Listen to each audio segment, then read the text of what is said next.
Oh yeah, here's how it goes. So the first Jewish president calls up his mom and says, "Ma, how you doing?" She says, "Oh, it's hot here in Boca, and the mahjong it's getting hard to get everyone together." And the person says, "Ma, listen, we finally solved the Middle East situation, and we have a peace deal, and I want to invite you to Rose Garden for the signing of the final peace treaty." She says, "Oh, what day is it?" He says, "Tuesday." "Oh, yeah, Tuesday. That's when I meet with the girls." And "Ma, it's really important to me. I'll send the plane down. U.S. one will pick you up." She says, "Oh, all right, fine." And she hangs up with her son. Then she picks up the phone. She calls her friend. She says, "Sarah, my son, he just called me. My son, the brother of my son, the doctor." I didn't tell it right. But anyways, Jewish doctors, very, very common activity. Goes way back, certainly the Talmudic period. We see it in Arabic world, we see it in the Christian world as well. And again, it makes sense in an urban environment. It is an intellectual activity. It requires that heavy literacy, numeracy, as we discussed earlier. And Jews were really gravitated to this particular helping profession in very big numbers. Okay, so finally, let's discuss the legacy of Aaron of Lincoln. So most of what we know about Aaron, we have a few more details that I haven't delved into. We know a little bit about his family life, his sons, and so on. But almost all of it is associated specifically with his incredibly successful economic acumen. On the one hand, it's a tremendous blessing. It allowed for Jews to live relatively comfortable economic life for much of their settlement in Europe. But on the other hand, it was like sitting on top of a powder keg, because at any moment, particularly if a Jew is misstepped by making too many loans, over leveraging themselves, using the king, or if the pressure on local populations increases, and that might increase, by the way, as a result of the king increasing the tax rate on the Jews, which has an impact then on their interest rates for their debtors, they can end in disasters. We see with the immediate period after Aaron's demise, the riots and massacre at York, and later the eventual expulsion of the Jews from England. Thank you very much once again for your weekly attention and endurance. Please applaud now, because otherwise I will attach a big... Okay, that's great. Thank you, Joseph. I appreciate it. Thank you very much for coming. God willing, I'll see you next week. Thank you very much for watching that. We found that really useful. I'm enjoying adding these little calls to action at the end of the video as well. So let me say one of the things I'm most excited about is that come this summer, God willing, I'll be heading up to Brooklyn, mighty Brooklyn, to be involved with the great Avenue J campus of Joe College. So call to action is, if you're in New York or in Brooklyn, please drop me a line and let me know you're happy to come. If you'd like to see these kinds of lectures happening in Brooklyn, I've got a few comments like that. I appreciate those. Just send me a quick note. Thank you very much. And have a great week.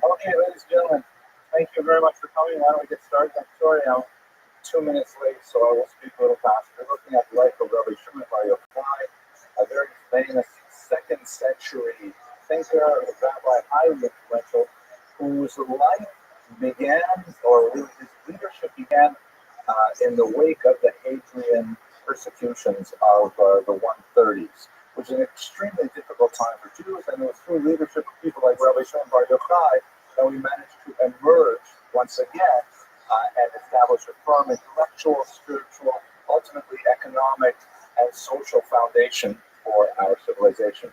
So the joke goes like this, and this is one I actually heard when I was doing my doctoral research in Kiev, and at the time, it was in the late 90s, or in the late 80s, the Soviet Union was falling apart, and it was really chaotic. There were all kinds of crazy things going on at the time. And one of the problems that they had was widespread alcoholism. People were drinking whiskey and vodka, and especially this terrible moonshine called samahorn, which means self-cooking or cooked at home. And it was dangerous. It was potentially poisonous. People would die of wood alcohol poisoning if they didn't know how to make this drink properly. So Gorbachev, at the time, launched a massive anti-alcohol campaign that was, across the entire Soviet Union, and was trying to get people to diminish their intake of spirits. That part is true.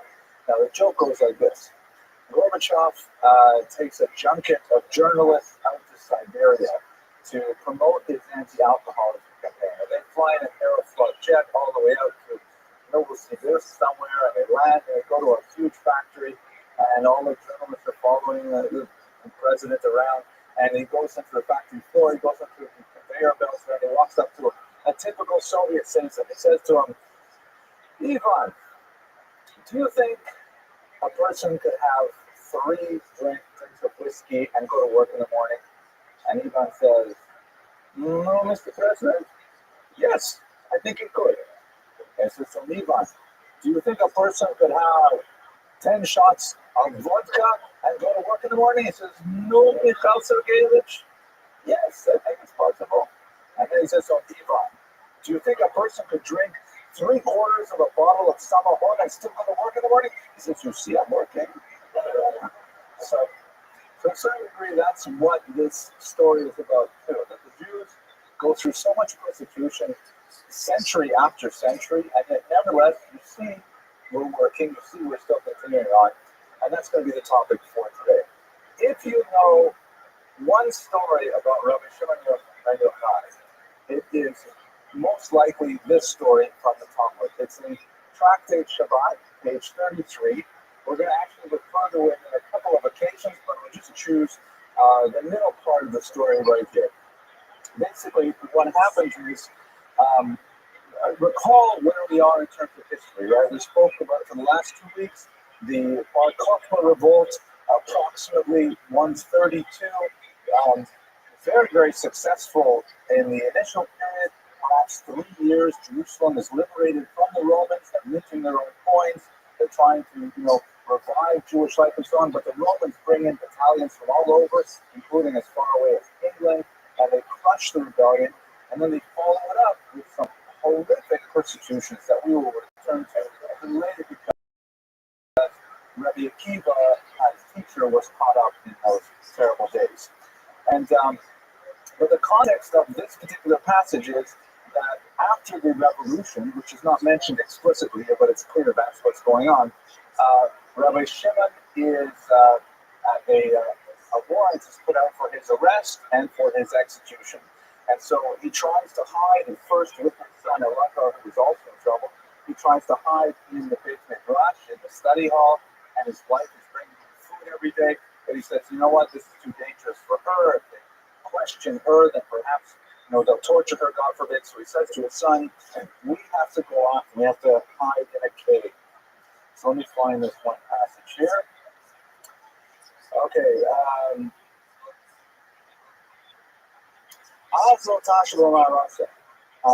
We went and they hid in a cave.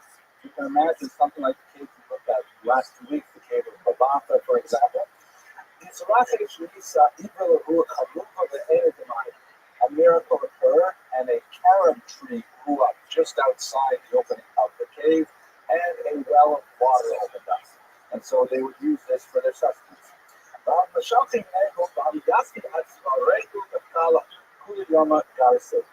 They would go into the cave, and because they were there for an indefinite period of time with only one change of clothes, they would take off all of their clothes and bury themselves in sand all day, and they would study Torah. It's a pretty bizarre story. Here he is with his son.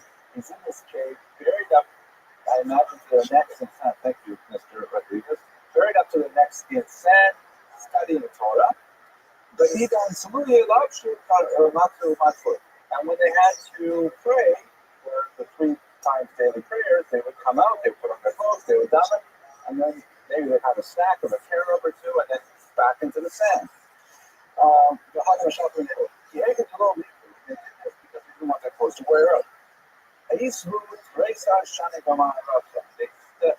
that cave for years learning Torah, just the two of them the whole time.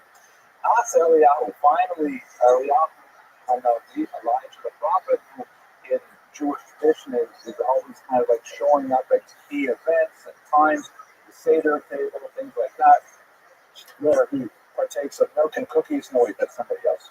He usually has a glass of wine, and a joke for some of you out in Latvia. So Eliyahu comes, and he said, he comes at Baptista de Malach, he stood at the opening of the cave, Amar Man, Ude, Levar Yochai, the Miskesa, the Bata, Zerase. Who will tell the son of Yochai, that's our protagonist, that the Caesar has died and the decree is over? So we're assuming sometime 12 years perhaps after the death of Hadrian, something like that, or 12 years after the decrees. It's not entirely clear what the chronology is. But now listen to what happens afterwards. So they came out. After 12 years living in the cave center, they come out. Chazu Ishi de Karabe Zare. He saw Jews farming. Saw people out there going about their farming business. Amar, so Shimon ben Yochai says, Manich and Chayei Olam, the Ostim the Chayei Shalom. They abandon the eternal life and they engage in temporal life. As a criticism, what do you mean by that? They should be studying Torah full time, like us in the cave. Don't worry, we'll be a miracle. We're going to care of 2 things like that. So I'm emphasizing this because it's an element of Rabbi Shimon bar Yochai's persona that penetrates his life and also really penetrates, in my humble opinion, a certain sort of trend, a sort of strata in Jewish society, even to the present day. We'll see it even in contemporary Israel, maybe suburbs of Jerusalem, places like Lakewood and Brooklyn. And it says here, so what happens is even worse. Any place they cast their eyes, meaning Rabbi Elazar and Shimon would look at something, Miyad Nisra, immediately whatever they looked at would burns up. I mean, you can take it on a literal level, which the Talmud is saying that their holiness from studying the Torah had given them such superpowers that when they looked askance at a field of wheat or something like that, then the wheat would go up in flames. So guess what happened at that point? Yatzta Basko Ba'amra. So a divine voice rang out and said to them, what are you guys doing? Are you trying to destroy my world? Let's say, what are you guys doing? Says, are you trying to destroy my world? And this is not what I planned here. I don't want you to come out of the cave and start burning anybody's fields up. Back into the cave with you guys. And so the two of them, Rabbi Shimon bar Yochai and his son, get thrown back in the cave. So they get stuck back in there for another 12 years. But they stop there. They say, Amar Mishpat Rishon began in Gibbe's Kodesh. Even the most wicked people sent to hell are only there for 12 months. So we really can't stay here for 12 years. Suddenly, God is at work. Compromise, Blasphemy, Amra, nothing but so many last months. So they, okay, you can go out. And when they come out, then they have a slightly different attitude. And we'll return to the story later, both in its prelude and in its epilogue. The point of this story, though, is that you see Rabbi Shimon bar Yochai engaged in incredibly deep prayer and study, which will, lend to his reputation as the premier Kabbalist, at least since the days of Moses in traditional thought. He is without doubt the greatest of the mystics. And you also see his, his initial intolerance of anything but that pure Torah ideology, which then, of course, himself has to go through a transformation to say, all right, there is a place for these other. They haven't actually got to that denouement yet, but we shall shortly. But that's perhaps most famous story about Rabbi Shimon bar Yochai. So let's look a little bit more at his life. As I said earlier, it's best to understand his life within the context of the Hadrianic persecutions, Emperor Hadrian. And we won't go over the reasons for this again because we discussed in previous classes, but it was a period of tremendous persecution for Jews, and especially for Jewish leadership. You will recall that Bar Kokhba was well supported by the Pharisaic leadership, by the Perusian, the rabbinic leaders of the time, and most notably by Akiva ben Yosef, the greatest of them, who according to the Talmud had 24,000 students, who all died mysteriously in this period during the Messianic persecution. Some historians would say they were killed by the Romans. The Talmud itself gives a few other reasons, including a plague and so on. But at any rate, Rabbi Akiva was spared temporarily in order to endure a short trial and a horrific punishment in order to deter other would-be Jewish rebels. The story goes that while Akiva was jailed, his student, Rabbi Shimon, came to him through the jail and wanted to learn more Torah from him. And Akiva said to him, Shimon, what do you want from me? You see how much trouble I am in for studying Torah? Don't you know that what's going to happen to me is that, I'm going to be killed probably on the morrow? Why are you here trying to study Torah from me? Shimon says, you have to teach me Torah. It's incredibly important thing, and I won't let you go unless you teach me. Akiva responds for a beautiful passage. He says, if you want to hang yourself, you should find a taller tree. Meaning, in his humility, if you really want to be in trouble for this, find someone who's a greater rabbi than I. Shimon, in his insistence, says, if you don't allow me to hear your words of Torah, I will go tell my father Yochai about this, and you'll get even in worse trouble. So you see, just by one little passage, there are other passages elsewhere that corroborate this. Shimon and his father Yochai had something of a generational gap, that Yochai was more in favor of the traditional Pharisaic idea of accommodation with the Romans, or at least that strategic or tactical retreat to say, look, you leave us alone, we'll leave you. Akiva was more of a rebel, and Shimon sided with the rebels. So Shimon was threatening to go to Yochai and inform on Akiva, which was more of a simply an empty threat than anything else, because nothing worse could happen to him at this point.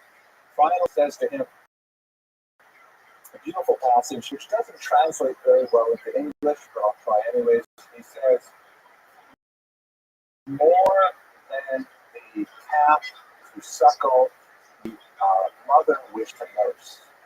That the baby cow wants the milk, more importantly, more intensely, the mother wants to give the milk. Now, Shimon, you want to learn Torah, you have no idea how much I want to teach you Torah, but still I can't because it's just going to get you in the worst trouble. Akiva, of course, dies a horrible death the next day. His flesh is raked with irons until he expires.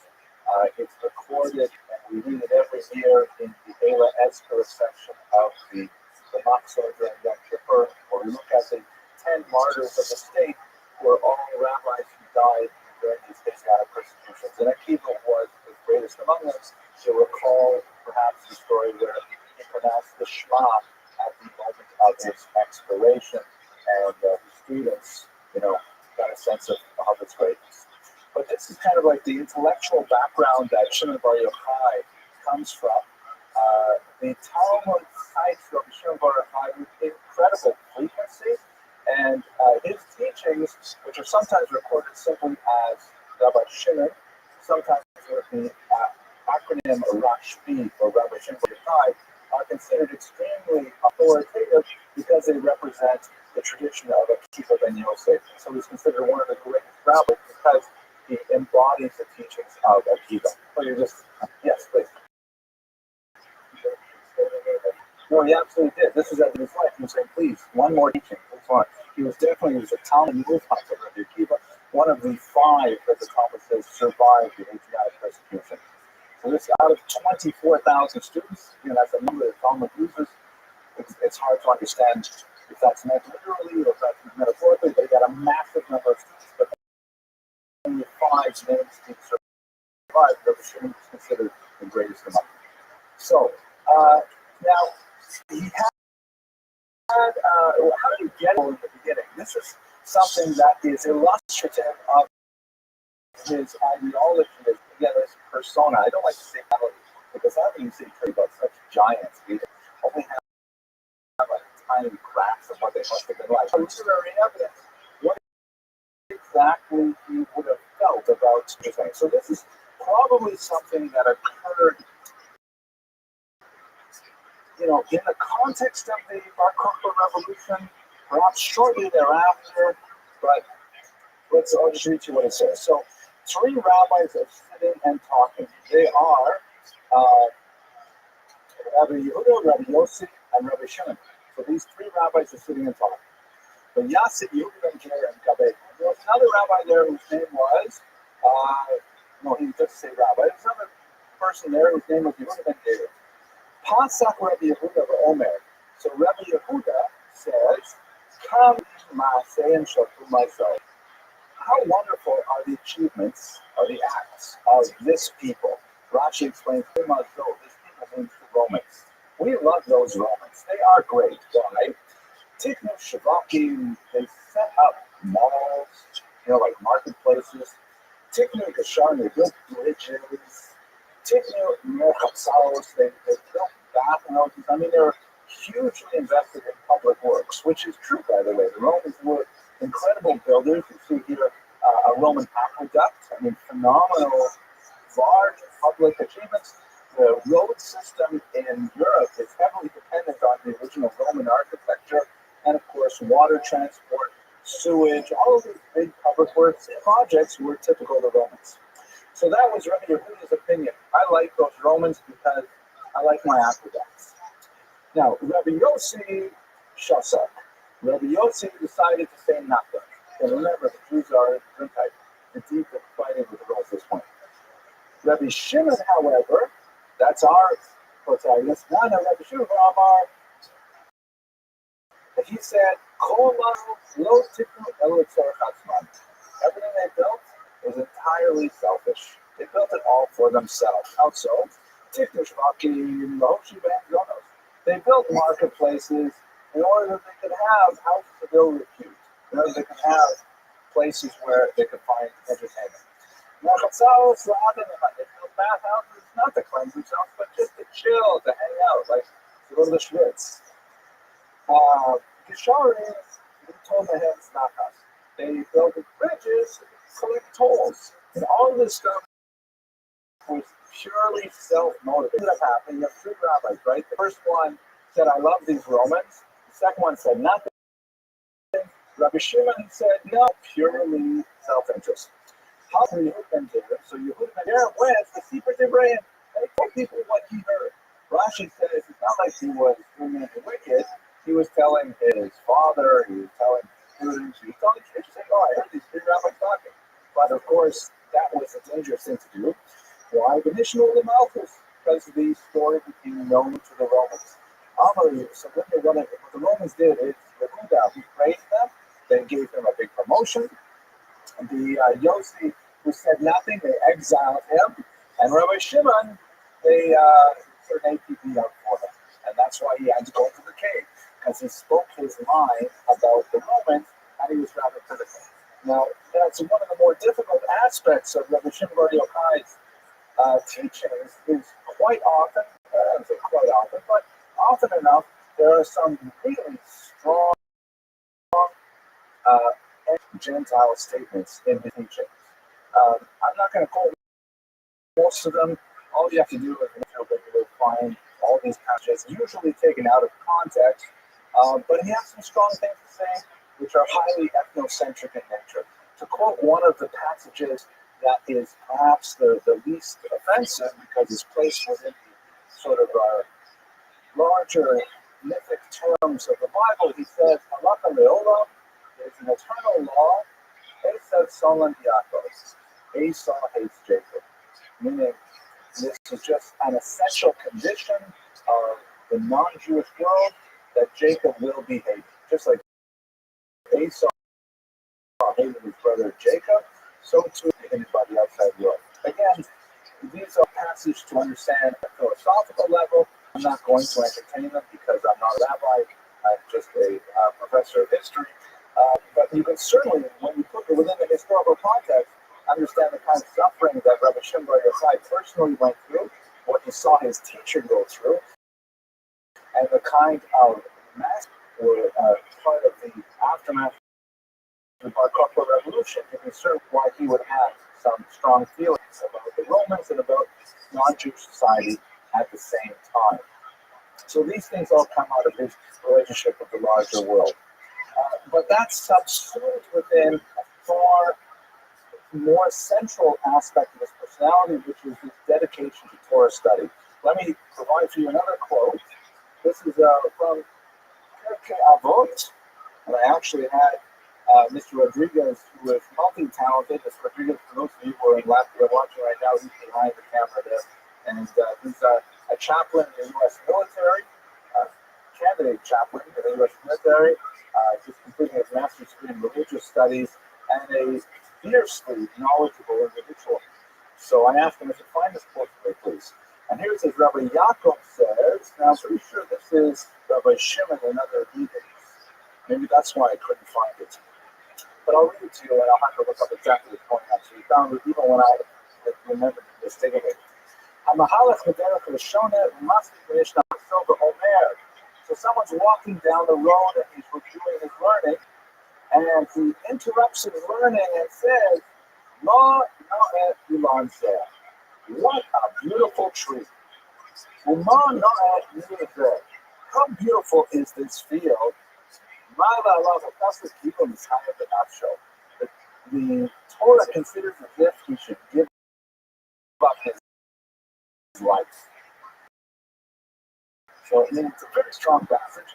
They're an essential text, and the basic concept is that Torah is important, that really we should not be distracted from that study by anything else in the world. It's really in hyperbole. We understand that on a real level. We'll speak to a religious expert, not one of those. But nevertheless, it gives you a sense of the monofocus that is characteristic of Rabbi Shimon Bar Yochai and that sort of strata in Jewish thought. Okay, the passage that Judith is referring to is when there are always rabbis in the Iraq, which, by the way, was the town where Rabbi Shimon Bar Yochai studied with Rabbi Akiva in Iraq. They have the modern day Iraq there today. And they're discussing the exodus from Egypt, and they're just talking and talking and talking. You know how rabbis are, until finally the students come and they say, Rabbi, we got to stop talking because the dawn is breaking and it's time to say the morning prayers. So Judith's observation is that, yeah, there is this kind of tropism where when you get involved in Torah, you just want to immerse yourself in it completely. It's overwhelming. It takes over everything, even the natural body functions of sleep. I mean, the rabbi and his son were sleeping in a cave in sand up to their necks. And yet the real world intrudes and says, you gotta go out, you have to pray the afternoon prayers and so on. And in fact, we see when he comes out of the cave, we'll see at the end of the lecture, that he also has to come to terms with the reality of quotidian life. Excellent.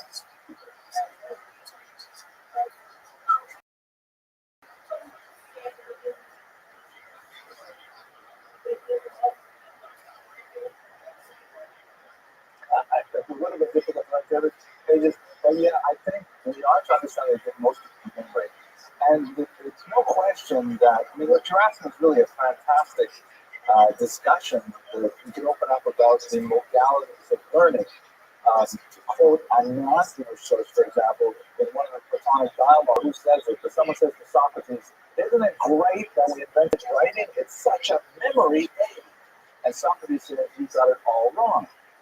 Writing has destroyed memory, because once you can write it down, then you rely on the paper and you rely on the text. You don't have memory anymore. Before writing, that's when everything is, stored in the mind.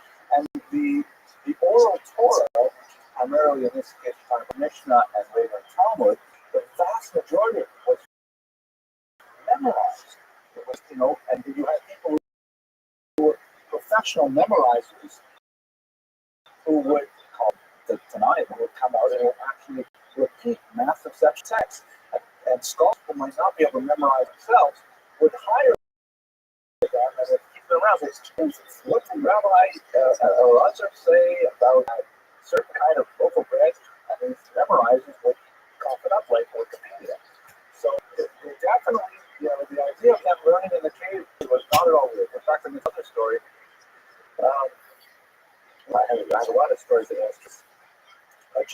and it gives you a sense of how we change even in a few short generations. One of my studies when I lived in Toronto told me that his father in Europe was not a rabbi, not an extremely learned person, just a regular kind of Jew.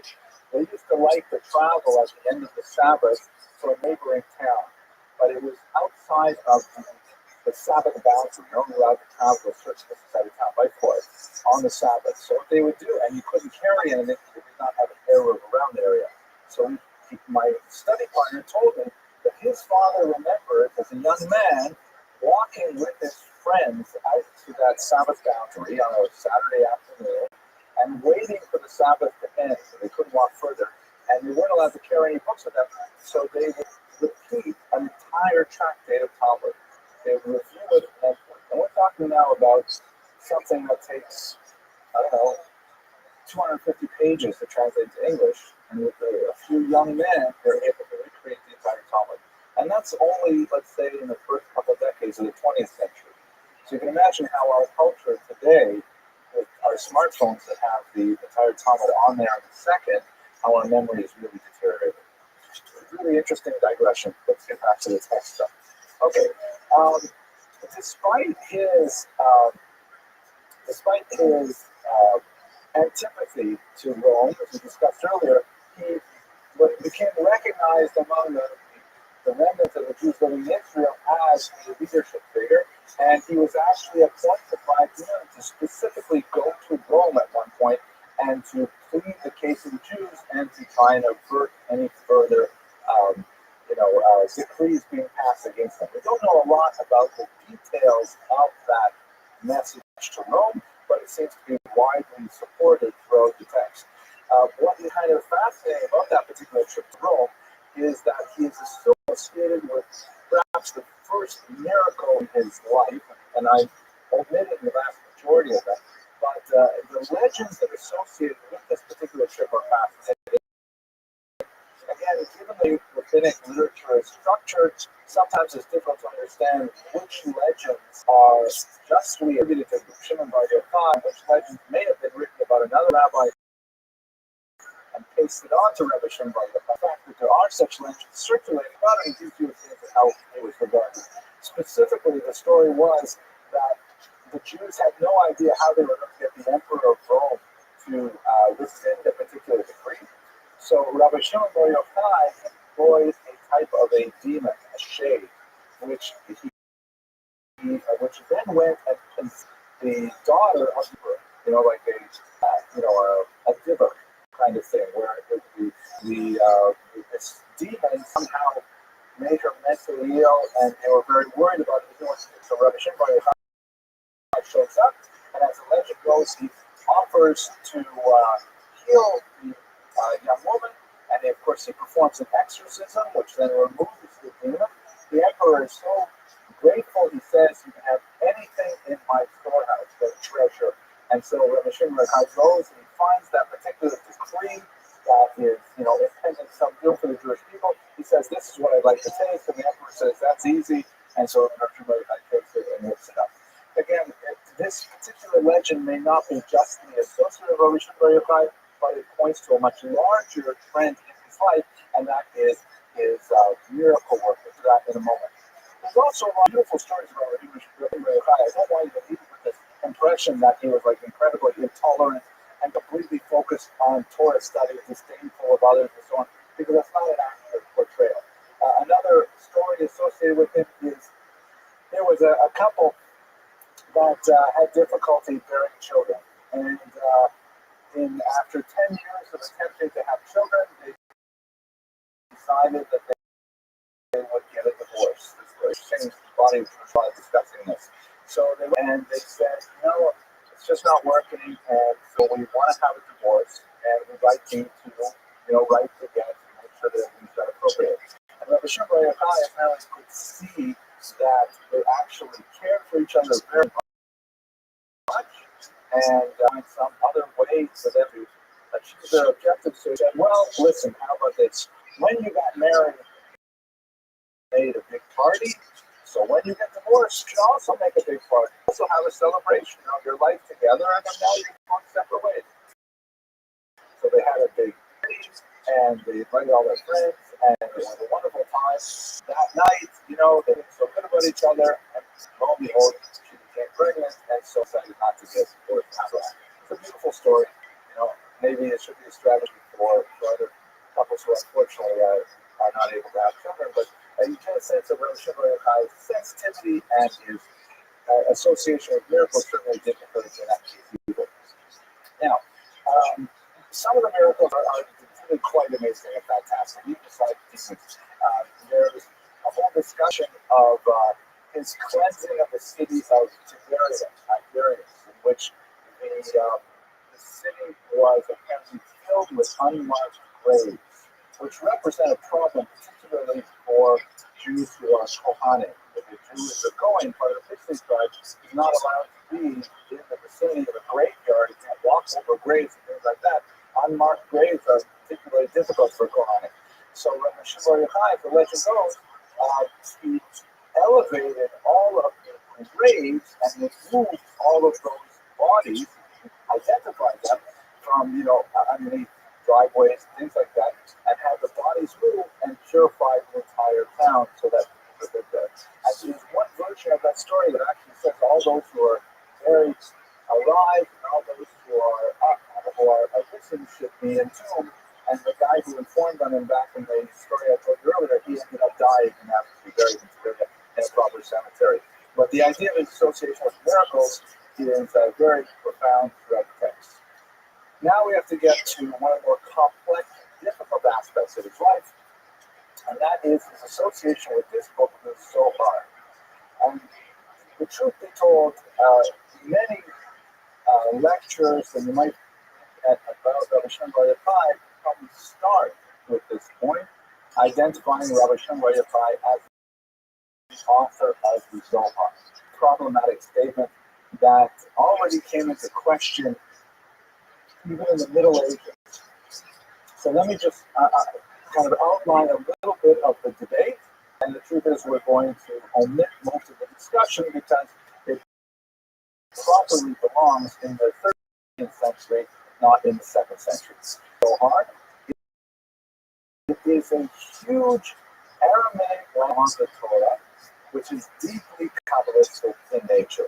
It is one of the most central texts of Jewish mysticism, a massive, rambling text, very difficult to understand, clearly made up of many, many different levels and most likely authors who are contributing massive work that has been extensively studied, particularly by Gershom Scholem in the 20th century, Moshe Gudel after him, breaking it down into its constituent parts. It has been always associated with Rabbi Shimon Bar Yochai since it was first released to the public world in the late 13th century by a rabbi named Moshe de Leon. He claims that he discovered this book and it had been hidden for so many centuries, studied privately by Kabbalists, handing it down from one Kabbalist to a student, that student later to his student, and so on, until finally in the 13th century, because of material circumstances, it had to be made public, and the Zohar was released to the larger world. And it became an amazingly popular work, the subject of many learned commentaries, and earned a place of tremendous authority within the mystical tradition. The problem is there's a lot of internal literary evidence to indicate that Moshe de Leon did not discover the Zohar. He may have actually authored it, or he may have edited it. And he may be, and a lot of evidence points to this, a creation of 13th century Kabbalah, not 2nd century Kabbalah. And the attribution to Rabbi Shimon Bar Yochai is the kind of thing that, at least in the classical world, was very commonly done. People would write books, and then they would put someone else's name on it. Unlike, as I like to say today, where people take other people's books and put their own name on it, right? It's the opposite of what we like to do today. But anyway, adding Rabbi Shimon Bar Yochai's name to the author line was a way of promoting this particular work. And the evidence is really quite, it's not inconsiderable. It has to be looked at. Like as Rabbi look at, for example, the language that there are words that show up there that are totally inappropriate for second century work. He says it's like reading an ancient work and suddenly finding the word Oldsmobile show up in the middle of it. Like the word Oldsmobile does not belong in the second century. It doesn't make sense otherwise. And they're like passages which are clearly echoing things which were written 1,000 years later that are repeated in the Zohar, and a lot of like the archaeology of the background of Zohar really belongs to a later date. Now, that's not at all to diminish the tremendous spiritual power of the Zohar. And by the way, there are many proponents who expend tremendous energy defending the traditional view of the Zohar as being authored by Rabbi Shimon Bar Yochai. This is not a closed debate, although the bulk of the scholarly world leans toward the 13th century authorship, and the bulk of the traditional Orthodox world leans towards the 2nd century authorship. That's not at all to diminish the value of the Zohar. I can tell you, I asked my own Rabbi once, the late Rabbi Uziel Malevsky of blessed memory. I once asked him, what do you make of this whole Zohar controversy? Is it written in the 13th century or the 2nd century? Did Rabbi Shimon Bar Yochai write it, or is it somehow invalid? And Rabbi Malevsky said to me, it doesn't matter if it was written in the 13th century, because it's all true. He said it's all powerful and relevant, and where it exactly comes from is not important. I'm not quoting him exactly. I also asked him, by the way, because there is a ban on studying Kabbalah before you're 40 years old. I was maybe 25 years old, and I had this little book, beautiful book called Chokmah Israel, which is it breaks the weekly parsha up into 7 days, and each day you study a little bit of Torah, a little bit of Tanakh, a little bit of Mishnah, a little bit of Talmud, a little bit of Musar, a little bit of Halacha, and again, a little bit of Zohar. And I said to Rabbi Malevsky, I'm not 40 years old. Am I allowed to read this paragraph of Zohar? And he said, sure, Hillel, go ahead, you can read it. I said, yeah, how come? He said, but you're not going to understand any of it. So, anyways, so the bottom line for our purposes today is that, I can't give a lecture on Rabbi Shimon Bar Yochai without mentioning the association with the Zohar, but I can't mention the association of Rabbi Shimon Bar Yochai with the Zohar without mentioning that he is the subject of huge controversy and could well be a creation of the 13th century and not the 2nd.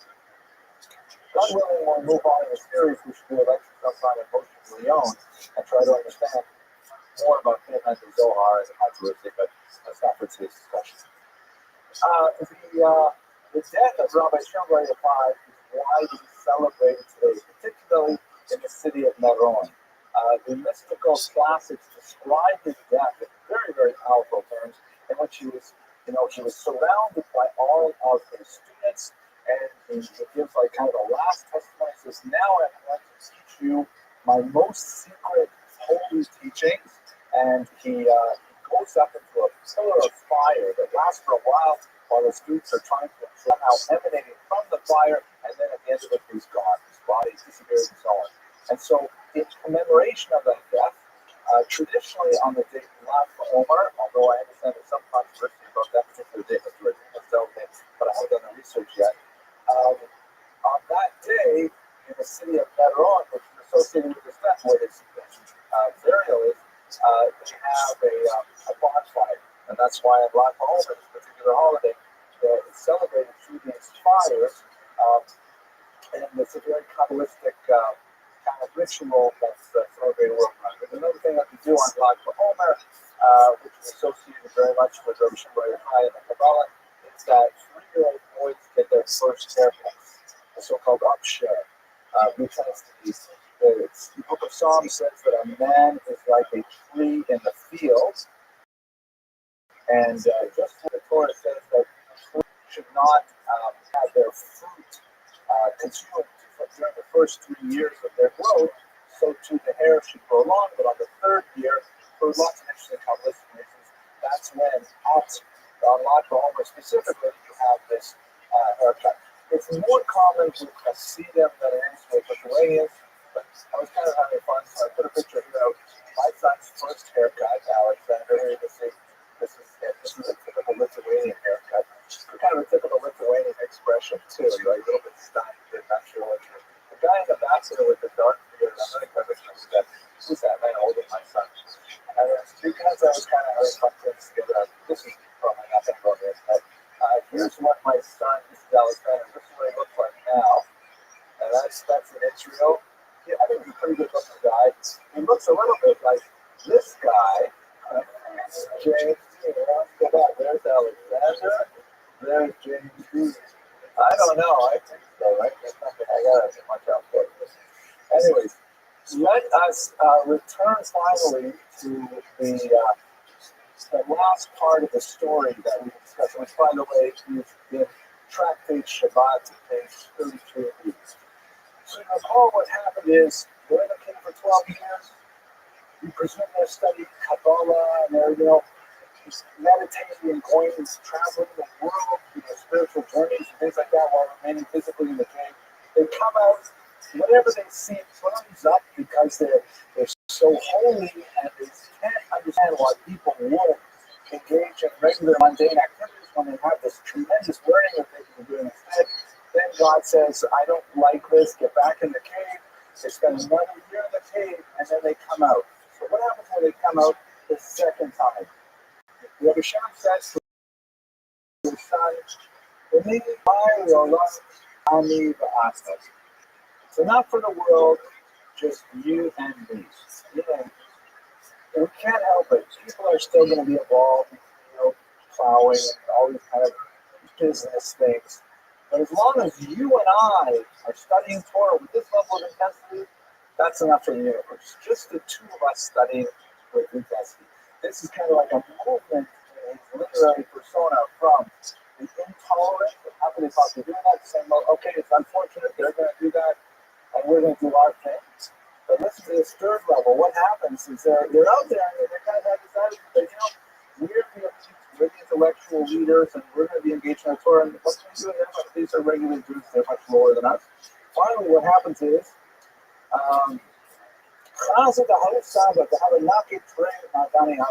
they saw a certain old man who was carrying 2 bundles of myrtle. By the way, when it says Hahu Saba, a certain old man, there's a Talmudic tradition that says that's Eliyahu Hanavi, Elijah the prophet. Again, in disguise this time, he's a certain old man. They don't know it's Elijah the prophet, but they see an old man carrying 2 bundles of myrtle. The Rocky and he's running at Friday afternoon. It's going to be Shabbos soon. So Amrullah, they said to him, how do you know? What are you carrying those for? Amrullah, the follow Shabbos. I'm carrying these in honor of the Sabbath.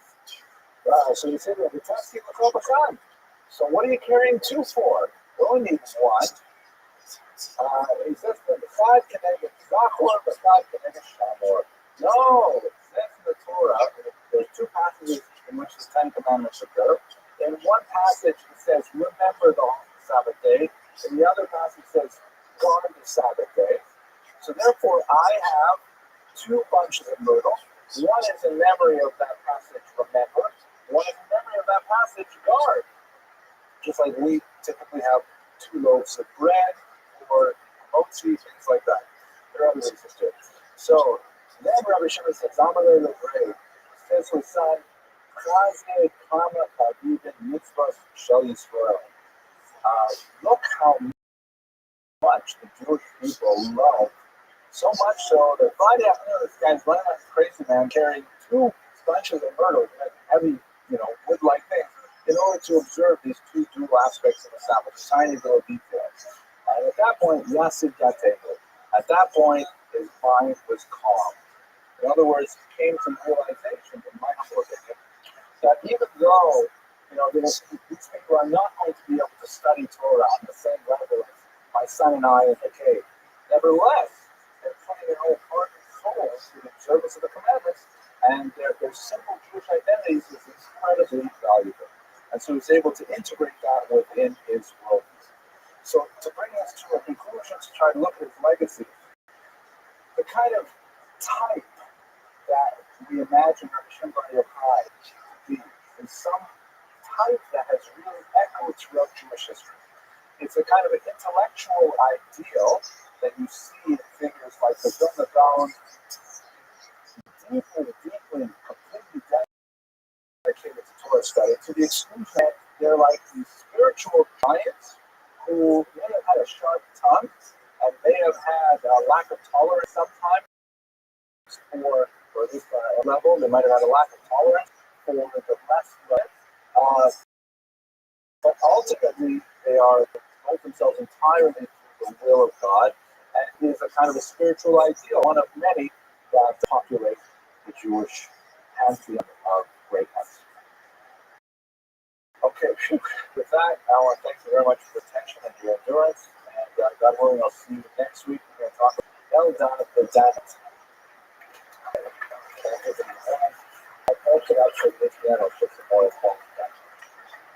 Well, I hope you enjoyed that lecture. I had a lot of fun using the lecture. I especially like the little part where I include, examples of my son's current photograph and James Dean's photograph.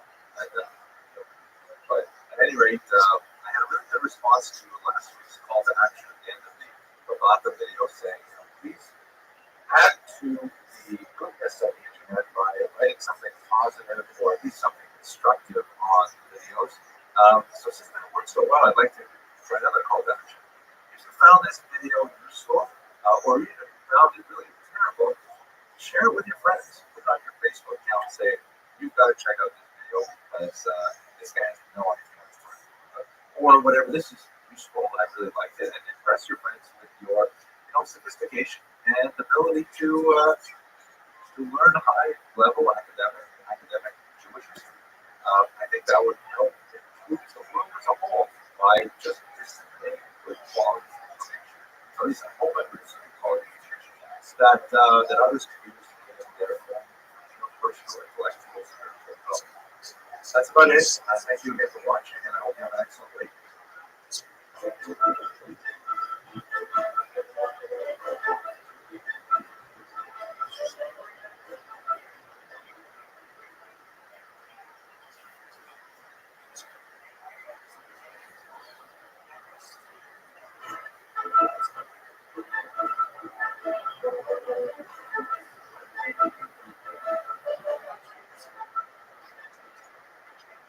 Tonight's lecture is going to be about one of Israel's greatest military leaders, the famous Shimon Bar Kokhba, who led a courageous and heroic and ultimately successful, albeit on a temporary level, attempt to drive the Romans out of Israel and retake Jerusalem.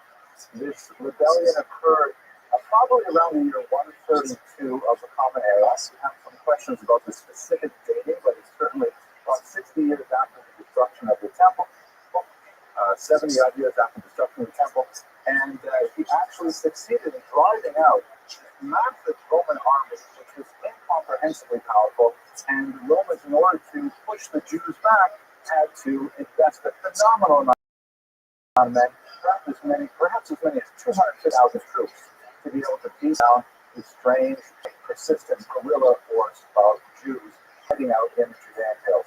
It's a rather amazing and heroic story, but it has a lot of twists and turns regarding his own personality, including the fact that Rabbi felt that he was actually Mashiach.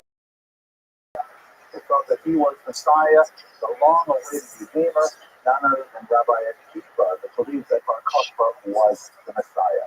Ultimately, however, he himself was killed, and his venture failed, and the Romans were able to enforce even a harsher punishment on the Jews and really reinforce the diaspora that had begun with the destruction of the temple in the first century. But that's the story that we're going for tonight. Part of our story revolves around this image, which is not so clear. I'm sorry, but I'll get a better one, I think, for next week. This is a cave of letters. It's a remote cave in one of the wall sheer cliffs that are surrounding the Dead Sea. And in 1960, the great Israeli general and archaeologist Alon explored these caves and discovered a tremendous cache of documents, artifacts, utensils that were hidden there by the Bar Kokhba rebels in one of their last stands. So these documents that were found there, the artifacts that were found there, and it will lead us as well into next week's topic as well. Okay, let's get started with the material per se. So setting the tone for the uprising, we should recall that this occurred in the context of the Emperor Hadrian's rule over Israel. Not to be confused with Herod, we spoke about last week. Hadrian's rule from the year 117 to the year 138. And initially, his approach to the Jews and to Israel what seemed to have been somewhat conciliatory. In fact, there are several legends recorded in the Talmud in which he considered rebuilding the temple, which is an amazing thing. The temple, we should remember, was not only a center of religious significance for the Jews, it was an ultimate national center as well. It was kind of like the White House, the Congress, the capital, everything was Washington, D.C. for the Jews. And to have lost the temple meant that their very sense of national self was destroyed. A concession by allowing them to build the temple would have really meant that they felt that Judea had been pacified and that the Jews could regain some sense of their identity and then they can move on. Let us recall what we discussed last week that the Roman strategy of government was one of divide et impera, dividing and ruling, where they did not like to invest massive amounts of troops and administrators to directly administer a territory. They much preferred to sort of co-opt the elite and allow them to run their own, kind of an equivalent type of World War II with countries like Norway and so on. They wanted them to run their own affairs. They just said, you pay us tribute and you give us the licenses and we'll be very happy to let you run your country. So that may have been the reasoning behind the legend surrounding his openness initially to rebuilding a temple. I'm going to do a passage here from Midrash. We should understand that, the rabbis who recorded the Midrash are not trying to record historical data as we understand it today. They're primarily trying to convey religious messages, which they will couch within the context of the historical realities of their time, but they will not necessarily be, you won't feel hard bound to be completely accurate in every detail, because that's not the message that they're trying to convey. It's kind of like, if you think about the hermeneutics of the ancient text, it's like the difference between a prescription and a love poem.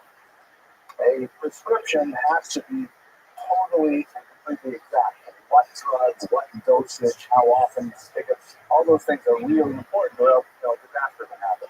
A love poem, on the other hand, can employ hyperbole, it can employ, similes, metaphors, all kinds of things. That you imagine if your doctor said, give him something sort of like Xanax, right? You can't do that. It has to be exactly Xanax or whatever it is.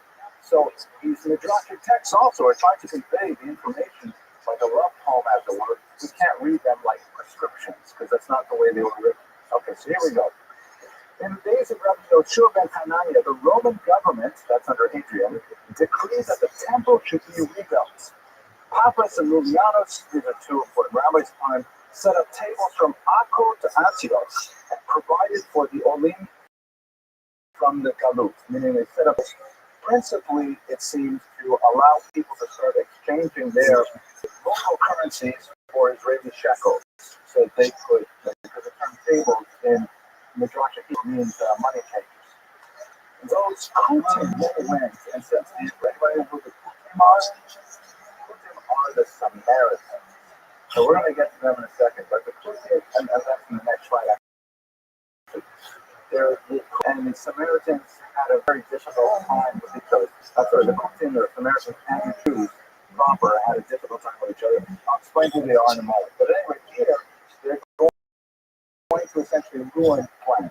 The Kutim then went and said to the emperor, be it known now unto the king, if this city be built and the walls finished, I love this translation, they will not pay tribute, post, or toll.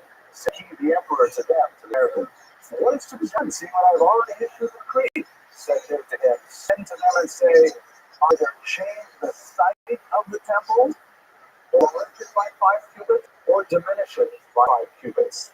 Think the will of the themselves abandoned the venture. I mean, the story in the Midrash is that the Samaritans who wanted to ruin the possibility of rebuilding the temple, they said to the emperor, Hadrian, you know, you can't let them have the temple. He says, what do I do? I already said I would like to have the temple.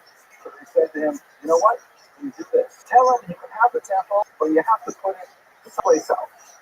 Like, the embassy can be in Tel Aviv. It can't be in Jerusalem, for example. That was a joke. So thank you, Mr. Rodriguez.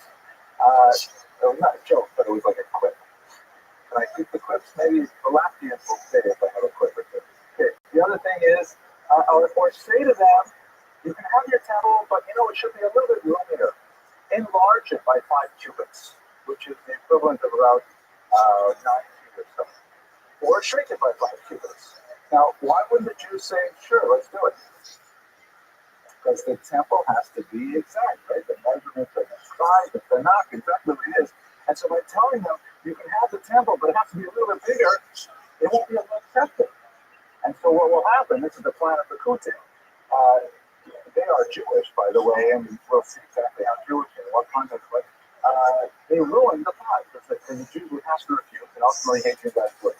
A throng of Israel had hungry in the vale of Beth Rimmon when the letters of the emperor arrived. The people began to weep. Then a spirit of revolt began to sweep through the assembly. Some said, let a sage stand forth and calm the people. The sage would, of course, be one of the Pharisees we talked about last week. They said, let Rabbi Yeshua ben Chaneh send forth, for he is a great scholar of the Torah. So then Rabbi Yeshua goes and expounds this parable. It's a good parable. I'm going to use it on my kids. Once a lion ate of his prey, and he got a bone stuck in his throat. Said the lion, if I can get the bone out of my throat, you'll get a reward. There came an Egyptian heron who stuck his beak in the lion's throat and pulled out the bone. Said the heron, give me my reward. Said the lion, be off with you. Go and boast that you entered the lion's mouth of their safety. So it is with the Jews, it says early Yeshua. We ought to be satisfied that even though we got entangled with the Romans, we got disentangled without coming to harm. So the parable of the story is that even though, and this may be exactly conformity, that maybe Adrian had this part of my work, and then because of the conflict specifically with the Semites, who was a significant force in Israel at the time, you know, he'll come to that end. He's trying to change his mind, and Rabbi Yeshua ben Chaneh represents representing the Pharisees. Says, you know what? Fine. We will do without the temple as long as we can do without the Romans as well. Now, of course, serve the attitude of the sages in a non-revolting fashion, but you saw that there was a chorus of voices saying we should fight against the Romans for the chutzpah of asking us to change our temple. So let's just try to figure out who are these Samaritans. I'm going to first the term the Good Samaritan. Does anybody know the meaning of that term? What is it? What is a Good Samaritan?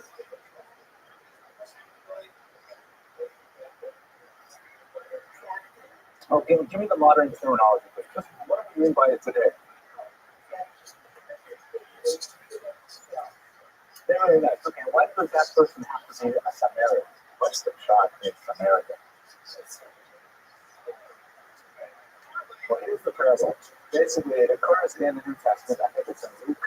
I'm sure a lot of my viewers will probably correct me.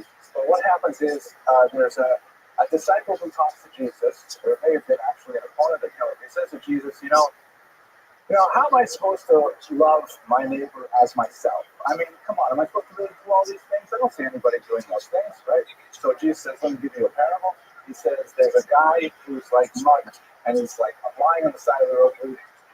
It's beautiful, kind of like, I'm not sure if this, but it's over there. Guy lying on the side of the road.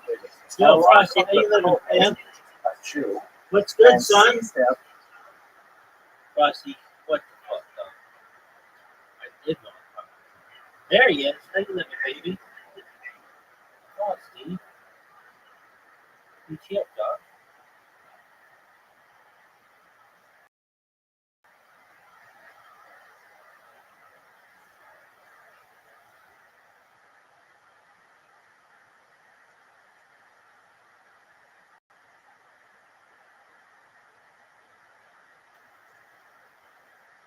him and then passes by. Walks across the street.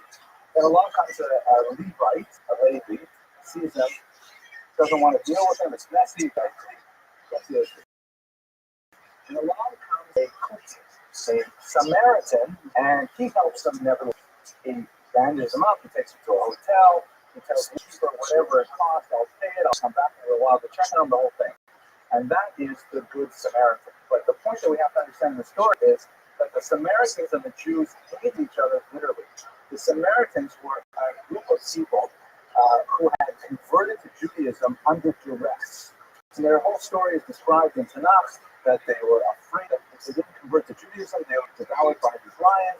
And so their conversion to Judaism was sort of suspect for a good 400 years. And a good part of the Talmud, Tractate Brachot in particular, goes back and forth. Do we consider them Jews or not Jews? If we count them in a minion, if we're eating and the waiter is one of these Samaritans, and the waiter be included in Zimun for the benches, going back and forth deciding, are they Jews or are they not Jews? And as a result, not surprisingly, the Samaritans did not like the traditional rabbinic Jews in return. Ultimately, they divided very sharply, where the Samaritans set up a temple-like cult on Har Gerizim, on Mount Gerizim, which is, I believe, near Nablus. It's a mountain up near Nablus, and they even to this day, by the way, Samaritans to this day, they still sacrifice on certain holidays, goats and things like that, because it's sort of like the ancient temple cult, but it is a Samaritan version. And so at that point, the rabbi said that's it. They definitely were not considering them Jews thereof. And they had a tremendous fight with each other throughout the entire time. Another example of how these fight is the rabbis, when they would announce the new moon, they would signal to far-off communities that the new moon had been declared, so people would know when it's Rosh Chodesh, when it's Pesach, when it's all these holidays. And they would do it by, lighting signal fires on mountaintops. And from far away, you would see the fires, and you would light a fire and go on. Until the Samaritans started waiting and lighting fires on their own on the wrong days. So it messed up the whole system to go to a printed calendar, and setting out a lot of money as a result because they couldn't catalog.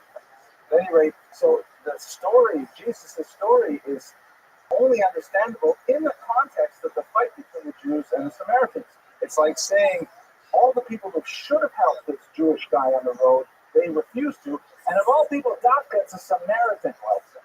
It's like saying, let's say you're stuck in a really bad neighborhood, and all of the inner city population, rich people are walking by, let's say white, middle class Americans are walking by, and then an inner city resident who is dirt poor walk Arab too. It's like Dafka, it's the Samaritan helps him. Okay. Thank you. All right, so three basic groups of Jews who are by authority in Israel at this point have a relationship vis-a-vis Rome. The Pharisees we spoke about. The Pharisees are trying to practice this, like you discussed the other day, they're trying to this sort of practical, they're trying to stay disentangled, disengaged from Rome.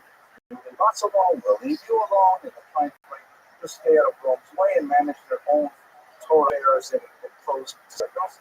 The Christians are being horribly persecuted, and they're being persecuted both by the Romans in a very physical and fatal way, and they're also being persecuted to a degree by the Pharisees by being excluded from the Jewish body politic. Again, remember that when I use the term Christian in the 2nd century, we're talking about a mixed population of Jews who adopt Christianity as a faith system, and their version of Christianity, Jewish Christianity, if you want to call it that, is basically all the mitzvos plus belief in Jesus.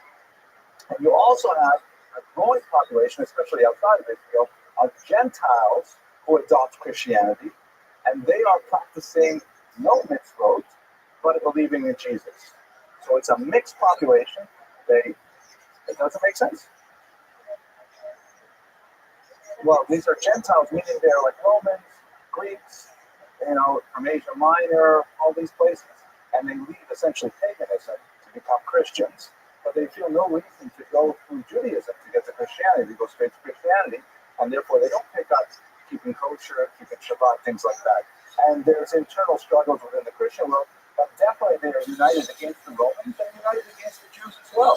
I mean, they were there. And then finally, you have these Samaritans who are trying to have some kind of engagement with the Romans and trying to betray the Jews, as we saw in the story with Napier. And there's a lot of conflict as a result. To a certain degree, it will affect the Cultural Revolution, but I didn't include too much of this particular aspect. So we have basically two major accounts, non-Jewish accounts of the Bar Kokhba Revolution. I'll show you some depictions of the historians there. But there's a broad agreement on the major causes of the war. We know that civil society was breaking apart in the third decade, the second decade of the second century. Now, there was a tremendous amount of hooliganism, there was a tremendous amount of banditry. What it did is it actually perpetrated by Jews.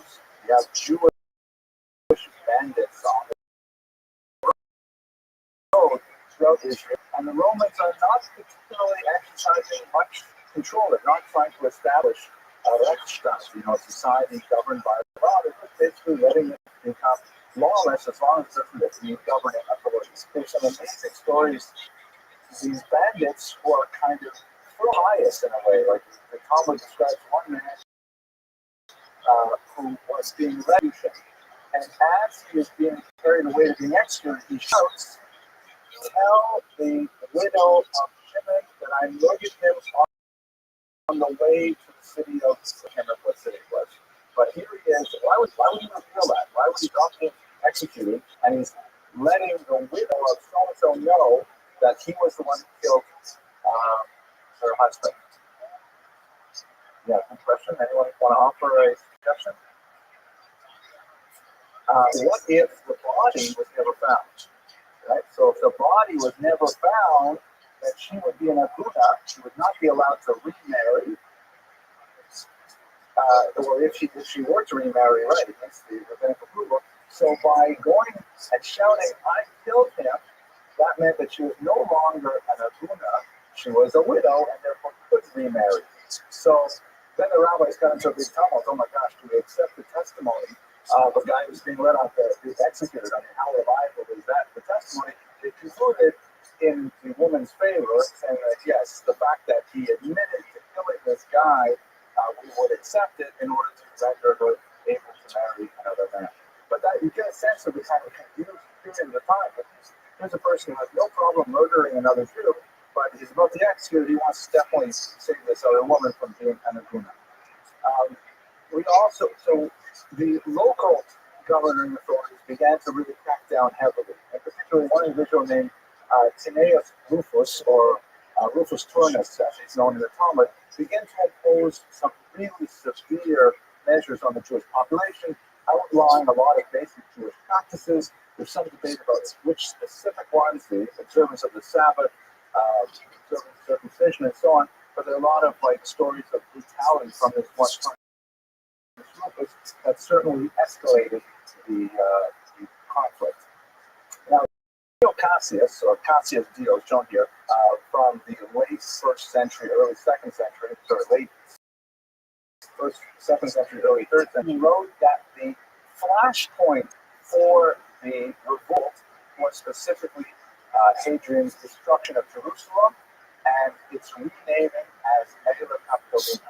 Meaning that was totally the opposite of his clear policy of actually building a temple, and most historians follow Cassius Dio's line of thinking. However, Eusebius, shown here, who is a church historian and the other major non-Jewish source on the period, he says that actually the temple was raised, or the Island Castorina was renamed, Jerusalem was raised further after the revolt as kind of a punishment for Bar Kokhba rebellion. So his point did not know exactly what was the flashpoint that caused it. One thing we do know is that Hadrian had just left Israel. He was on this kind of grand tour of the Middle East, and he left Israel, and that's obviously when the Zealots felt, okay, this is the time that we can finally rise up against the Cassius says that the Jews had a unique strategy for obtaining weapons.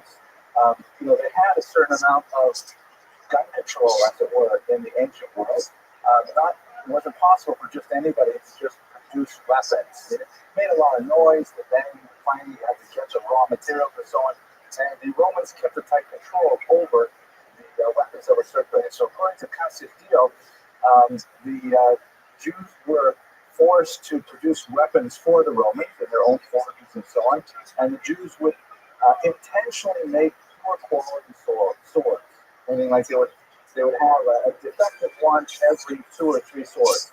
And they would hand these over to the Romans, and the Romans would say, "What is this garbage?" And they'd say, "Fit." And they would probably not say fit, but they would give the swords back and say, "Give us better quality swords." And according to Cassius Dio, that's how the Jews were able to accumulate a large amount of metal and a large amount of admittedly defective swords, but they were able to arm themselves.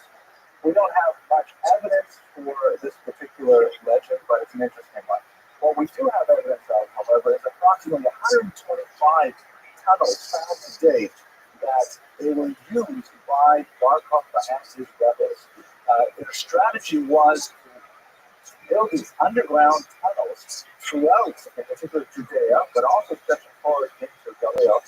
Anyway, they built these and they hid in them, and they used them, when the Romans were approached, they would go out and they would have this guerrilla attacks on the Romans, and eventually they would seize towns one at a time, fortify them.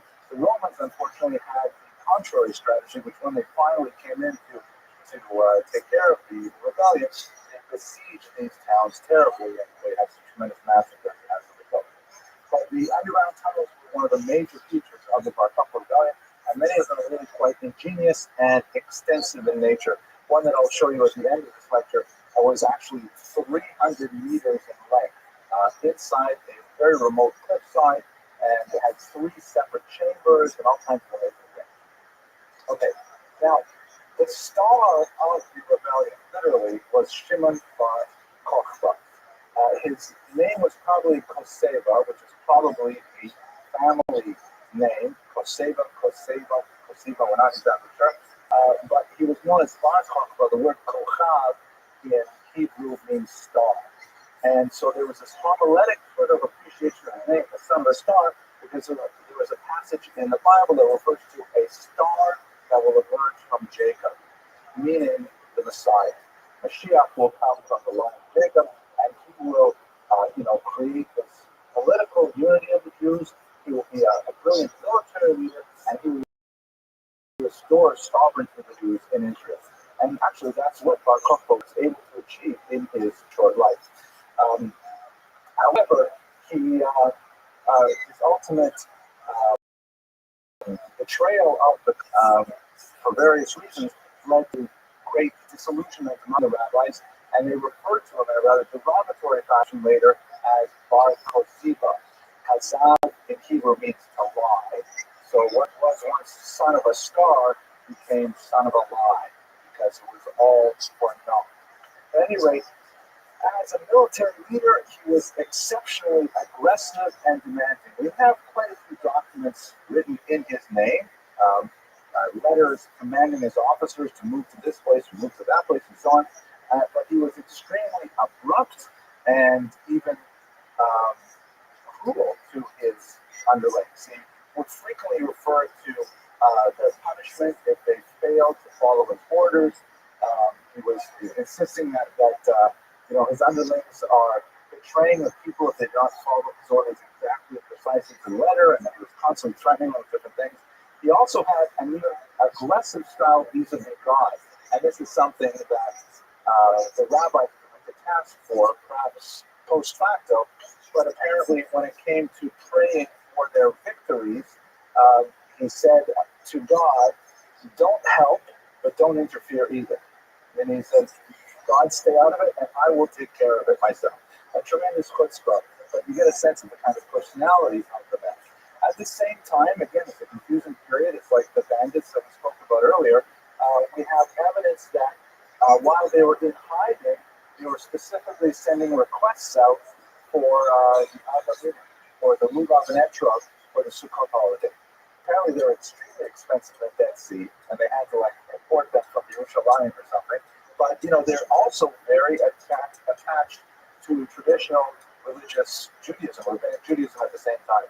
There's no question that in terms of his personal character and his ethos, he would not be elected chief rabbi of the year.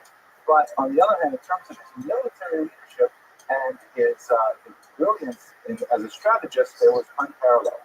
And ultimately, he was successful in driving out the Romans.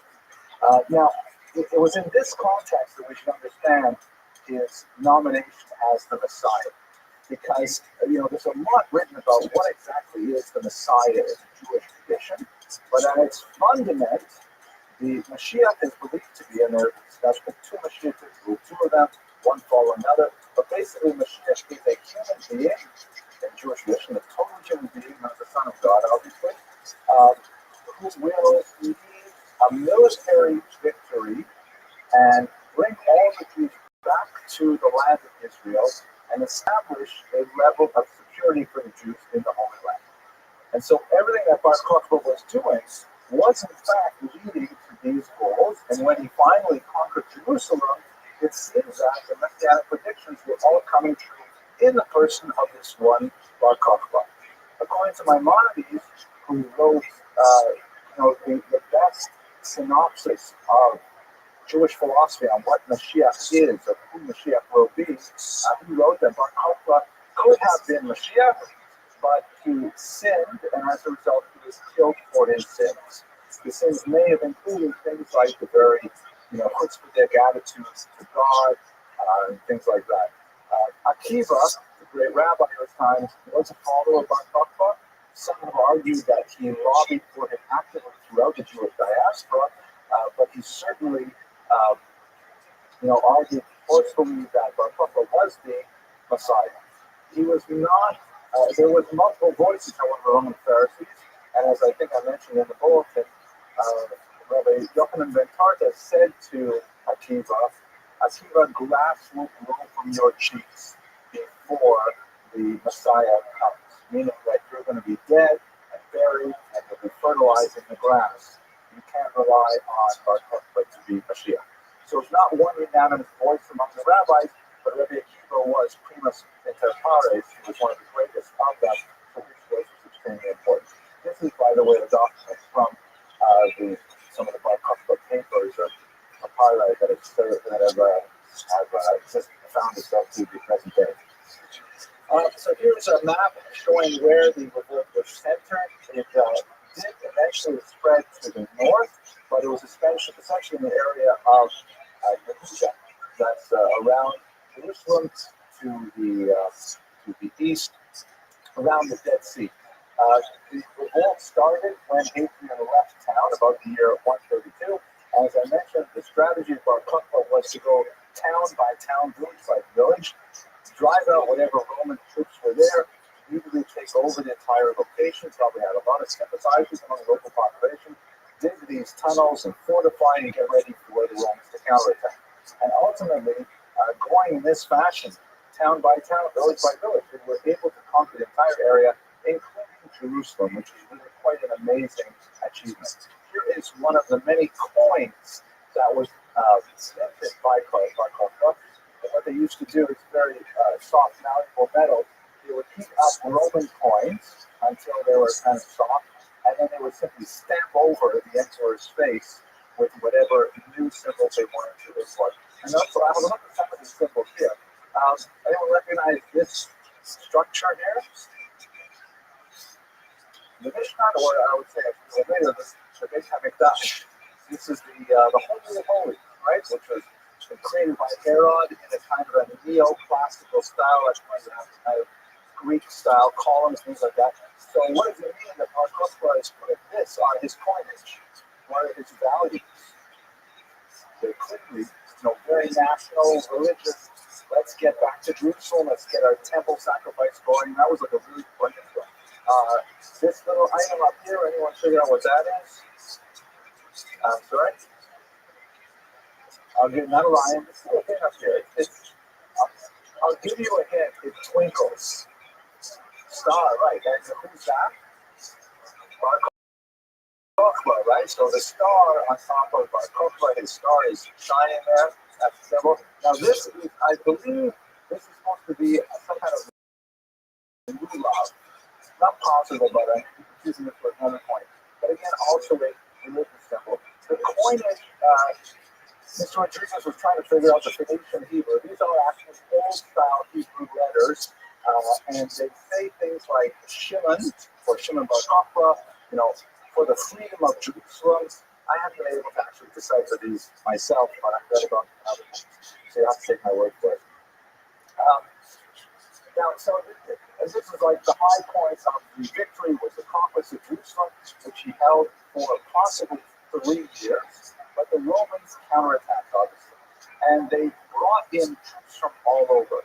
The Romans had taken a terrible beating, so much so that in his report to the Senate, the Emperor Hadrian omitted a key phrase. Normally, when they communicate with each other, the Emperor writes, greetings to you, senators. I and my army are well. He omitted the and my army part because they were really taking a beating in Judea, which was, can you imagine from a Roman perspective? They just can't deal with these Jews. I mean, every few generations they're rebelling. And who are they? It's these tiny little people. The Roman Empire extends from Scotland all the way out to Afghanistan, all around the Mediterranean basin. And they just can't deal with these Jews. Keep on fighting back. What's wrong with them? So he sends in 14 legions. How big is a legion? I looked it up. They vary in size, but the minimum size is about 1,000 troops. And a lot of these troops would have secondary troops attached to them, kind of like squires. So when you figure out what 14 legions mean, it's approximately 10,000 troops. 140 to 225,000 troops were brought into Israel to quell the rebellion. We have inscriptions left by these Roman battalions and legions all over Israel when they were talking about Julia, full court press against them. He even brought generals from Britain all the way across the Mediterranean to deal with the Jewish problem. It was definitely a major military effort by the Romans. You can compare it perhaps to, let's say, the Warsaw Ghetto Rebellion, which was also a doomed effort. There was no way that the Jews hiding in the Warsaw Ghetto would be able to fight off the bulk of the Nazi army, but nevertheless, they made a very heroic attempt of it and sent a signal to the rest of the world. It's a very comparable kind of comparison in terms of the size of forces. So the war lasted for about 3 years. We have coinage that survived that said, Bar Kokhba, Jerusalem, year 1, Bar Kokhba, Jerusalem, year 2, and a third that may be read year 3, and then the coinage disappears. So we're thinking that the war lasted approximately 3 years. At least Jerusalem was held for approximately 3 years, but ultimately it could not be sustained. The last stand was in Beitar, which has become a symbol for Jews throughout the centuries.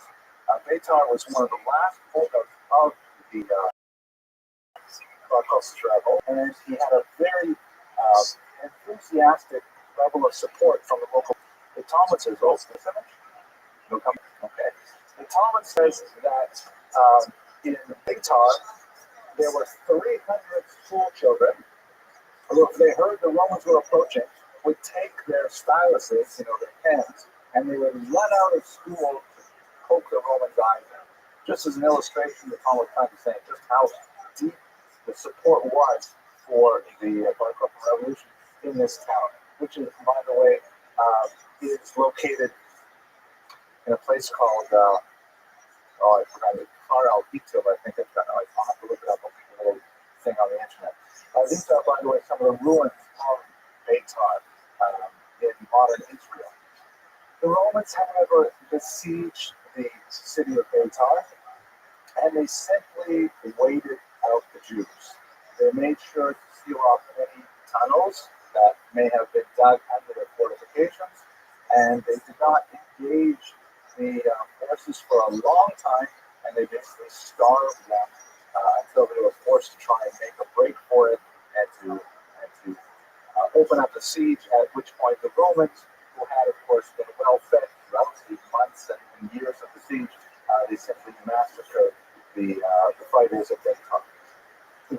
The Talmudic descriptions of the carnage are, incredibly hyperbolic. Like, for example, they said that the Romans rode with their horses into blood up to their necks. So it's hard to imagine what that would be like. They said that the fields around Beitar were fertilized with Jewish blood for 3 years afterwards, and all kinds of these extensive stories trying to describe how horrible the suffering was. Beitar eventually fell, and one of the ironies of Jewish history on the 9th of Av, which is kind of like the day in which so many tragedies that happen to the Jews, the destruction of the temples, actually the destruction of the Warsaw Ghetto, the expulsion from Spain happens to be like a uniquely bad day for Jews, kind of in a sort of like national Jewish bad luck day, a really bad time for Jews, but I shouldn't joke about it. And Beitar fell on that day. The Romans, in an act of cruelty, would not allow other Jews to come and to retrieve the bodies, and they insisted on allowing leaving them there to rot in the August sun without burial. This lasted for approximately a week until finally the Romans, deciding that the revolution really was at an end, they finally allowed the Jews to come and collect the bodies of the dead and to bring them to burial.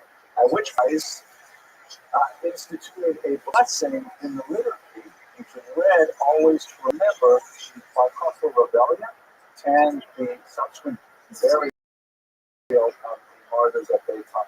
The blessing reads as follows: Blessed are you, Hashem, our God, King of the universe, Almighty, our Father, our Sovereign, our Creator, our Maker, our Holy One of Jacob, our Shepherd, the Shepherd of Israel, the King who is good and who does good for all. For every single day he did good, he does good, and he will do good to us. He was bountiful with us, he is bountiful, was bountiful with us, he is bountiful with us, and he will forever be bountiful with us, with grace and with kindness and with mercy, with relief, salvation, success, blessing, health, consolation, substance, support, mercy, life, peace, and all goods, and of all good things may he never deprive us. You don't recognize where that comes from, but there is a Hebrew, you probably get it right away. Exactly. It's the fourth blessing in mention, the one that ends Ali Katrenu. So the grace after meals is specifically, this one paragraph was instituted by the rabbis in memory of the massacre at Beitar and the ultimate burial of the body. We actually have a lot of passages like that in the liturgy where the liturgy will not specifically refer to a historical event, but it's supposed to evoke the kind of feelings that the authors wanted. Another example, for example, would be the Al-Rachamim prayer that we do at Shabbat, which is the memory of the massacres of 1096 in the Rhineland. Maybe we'll talk about it later. Rabbi Akiva lived through all of this, but 24,000 of his students famously did not. So there's a lot of discussion among historians.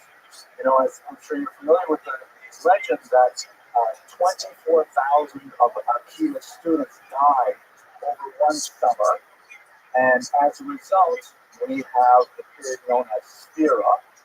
Well, we call it Sphira because it coincides with a part of counting the Omer, or the Sphira Omer, the counting of the Omer, which is basically usually, it's between Passover and the holiday of Shavuot, and in that time there's roughly a month of semi-mourning. And the mourning includes, no haircuts, no listening to music, things like that, no buying of new clothes, and it's supposed to be in memory of Rabbi Akiva's 24,000 students who died during that time. Now, the tradition does not state that they died in the Bar Kokhba rebellion, but given Akiva supported Bar Kokhba, it stands to reason that his students would also support them. And the timing in the summer is exactly right. So some historians have opined that those 24,000 students died in battle with the Romans and not because of slave. But it's kind of like a euphemism for the Romans. They have died in combat. That remains speculative. What is not speculative, however, is how the Romans dealt with the last elements of Bar Kokhba's supporters, including Rabbi Akiva, at which point what's known as the Hadrianic persecutions. Hadrian came back with a vengeance and specifically ordered 10 great rabbis killed in extreme public and demonstrative fashion. The most infamous of the deaths, of course, was reserved for Rabbi Akiva, which was raped from his body with iron cones. The translator, whose head was moved from his body and dragged about Jerusalem by a pig. So there are all these examples which we read actually in the liturgy. Kayla Ezra, we read this on the holiday of Yom Kippur. We go through the story of the so-called Asara Hudei Malchut, the 10 martyrs of the state, which were those martyrs lost their lives in the immediate aftermath of the jail of revolution.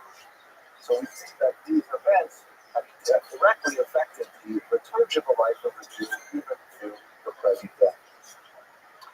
Now, the last element that I find really fascinating about the whole Bar Kokhba story is one of the discoveries of the captions of materials left behind by the rebels. It's in this thing called the Cave of Letters, which is an extremely inaccessible spot near the Dead Sea, even less accessible than Qumran, where the Dead Sea Scrolls were found.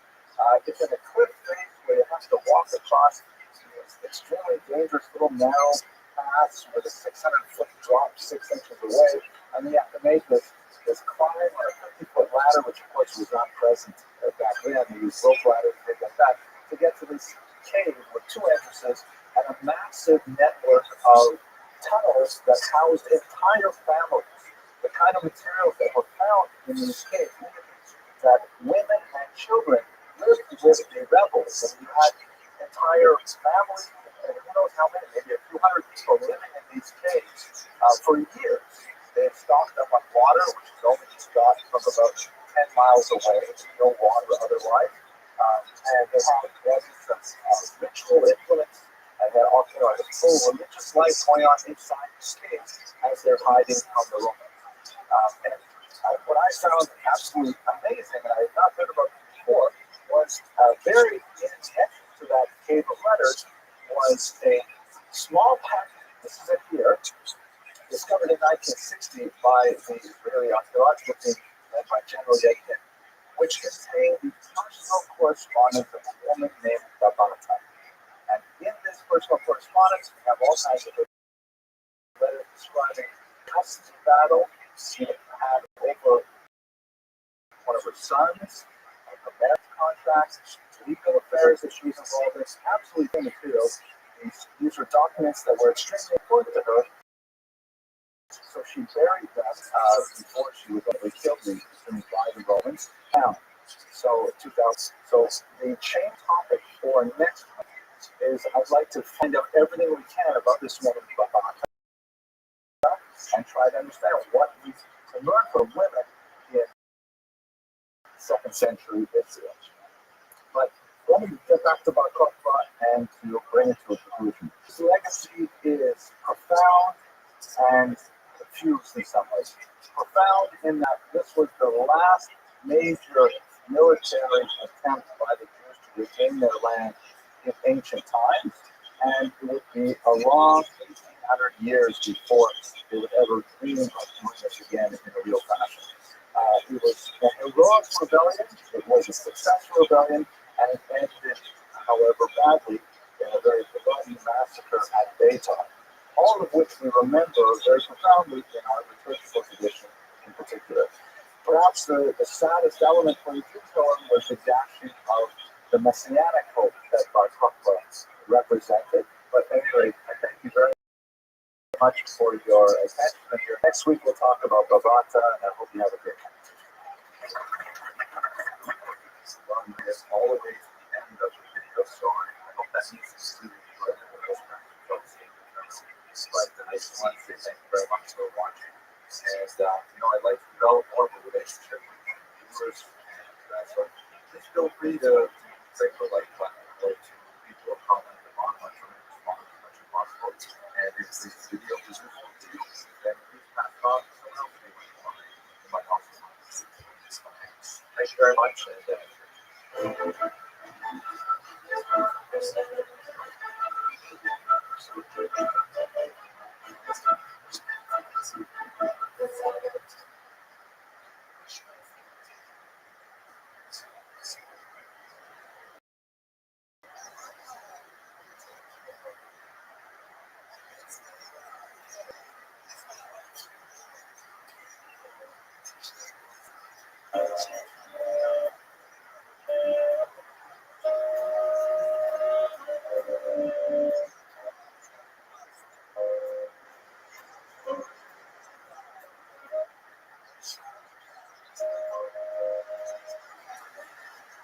Okay, so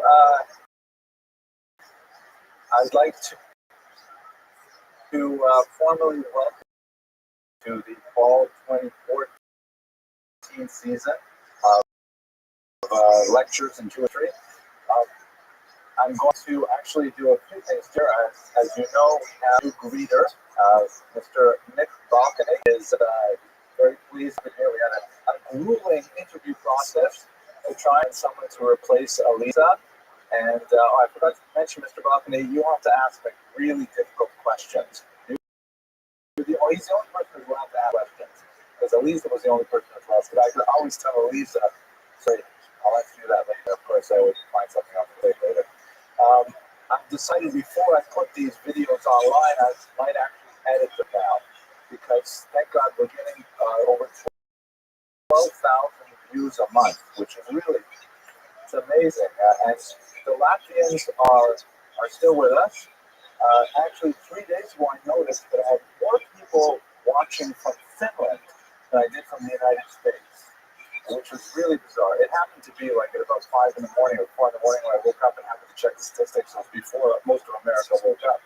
But nevertheless, these lectures really are getting quite a global audience. And so as I said, I better make the recorded version a little higher quality. The other thing is we're starting at 8 o'clock now until the clocks change. Hopefully that'll be easier for people. And I imagine we'll get, a larger crowd once we get to the season a little more.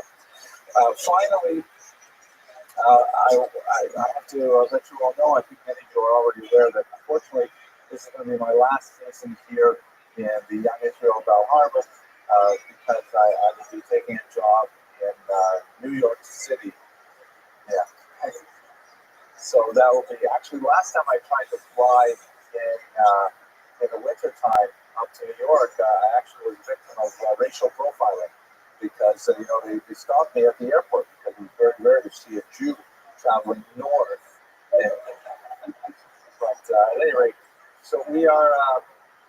So this is going to be the final series. I'm going to try to really do a good job with it so that we can leave with a lot of success.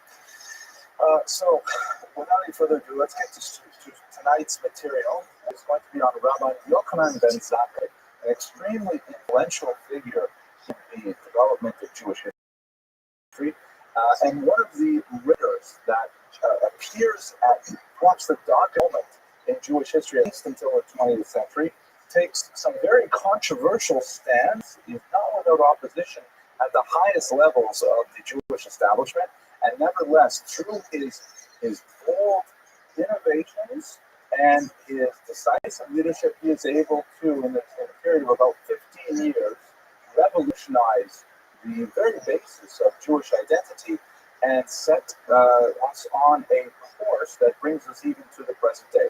We are very much today living in the shadow of Rabbi Yochanan's decisions, and so it's extremely incumbent upon us to understand a little bit about who he was and what exactly did he do that made him such an important character in our national lives. So, if you know anything about Rabbi Yochanan ben Zakkai, chances are you know this famous quotation: "Ten li Yavne v'chachameh." Give me Yavne and its sages. And this is a passage that occurs in Tractate Gitin of the Talmud, which I happen to have with me here from the Young Israel Library. And I won't read it to you in great detail because it is really about a page and a half. But the version that's recorded in this text basically goes as follows. It's probably the year 68 of the Common Era. The Emperor Vespasian is surrounding Jerusalem and is about to destroy it. And in fact, within a short period of time, the Holy City would be razed, the temple would be destroyed, and a whole host of terrible things would happen to the Jewish people. Anyways, Vespasian is outside. He is right now a general. There are other versions that tell the story a little differently. Basically, the version that is in Gitin goes like this. Rabbi Yochanan is inside the city, which is being defended by the Biryonim, who are a sect of zealots. These are Jews who are in rebellion against Rome and are trying to, in a very quixotic and somewhat incomprehensible manner, trying to free this tiny country from the incredible might and strength of the Roman Empire, which at this time covers the entire Mediterranean basin, which extends all the way out to Afghanistan. It's going to go over into the British Empire. So it's a massive empire, and the zealots believe that somehow they can overthrow them, like a few hundred years earlier, the Hashmonaim Asmoneans had overthrown a much weaker Seleucid kingdom. At any rate, Yochanan ben Zakkai feels that this is an unrealistic approach to the Roman occupation, and it behooves the Jews to surrender and to negotiate a treaty of some sort, because otherwise it will be utterly destroyed. He approaches his nephew, who happens to be the leader of the zealots, and says he wants to leave the city that's under siege, meet with Vespasian, and negotiate. And his nephew says, there's no way they're going to let you do that, because my soldiers are very much against any kind of negotiation with the Romans. But Yochanan ben Zakkai pressures him, and so they come with this bizarre plan that he should fake his own death. Should take a kind of a potion or something, and it makes him seem like he is in fact dead. Put him in a coffin, and they're going to carry him out of the city walls for burial. The Biryonim they've seen that trick before, and so they want to try and drive iron rods through his coffin, but they say, come on, you can't do this to Rabbi Yochanan ben Zakkai, that's not appropriate, right? So then they say, well, what if we shake him around a little bit, right? He says, maybe he'll cry out. No, that's not appropriate to move the body either. You have to treat him like Disney and let him out. Of course, he managed to get out of the city, and he approaches Vespasian. And as the story in the Talmud goes, he says to him, he greets him as Emperor Vespasian. And Vespasian says, thank you very much, but I'm not an emperor, I'm a general. And Yochanan ben Zakkai says, no, you are actually an emperor, because someone died in Rome and they're getting a promotion, and in fact, that's exactly what happens right there on the spot. And Vespasian learns he's going to be the emperor, he has to go to Rome. He's amazed with this, and by the way, there are other versions of the story in the literature that have a sequence of events a little differently, but the version of Gittin is like that. And what happens is Vespasian says, wow, fantastic, you must be a very holy man. I will essentially give you 3 wishes. What do you want? And so these are the 3 wishes that Rabbi Yochanan ben Zakkai negotiates. He says, the first one is, of course, the slide here. With the word Tainli Yavne V'Chacham Meha. Give me the city of Yavne and its sages. And then secondly, the Shilta, the Rabbi Gamliel, and give me the lineage of Rabbi Gamliel. I'm going to do this in a minute. He's Rato Yisayim the Rabbi Shada, and a doctor for Rabbi Sadok. Rabbi Sadok had been fasting for repentance to try and save Jerusalem, and he had made himself ill as a result, and so he wanted to get a doctor to come in. But it's amazing, in entire Jerusalem, you can't find a doctor there. Obviously, we've changed the society dramatically since then. A lot of accountants are lawyers, no doctors, surprising dentists, right? Here is, by the way, a bust of Vespasian, so you get a sense of what he looks like. All of those 3 requests were granted to Rabbi Yochanan ben Zakkai, and essentially what he did was he repaired to this little city of Yavne, and he assembled a yeshiva there, the Keren B'Yavne, the vineyard of Yavne, and established a kind of a foothold, a piedmont for rabbinic Judaism to continue. That's perhaps the most significant thing. However, there are a lot of really significant questions. First of all, what exactly was Yavne? What is he asking for Yavne? Yavne is a strange kind of place. It does not have a long of Jewish scholarship. It doesn't even have a long history of Jewish settlement. Why is he asking for Yavne? So I'm going to talk about that in a second. But before I do that, I want to also point out the fact that we had a tremendous difficulty as historians working with Tannaitic literature.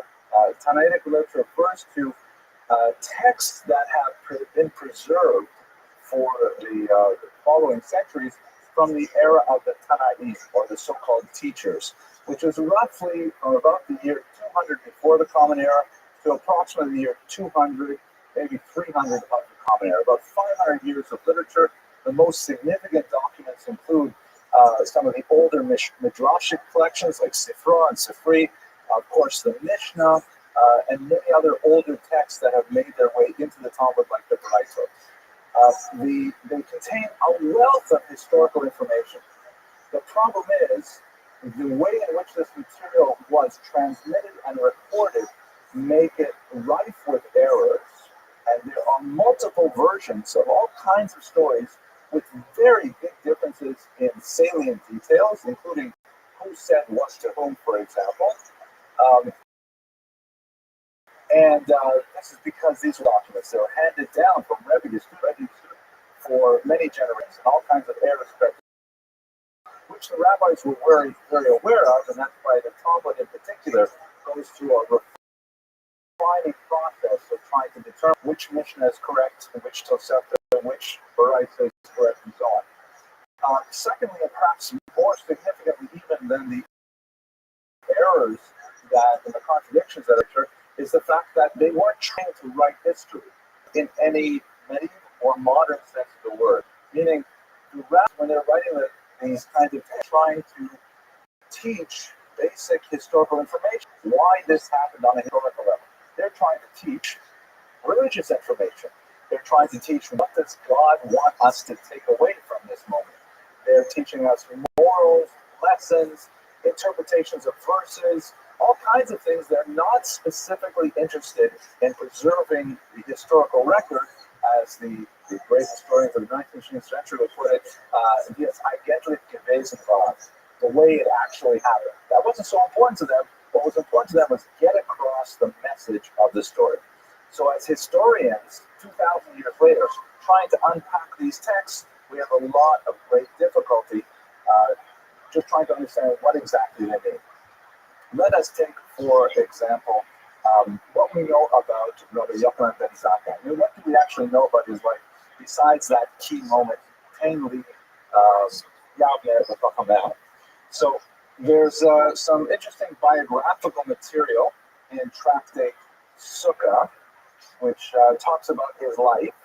Let's grab it quickly here. And this I might read a little bit more detail because it's rather amazing in scope. Okay. So first of all, the Talmud says, Amru Alavo Rabbi Yochanan ben Zakkai. They say about Rabbi Yochanan ben Zakkai, Me'amav lo saf sicha skulen. He never spoke casual speech, meaning every word of his was measured and was spoken for a reason. No schmoozing about the Marlins, no complaining about the Chazan, nothing like that. V'lo halaf daled amos below Torah below tefillin. He never walked 4 cubits, about 6 feet, and had his tefillin on or constant boldness. V'lo kadmol adam but the midrash. No one ever came before him to shul. He was always first in shul. V'lo yashem b'midrash. He never slept in shul. Lo shem is never. Lo shem is harai. Not even a little dribble when the rabbi was giving the drasha. Nothing. That happens to be one of my hardest places to deal. He had no problem staying awake the whole time. For those hard, never reversed to Fanos. He never appropriate thoughts in alleyways that profane, which means like when the bathroom was forbidden to think about Torah, he never thought about Torah. But it's midrash to let anyone alone the base measure something. He was always the last guy to go. And it goes on and on with these kinds of behavior. And where did this come from? Well, it happens that he was one of these of Rabbi Hillel, the great Hillel, the sage. We spoke about him a couple of years ago. Those of you who are watching the internet, go back on the index there. But check this out. This is kind of an interesting passage about him. Also on the same page. It says here, Shmonim Talmid Hayu Hillel Hadaki. There were 80 students that studied under Hillel.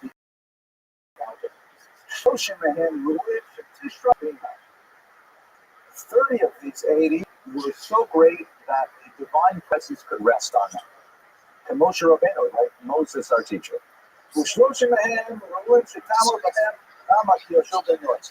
And another person was so great that the sun would stand still for them, like it did for Joshua ben Nun during the conquest of Israel. And then I love this part. Esther and Benjamin, 20 were so like they were not as a stand level. God should Kulan, Jonathan ben Uziel. The greatest of them was Jonathan ben Uziel. That later on the Talmud will say that when birds were flying overhead, they would be, and he was learning Torah, they would be burned for a Chris, which his whole family went into the outdoor barbecue industry as a result. Content should go to joke. I'll edit that out. That's one of those things. Content should go. The least of Hillel students was Rabbi Yochanan ben Zakkai. So he was the least of them. I guess that 20 so, I'm not sure. What do they say? I'm going to love Rabbi Yochanan ben Zakkai just to get a sense of what was the least of Hillel students. Shalom, India, Mikro, Mishnah, Gemara, Halachas, Avados, Yikuke Torah, Sofrim. He learned every aspect of Torah, both written and oral Torah. Talmud, he learned logic, hermeneutics. Tekufos, Gematrios, he learned astronomy and numerology. Sichas Malachei Ashares, the language of the angels. The Sichas Sheidim, the language of the demons. The Sichas Dekalim, the language of the palm trees. Mishalos Hotsim, the parables of the washerwomen, which is a fascinating thing, which Rashi explains it's like Aesop's fables, kind of like stories that people would say. So he was well-rounded. These are things that not necessarily in the traditional Jewish canon, but he knew verbs, that he knew sayings, surely, Davar Pilmador he knew a great thing and a small thing. Davar Gadol, what is the great thing? Timarkaba. This is about the actuary. Davar Katan, what's the small thing? Habayim Dabayim Rabba. Entire Talmud, the questions and answers by Rabbi. So this is Rabbi Yochanan ben Zakkai, the least of Hillel's students, and this is the scope of his learning. A fascinating kind of depiction. We have a serious problem, however, with this passage because we're not exactly sure when Hillel died. Perhaps it was in the last quarter of the first century before the Common Era. And we do know that Rabbi Yochanan ben Zakkai was active up until the year 85 CE, give or take 5 years. So that would mean that Rabbi Yochanan ben Zakkai would probably be in the neighborhood of 120 years old at the time that he had this encounter with Vespasian, which is like an incredibly old age, even in the context of biblical ages for this particular period of time. So some scholars have discounted the specifics of him actually studying a Hillel's speech. He may have been one of the base Hillel, but certainly was one of the base Hillel, the house of Hillel, one of the disciples, but he may not have necessarily had the direct contact with him. But at any rate, he certainly was an older man towards the end of his life when he met with Vespasian. We don't know a lot about his family life. We do know, however, that he had one son who predeceased him. And in this context, this will be, I think, my last citation from the Talmud for now. It describes how he was comforted at after the funeral of his son by his greatest Rabbi Elazar ben Arah. First, I should tell you, because we went to come back to this earlier, there's a famous Mishnah which describes the 5 greatest students of Rabbi Yochanan ben Zakkai. They talk about all their characteristics. This one, for example, is a sealed cistern that reaches not a drop, and he remembers everything. This one, my favorite, Ashrei Galato. His mother would be so proud of him. That's a beautiful phrase. I think that's one of the greatest things. His mother would be proud. And about the last one, the Rothschild, he has a laid hope. He has a good heart. And Rabbi Yochanan ben Zakkai says, if you put all the sages of Israel in one side of the scale, and you put Elazar ben Arah on the other side, he would outweigh them all. Now, when he unfortunately lost his son, so his student came to console him. Here it is. And his students and others came to console him over the loss of his son. So one rabbi came forward and said, Rabbi, Ben Zakkai, may I? He says, sure. So he says, don't you know that Adam buried one of his sons, and he was nevertheless consoled? And Rabbi Yochanan Ben Zakkai says, I'm sitting here mourning, and you want to add to me the sorrows that Adam Arishon suffered? And then it says, get away from it. And then another rabbi comes and says essentially the same thing with another biblical figure, one after another, saying, look, Pastor Meshugai money, do I need more people? This is the kind of comfort I am. Until finally, Rabbi Elazar ben Arach comes to him. Because Rabbi Elazar, you have consoled me, and then he gets up and he goes on with life. But you get a sense of his sense of humor as well, that even in a dark moment, he can still say, here I am mourning my son because of Lord's source. We don't know much about his wife, about the rest of his family. What we know about his major teachings in general is that he was, as I mentioned, a student of Hillel. He was a great populist, meaning he believed in the value of the Jewish masses.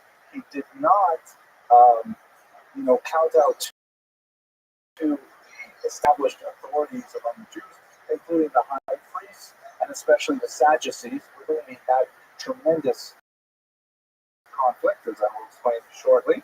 And he emphasized elements of a new way to reach out to God in the absence of the temple. We will also return to that point towards the end of this class.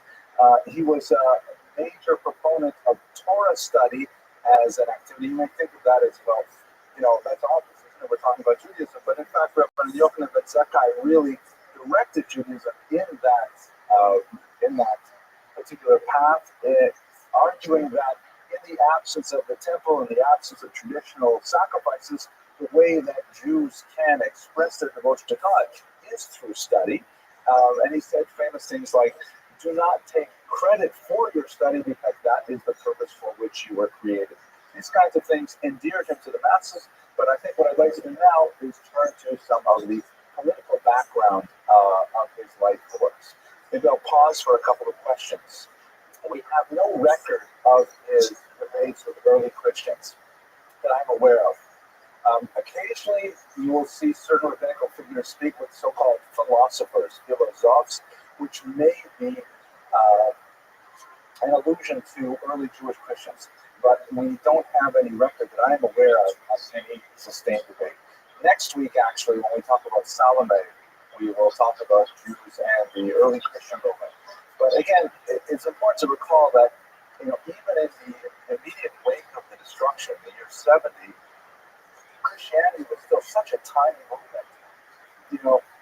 We're not even sure how much intercourse they would have had with each other. Small groups of Jews who choose to follow Jesus. In the context of, they're still Jews, and it's just another kind of.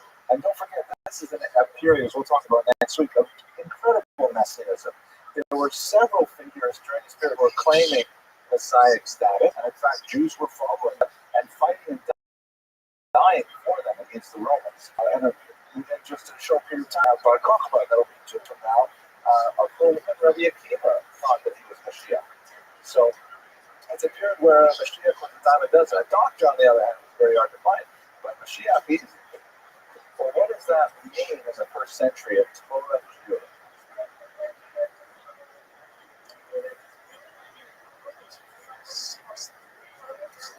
Well, let me answer that question in a few slides, because I'm going to give you a sense of Jewish sectarianism, and we'll try to understand what that means to be Torah observant.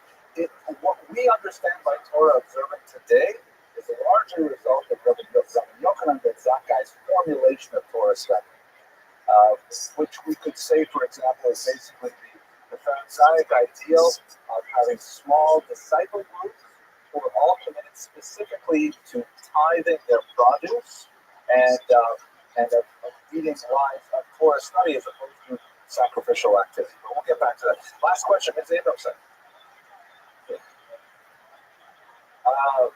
Probably, yeah, Zakai, which means like pure or innocent. No. In Jacob Neusner's biography, he has a longer discussion of that. That's a nice name. I don't know anyone named Zakkai today. Certainly don't know anyone named Chaya. That would be a really bad name. It's guilty. But anyways, let's go on. So let's look at Israel in destruction. So we have to really put ourselves in the mindset of Jews at this really terrible time in Jewish history. Israel has been going through a tremendous amount of sectarian dispute. We'll go through several of the groups in a couple of slides. And ultimately, the Romans have decided enough with this. The precursors to the Roman-Jewish War were some radical elements who decided to deny the Romans the right to bring sacrificial offering, long been afforded to them, along with other non-Jewish nations who just celebrated the holiday of Sukkot. And when that was withdrawn from them, this was considered an act of great, chutzpah to the Romans. They're not allowed them to bring sacrifices at certain times of the year, and they marked the revolt because the Romans really had enough of these fractious people who were insistent on their stubborn individualism, on Kashe Ora, stiff-necked people. Just about every other nation that they conquered, they were able to effectively manage. And the war was bitter and incredibly bloody. Possibly hundreds of Jews losing their lives and being sent to exile. The numbers that we have from the classical sources may be as high as 600,000 Jews. That's most likely an exaggeration because that population figure for this era is inflated, and it is the way of ancient sources kind of these numbers poetically. But there's no question that it was an overwhelming demographic loss. When we look at the mood of the nation, we look at one of the greatest historians of this period is Gedalia Amnon, shown here, an Israeli scholar, originally from Poland, I believe, who died very young in the 1950s, I believe. And he wrote a very important book, which was translated very published by Harvard, called The Jews and Their Land. And he identified 6 basic attributes for a sense of national independence, all of which were basically missing at the time of the destruction. Specifically, one of the things that helped assert national independence is the existence of a state, and that was completely wiped out by the Romans. And the Romans actually put a tremendous amount of effort in trying to root out the entire memory of the Jewish state at this point. The region known as Judea was downgraded from a governance to a section of another part of the kingdom. It wasn't even given an individual status. The name Judea was wiped out and replaced with the name Palestina, which was intended as an insult to the Jews because it's named after the Philistines, the traditional biblical enemy of the Jews. So they renamed the land of the Philistines Palestina. Of course, today the debate over names continues with that particular term. So there's no statehood. Secondly, it's quite likely that as a result of the deportations and the wars, Jews no longer constitute a majority of the population of the land of Israel by the end of the first century. They did constitute a plurality, meaning they were most likely the largest minority of all the peoples in Israel, but they definitely did not have majority population anymore. Money is always essential, and you have to have a continuous foundation with a stable economy, which in the ancient world essentially agrarian, and that was completely wiped out by the Romans with tremendously onerous taxes, which were only difficult there in terms of their quantity, but also in terms of their shekel, the shekel award, which was given to the temple in Jerusalem. The Romans had allowed the Jews to continue collecting it and sending it to the temple for the upkeep. And as a result of the Roman-Jewish wars, the Jews were ordered to send that money to Rome to the upkeep of the temple of Jupiter, which was, still a tax burden and an insult on top of it. Leadership. Now, this is especially interesting. Who were the leaders of the Jewish people at this time? We have traditional status groups such as the high priesthood, the leader of the Sanhedrin, which may have been the same people, meaning there are certain periods in Jewish history where the Kohen Gadol would be the head of the court, the Sanhedrin. The Sanhedrin at this point, by the way, largely due to Rabbi Yochanan ben Zakkai's activity that eventually finds its home in Yavna. But in the immediate aftermath of the war, the destruction of Jerusalem, the Sanhedrin is not functioning, the priesthood is not functioning. All that's left are the Pharisees.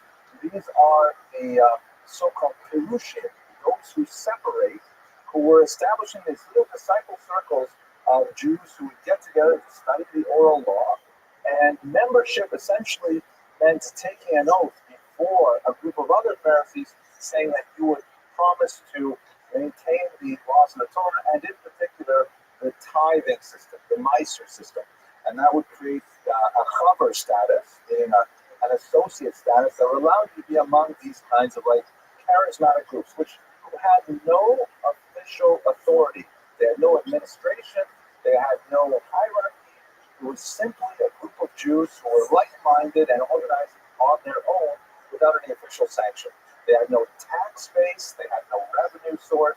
And nevertheless, they were still emerging as the popular leadership of the Jewish people. This is primarily where Yochanan ben Zakkai comes out because he is essentially a Pharisee. Control of the diaspora. There is a Jewish diaspora which predated by several hundred years the destruction of the first temple, and really for at least another 400 or 500 years, Israel would remain the center of the Jewish people on a leadership level, where the rest of the Jewish world would look to Jerusalem, or at least to Israel. Jerusalem, of course, was emptied of Jews. It was declared Judenized by the Romans, who were allowed to live in the environs of Jerusalem. But Israel as a whole was considered the homeland of the Jews, and issues would come forth out of Jerusalem. Decisions would come forth from there. Key Zion takes a Torah, right from Zion, Torah would extend. So this is still in effect, but again, there's no leadership to exercise that authority. And finally, statehood could still exist in Hamaron if there is an active resistance to the occupation, but after the temple was destroyed, and especially 3 years after that was it for the resistance. It was completely broken. It would amazingly rise up five decades later in the Bar Kokhba rebellion with similarly disastrous results for the Jewish people. But at this point, the Jews were literally at their lowest point in history. And it's amazing, and it's truly mind-boggling to think that they could survive this kind of national assault and still emerge victorious on a spiritual and ultimately even today on a national level. So this is the context in which we have to see Rabbi Yochanan ben Zakkai's activity. Who were the various groups? We've been dancing around this question a couple of times. Who were the various groups that were active at this time? So you have the so-called Sadducees, the Tzdukim, who were associated primarily with the temple, and that was their locus of authority.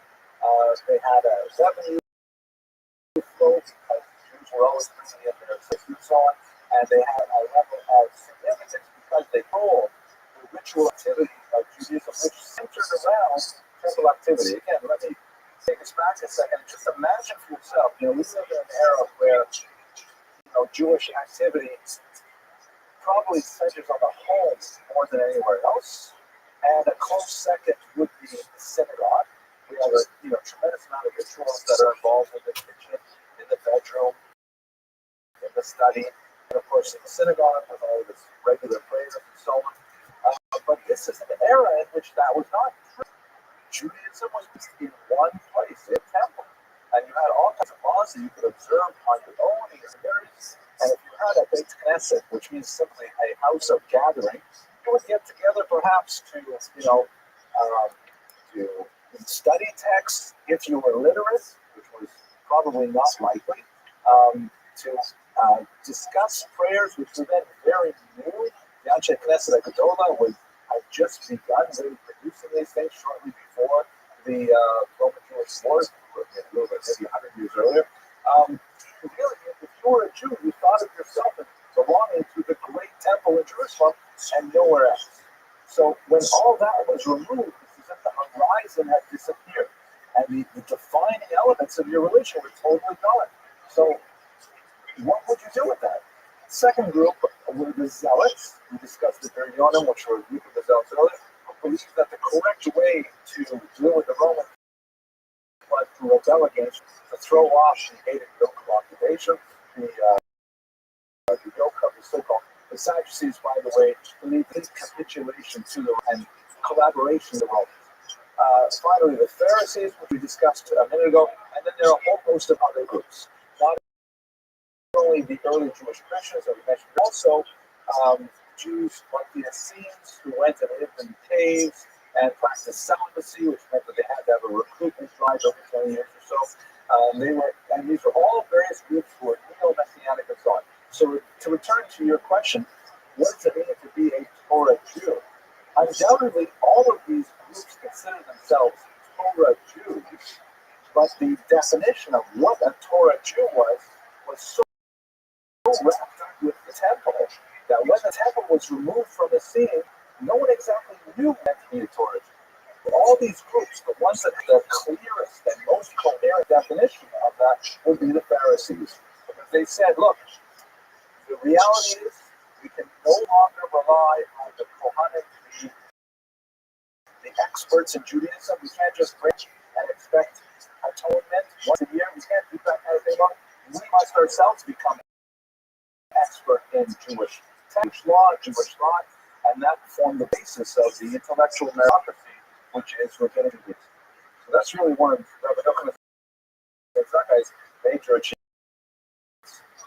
So, of the Pharisee groups, there were the so-called Pharisee zealots, and you can see this in the Tanakh literature. There are some Pharisees who have such tremendous contempt for the Romans and are more than willing to take up arms, even though they are still, within them, they still feel they lean towards, aggressive.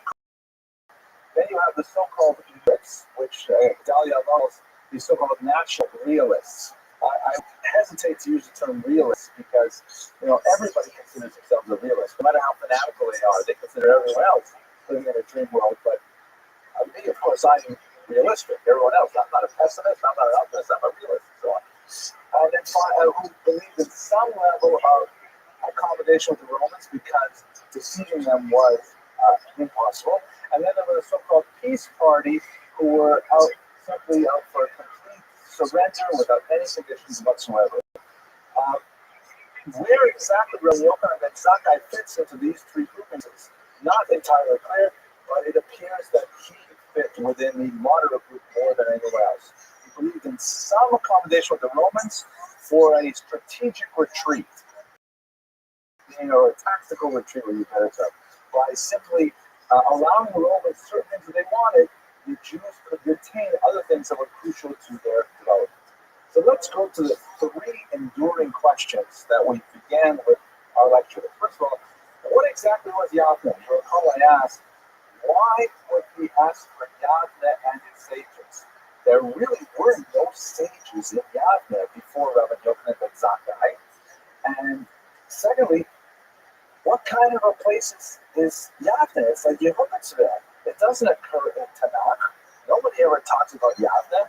Maybe you could know Hebron or Shechem or some other biblical place. What is going on with Yavne? So the Roman term for Yavne is Yavnea, sometimes with a J, pronounced J, but really it's Yavnea. And it appears that even though Yavne did not have a majority Jewish population, had no yeshiva to speak of before Rabbi Yochanan ben Zakkai, the Romans used Yavne primarily to control displaced populations in their rule. Meaning, when they had population and they were moving large people, numbers of people around, when they had a population that they wanted to keep tabs on, not quite a jail, but kind of like a supervised environment. And they knew what was going on. It was not like the great city, New York or Warsaw or something like that. It was like, look, yes, you can come over here, and there's lots of Gentiles here who will, be aware of your coming and going. In other words, it was kind of like not exactly a ghetto, because it was like a mixed population, but it was kind of like a place where the Romans could keep an eye on what was going on. So in other words, perhaps, I'm sorry, Mr. Weiser?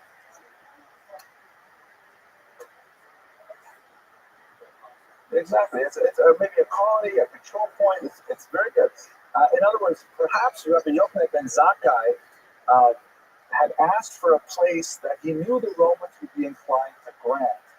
Meaning, we're not asking to, occupy a traditional Jewish center where maybe we could foment revolution. We'll live right in your backyard where you want. Or, as Alon has suggested, not in keeping with the text that we have in the Talmud of Gittin, perhaps it was Vespasian's idea, saying, "Oh, okay, look, you're flattering me. You're telling me I'm going to be the emperor. It turns out you're right. So, fine. What do you want? You want it?" He says, "Well, give me the sages." Okay, all right. You can have some of your sages, but they have to live in Yavne.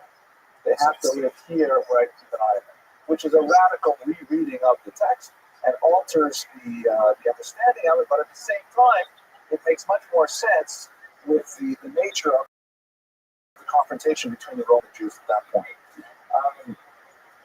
So it could be, according to law, that Vespasian had Yavne, and Yochanan ben Zakkai accepted it. Other meanings of this story elsewhere seem to support that interpretation. Secondly, what exactly was Rabbi Yochanan ben Zakkai's role? We note that he is referred to usually as Rabbi Yochanan ben Zakkai, and not as a erroneously thought Rabbi Yochanan ben Zakkai. But Rabban means simply our teacher. It is a term that is reserved for a particular position known as the Nasi, or the president. For most of this period, the Jews were led by two distinct individuals, and we go to the partners, or the pairs. One was called the Nasi, the other was the Ausbeit, the head of the Jewish court. However, according to Sharira Gaon, a medieval commentator on Jewish history, he insists that this term Rabban is reserved for people who are the Nasi, or the presidents, which doesn't make sense because Rabbi Yochanan ben Zakkai was not of the lineage that would allow him to be Rabban. There was always, a Hillel, a Shimon, or a Gamliel, and so on, that were the Nasiim. How did Rabbi Yochanan ben Zakkai suddenly get to be Nasi?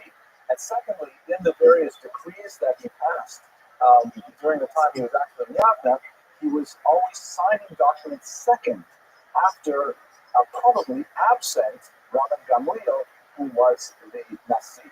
So it appears like he was behaving as if he was the Nasi, the president, with the right to execute orders and to demand Jews to conform to new takanot, but he doesn't have the right to take that position. You add to that the fact that there seems to be no other person acting like that until about the year 85, and you wonder what exactly is going on.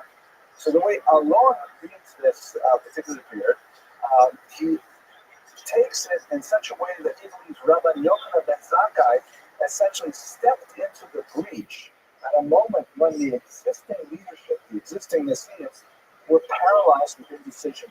How do we deal with the loss of the temple? How do we deal with this overwhelming loss of statehood?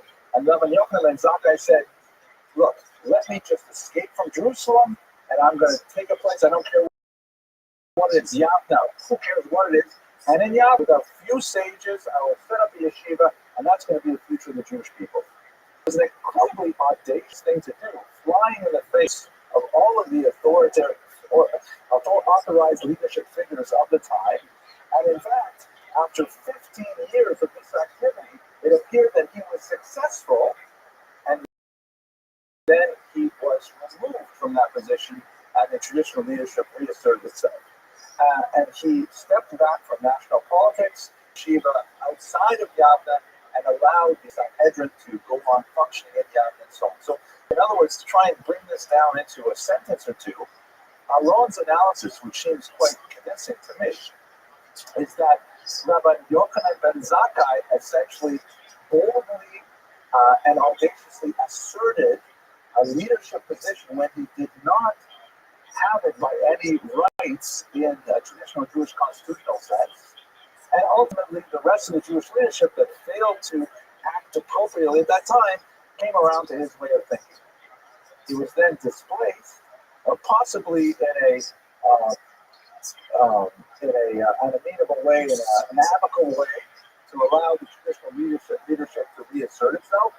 But it was those crucial 15 years that he was active in Yavne that he allowed the music to continue in the form that we would understand it. And now, the problem with this whole discussion, however, is that it relies very heavily on a logical tool, which is very, very weak.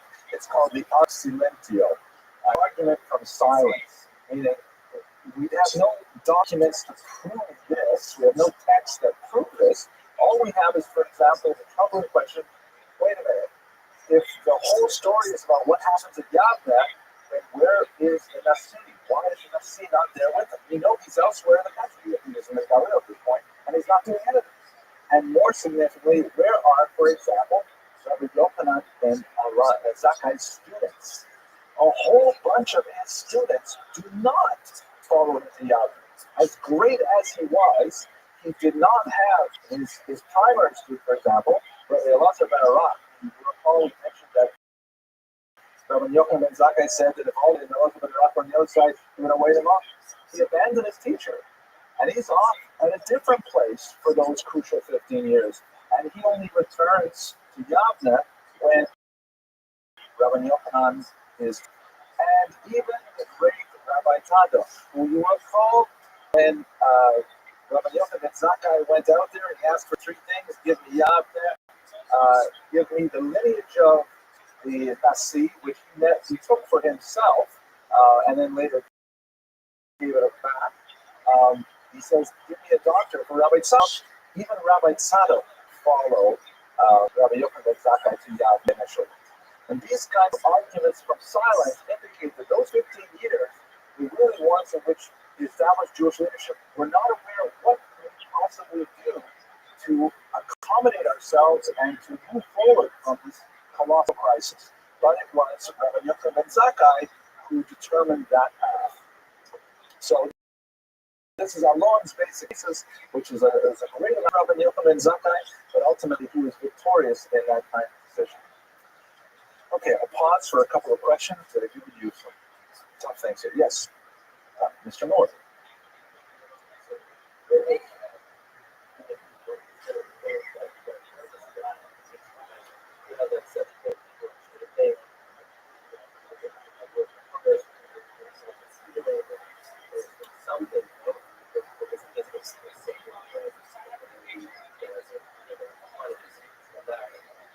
So that's a good question. I'll repeat it for the internet audience who might not hear on it, especially like where was God during all those pictures?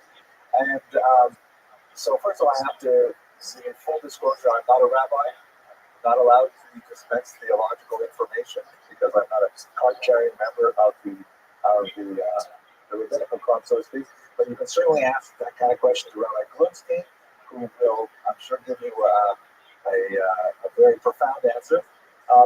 The sources that analyze this material, like Gedalia Alon, for example, so on, they won't ask that question. It's just not part of the mechanics of the tools that historians use to figure out what's going on here. But on the other hand, and I'm not going to step into a rabbinical role, but I'll speak as a Pasha to Yid, as simple Jew at this point.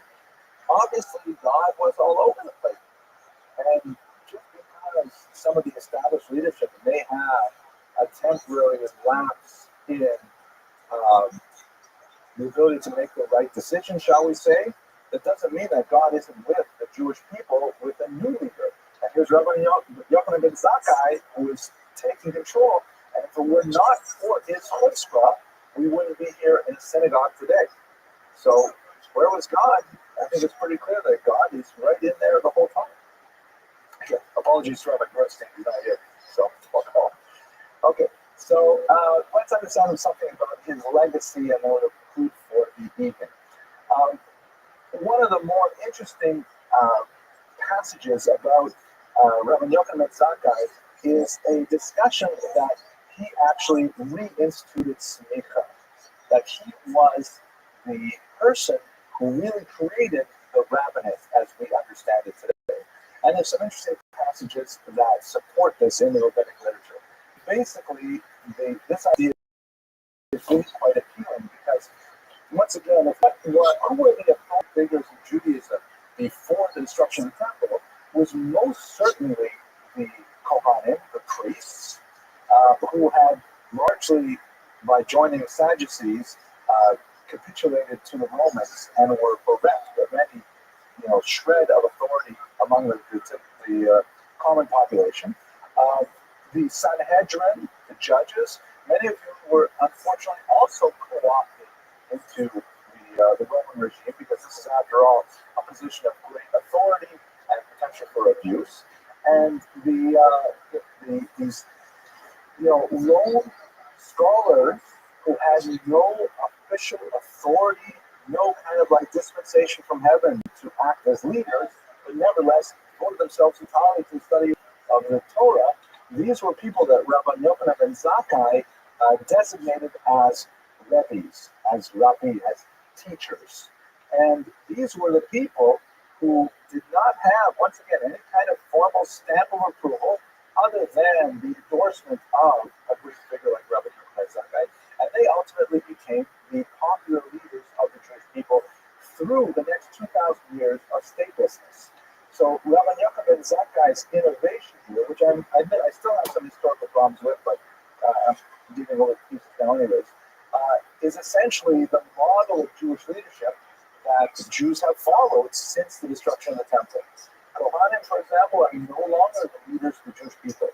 Even administrative heads like chief rabbis do not really claim the same kind of authority, because Jews are free to simply give their authority to their local rabbi. And anyways, in halakhic terms, they may be obligated to give the authority to the local rabbi over the chief rabbi.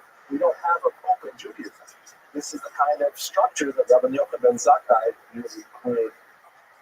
Another major legacy point was his teachings firmly established the moderate or national realist approach of Pharisaism to the present day. I'll just quote two passages which I think are really quite telling of this approach.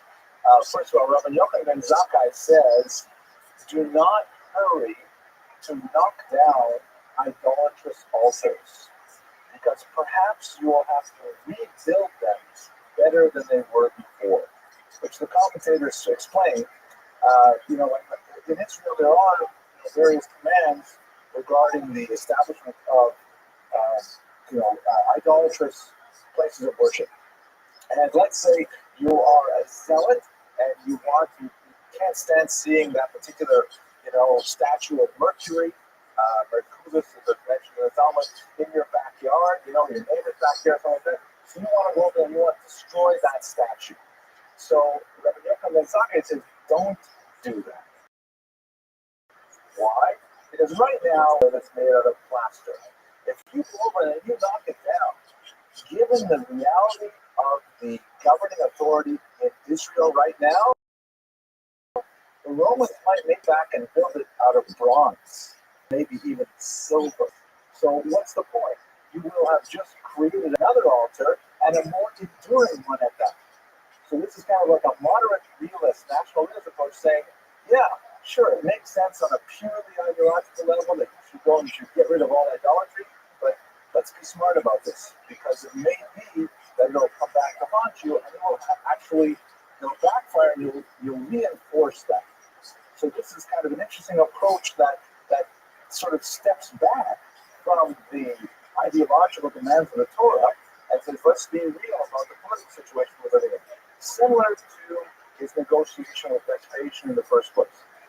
Another beautiful teaching, one that is recorded in a variant text of the Avos Rabbeinu of Rabbi Nassim, which I found absolutely fascinating. I was thinking about it all week. The text reads, if you are holding a seedling in your hand, right, you have like a tree seedling, you're about to plant it, and someone comes to tell you that Mashiach has arrived, the Messiah is here. Rabbi Yochanan ben Zakkai says, plant the tree first, then go see Mashiach, which is an amazing statement, because you think that if Mashiach is really here, oh my gosh, drop everything, right? Because this is the end of times, it's the apocalypse. And this is Rabbi Ben Yochanan ben Zakkai who says, no, look, you got to take care of business that's going on right now. Take care of the future. You're planting a small tree.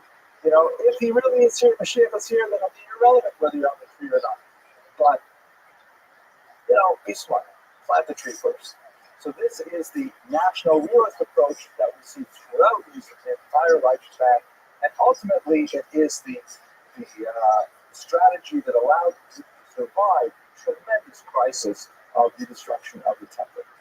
So with that, we're right on time. I want to thank you once again for your support and your attention. I'm really happy you could come, and I wish you an amazing week. Thank you very much.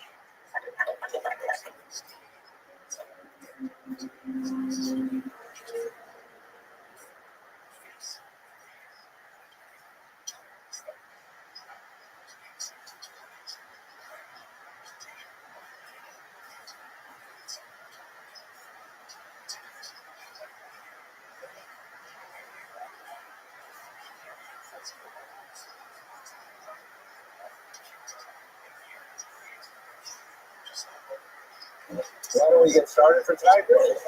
Tonight is the penultimate class of the season. We're going to speak about one of the most influential Jews of the 20th century, to be sure. They're signaling, and I should step this way. Yeah, so you can see the screen right. Very good. So, but you're going to see Leon. It's the first time you're here. I always walk around like this. I walk back like this. You know, it'll be okay. Anyways, first I have to tell you a joke. The joke goes like this. We are going to speak about a really unusual individual, one of the most influential Jews and influential thinkers in the 20th century. And he comes from a line that really is Jewish royalty. I mean, there are certain surnames in the Jewish tradition. Oh, welcome back. Certain surnames in the Jewish tradition, like Rothschild, Ibn Tibbon, maybe, Ashkenazi, certain names that really, go through many generations. Names you might not be so familiar with, Rodriguez, for example, that really, resonate for many generations, and Soloveitchik is one of them. And one of his forebears, we'll speak briefly about this in the first slide, but he was known as the Briscoe Rug. And so the joke, the introductory joke, which is actually a true story about the Briscoe Rug. This is the middle of the 19th century in Eastern Europe, and the students are learning with the Briscoe Rug, and a shochet comes in, a ritual slaughterer, and says, Rabbi, I just shechted a cow, with 500 rubles, and I'm concerned that perhaps I didn't do something right. Would you please go inspect the carcass to make sure that it's kosher? So the Briscoe Rug goes out, the students follow him, and he inspects the cow, and he says, in fact, it's not kosher. This animal is treif, not kosher. And, it's a huge loss because now it's no longer fit for Jewish consumption. He has to sell it at regular rates, which are like, 1/10 of the rates that you get for kosher meat. And the shochet says, okay, well, what they do. They go back to studying. And then as they're in the middle of their Talmudic section of the middle of their Talmudic study, a woman bursts in the room and says, Rabbi, I don't know what to do. I'm very upset. I had this chicken slaughter, and I brought it home, and I saw it wasn't kosher. I brought it back to the shochet, and he refuses to give me back my money. He insists that the chicken is kosher. What am I going to do? So he says, okay, let's go have a look at the chicken. So the woman takes him back to the shochet, and they have the chicken there, and it's the same shochet, of course, the same slaughterer. And the shochet is furious, and he's angry. He's livid. His face is like a thermometer. He's all red with anger, and they're arguing over this chicken. And the person who looks at it and says, unfortunately, once again, the chicken is treif. And the shochet gets furious. He stomps in anger, and he says terrible things to the Briscoe Rug. It impugns his honor, his integrity, his intelligence. He orders him out of the store. So the students, they say to the rabbi, what's going on? I mean, first, the guy made a mistake with a large cow, 500 rubles, and, he was like accepting the Gezeras Hamela. But so, God speaks, and that's the way it is. And now here, over 25 kopecks for a chicken, he's furious and disrespectful. What happened? So the Briscoe Rug apparently said, see, there are two totally different situations. In the case of the cow, it was between him and God. And he was prepared to let it go. But in the case of the chicken, it was between him and another human being. That he wouldn't be prepared to let go. there's a lot of musser in that little story, a lot of wisdom. We're allowed, well, I'm not going to spell that out for you, but Rabbi Goldstein can do those kinds of things. But it's a story about the Bristol Railway. Steve, you're about to grow? You're waiting for the punchline. Not really a joke. I always thought it was funny up there.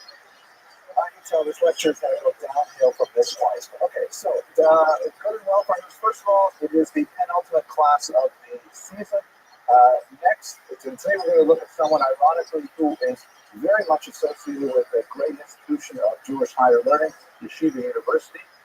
Next week, our last lecture, we'll look at someone who's associated with another great institution of Jewish learning, Touro College, as we will study the life of Dr. Bernard Lander, the founder of Touro College, also a fascinating figure that cast wide and long shadow over American Jewish history.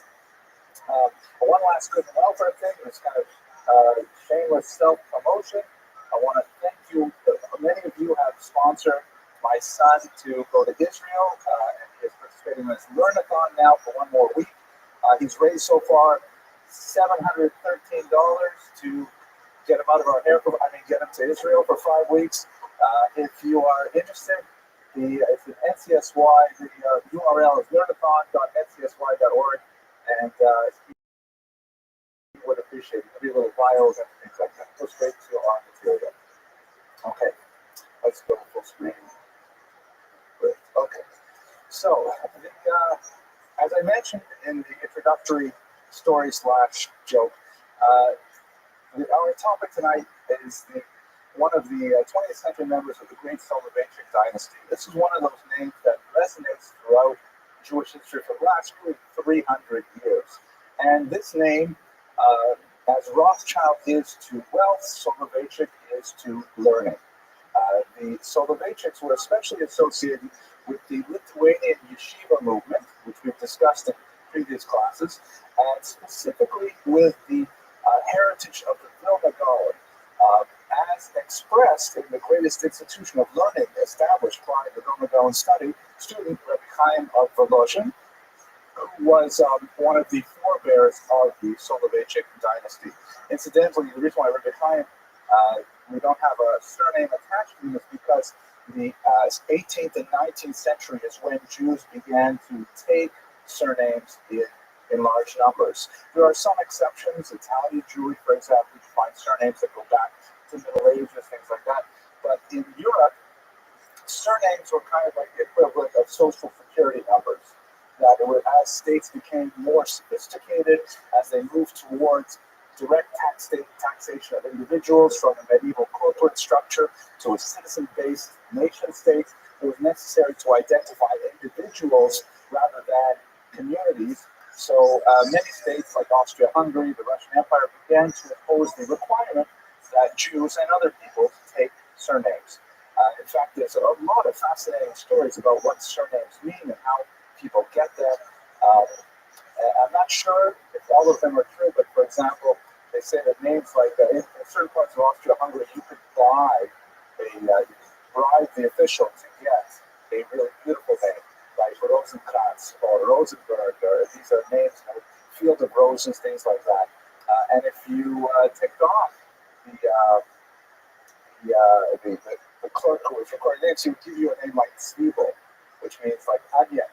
Or this is a good one, Katzenellenbogen, famous Jews, Zwiebel and Katzenellenbogen. Katzenellenbogen means cat's elbow.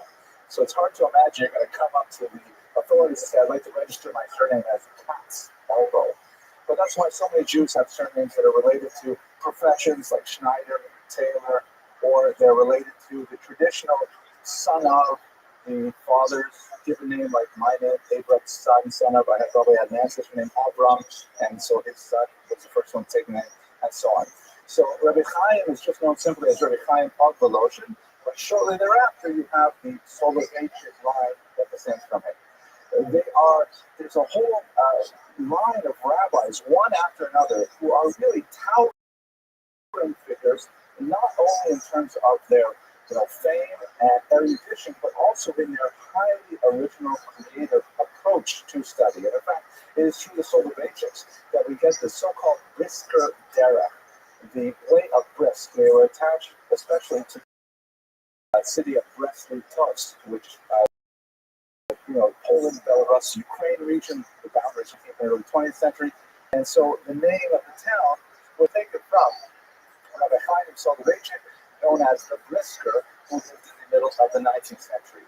The Brisker Derech, or the Brisker way of studying the Talmud, highly analytical method, which takes the text and using what would be considered, in my humble opinion, fairly postmodern techniques, breaks it down into its component elements without looking at its content. So rather than looking at the subject that the Talmud is discussing, the Brisker Derech will analyze, well, what is the question? What is the response? What is the refutation? And they can map out a sugya or a section of the Talmud simply by its structural form rather than the content. It was highly influential, and there are many, many modern yeshivot who study the Talmud in this manner. There is, of course, a Brisker yeshiva in Israel, and the Yeshiva University in many ways inherits this similar method, and was highly influential in the university-style academic study of the Talmud as well. So the whole line of Rosh Yeshiva, heads of these yeshivas, like the Netziv, Naftali Berlin, and on his mother's side as well, another famous dynasty, almost as well known as Soloveitchik, the Feinstein family. Of course, we have the great Rabbi Moshe Feinstein, who hopefully in another class we'll discuss. That was a relative of our protagonist today. Okay, Ms. Abrams, you have a question?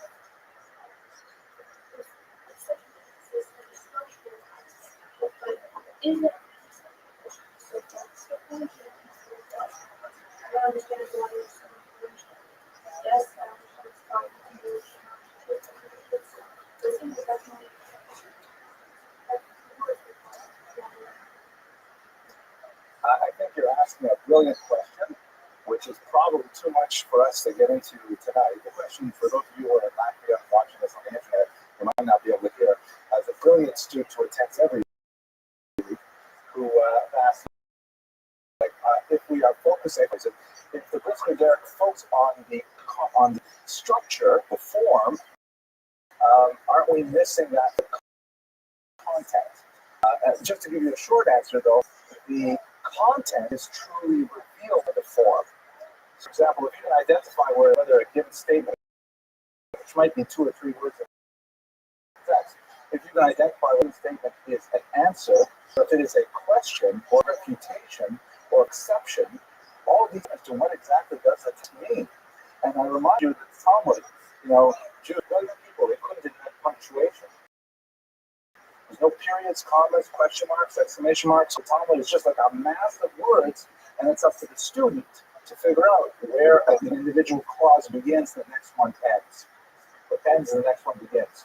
So this structuralist approach is actually quite revealing to the meaning of the text. Similar to, if you will, the way the trust, the cancellation of the Torah text reveals the inner meaning of the verses themselves.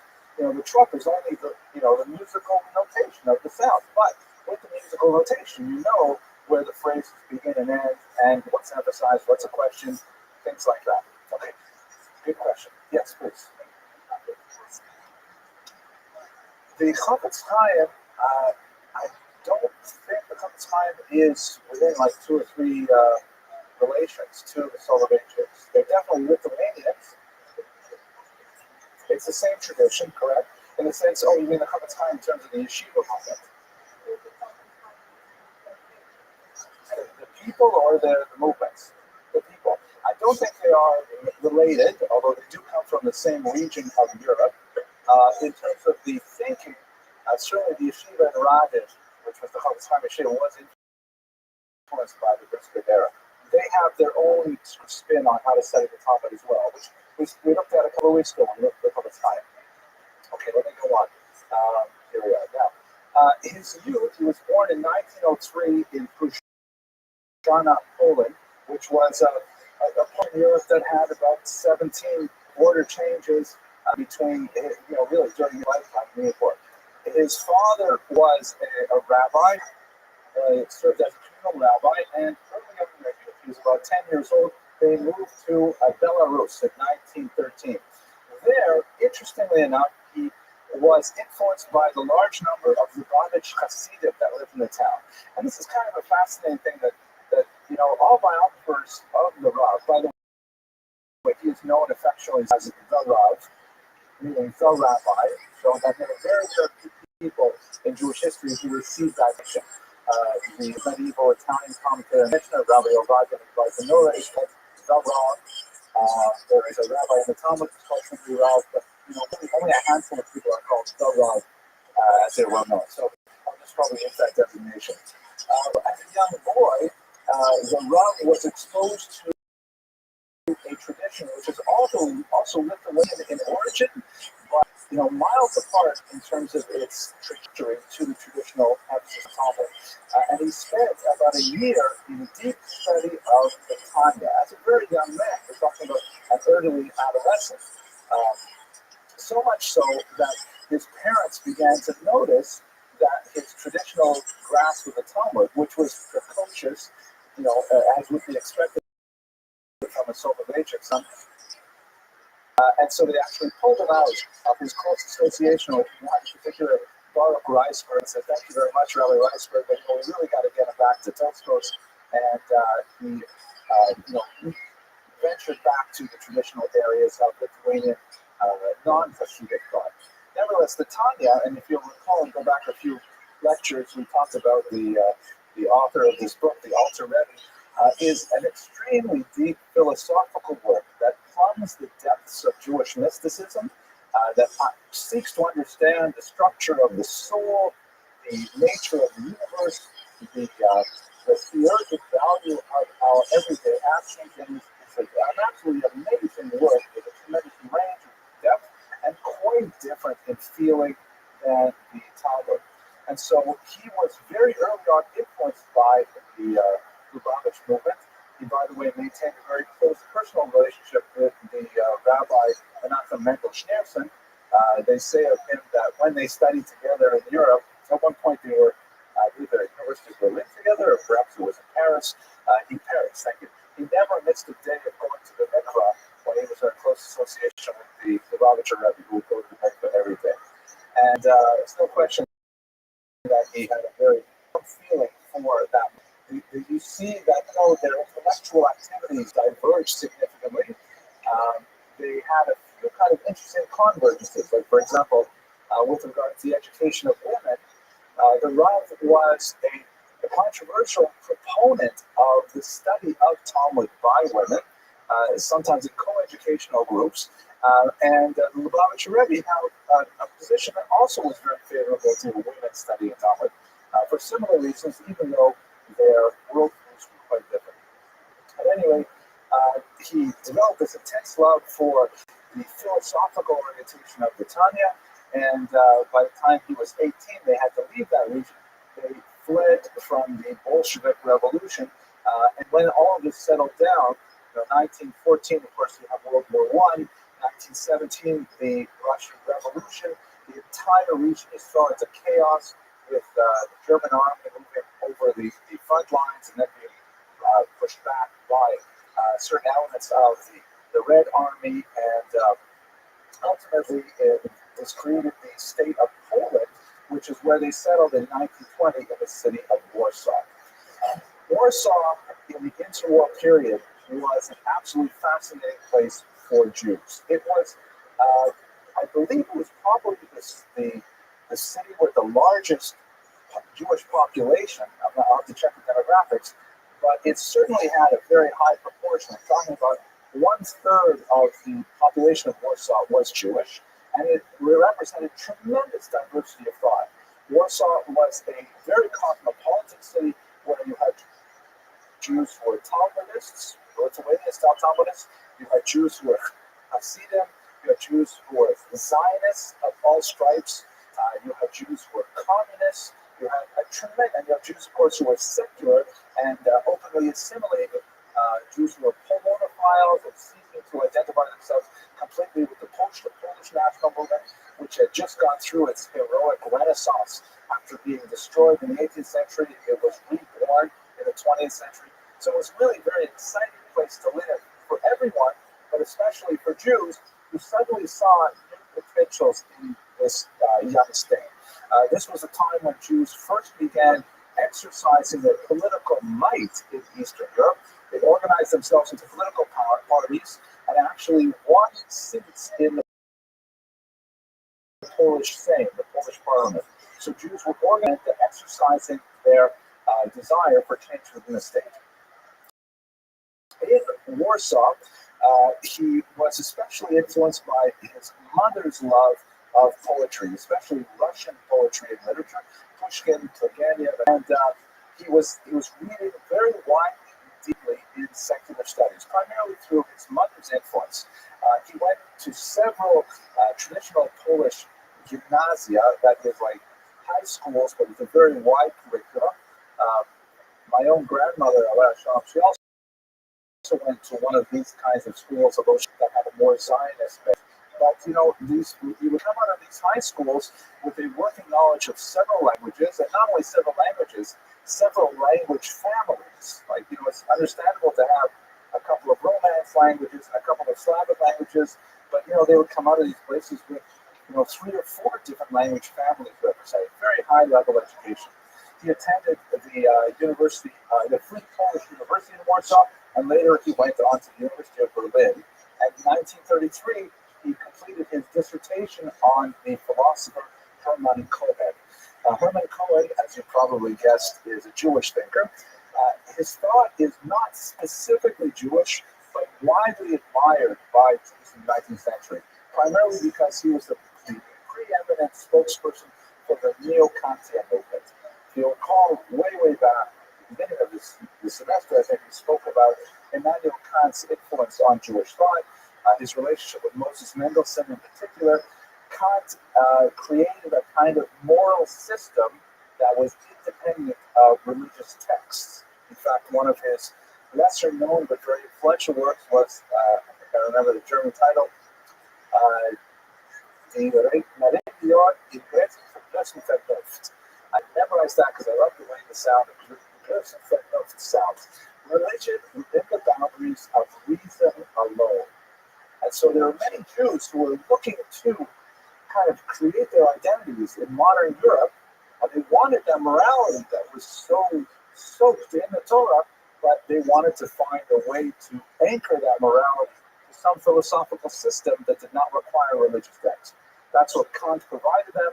Hermann Cohen was one of the Jews who really discovered it and expanded on it, and I think it's instructive that of the philosophers that Soloveitchik was attracted to was this Hermann Cohen, who was kind of the entree into the wider world of Enlightenment thought. Okay, pause for questions. Is it no question? Immanuel Kant? Fine.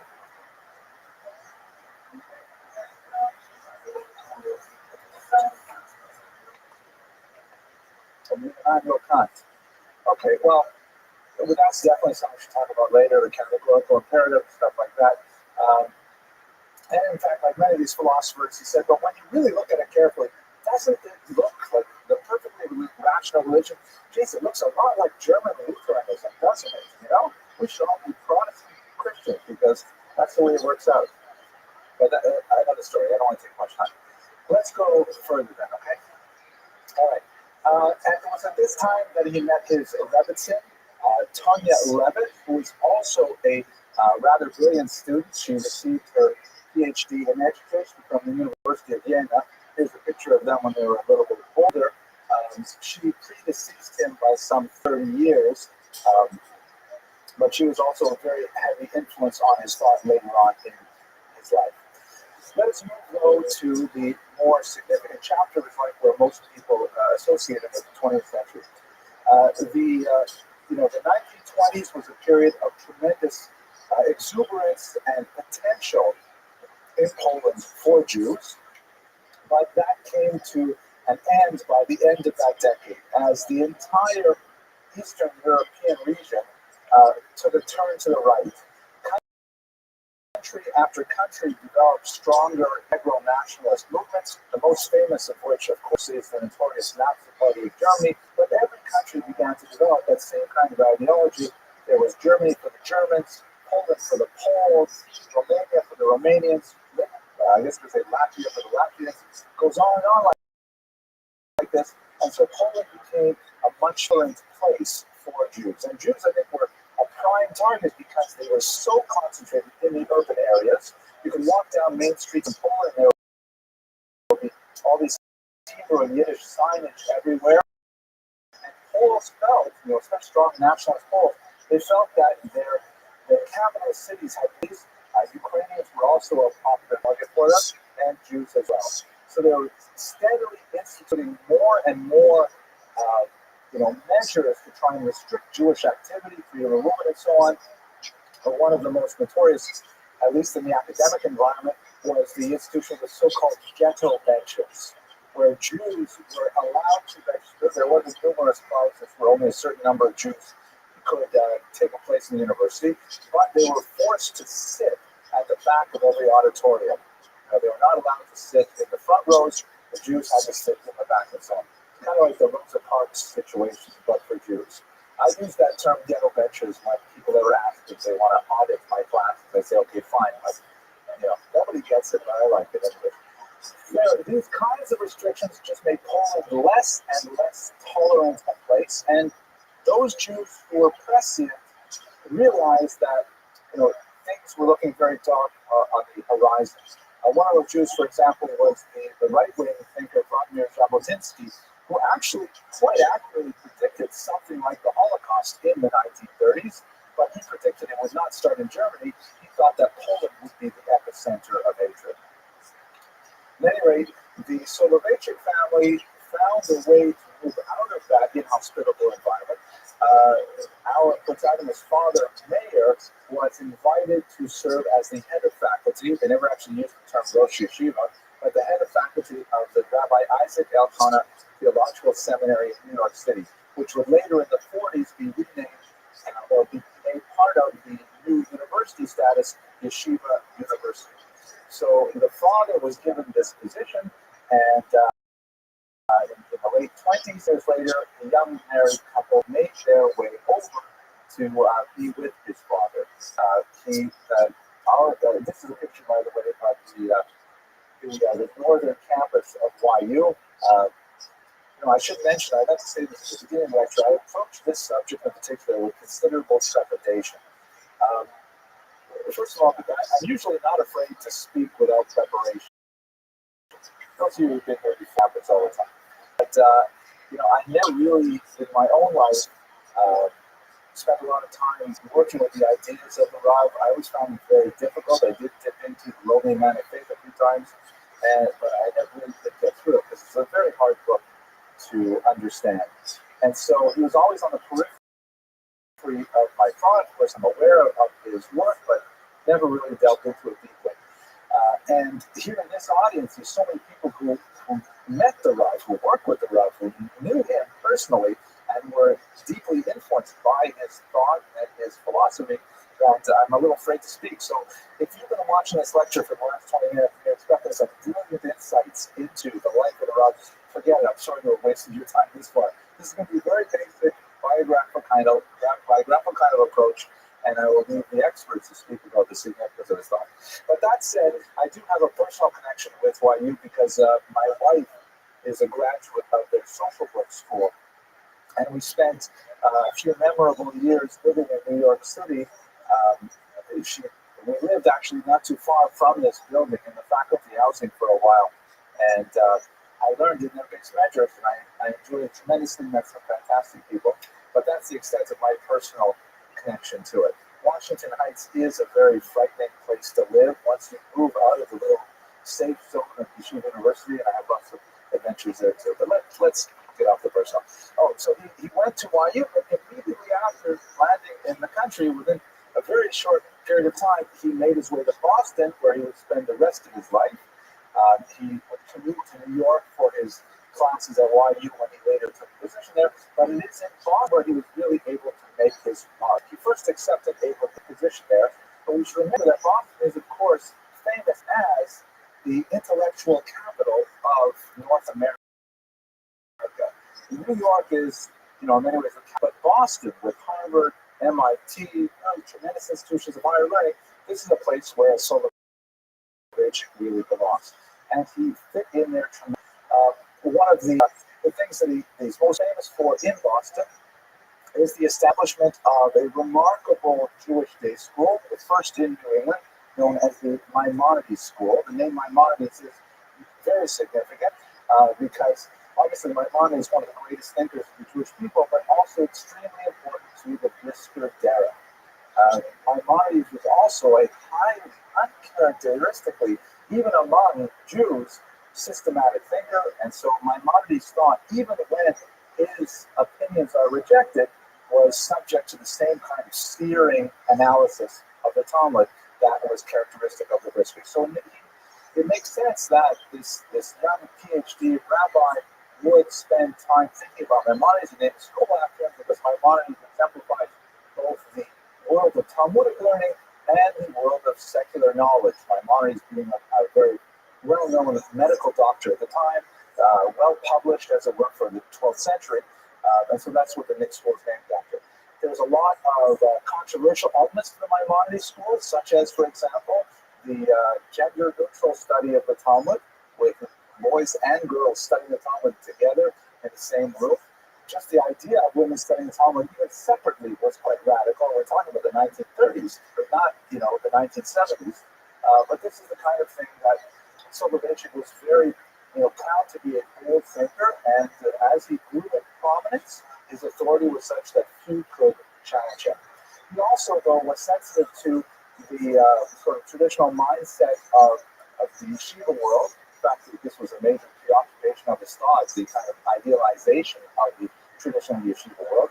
And so when many refugees began coming to New York in the 1930s, especially after the Holocaust, he organized several different programs that were more geared to their sensibilities, various yeshiva movements, and so on.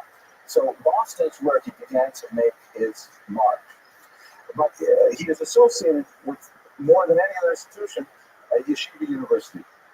He was appointed professor of Talmud in 1941 and also professor of philosophy at the graduate school. Now, we have to talk a little bit about what this institution is. I'm going to ask my daughter, Elisa, could you give me another one of these, please? I'm finding myself a little thirsty. Must be because I'm nervous talking about the Rav. Thank you so much.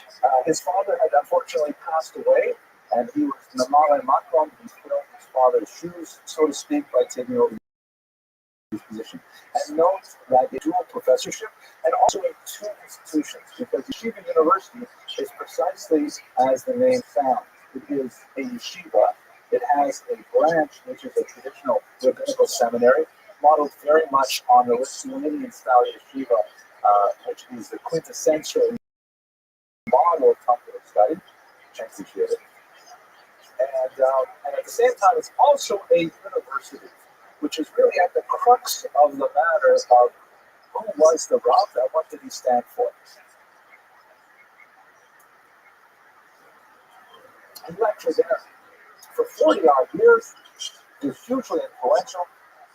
Did not publish much until later in his life. He wrote quite a bit, but he was highly hesitant to actually render it into printed form to be circulated. We'll talk about that more in a little minute.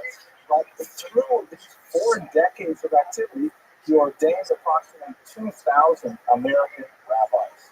And so his specific influence on American Orthodoxy was signal. It was extremely important because his worldview was stamped upon such a large number of highly influential communal leaders throughout this country.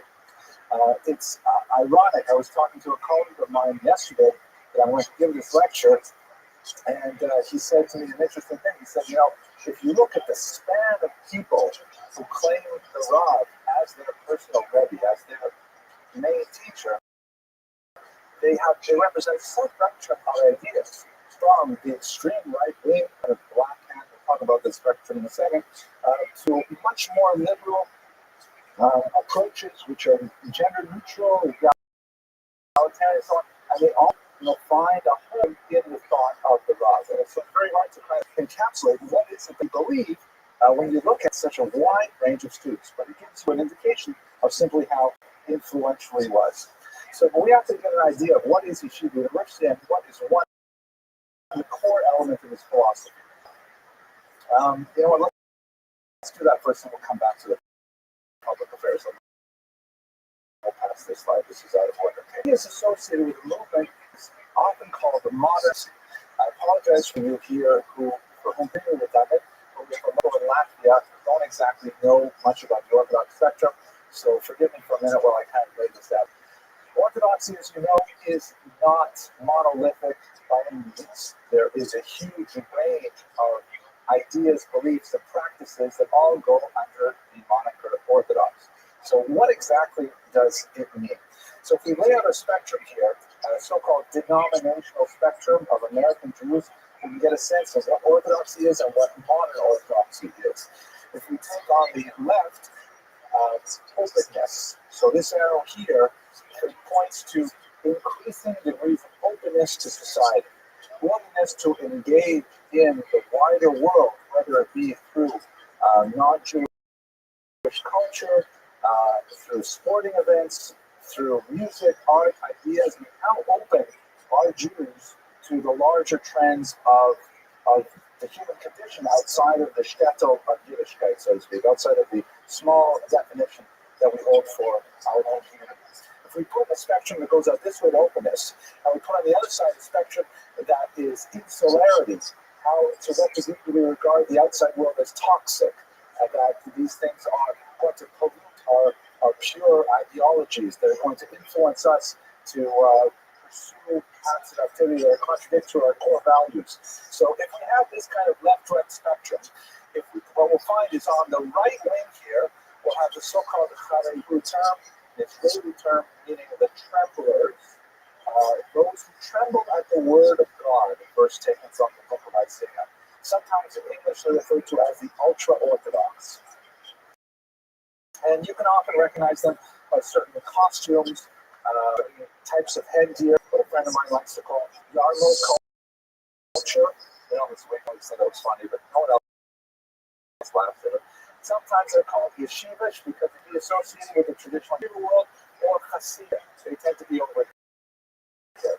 Chabad, by the way, does not conform to any of this. Well, we'll get to that.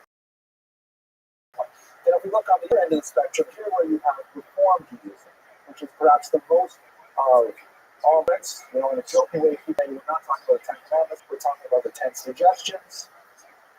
But Reform is much more, embracing the totality of human experience and every expression and so on, and it's quite different from the insular Hasidic movement. We have to put the conservative movement somewhere over here, definitely towards the open end of the spectrum, but not nearly as much as Reform. And then the problem is there's a barrier, there's a big leap between everything that's over here and over here, and that is this idea of the 613 commandments. One of the major ideological separators between the Orthodox as a whole and the non-Orthodox is this concept of Torah Sinai. Does the Torah come from God in the form that we have it now? And, very important implication, are all of the traditional commandments binding? Or do we say, oh, this particular commandment is not human in origin, it's not divine in origin, it's human in origin, it's no longer relevant. We do say that there's some things are related to particular circumstances. For example, a lot of the commandments are related to these practices in the temple. The temple is no longer standing, so those commandments are, but it's not that they are abandoned, they're simply no longer applicable until the temple is recreated, so to speak. They're simply existentially impossible. But for example, the prohibition against homosexuality, which is a very difficult problem in a society that is going very permissive of homosexual behavior. The Orthodox have a very difficult time saying, well, this is no longer applicable, whereas the consumer reform movement is easier, and I'm not going to generalize about it, but it's easier to say, well, this is an expression of a particular time and age in a human document and so on. If you accept that all of the commandments are binding, then you will likely be in the Orthodox camp. Regardless of how well you observe them, you will be in the Orthodox camp. If you don't necessarily accept that number 613 as binding, then you're probably going to find yourself in this camp. The modern Orthodox world is right about here. So they are just on the right side of the 613 barrier, but furthest left that's possible within that spectrum. So in other words, there's still within the ideological patterns and purview of traditional Judaism, believing that all the commandments are binding, but they are not afraid of engaging in modern culture, politics, art, and so on. That's kind of like a very quick and dirty view of how the denominational spectrum works. Modern Orthodoxy is sometimes called, as one of the heads of Yeshiva University called it, centrist Orthodoxy, because it is more or less in the center of that spectrum. Anyways, it's one of the most moderate approaches, and the middle is the easiest to attack because there are extremes on either side that will disagree with it. Okay, any questions or arguments about this very sketchy approach to denominationalism? It makes perfect sense? Okay, great. So let's go. So now, that's where modern Orthodoxy, traditional is kind of an interesting word. I'm not exactly sure what it means, but I've usually heard it applied to Jews who, well, actually, no, let's pick it up. Because one of the most interesting terms that's circulating in among the cognoscenti now is this term open orthodoxy, or a related term, social orthodoxy. So open orthodoxy is a kind of orthodoxy that wants to get right to the very edge of this line and still try and see through the lattice work to the other side. And they're associated with a lot of interesting movements like the ordination of women as rabbis, for example. So that's the open orthodoxy is kind of like pushing that barrier even further to the left. Social orthodoxy is a fascinating term that refers to Jews who observe the patterns of Orthodox life, the lifestyle, the diet. They don't really believe that any of it is actually valid. They do it because they like their friends, they like the gatherings. They just that's just what we do. We are Jedi, as the Wall Street article or New York Times article said about it. That's what Jedis do. Like from the Star Wars references, and they don't necessarily buy it, but it's fun, so they do it. And you wonder how large a phenomenon that is. Worthy of further consideration. But that's not modern Orthodoxy, really. Modern Orthodoxy it's a shita.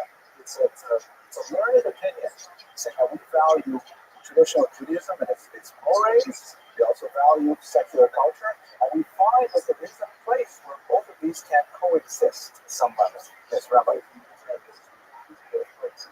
Flexodoxy. I like that. I like that flexodoxy. Dati light, right. Conservadox, right? Well, conservadox sort of makes sense because that's kind of like crossing the border there. Anyways, that's going easy. Let's go straight to that now.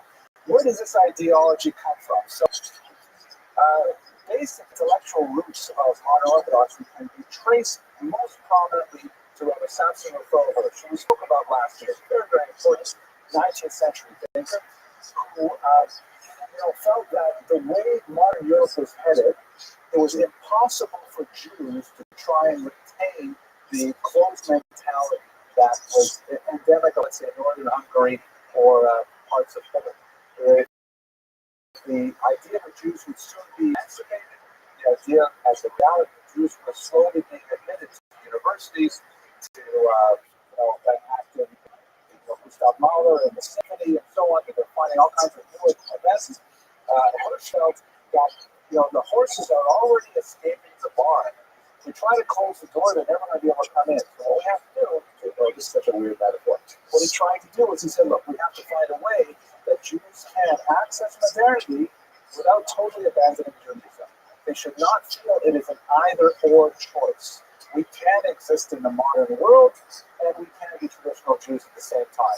And so he advocated a very careful look at what is Judaism and a pruning of those accretions of behavior that are not grounded in the sources, but are simply like things that Jews do, and to see what could be jettisoned without sacrificing core values, and what had to be retained. And so he articulated an identity for Jews that sort of traverse that narrow bridge between outright assimilation and outright rejection of identity to create a kind of Jewish identity that was viable. And that has kind of like gone through the stages to develop into modern Orthodoxy. The Hebrew term that he's often associated with is this phrase from Pirkei Avot, from the chapters of the Fathers, that reads, Yafa Talmud Torah im derech eretz. Beautiful is the study of Torah with, quote unquote, the way of the world. Now that phrase, derech eretz, can mean, in different contexts, common courtesy. It can mean making a living. It can mean making love. It has all kinds of different connotations and contexts, but he took it for its literal meaning. It's beautiful to learn Torah and be in the way of the whole world, meaning appreciate German culture, art, society, music, and so on. And this was the origins of what was called Neo-Orthodoxy, New Orthodoxy, later evolving into modern Orthodoxy. Judith. I see. Genesis was strongly tested in those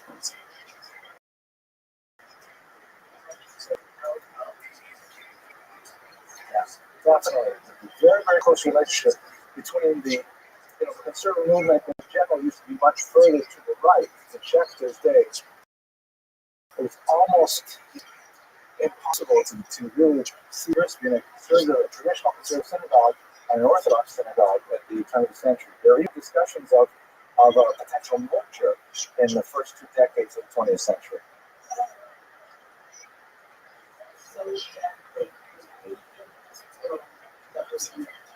Right. America is usually sui generis, and there is a special impetus to participate in this world as much as possible.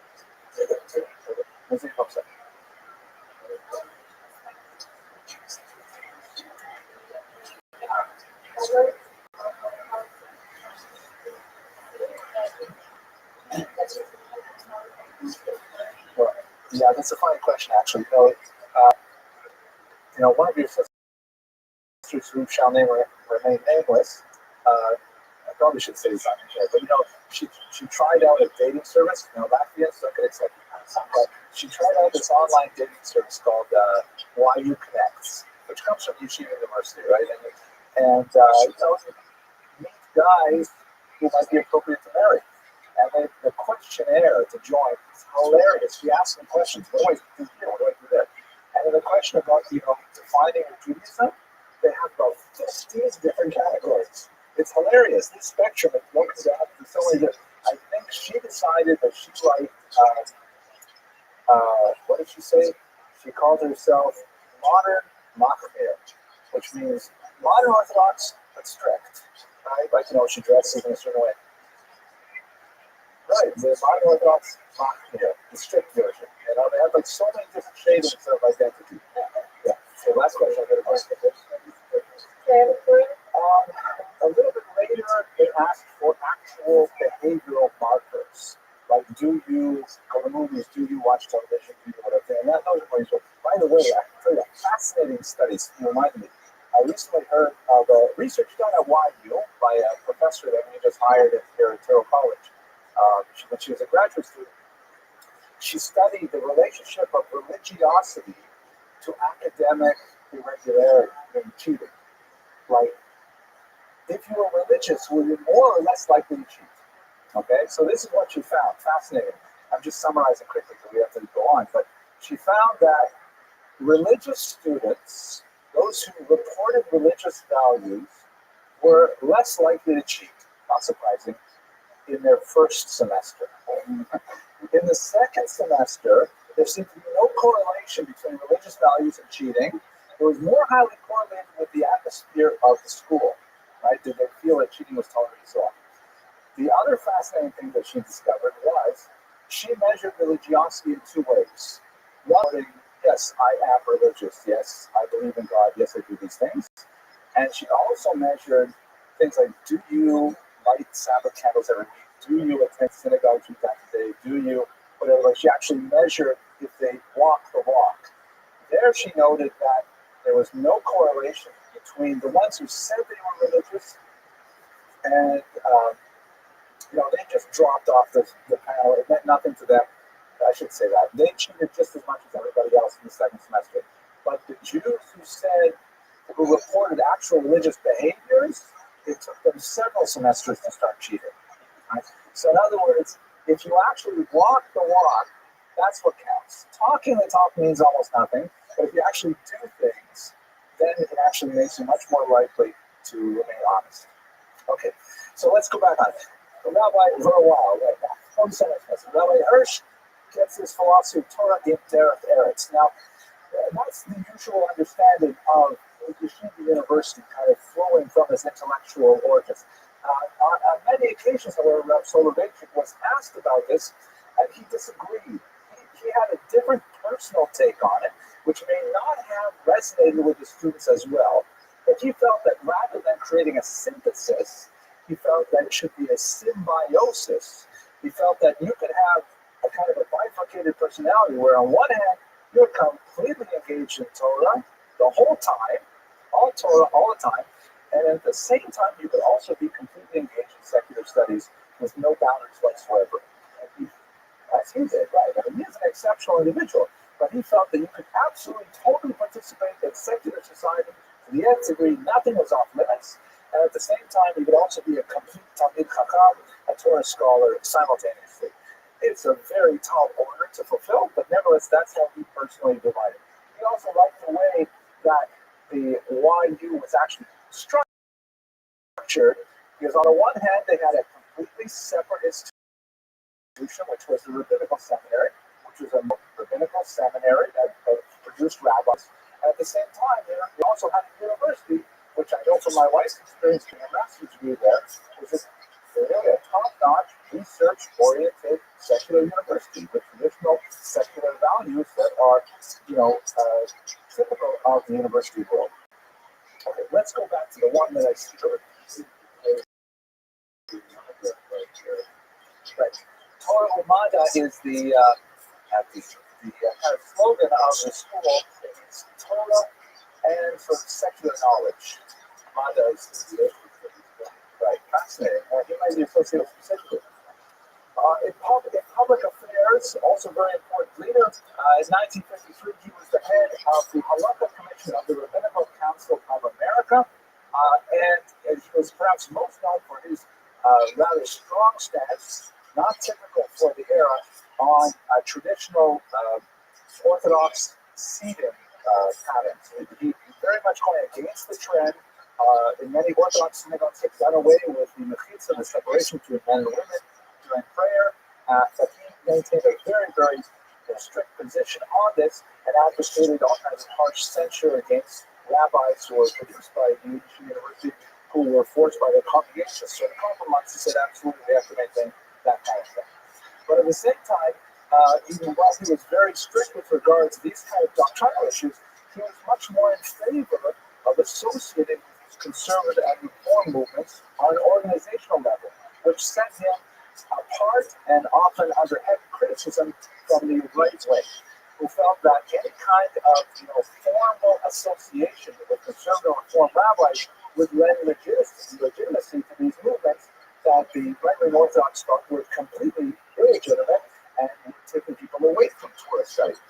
Similarly, he was a strong supporter of interfaith dialogue with Christians, and his most famous writing, The Lonely Man of Faith, was actually delivered first to a Christian college and a special address there. And he had some early association with the right wing. He was actually part of the Council of Torah Stages when it was established in 1941. But after World War II, the movement kind of moved in a direction separate from his ideology, and they went their separate ways.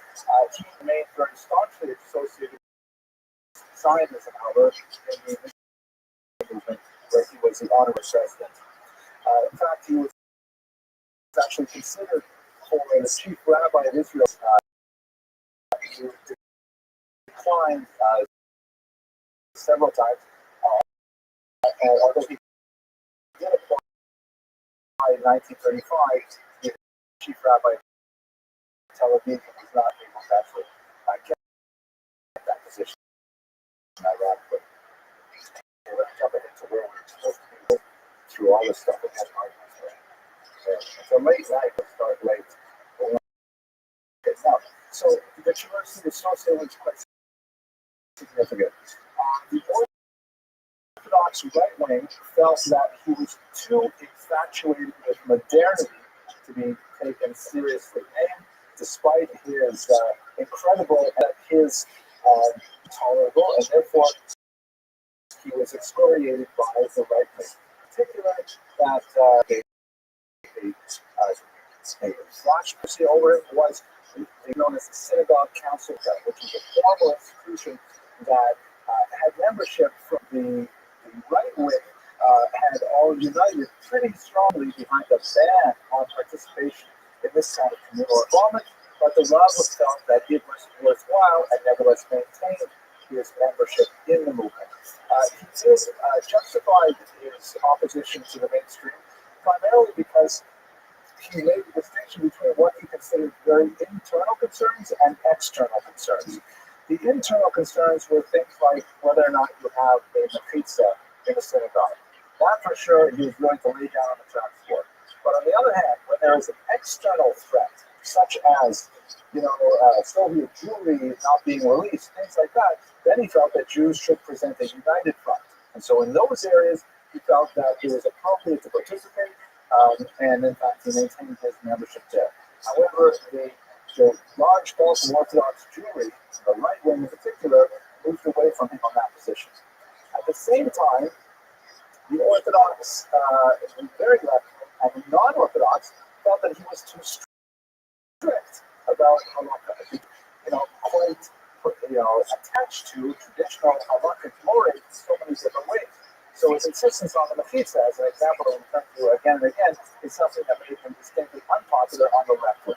That's primarily because he occupied that middle position that gives him two flanks to be criticized. It's much easier to be a radical than going to criticize one flank, but he was criticized from both ends.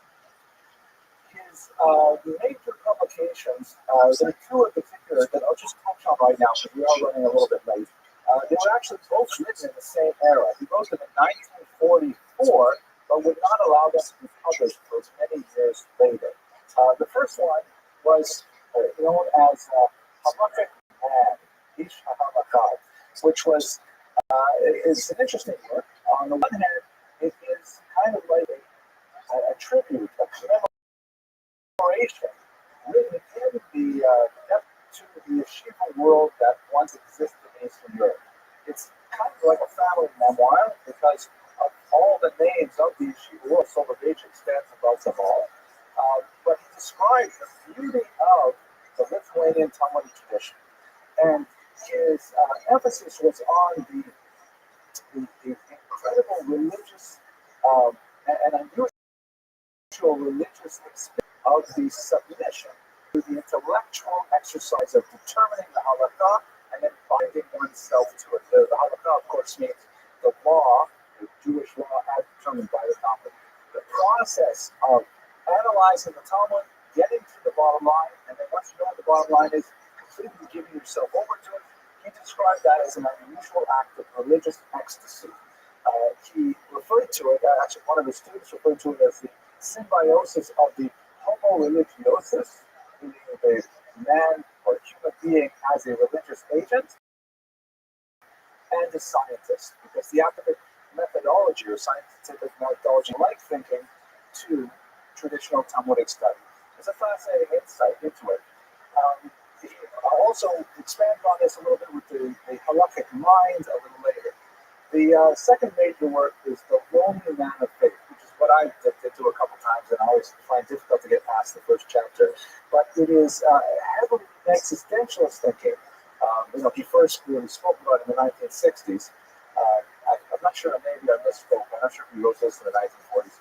But and this is kind of like a deeply existential meditation on the fundamental loneliness of the human condition, the inescapable gap, the unreachable gap that exists between human beings that can only be partially assuaged by religion and by faith.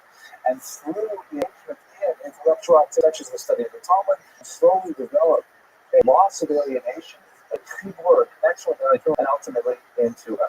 That's a paraphrase based on the West. I read the entire book. So check Wikipedia, you'll probably have a much better account than I just gave you. His legacy is deeply profound. His legacy, of course, is felt in the institution that supports his class. The institution Young Israel is definitely very much an outgrowth of Rob's philosophy. And so many other movements were highly influenced by the thousands of leaders that he and his school produced. On a more personal level, you can see his legacy in his family, where they are certainly worthy bearers of the Soloveitchik name. He had 3 children. His daughter Atara went on to head the Maimonides school. You'll fit me for the typo up there, I'm sorry. And her husband was Rabbi Israel Tversky, a Hasidic rabbi, the Talmud Rebbe, and also a professor of philosophy at Harvard University. They're an unusual kind of individual, but that's the kind of person you would expect to marry into the Soloveitchik family. His daughter Tova earned a doctorate, went on to teach in Iran, and also married a very important contemporary Rosh Yeshiva, Rabbi Dr. Aaron Lichtenstein. And finally, his youngest son, Rabbi Dr. Chaim Soloveitchik, became a professor of Jewish history, extremely influential thinker, and myself have enjoyed so much of his work as well. So with that, I thank you very much for your patience, and I look forward to speaking with you next week.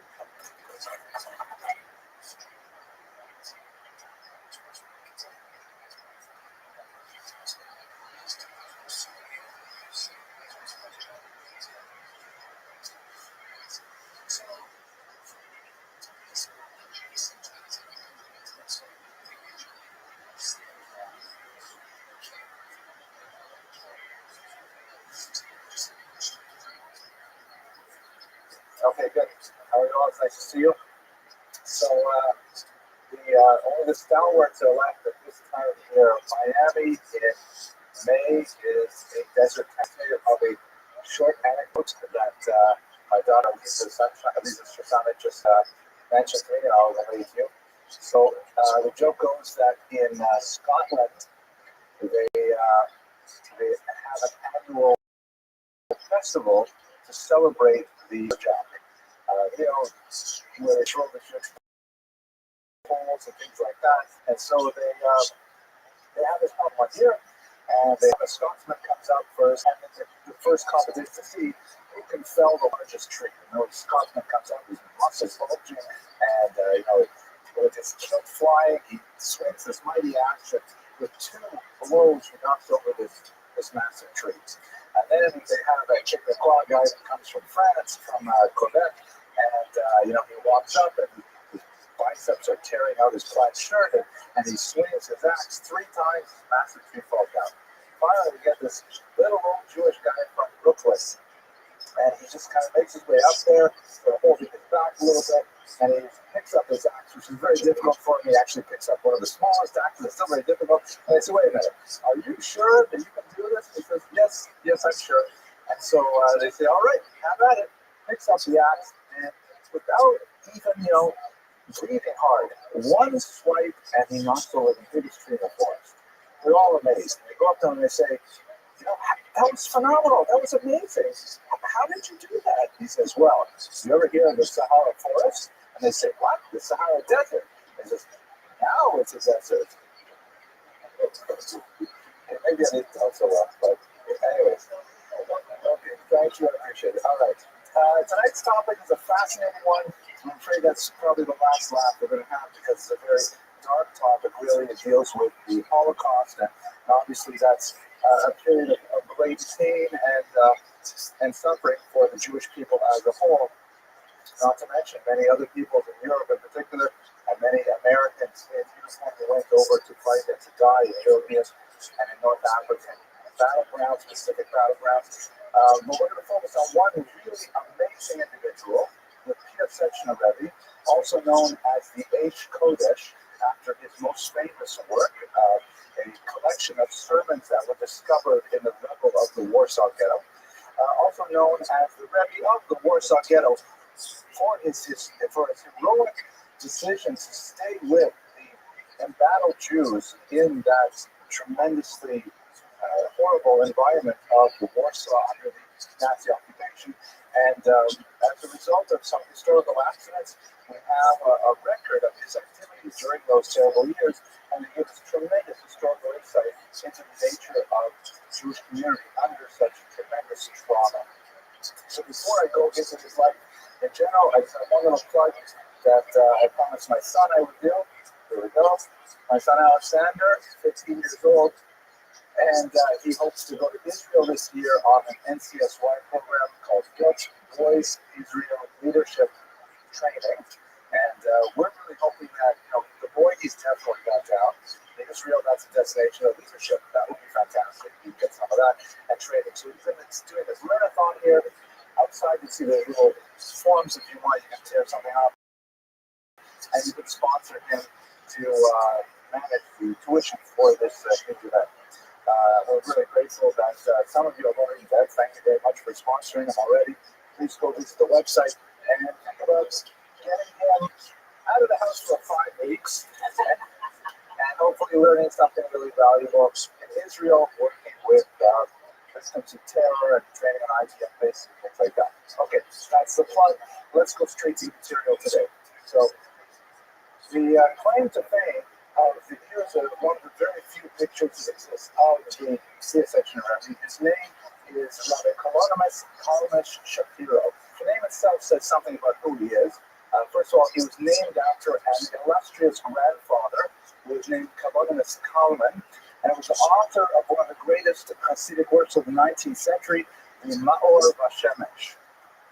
In order not to seem, arrogant, he never referred to himself by his proper name, Kalmash Kalman. He used the diminutive Kalmish to distinguish himself from his famous grandfather. He was nevertheless a scion of a great dynasty, and he lived at the tumultuous beginning of the 20th century and was martyred in the Holocaust, not in the Warsaw death camp, the Warsaw ghetto itself, but in a related labor camp called Stopniki, as we shall discuss shortly. He was famous before the war began, particularly for his educational theories and a remarkable book he wrote called Chovos HaTalmidim, The Obligation of Students, which we will talk about this evening. But clearly his claim to fame in the second half of the 20th century is this amazing and absolutely unique work that he wrote in the Holocaust itself.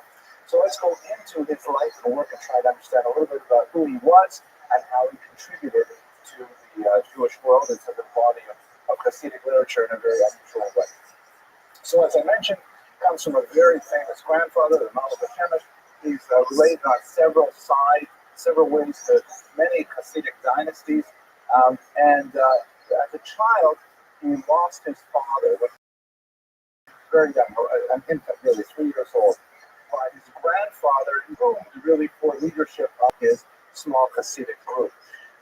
In fact, this loss of his father at a very, very tender age was a psychological element that is visible as a theme throughout his works. There's a thread of loss of the authoritative figure, a yearning for that father figure that you can see in most of his commentaries, and he wrote quite extensively during the 20s through the early 40s. At 18 years of age, his Hasidim decided to name him the Rabbi, a very, very young age, really, to take on that mantle of leadership, but he was clearly quite worthy of it, and he ended up setting up a yeshiva in Warsaw itself, a major city, and I'm not sure how much of this is what they say in Hebrew, guzma, exaggeration, but apparently the entrance exam to this yeshiva called Torah Moshe, if I remember correctly, was the memorization of 50 blocks of Gemara. To know 50 folio, that is 100 pages of Talmud by heart, completely incredible achievement, but that is apparently what they say about his yeshiva in Warsaw. Very well regarded. He was married at a relatively young age. He had a smallish family with one son and 2 daughters.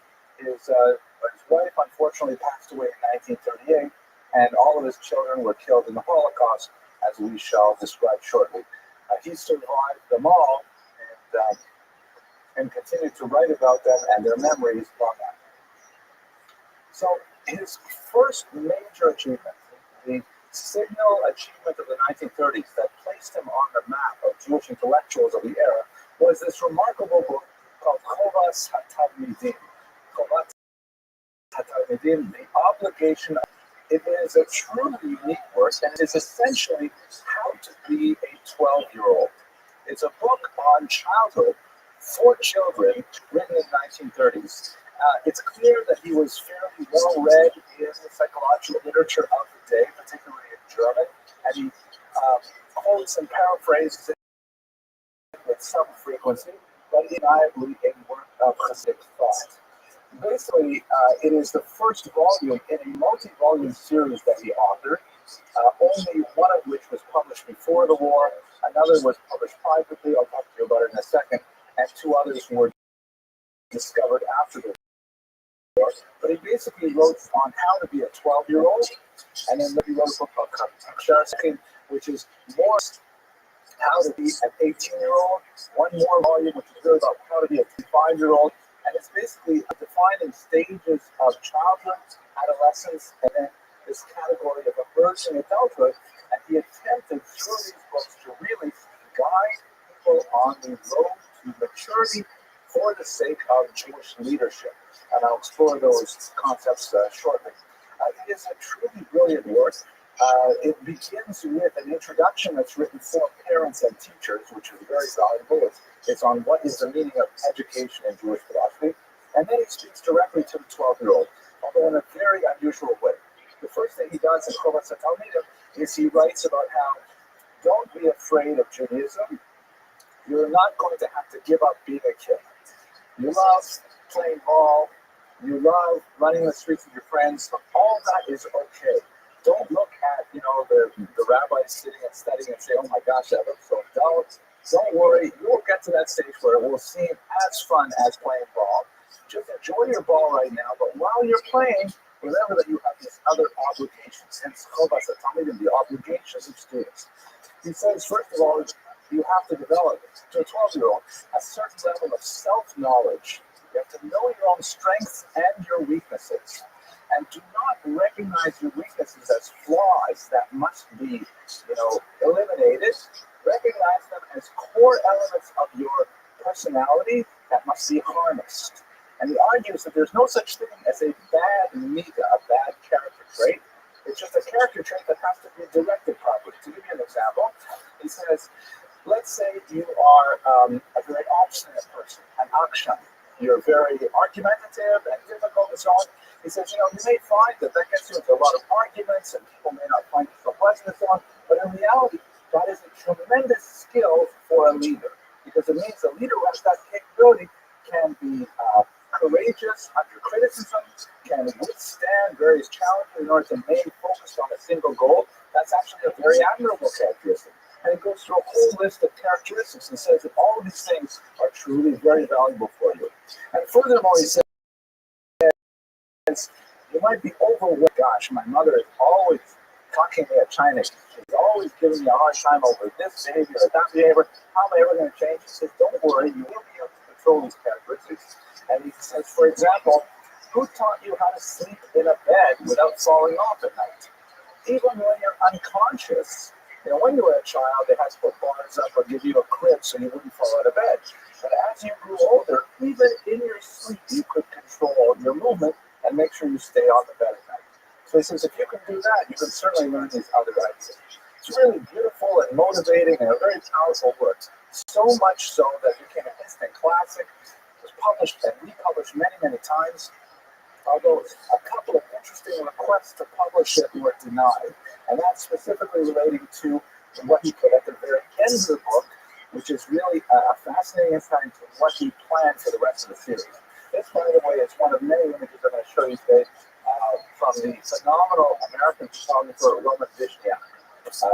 His visit to Poland in the 1930s, I think it was the late 30s, 1937 or 38, recorded the state of Jewish life just before the Holocaust for generations, and his very expressive sensibility, his understanding of light and texture and personality really comes through in these photographs. I hope you enjoyed them. I chose a lot for this slide. At any rate, At the end of Chomas HaTalmidim are 3 essays called Shlosha Ma'amarim, which are just straightforward Kabbalah. They're all about Jewish mysticism. And they seem so discordant in a book about 12-year-olds. How could you include things which are considered really, reserved for people of great learning? How could you put them in a children's book?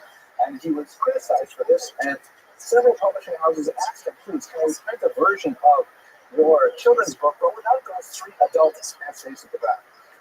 And he refused. They were an integral part of the work because he had to convince students that there's going to be a massive world of ideas ahead of them.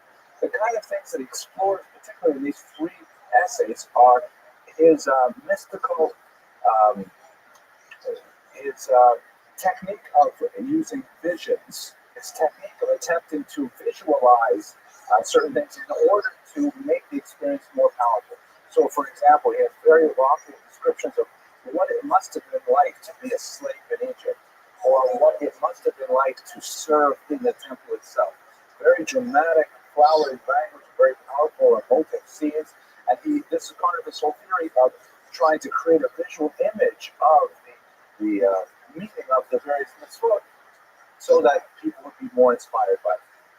But anyway, this book became a huge popular seller, and it has been translated into English no less than twice.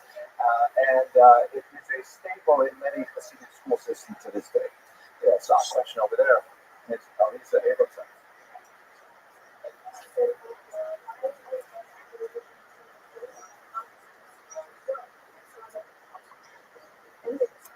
Well, I think I answered that question, didn't I?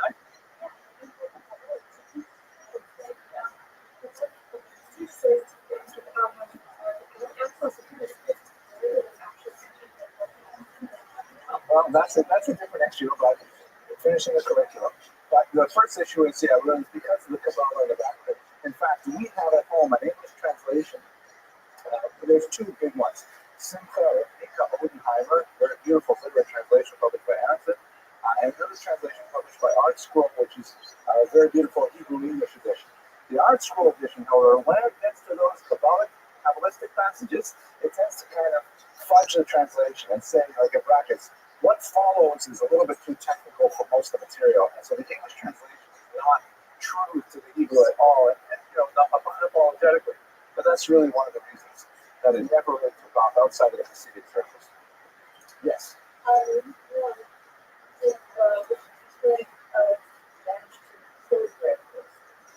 No. Unfortunately, no. So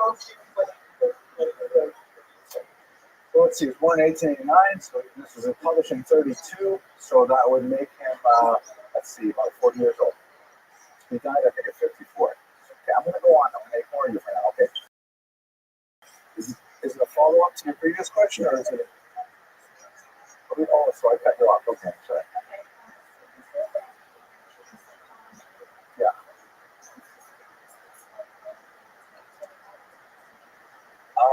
In order to answer that question, I have to know something about psychology, which I don't especially. My feeling is he read a lot of pop psychology. I don't think he read Freud in the original. I don't think he read the entire interpretation of dreams like that. I think he read, like digested versions that were easily accessible. But this is definitely a Hasidic work, not so much as a psychological work. I know you're going to read it too. Okay. Now, this gives you an idea of what else he's doing at the same time. Also in 1932, he privately circulated a little pamphlet, a remarkable little pamphlet called the name Machshava Tova, which means people of good thought. And unlike the Chomas HaTalmidim, which was designed for 12-year-olds, this was designed for his elite students only. And in this small book of less than 100 pages, he outlines a manifesto for nothing less than changing the entire Jewish world. He argues in B'nai Machshava Tova, ideas which are evident in some of the other works that eventually were published after the war, that the Jewish world had become desiccated and reified by externalities. He said that what's happening in Poland today, it sounds very familiar in many ways to, I think, our situation. People are very caught up in, costumes, and who's with one ideology and who's with another ideology, and everyone's like really sticking to one particular point of view and fighting with others without really at the heart of the matter, what is at the heart of Judaism, and what unites us rather than what divides us. He says that, he blamed this, by the way, on the failure of teachers to effectively communicate the warmth and the power of Judaism to the generation of youth. He says it's no wonder that our youth are fleeing traditional Judaism for political movements like Zionism and communism. They're emigrating to America and they're doing all kinds of things except stay in yeshiva and studying intensely. And that's because we have failed, it says, in inspiring these youth. So he wrote this little book called B'nai Machshava Tova, which was really designed for his elite top students to transform the Jews of Poland in particular through the creation of small cells of highly supercharged, motivated Jews, sort of like Hasidic Jesuits, if you will, who will go out to the various far-flung corners of Europe. Really, this way, he anticipated the Shlichut movement of the Lubavitcher Rabbi, who didn't start doing this until I think the late 50s or early 60s, sending out Jews to far-flung corners of the world. But the Piaseczna Rabbi imagined like small groups of perhaps 4 or 5 Jews going out there, where they would meet regularly and they would practice various meditative techniques, in particular one they called hashkata, which means silencing, which is a gradual silencing of the internal monologue that goes on in one's mind until one reaches a moment of like complete silence where your brain is not even thinking.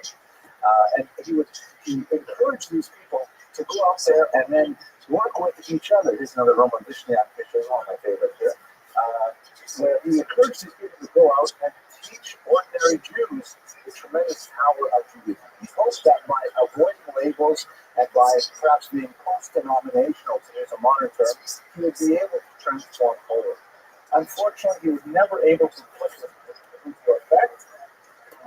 The war truncated his efforts, and the only reason that we know about this book is because several of his students survived with copies of this book, and even though it says explicitly on the inside that this book is not to be republished, they asked the Gera Rebbe, another major, because under the circumstances it was permissible on his actually read, and so the book was nevertheless published and made available to later thinkers. So you can see what he had in mind with the name Machshava Tova. So to try and sum up his pre-war work, we see that his public face is very much towards children's education, but his much larger plan is nothing less than really transforming the Jewish landscape as a whole. Now, as I mentioned, his efforts were truncated or were cut short by the Nazi occupation of 1939, which extended until 1944, when the ghetto was finally reconquered by the Red Army. That's a very sad and horrible story that I'd like to go over just in a few minutes to give context to the most important achievement of the Piaseczna Rebbe's work, which is primarily those writings that he completed in the ghetto itself. War broke out in September 1st, 1939, when the Nazis began bombing Warsaw tremendously. The city was already home to several 100,000 Jews, and in the bombing rate, many Jews from the surrounding Stadtblock, who I should mention, by the way, Piaseczna, which is kind of hard to pronounce if you're not familiar with the Polish alphabet. Piaseczna is a small suburb of Warsaw, about 14 kilometers or about 10 distant from the city itself. It's really, in many ways, we call the Warsaw, that was those titles, therefore it's preferred to be called Piaseczna, which is just like this very small town close to Warsaw itself. Divided his time between Piaseczna and Warsaw. They're not too far distant, even by horse and carriage, and spent about half the year in Warsaw, just like here in Miami, and back up to New York. So we really could have been called the Warsaw Rebbe, but he preferred Piaseczna. There's a photograph of the bombings. So the Jews from the surrounding steppe, many of them felt it would be safer under these circumstances, and so the Jewish population just bloomed during the early bombing. Turned out to be quite disastrous for those Jews who were to Warsaw.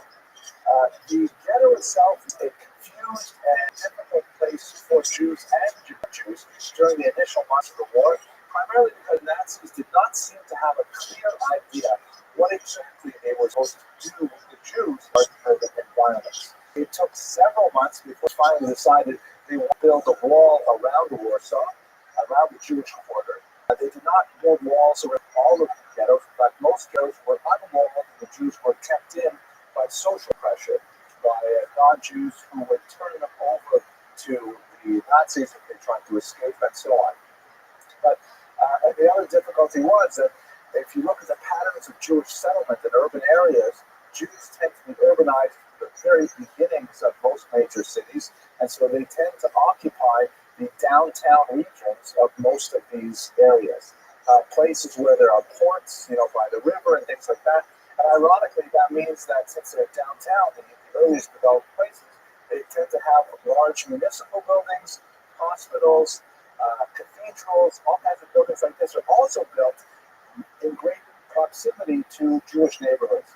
And so therefore the idea of simply, you couldn't just draw a square line around the Jewish settlement and say, okay, fine, this is the ghetto. The actual map of the ghetto was a crazy, helter-skelter kind of arrangement to keep in as many Jews and yet allow non-Jews access to the buildings that they value very much. So when they finally got around to it, it was well into 1940 before they began sealing off the ghetto. I think the photograph from November of 1940 showing Jews of the walls themselves. Jews had to fund it, Jews had to man it, and so on, and they effectively sealed themselves off from the outside world. Following that, in particular in the disastrous winter of 1941, the Jews were in Warsaw were subject to a strategy known by many historians as the strategy of attrition, which is distinct from the strategy of production, which characterized other ghettos. In Warsaw, it seems that the Nazis had the idea that the best thing would be to simply starve the Jews out of existence. They were given a ration of food, 150 calories per person, which is completely ridiculous. An average needs something more between 2,000 and 2,500, 150 calories per day is absolutely ridiculous. So all kinds of ingenious and illegal activities to smuggle food into the ghetto. Created huge recycling industries to try and take whatever resources were in the ghetto and transform them into goods that could be sold on the area side, that is the non-Jewish side. And it was primarily children who were responsible to carry the goods out of the ghetto through various holes and passageways and tunnels and things like that, and then bring food back into the ghetto. In fact, one observer, I think it was Emmanuel himself, if I remember correctly, we'll speak about him in a minute, he said that if there ever would be a monument created to the heroism of the Jews in the ghetto, it should be a statue of a small child, because it were the children who were really sustaining the majority of the population through their dangerous, illegal, and often fatal activities. Nevertheless, even the activities of the Jews in the recycling industries and selling whatever furs, jewels, things like that they would have left was not sufficient to feed them, and the Jews died of tremendous numbers of starvation and also of a related illness, typhus, disease carried by lice that especially affects people who are weakened by malnutrition. As you can see in the photograph here, there's so many heart-wrenching photographs of people simply lying in the streets until they expired. And every morning, the Heber Kadisha would have the bodies from the area. In the winter of 1941, the Heber Kadisha records indicates that they're collecting 150 bodies a night off the streets of the Warsaw. Just to give you some sense, though, it's hard to imagine. It's the greatest historian of the ghetto, Emmanuel estimates that when the ghetto was at its most crowded, they would have actually 14 people per square meter of residential space, which is incomprehensible. A square meter is about a square yard. So people standing in a square yard for sleeping space, it meant that the people were living, outside stairways, hallways, things like that. No wonder the death rate was so incredible. There was this photograph here is taken from the three, but in many ways the ghetto was, its fate was sealed already in the summer of 1942, because the Nazis at that time had moved from the strategy of Einsatzgruppenmörders, which were these mobile killing squads moving through the small Stadtblock of Europe, gathering up the Jews and shooting them and having them fall into ravines where they were buried. In the spring of 1942, they moved to the strategy of death camps. 6 camps were created and Jews were killed by poison gas known as Ticklate. And each of the major urban centers where Jews had been collected in ghettos were emptied in massive actionen, or massive operations, which deported all of the Jews from the ghettos to the death camps. The deportation from Warsaw began on the 9th day of the month of Av in 1942, and only a tiny minority of Jews remained after the deportation had concluded. Approximately 10-15% of Jews were left. It was only after the deportation, among those remaining stragglers, the Jews finally attempt to resist the Nazis with their uprising. And it was a very heroic and powerful uprising that delayed the Nazis some 6 weeks, which was really quite amazing. But it was primarily a symbolic gesture rather than a meaningful military one. There was no way that the Jews could actually have any impact on the Nazi beast under such dire circumstances. Nevertheless, they did mount this very meaningful gesture, which sent reverberations across the Allies and many other resistance movements who felt that, if the Jews could be rebelling in the ghetto, that must mean that the Nazis. Now, we actually have some footage from the Warsaw Ghetto, which was produced often by Nazis who would visit the ghetto when they were on furlough, when they were off duty. Many of them went in, took many of the photographs you're seeing tonight, and they also brought in their 8mm cameras and have some footage. So I have a short clip here that I can show you that it's in color. I believe it was colorized. I believe they used computer technology to enhance the image. And it's just this is a picture of the deportation. And so here you get a sense. It's a 2-minute video. Can you zoom in on that, Mr. Rodriguez? A little sense of seeing it in color makes it feel so much more real and so much less distant than the black and white treatments.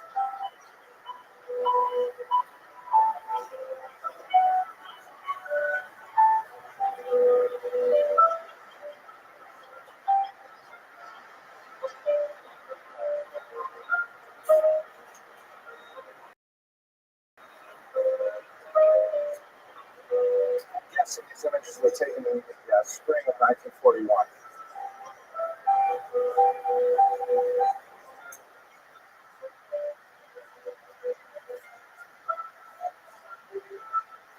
I think perhaps more terrifying than the setting of this begging in the streets is the fact that so many people just simply walk right past them. That is an absolutely normal phenomenon for just to see people dying like that.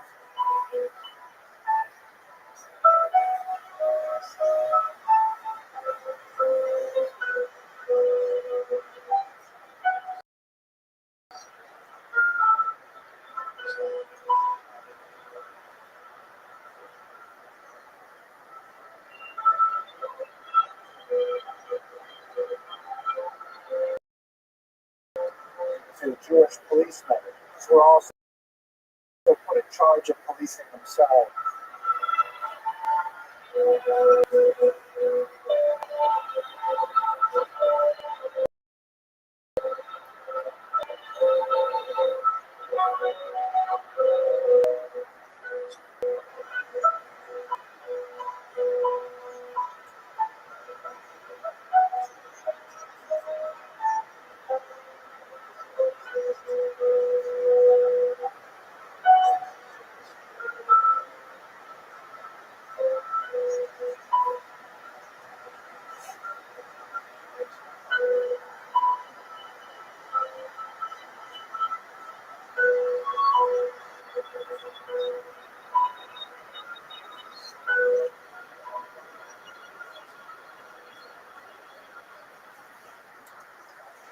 so that gives you some sense of the scene in which the PSSR was required to rise to his greatest achievements. So let's look at one of the most famous books that has emerged from the Holocaust. The title given to it by its publishers was Eish Kodesh, the Holy Fire. It's not clear exactly why this title was chosen. There seems to be an allusion in one of the exceptions to a concept of holy fire, but that was not the title that he had used himself. He called his book Discourses on Torah from the Years of Wrath, the Years of Anger. Let's get a sense of the history of this remarkable book. First of all, it was discovered in 1952 by a Polish construction worker. They were clearing the rubble from the ghetto, and as they're digging up the rotted floorboards of an apartment building, he discovered some milk cans buried underneath. He opened up the top of one of these tin milk cans, and he found it was with Hebrew manuscripts. He turned them over to the Jewish Historical Society, lay dormant for another 10 years until a research company who was specifically looking for the writing section of the Rabbi when the Jewish Historical Society had found them. They then had them microfilmed, brought to Israel, and they were published in the early 1960s. And there are several works. The motivation and the methodology of this cachement of the documents is no doubt the result of this man's work. This is Emmanuel Liebenthal, the so-called historian of the Warsaw Ghetto. An amateur historian with significant high school training, but not really advanced academic training. Wait a minute, I take that back. I'm thinking of someone else. He actually did have quite advanced historical training. He mobilized the whole cadre of volunteer historians, demographers, to go out and record everything that's happened in the Warsaw Ghetto. And he had a whole army of people with an army. He had quite a few number of people who went out, took measurements of living spaces, took statistics on how much food was coming in, how many people were dying. As a result of Ringelblum's organization of this attempt to record everything, that we know that an underground medical hospital was operative in the Warsaw Ghetto. We know that there were several newspapers that were functioning. A circulating library, even a theater was active in the Warsaw Ghetto because he had people recording all of these details. He also had one person who was specifically tasked to recording the life of Jews in the Warsaw Ghetto, a man named Shimon Rabbi. Neither of them survived the war, but thankfully their writings did, because regularly in a secret called Oneg Shabbat, and they would submit all of their writings, they would critique them and refine them, and then ultimately what it looked like the ghetto was going to be destroyed in the summer of 1942, they buried them all in these milk crates, and 2 of the 3 caches have been discovered to date, giving us tremendous insight into what happened actually in the ghetto. Here's a photograph of one of those milk. We don't use things like this anymore, so it's hard to imagine, but it's something, and it had a twist off, so it was fairly sealed, and it could obviously withstand the pressure at a time of being buried for so long. So at the top of this cache of documents was several books written by the PSSR Rabbi. This is the title page that's written in the Rebbe's own hand in Yiddish, and it says at the beginning, attention, anyone who finds these documents, send them to my uncle who was in Tel Aviv, and let him keep them there for me until I come back for them. If I do not survive, then please let them be published. And in fact, that is what he did. There's also a heartfelt plea in there for his only surviving daughter, Rothschild, who disappeared one night. We now know that he was taken off and went to and later gassed in a concentration camp. But at the time of writing, this was written in January of 1943, the Rabbi did not know what was the fate of his youngest daughter. And so with this document and the entire cache, they were sent to Tel Aviv ultimately and published. The other two books that were in there, besides the one that we're going to spend time talking about, were the three books, Hakshas of Rechem, which is the book kind of like for 16-year-olds. And then there was Nabo Hashari, which was the book for sort of 25-year-olds.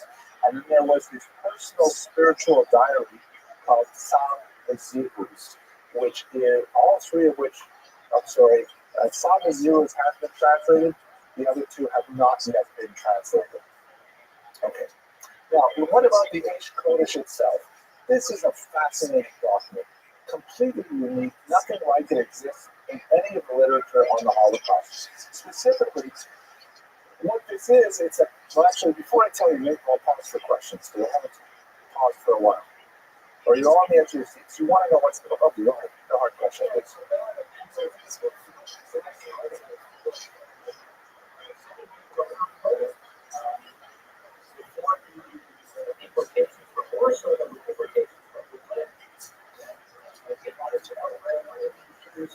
Really?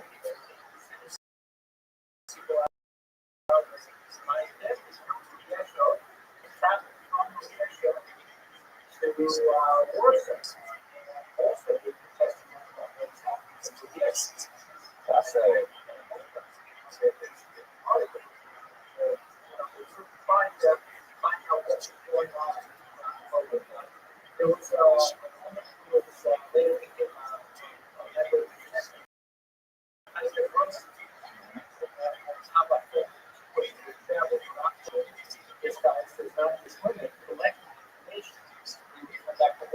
Wow.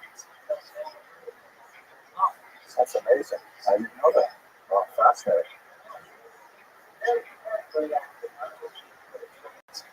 Amazing.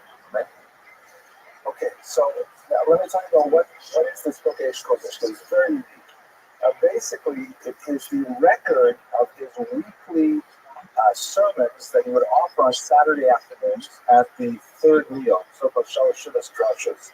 Basically, this is a time in the traditional, unfolding of the Jewish week under Orthodox custom that, Friday night you have a special Kabbalat Shabbat service, and you have a full meal at home, and then Saturday morning you have the morning services followed by typically a kiddush where people sit around and talk, and then the most somber moment of the day is when typically only men come back to the synagogue. They pray the afternoon service, and then they sit down for a light meal, and there's usually kind of like a harsh tone to what is said at that time because the Sabbath is on its way out, and they conclude by praying the evening service, and they go back to regular weekday activities. In the Warsaw Ghetto, the circumstances must have been completely incomprehensible to us because people are starving. They're certainly not sitting over bread and herring, and they have very, very meager rations. But the anticipatory mood of what will the Rebbe say, what will the Rebbe give us, how will the Rebbe give us the strength to be able to go into the difficult week that we have ahead of us, that's specifically the task that the PSH Rebbe had every week. These, right after Shabbat, he would write them down, and we get a sense of, what it must have been like week to week in the Warsaw Ghetto. Now, it's not so simple, though, because, and this is why there's so few scholars who have really penetrated the depths of the PSH Rebbe's work, is that at no time, just photographs from the ghetto, at no time did he ever mention the word Nazi or German at all. These are drushas which are completely written in the Hasidic biblical idiom. And if you didn't know that you were reading a book that was written in 1940, 41, 42, you would think that you're reading some typical, 19th century Hasidic text on the weekly portion. But it seems to be dealing with depressing themes over and over again, dealing with the theme of suffering, dealing with the theme of redemption, dealing with the theme of, anticipated redemption, or dealing of, God's justice in the world. Why does he keep returning to these thoughts? The fact is, his audience is specifically asking for these kinds of answers. Why is God not here? Why do we not see the immediate redemption of Jews from such suffering? And every week has to come up with more answers and more tools, psychological and social, and most importantly, religious tools, to allow Jews to come to terms with the tremendum of their suffering. A phenomenally difficult task. You can only imagine what he was going through. And so what these texts give us is a sort of metaphysical history of the Holocaust as they were experiencing it, in which the Rabbi tries to place it within the timeless context of the events of the Parsha, the events of the Torah itself. So, in other words, as Jews would be on that given Saturday reading about the story of Joseph in his captivity, so then the Rebbe would speak about Joseph's captivity, and you could hear between the lines he's talking about the Jews' captivity in Warsaw. There was a kind of a metaphysical concurrence between the events the Jews were directly experiencing and the timeless history of the Bible itself. And it's very clear that he was evoking a parallelism between how the Jews would experience the things in the distant biblical past and how this could be a lesson for them in the current day. This is based on a very Talmudic teaching of Masi Avos Simon Lamane, that what happens to the ancestors is a sign for the descendants, meaning that, we can find union with our suffering in that of Abraham and of Isaac and of Jacob and so on. And quite often these things are really quite powerful and really overwhelming in their meaning. However, to really understand it properly, you need to do two things, which most researchers have only limited tools to do so.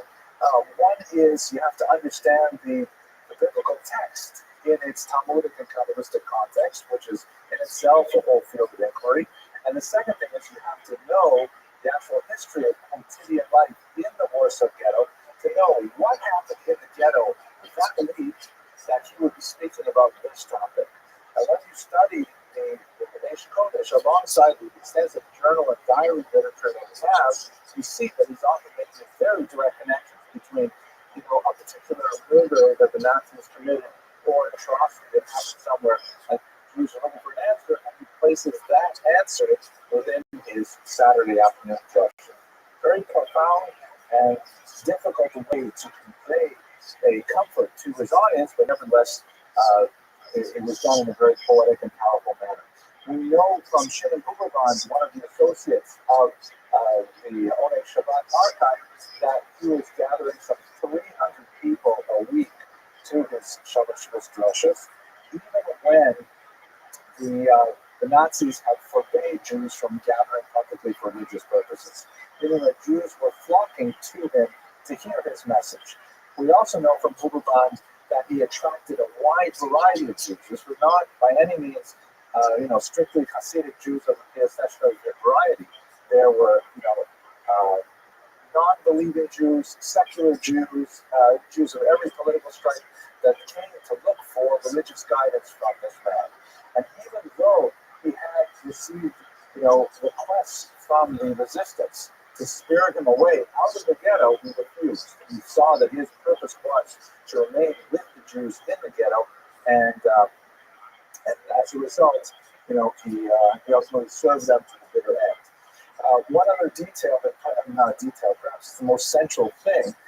You may be wondering, what did he say about the Holocaust as a whole? I mean, this is what he's writing about for 3 years. So when you go through the Eish Kodesh, you see that there's at no point where the Jews suddenly have a flash, like, oh my gosh, this is the Holocaust. Obviously, the term had not yet been invented.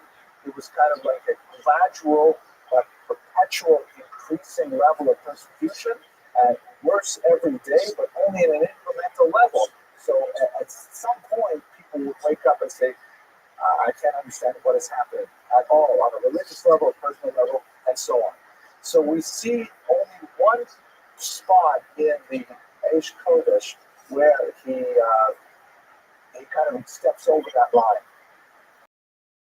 And that's in a footnote that he added in January of 1943, shortly before he buried the manuscripts. And in January of 1903, this is after the Warsaw Ghetto had largely decimated, or I shouldn't say decimated, had been destroyed by the deportation. He comments on something that he wrote in 1940. In 1940, when he was talking about Hanukkah, he said, it's terrible how we're suffering now, but really, when you look at the story of the Jews in Israel during the period of Antiochus, in which we had the Hanukkah rebellion, we see that, this is a pattern that happens to us from time to time, and we should deal with it and, strengthen our spines and just move on. Then he writes in the footnote in 1943, he says, I was wrong. He says, what I wrote in 1940, I could only have written then. But after what I've seen in 1941 and 1942, comparing it with my knowledge of all Jewish history from the Talmud and the Midrash and so on, I can say, he writes, that there's never been a level of suffering in all of Jewish history that compares with what we are enduring in the Holocaust. He obviously doesn't use that term, but he says there's nothing like this. This is a novum. It is totally unprecedented. Questions? When I was growing up with the Holocaust, getting idea that Hitler was more and more I think reading history, you see that there was turning points in the war. I think it created Russia through the 40 months. They thought that was going to be very easy. 2 or 3 months, and I think in October, the Turkish war. That's not so not going to happen. I think the state of American convention during the war, the fear of that, I think prevented them from putting that in December 18th, a lot of historians place the decision to exterminate December 18th, 1940. So the Germans did the work, the Germans didn't put it up. Absolutely. So the Germans are gradually coming to that decision that this is how we're going to handle it. We're not going to destroy the rest of the world, especially east of the world doesn't exist. So, it's something I think that is developing over time because of historical certainty. Absolutely. No, It's about the mental recognition of what is going on. Yeah, no, you're absolutely right. You're describing the older historical school known as the intentionalists, who argued that it was a conspiracy right from the very beginning. It's the more modern school that argues a functionalist model, says that, it's sort of evolved as a result of the events of the war, a function of the war. The ghetto also was rife with rumors. I mean, there would be like rumors that would sweep through, like, America has invaded and has conquered all of France, and that would be like a year before they actually land on the shores. And Jews would have like moments of a euphoria that would last a day or two, and then they would find out, no, we were wrong, and they would sink into depression. And because they had very few sources of reliable news, and the ghetto was just word of mouth, and you know how Jews can be with word of mouth. It's not a really good thing. But let me move back to where we are right now, because let's talk about the Rebbe's personal strategy, and then a little bit about his legacy in this context. The drushes are extremely moving and powerful, and I strongly urge you to consider reading them, although it's kind of dark reading in many ways. They're informed by his own personal associational tragedy.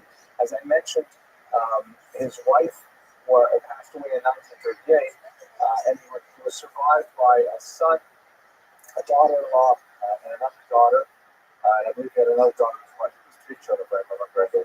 But in the context of the immediate bombing right after September 1st, 1939, it was on the holiday actually it was just a little before the holiday of Sukkot, when a bomb fragment went through the window of their apartment struck his son, fatally as it turned out. They rushed him to the hospital, which was overwhelmed with casualties, civilian casualties, and it was very difficult for them to get treatment for him. As the father was running around trying to find a doctor who helped his wounded son, his sister and his daughter-in-law stood outside the overcrowded hospital saying Tehillim, reciting songs. And at that point, another bomb actually fell directly outside him and killed the sister and the surviving wife of his son, his daughter-in-law.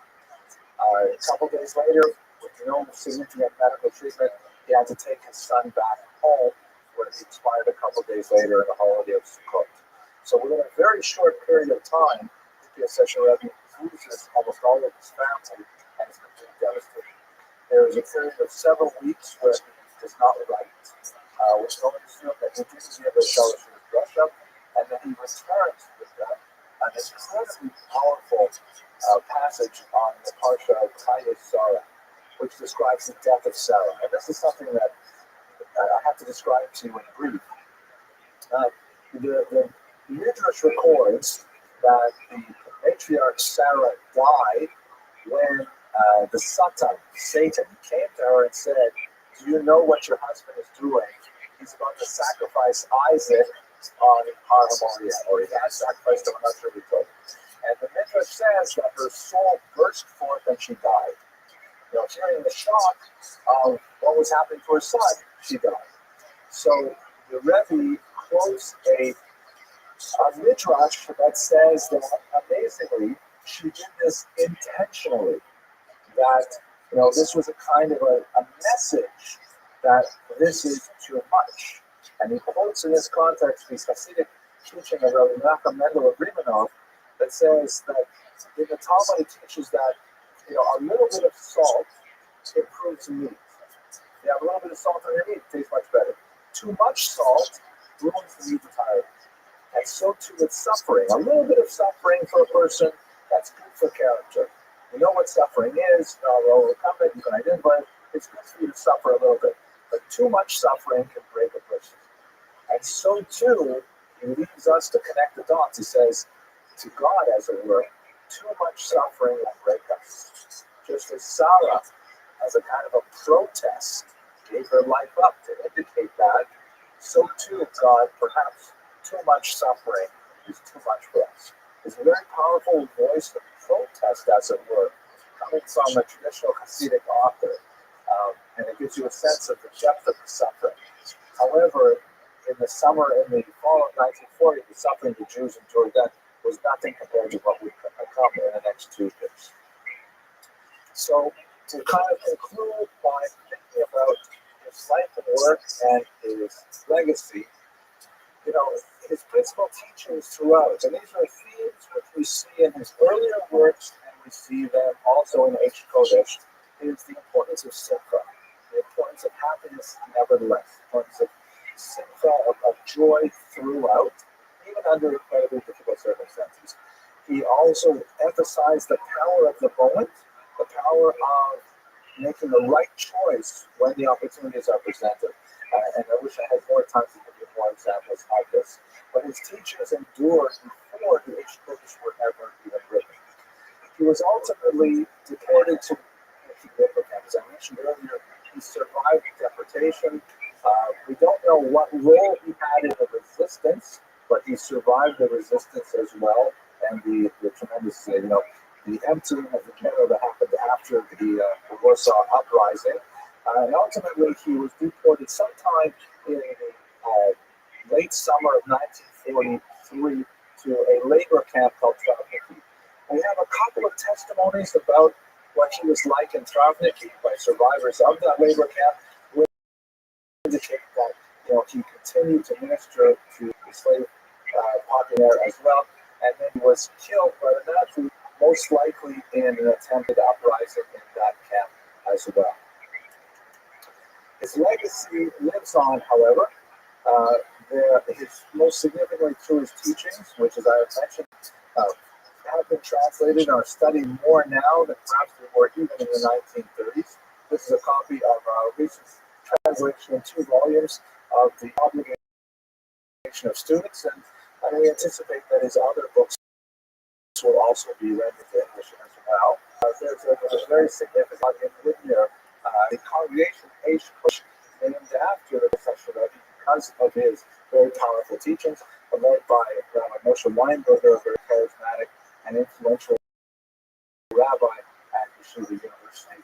Told this is a person who really was on a trajectory of excellence before the war, and even though he was placed under tremendously difficult circumstances by the Nazi occupation, he nevertheless rose to the challenge of ministering to their population of Jews, and may Hashem avenge his blood and may no more pain such as this. Thank you very much for your attention. Next week we'll speak about Rav Soloveitchik from Yeshiva University, very important American Jewish thinker. Thank you.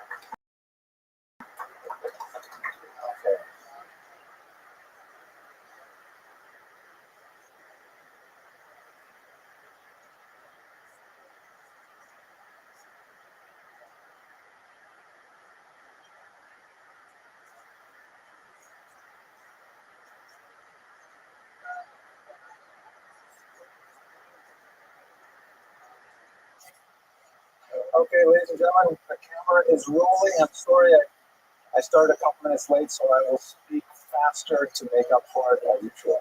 So the joke goes like this. A guy goes into a diner and he orders his usual. He's been going to this diner for many years. I always trip to Heshi. Thank you very much for. Oh, wait a minute, I went off camera for that. Sorry, I'm back on camera. Thank you. I just got a couple of things. Anyways, thank you for the joke. It goes like this. Guy goes into a diner. He's been going there for years, and he always orders exactly the same thing. So he orders the chicken soup with matzo balls. And the waiter comes and brings it to him, and then the waiter goes away. A few minutes later, the waiter's walking by. Actually, so the customer is indicating he should come over. So he comes over, and the waiter says, "Something wrong?" He says, "I thought you should taste the soup." Stephen, well, the joke, right?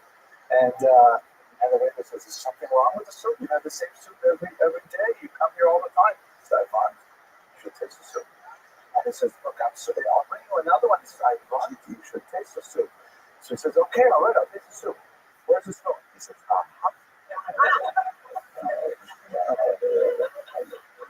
everybody. So many people know that one, but it's a good one. Good one to forget and then remember it again. Okay. That's a big hand to Heshi for giving you that joke. Okay. So tonight's topic is actually one that's very close to my heart that I'm glad that we're finally going to have the opportunity to discuss. We're going to look at one of the most influential rabbis of the late 19th and early 20th century, Israel Meir Kahan, known better by his first work, the Chavetz Chaim, which is transliterated in a number of ways. If you look at that, you may have to spell H instead of a CH, right? Change the vowels, the O to the A. This is perhaps the most popular translation of the name of his book by which he is known. He's significant in many ways. First of all, his life spanned almost a century, from 1938 to 1936. But on a more significant way, he is one of the last of the great scholar leaders of the Jewish people.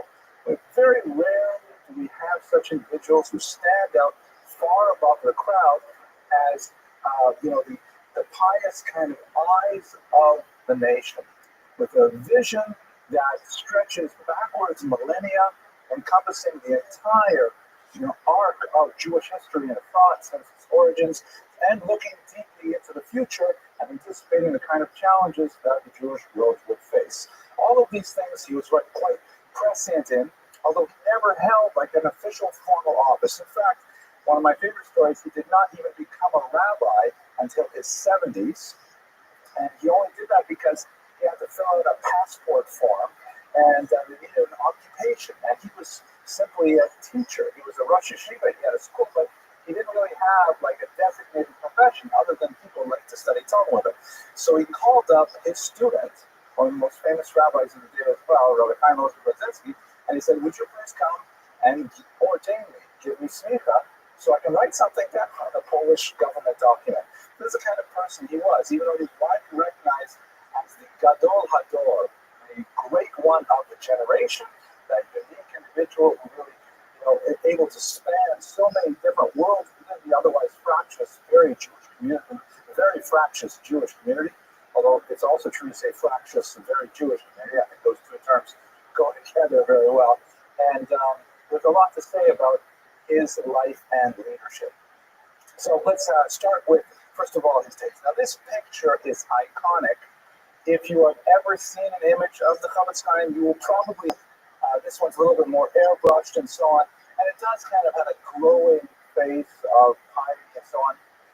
It's widely reputed not to be a likeness of the Chavetz Chaim, but rather apparently of a butcher in the town of Rabbi, who just had that kind of shame upon that people read. So whether or not this is true, I don't actually know. There is an Israeli website that is dedicated to debunking images of rabbis that circulate as icons, like all of the Maimonides with the turban and things like that. We have no idea what Maimonides actually look like, but this is kind of like the trademark image of the Chavetz Chaim. There are only a handful of photographs that exist of the Chavetz Chaim himself. He was very, very, something, you see beard, right? Head covering, right? But most people, well, anyways, people sometimes, when I call them up and they don't recognize my voice on the phone, I like to say, hello, everyone said with beard, glasses, funny looking. They say, oh, yeah, right. That covers just about all Jews of my generation. Male, most, anyways. So here's an actual known photograph of him.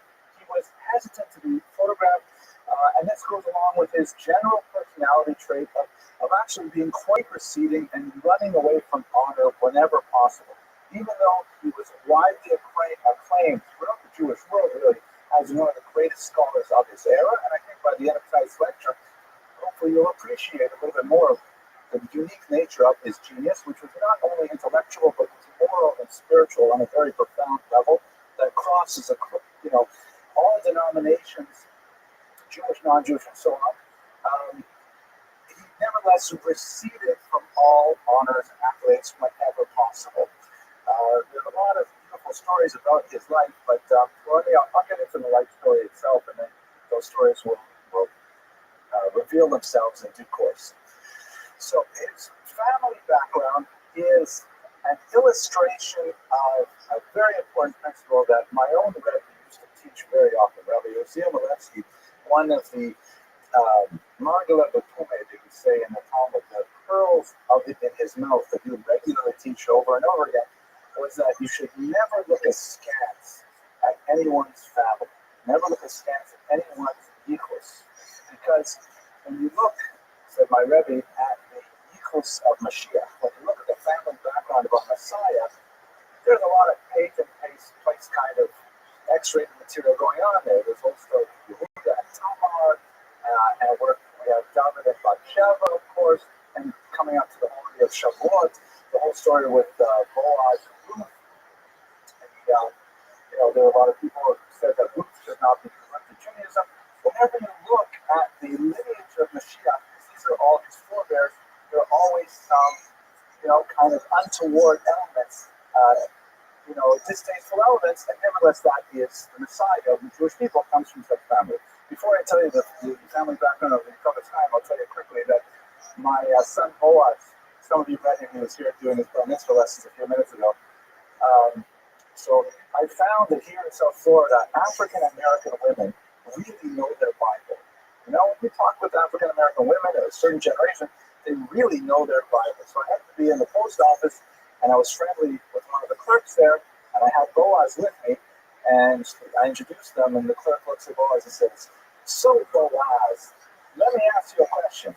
Why was Boaz so angry?" And Boaz says, "I don't know." And she says, "Because he was ruthless." She said it better than I did. Anyways, so here's the Chavetz Chaim's family background is interesting. His father, unfortunately, passed away when the Chavetz Chaim was 10. No, sorry, I got to go backwards for that. His father married his aunt, who unfortunately died after having several children. And so the Chavetz Chaim's father married his aunt's younger sister. So, and the Chavetz Chaim's mother was the sister of his father's first wife. So the Chavetz Chaim was actually his own uncle. And that in itself, okay, it's a little weird, but you know what happens.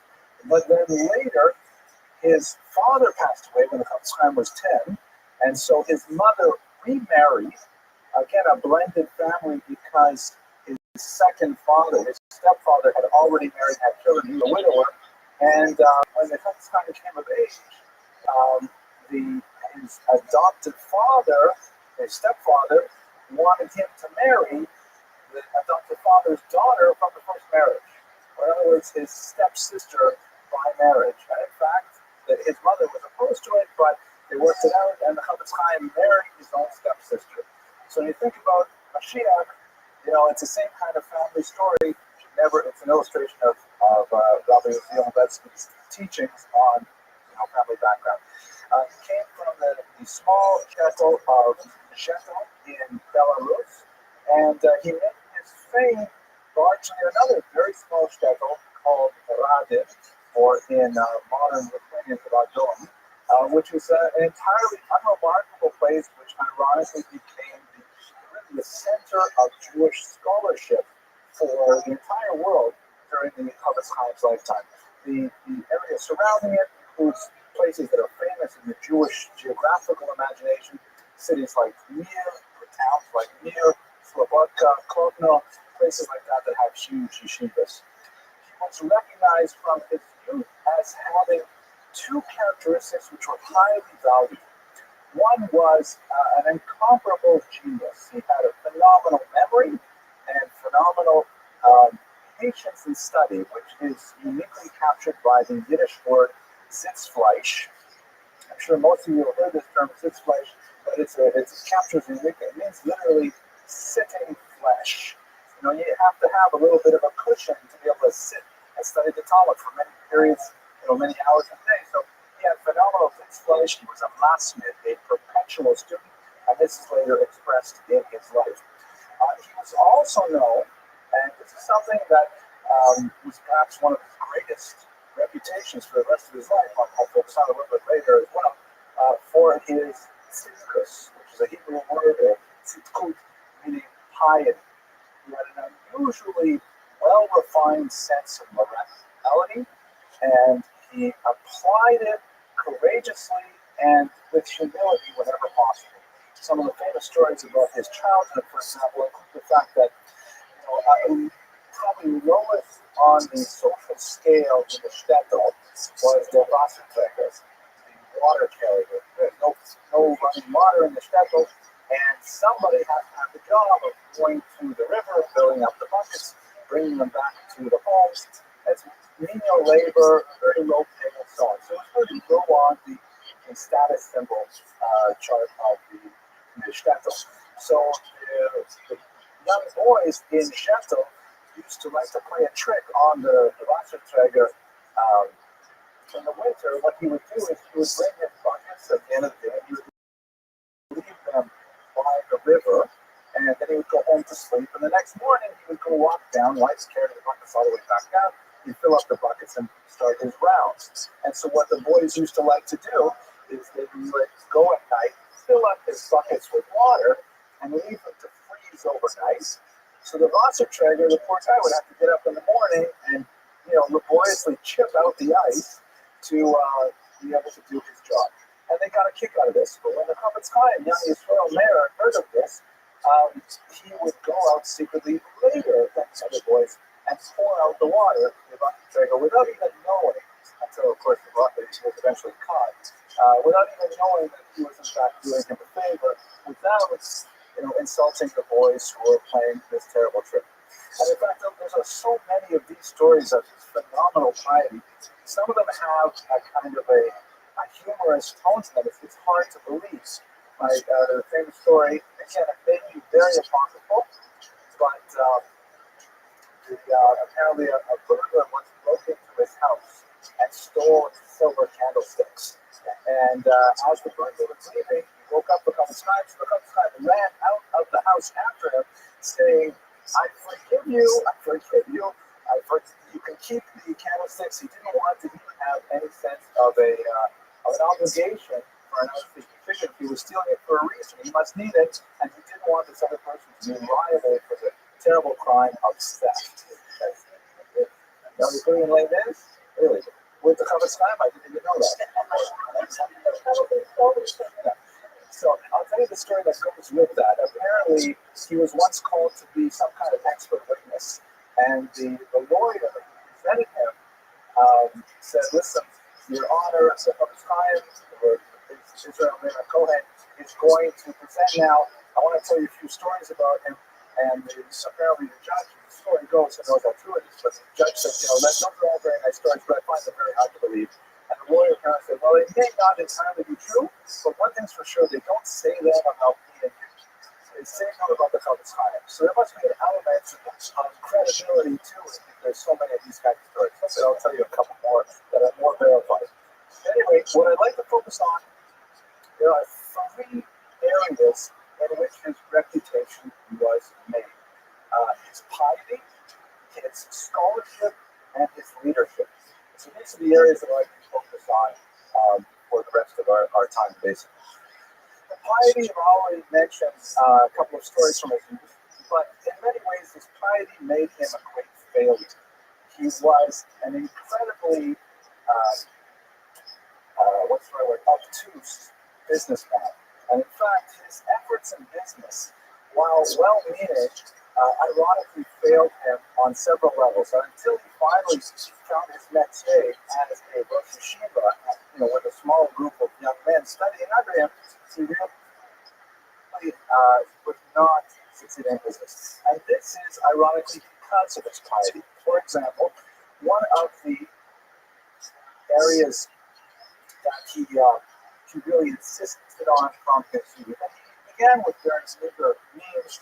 He was supposed to get a dowry of 300 rubles once he married his stepsister, but things didn't work out. He only got a fraction of that.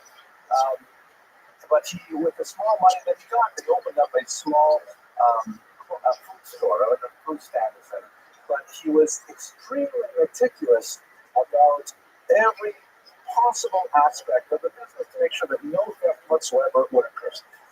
So, for example, he was famous for measuring his scales every single day.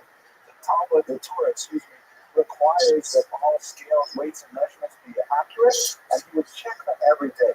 So things would happen, like, for example, it once happened that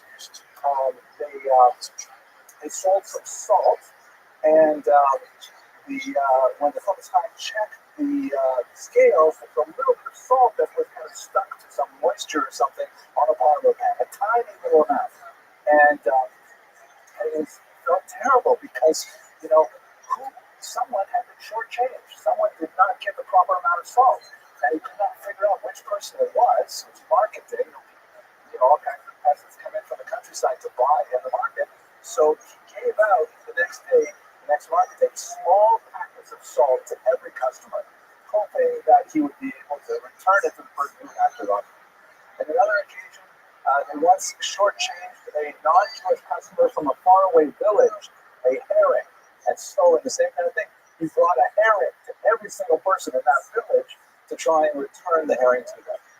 They received a small inheritance from an uncle of his wife's that passed away to buy a cow, and they thought they'd live off. Before I tell you the cow story, their business nevertheless flourished because people respected his honesty and his diligence. The prices were really low, and he was very, very particular about honesty and so on. So he began to worry that he was driving his competitors out of business. So he started, shortening the hours of his business to try to just make enough money to keep his family alive and to let the other people have some business. And then when that didn't work, because people would say word of mouth and make sure they shop by him, he would close the front entrance, and you had to go in the back entrance. It was the only way that it was open. You would notice if you went around to the back alley. None of these things worked, so finally they just closed that business when they got the milk cow. The milk cow was another time of this situation. You can imagine that in a kind of a funny way, the Chofetz Chaim being so, because all of a sudden now he has all of the laws regarding animal husbandry to deal with. It took him a long time to buy a cow because he wanted to find one with the smallest, most blunt form as possible, just in case that you get angry and you gore someone. He wanted to make sure that it wouldn't harm them. And he was exceptionally careful about every little detail about how the cow was locked up at night so that it shouldn't go out and graze in someone else's field and all kinds of things. Eventually, all of these things led to near bankruptcy until he ended up, beginning to collect students for his yeshiva. But these are the kind of stories that dawned on the Chavetz Chaim throughout his life that really speaks to the nature of his character.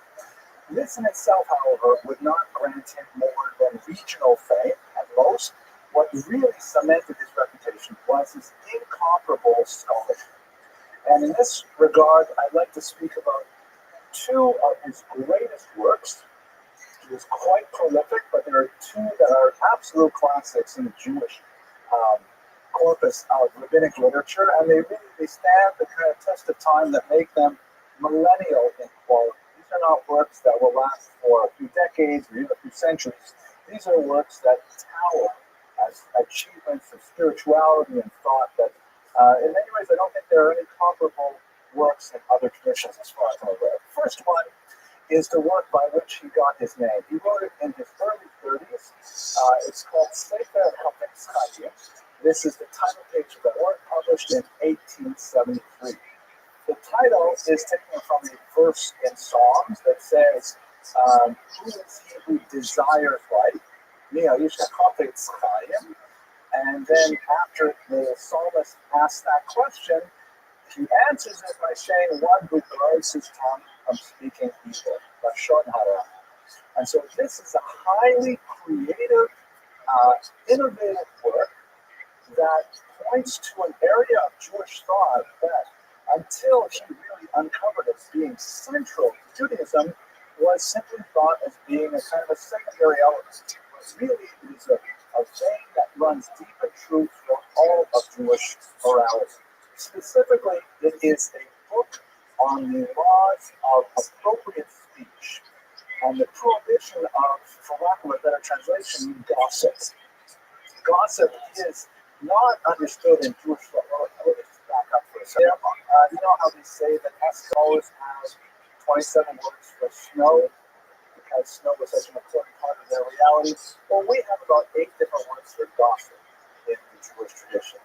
And that says something about us. We're very big into speech. And in fact, you don't look very far. If you look, for example, at the confession that we read on Yom Kippur about all these things, good proportion of them maybe have to do with speech, how we speak to each other, how we speak about each other, and so on. So there are 3 terms in particular that stand out. One, which is often used as a collective term, is Lashon Hara, which means literally evil speech or evil tongue. Lashon is tongue, and Hara is evil. And that refers to the communication of correct derogatory information. So it's not exactly gossip, because gossip in English tends to imply there's something false about what people are talking about. Lashon Hara speaks about things which are true. If Reuven did something reprehensible, and Shimon tells Levi about it, that is Lashon Hara. And it is strictly prohibited in Judaism. One may not relate negative information about another person, period. Yes, of course, there are exceptions. I'll get to those in a second. But that's the basic rule. And this book, it took millennia before someone could come out and say it outright and produce a book which was totally dedicated to it. The other 2 terms which we'll just touch on right now, one is Motzi Shemara, which is literally the dissemination of a false word, and that refers to gossip, which is untrue.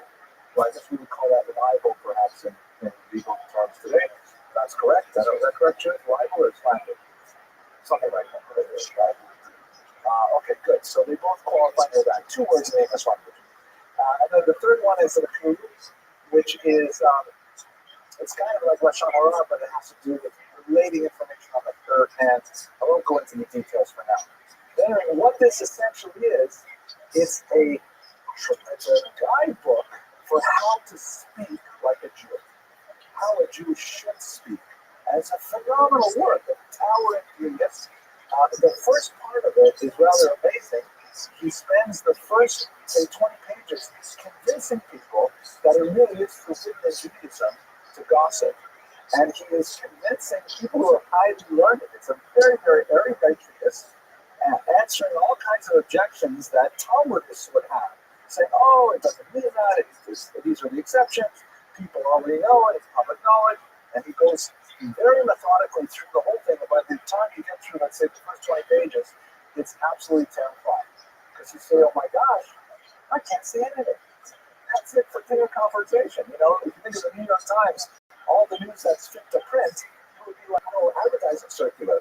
There'd be nothing in there because so much of it is forbidden. Nevertheless, there comes time through the next, 180 odd pages, he explains the parameters under which speech is permitted. And in fact, by the time you master this book, and I can't say I'm a master of it all, but when you master this book, every communication you have is elevated. It is spiritually meaningful. It is energizing. It is something that builds relationships rather than tears them down. It's truly a heroic work of Jewish thought. Now, one misconception about the Chofetz Chaim is, if you look at this title page, his name doesn't appear anywhere in the Hebrew section. And for many researchers, including some of his prime biographers, I'm kind of surprised to say, they emphasize how the Chofetz Chaim wrote this book completely anonymously. And he was a nobody knew of him outside this tiny little shtetl. It's not exactly true, because one of the requirements of publication in the Russian Empire was you had to have a censor's approval, and there was like a Library of Congress kind of formality that you had to put some bibliographic information on the title page. So it may be that in the Hebrew section here, where he talks about the content of the book, he doesn't have his name, but when you look at the bibliographic citation down here, it's in black and white. If you read Russian, it says here, Sefer Chofetz Chaim, to jest Jerusze Żyznie, like how to speak properly. It says his name in black and white. So it's not like he did it totally anonymously. And everyone in the Eastern European world could read his name there in black and white, but he certainly didn't emphasize it. Okay, let me pause and just take a sip of tea, and let me ask for questions. Yes, please.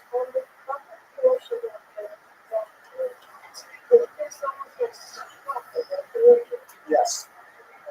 Yes, this is a stamp. This particular copy was owned by the Rabbi Library, and so the owners of rights said, "Oh no, Yosef Yitzhak Lubavitch." So the brief USA, it came from the theater that owned this first edition, and I'm sorry to stamp it because from a librarian's perspective, it's not nice to stamp books like that. But nevertheless, it does give us a sense of the provenance of it, and it also shows how the theater Rabbi valued this particular work. That's the prior Rabbi died in 1950 or so. Yes, Ms. Abramson.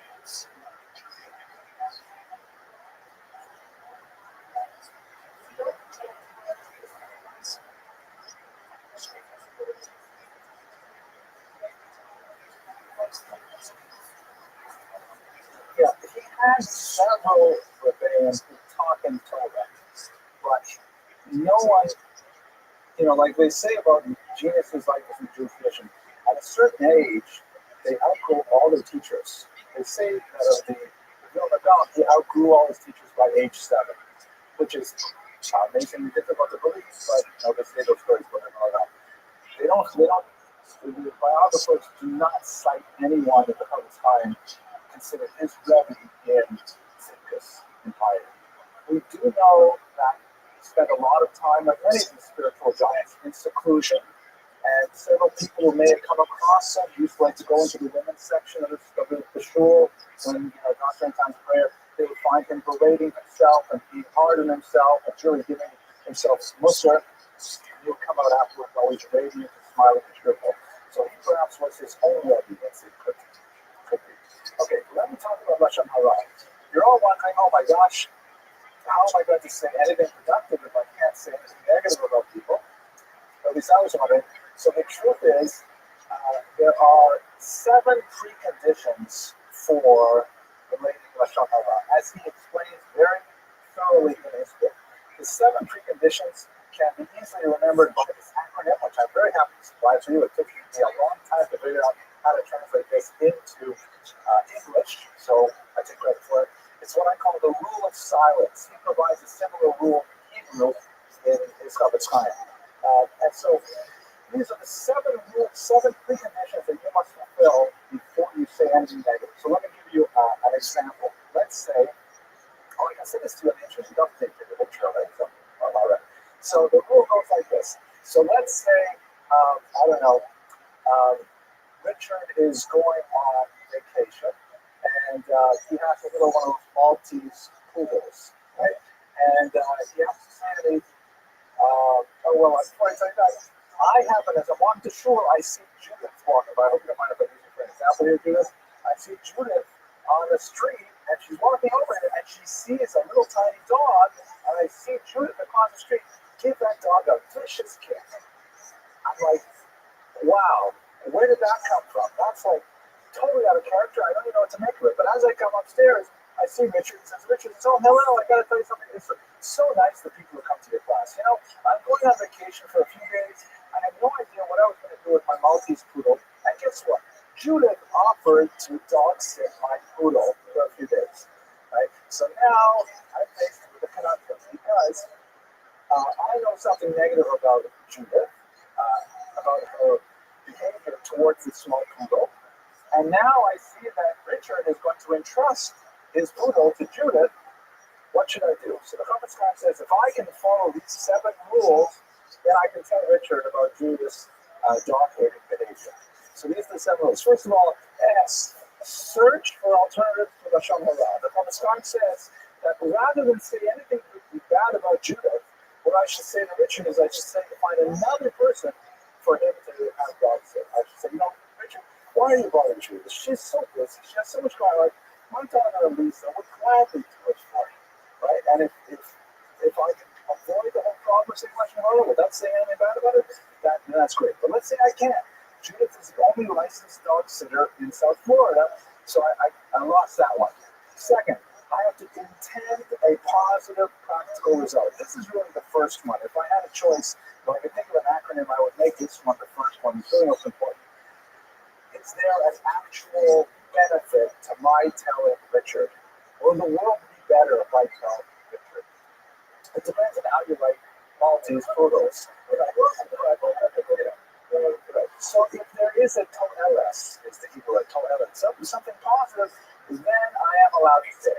But just for entertainment value, absolutely not. There has to be some real good reason why I should relate this information. Thirdly, I have to look for exonerating factors. Like perhaps maybe Judith slipped. Maybe I didn't interpret what I saw properly. Maybe that dog was rabid and was about to attack her and she was just defending herself. Maybe I can find some way that maybe her behavior was acceptable. So let's say I can't do any of those things, so I'm now running out of things. When I do tell Richard, exaggeration is forbidden. I have to say exactly what I saw, no more, no less. I can't add. And she smiled, and then she said, "Take that." I can't add anything. It has to be exactly what I saw, and I can't, presume to know more. And no hearsay is permitted. Also a very big one. I can only tell Richard this if I saw it myself. I cannot tell him that someone else, even someone I really trust, told me that. I can go to the person who told me that and say, listen, you better talk to Richard about Judith's behavior, but I can't say it because it's hearsay from him. Did I spell that right? I did. Right? C, this is a big one actually. Consequences should be proportionate. This is something that comes up all the time. Let's say I do tell Richard, what will be the impact on Judith? Maybe, but if she's a parnasa and I cause her a huge loss, maybe she shouldn't be in that parnasa. But maybe let's say, for example, she's after a lifetime of work, she's being nominated as the Woman of the Year by the SPCA, right?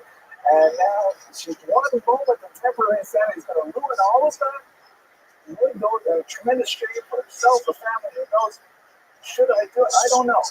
To be contemporary from it, and I'm not, by the way, stating my own opinion about this because I don't follow news and sports very much, but to get a lifetime ban for a private conversation that was egregious and awful by anyone who listened to it, it calls to question this thing. Are the consequences proportionate? If people do make mistakes, it's a lifetime ban, right?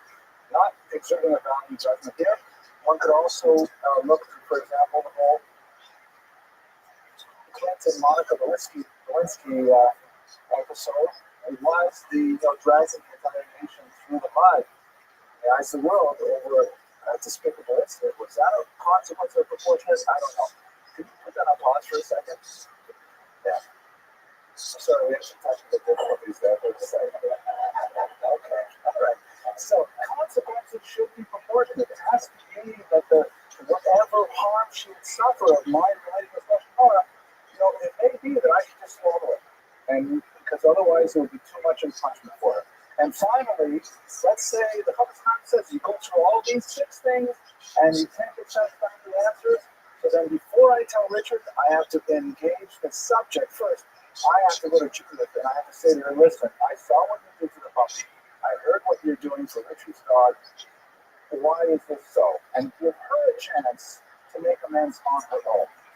And these are all very humane, rational, and morally heroic laws that really, if they're applied well, they regulate one's speech and transform one's character. So when this book came out, it had phenomenal tectonic shifts took place as a result of the impact of this work. Because people have been studying, there's scattered passages in the Talmud, in the Maimonides, and different places, and people say, yeah, Russian horror, but no one really sat down and said, Russian horror, oh my gosh, this is really the whole thing. Everything is beyond Hamashon. Chaim B'Malach does it beyond Hamashon, says Proverbs, life and death are in the hands of the tongue, so to speak, by the means of the tongue. And it was the Chofetz Chaim who really drew attention to this in a way that had never been done before. And within moments of the publication of this work, he became incredibly famous for this great achievement. Yes, Ms. Abelson.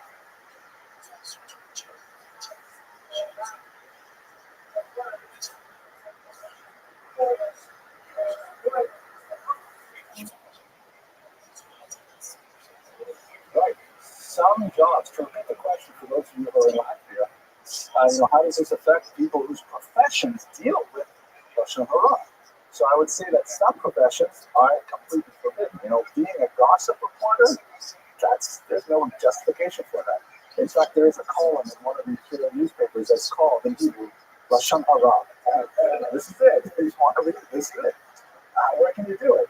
But, let's say, for example, in the field of psychology, for Jewish interest, there are modern commentaries on Lashon Hara, and actually the Chofetz Chaim says it too. Like, for example, let's say you have a really hard day at work, and you just, people are tough on you at work, so when you come home, are you allowed to tell your spouse about it?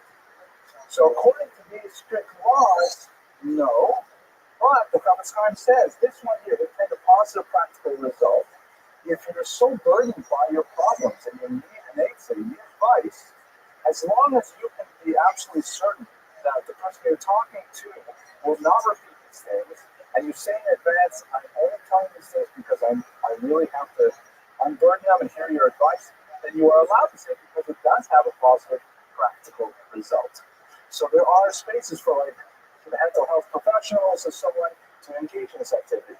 But when we get home, I think I have a copy of my very first publication was on these laws and the field of history. Because history it's hard to write history without writing Russian horror. That's why my books are so short. That's how I say. Yes.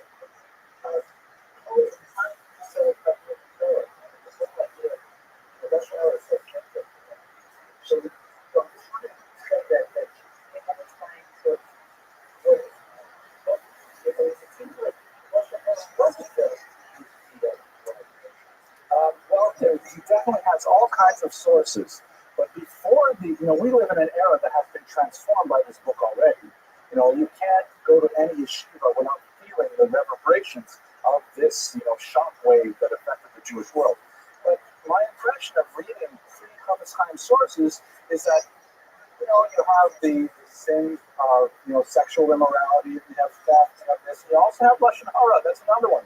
Sure, and one of the punishments for that is to be sent outside of the camp, and you can have skin disease and things like that. But it was the Chafetz Chaim who really brought these together and said, "Hey, everybody, pay attention. This is one of the really big ones. Just because it's not part of the Ten Commandments doesn't mean it's not central to our thought." Incidentally, he followed this up with another equally amazing book. In many ways, I like it even better. The Chafetz Chaim is primarily a book of law, right? How to speak properly. He followed up with a book called Shmirat HaLashon, Guarding the Tongue, which often printed as a companion volume, which is all about the sources, why these things are true. He was also a Kabbalist. This is what happens according to the Kabbalah, if you speak lashon hara, all kinds of remarkable, phenomenal sources to bring these things together. And Shmirat HaLashon is perhaps even more motivational than the Chafetz Chaim is. Okay, I'll take more questions shortly. I better get through some of the other material. So, but this is his first work, and really if that's the only thing he did that's right, he would still be a giant among giants in Jewish history. But the truth is, he went on to write many other works, and perhaps the most significant, besides the Chafetz Chaim, was the massive Mishnah Berurah, which is a book that took several decades to write. You can see this is the Hebrew English edition, which takes up about 20 feet of space. Well, maybe not that much, but the Hebrew English, it takes up a good, 3 or 4 feet of shelf space. We have a copy in our library. And this is a massive contemporary commentary on 1/4 of the Code of Jewish Law, the section of the code called Orach Chaim that deals with daily life. And his scholarship was unparalleled. He brought to bear all of the commentary that had been written over the past 400 years, scattered among many different publications and even manuscripts, and he rendered decisions that were relevant for the 20th century. And it is, without a doubt, one of the most important commentaries in the Code of Jewish Law ever to be written, and it is predominant today. Chances are people quote the Code of Jewish Law, they are quoting the Mishnah Berurah for his views on it. There are others who disagree. There are many other commentaries that will still take issue with his decisions, but nevertheless, it is one of the great works of rabbinic scholarship. Okay, that's primarily his scholarship. I want to touch on a very important aspect of his leadership, but before we go too far, I want to focus on one particular element, and that is he was not just a closet scholar who thought about these morality ideas of how you speak or about the laws of Shabbat or things like that. He was very, very intimately concerned with the requirements of the Jews of his day. So 2 populations in particular deserve our discussion. The first is the plight of the Cantonists, who we talked about in previous classes. The Cantonists were Jewish children who were kidnapped as young as 8 or 9 years old, maybe 12 years old, and then sent to conscription in the Russian army for a period of approximately 36 years.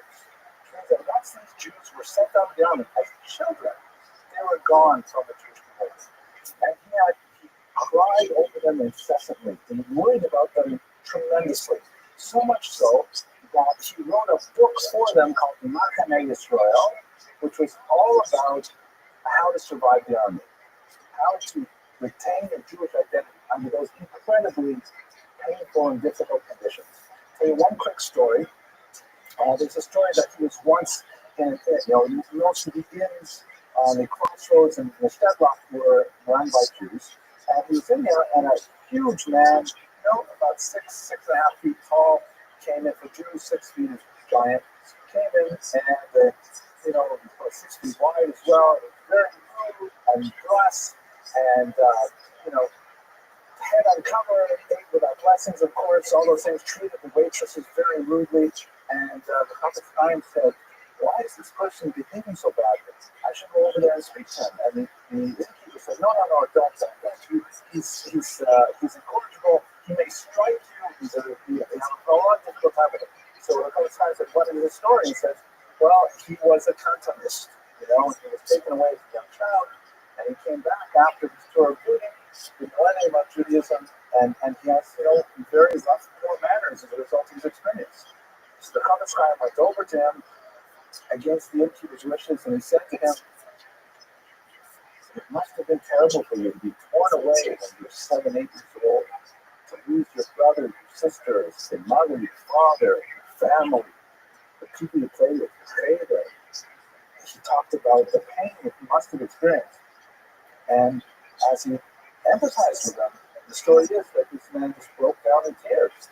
And this horrible hard exterior of this great warrior who had, was so rough around the edges, he had this little man who was apparently less than 5 feet tall, who identified with him completely. And they cried together. And this soldier ended up becoming one of the Chavetz Chaim's greatest disciples afterward, because he's had a person who related to him and the pain that he must have suffered. Now, in that context, it's very an important person here today that I want to specifically honor in this context because of the military connection. Many of you know that Mr. Rodriguez is my student from Touro College, and he's a graduate, and he recently went on, he's completing his master's degree now in religious studies, but he has a strong commitment to our men and women in uniform.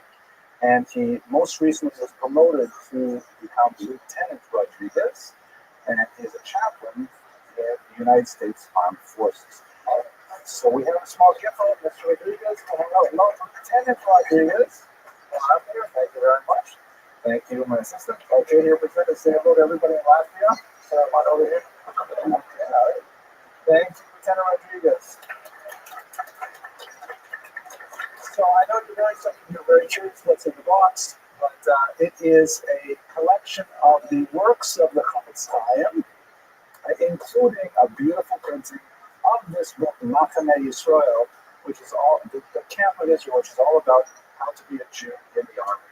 I would think that as you serve people of all faiths in your profession, hopefully that will guide you spiritually and morally to make the right decisions for these people in extreme circumstances.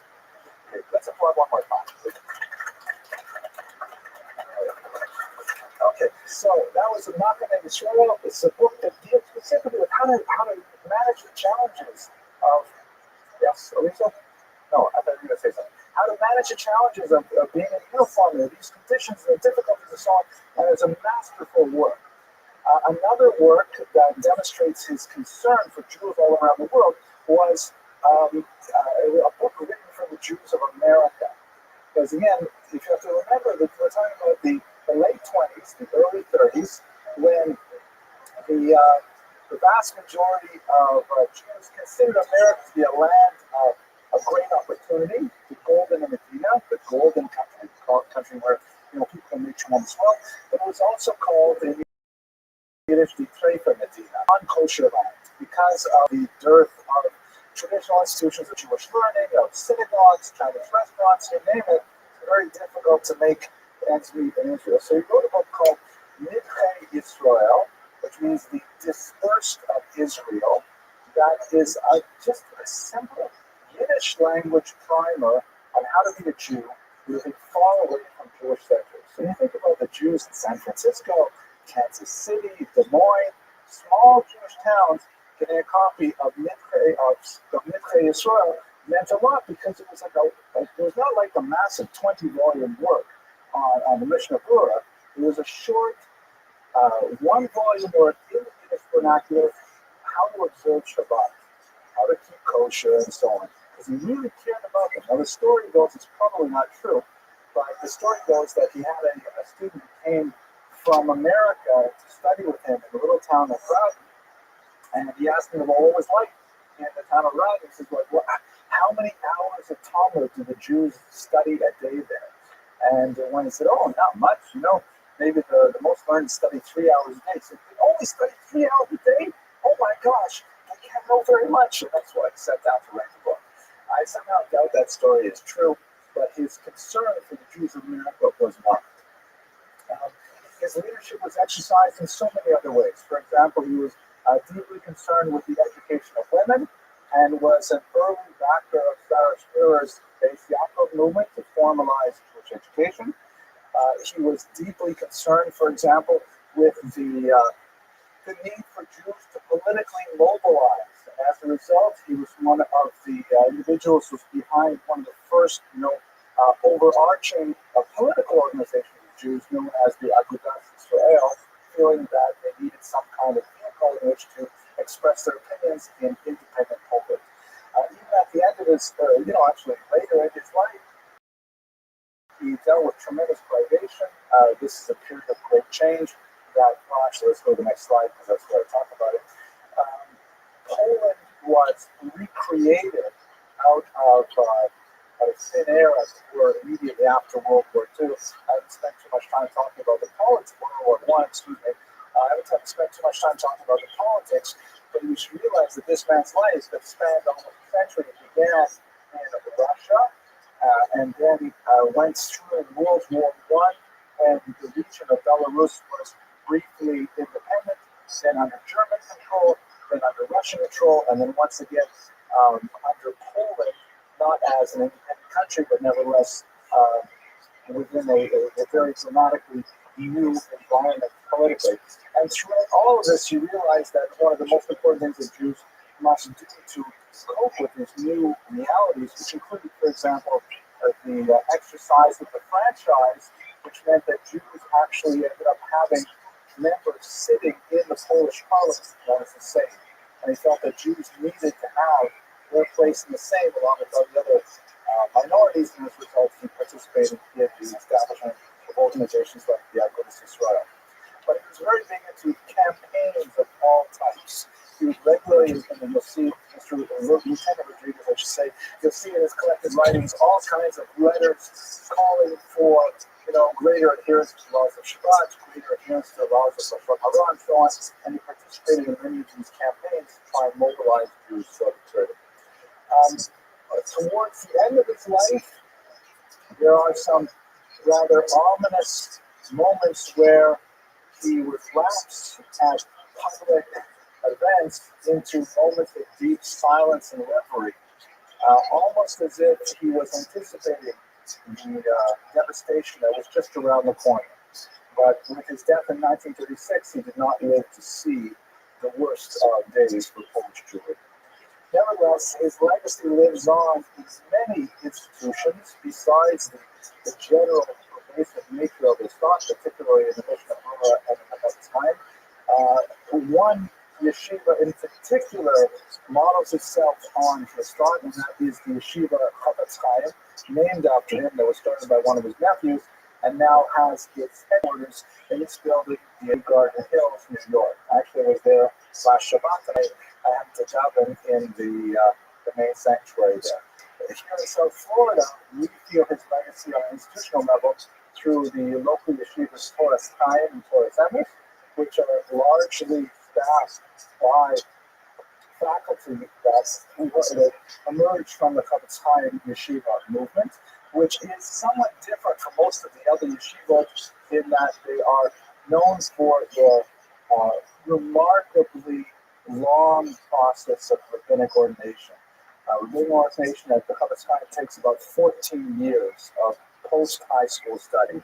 It's a PhD and a half to get smicha from the Chofetz Chaim, and they tend to be fairly reliable smichot, as opposed to other rabbinic ordinations. Sometimes in some places, if a guy gets engaged, they say, oh, well, it wouldn't look right if you're not a rabbi. They get smicha just for having a girl agree to marry them. Chofetz Chaim is not like that. It's really a long haul adventure. They also proceed studying the Talmud at a remarkably slow pace. They're criticized for that in some quarters.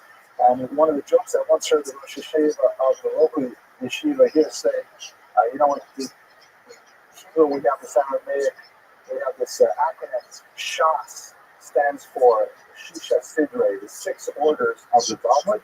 But they say in Chofetz Chaim, that's too much. They say Shas stands for Shtei Sidre, 2 orders. That's enough because you're not going to make it through all 6. That's a joke.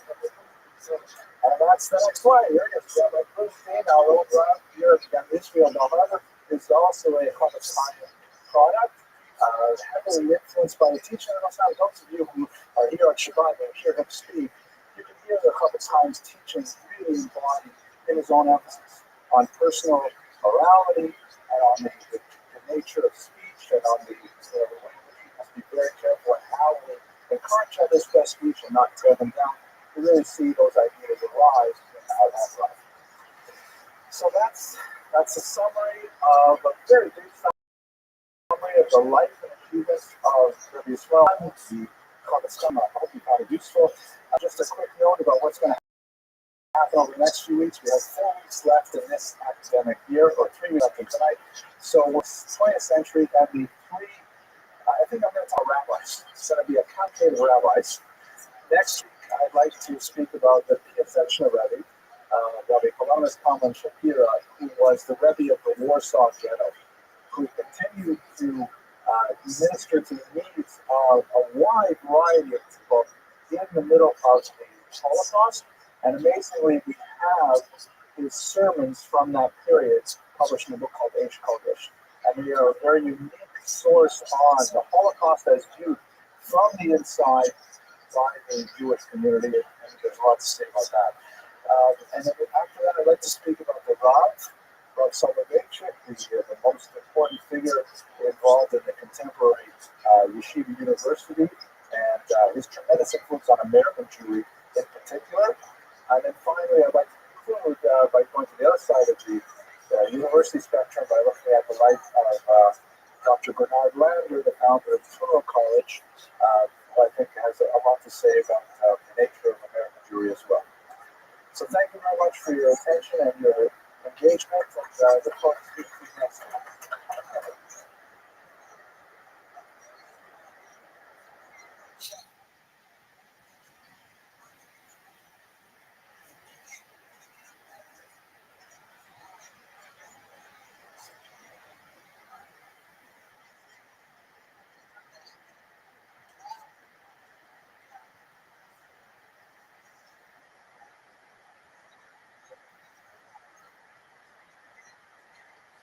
Okay, ladies and gentlemen, let's go to order. We are actually 25 seconds behind schedule. I can Mr. Rodriguez. Mr. Rodriguez is putting up his head. Okay, Ms. Abramson.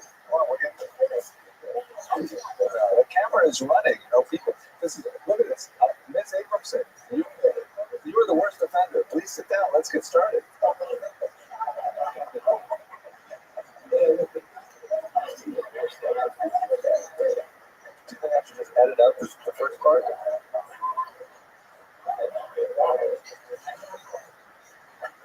Oh my gosh, I'm going to lose my teaching license for poor class control. Okay, so why don't we get started? Tonight's topic is really quite fascinating. It's Benjamin Disraeli, an extremely influential 19th century politician, served as Prime Minister of England on several occasions. A fascinating personality, very diverse in his opinions and quite controversial in his day. But I want to make a couple of good welfare announcements and a new joke that I'll try out on you, and then go straight to Disraeli's life. So first of all, good and welfare. Next week is the final week before we take off some time for Passover. And then we'll be returning after Passover, God willing, to discuss 20th century Jewish figures. I have a few people in mind that I'd like to speak about, but I welcome suggestions from all of you. If there's anyone that you find was exceptionally influential and fascinating you'd like to learn more about, I have a pretty open research agenda, so I would like to look at all kinds of figures, send you some names. My email address is hmabramson@gmail or henry@henryabramson.com, or you can find me in several ways. So next week, last week before the Passover break, and then I will generate a new schedule for after Passover. If you are not on the mailing list, then you'll have to call into the synagogue or check the web to find out when the classes are. I highly recommend you just sign up at the blog to get the new schedules and things like that. The website, frequented by thousands of Latvians, is jewishhistorylectures.org, jewishhistorylectures.org, and just subscribe there, you'll get emails, that kind of thing. If you prefer Twitter or Facebook or LinkedIn, you'll get those things as well. Incidentally,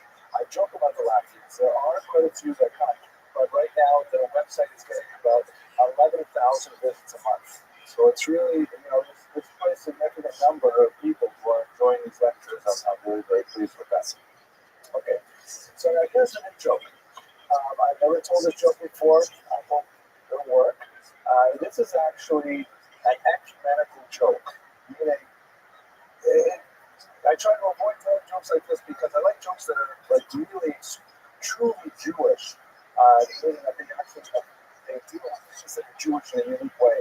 But this is one of those jokes where you can simply mix around the ethnicities or the religions in this case, and it'll still make sense in whichever religion you want to apply it to. I actually heard this joke from a Franciscan friar, so it worked very well for him. I'll see if it works for us too. So the joke goes like this.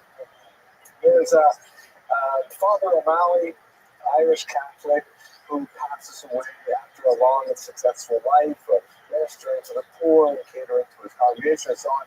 And he's ushered into the halls of heaven.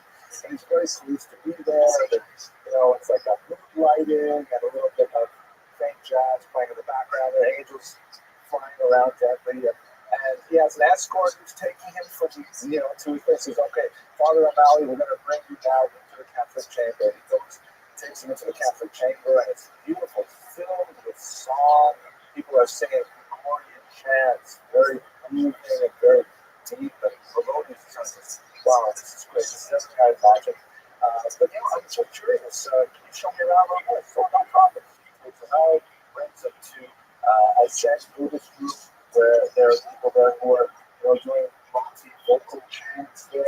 They're meditating on koans. Oh wow, this is so gorgeous, fantastic. He goes to the Southern Baptist room, and they're clapping and singing and gospel choirs and like that. And they're walking from room to room, and then he says, "We have one more room down here at the end where the Orthodox Jews are." So that's great. Just one thing, you have to be very, very quiet when we go past there. And Father O'Malley says, "Why?" He says, "Because they think they're the only ones up here."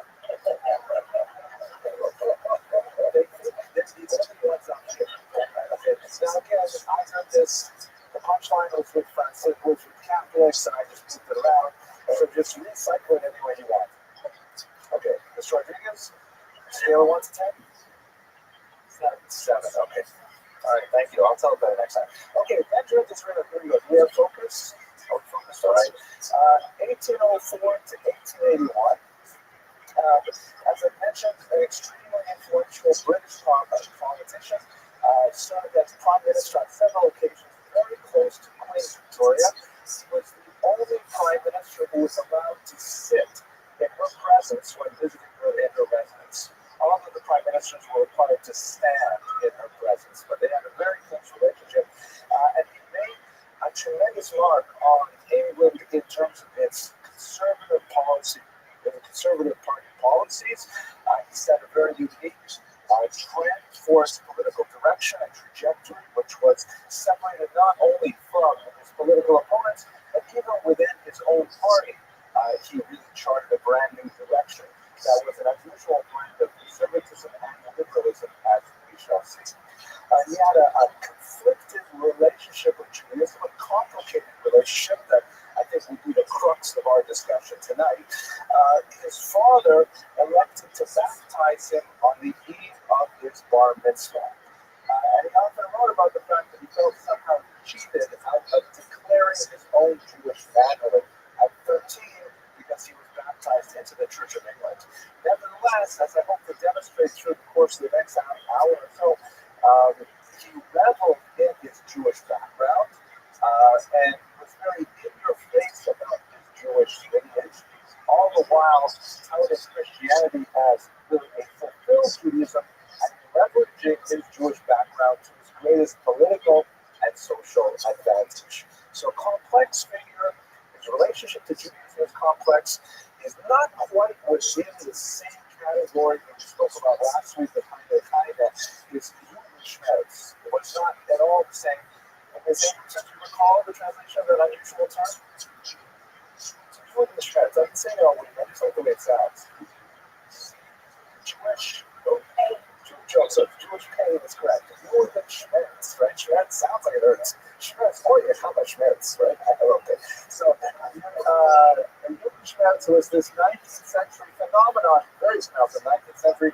We we also see it in the 20th and even in the 21st century, but this idea of like, what does it mean to be Jewish in this society?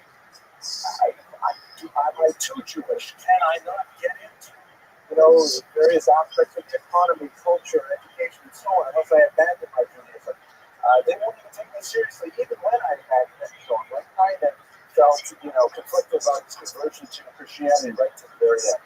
He really did not have the same kind of mood strengths. He was very saving, as it were, about his Judaism or Jewish background, all the while as a Christian. Okay, so let's look at his life story and get a little bit of a sense of who he was and what he contributed to British and world history.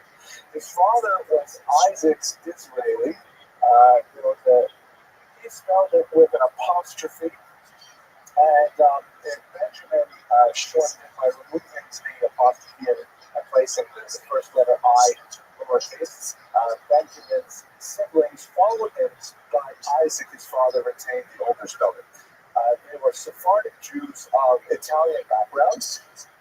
Isaac himself was a literary figure of some note and was very proud of his Sephardic ancestry, although truth be told, it was his wife's family that was really far more significant. His grandfather, Benjamin, for whom Benjamin Disraeli, our subject, was named, came to the country in the late 17th century, or maybe it was the early 18th century, if I remember correctly, and immediately strove to place himself within British society, all the while maintaining a very strong attachment to Judaism. He coined a motto for himself that we'll return to at the end of this lecture, created a heraldic sort of symbol for his family, and did all these kinds of things to sort of propel himself into the British upper classes.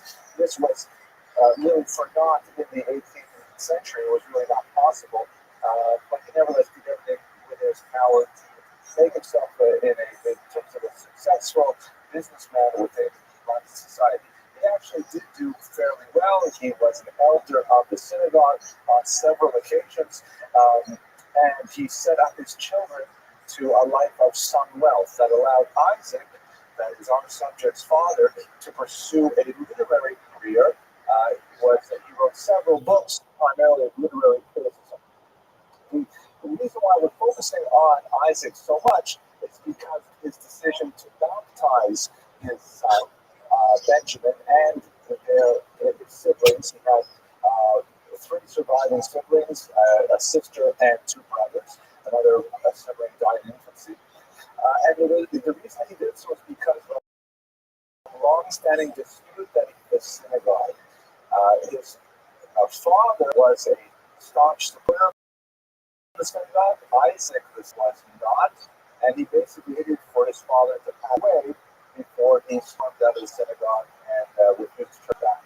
He himself did not convert to Christianity, indicating, as with so many of these 19th century conversions, it was a conversion of convenience. He merely wanted to propel his children into more successful professions than he thought they could achieve as Jews. But he did have a lot of latent hostility towards Judaism. We look at a couple of these quotes from Isaac the father. I'll just read them out loud. Religion drained Jews of their genius. 10 centuries have not produced 10 great men. To hate the Talmud is not to hate Judaism, but to hate obscurantism. It is a complete system of barbarous learning for the Jews. And another quote is, you're not going to put these on the back of your book or your books from Talmud Echoing.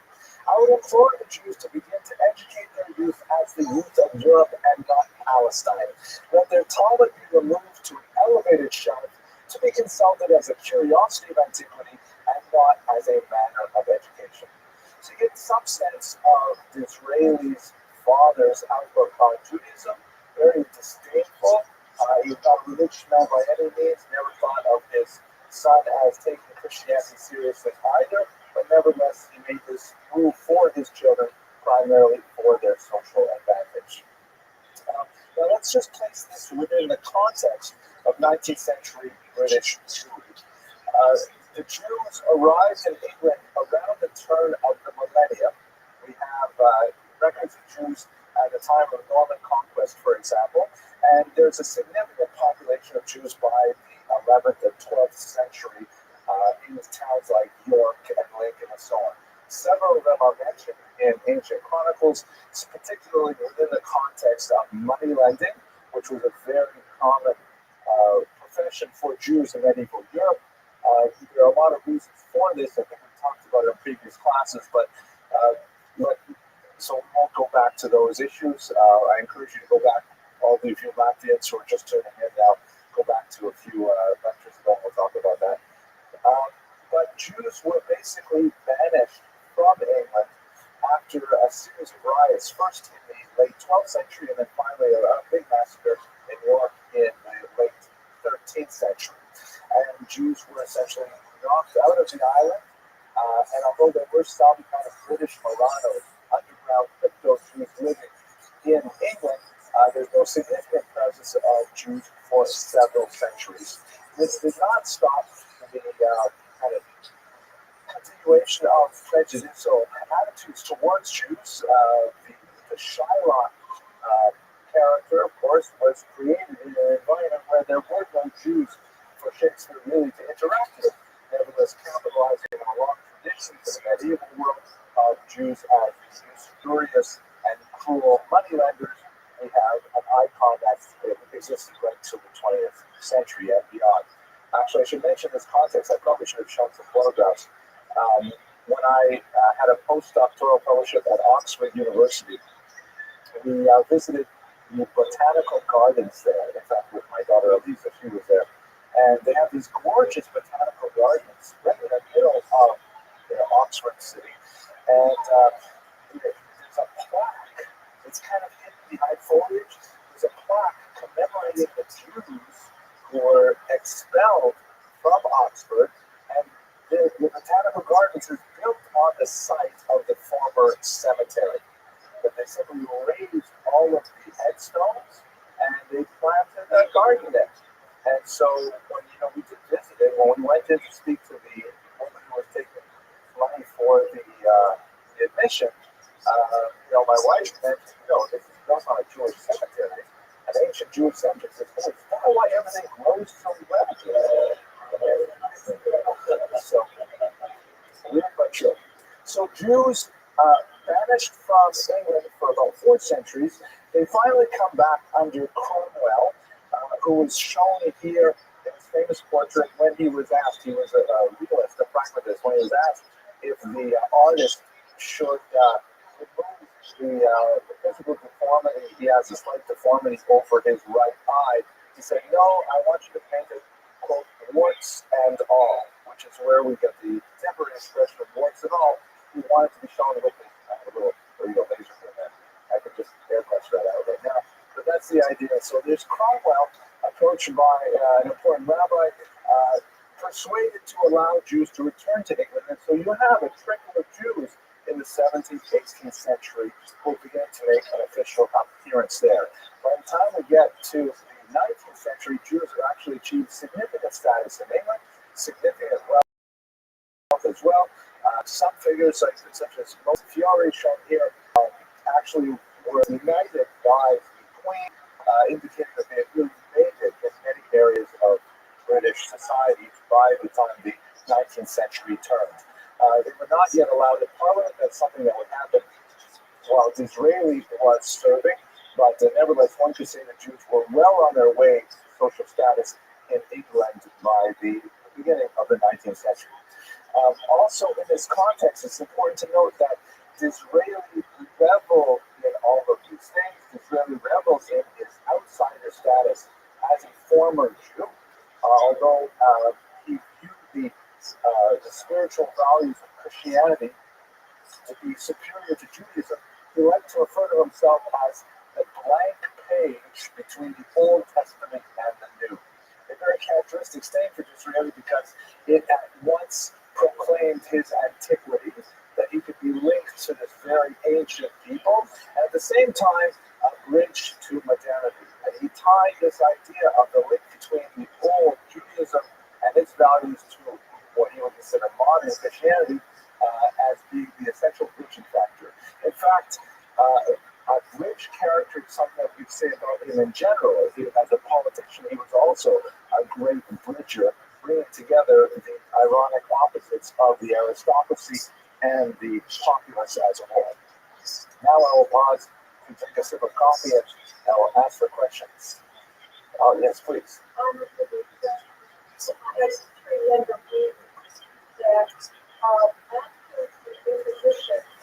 Anyway, I love my students in that. I seem to remember it. Yeah.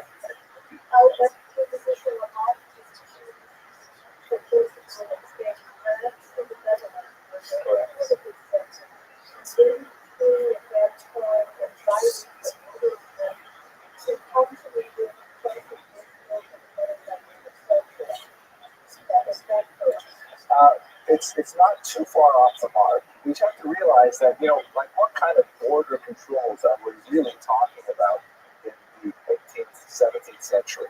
Your ship lands at a port and you get off the boat. And it's not like there's a lot of people that are checking your passport, and making you walk through the scanners, things like that.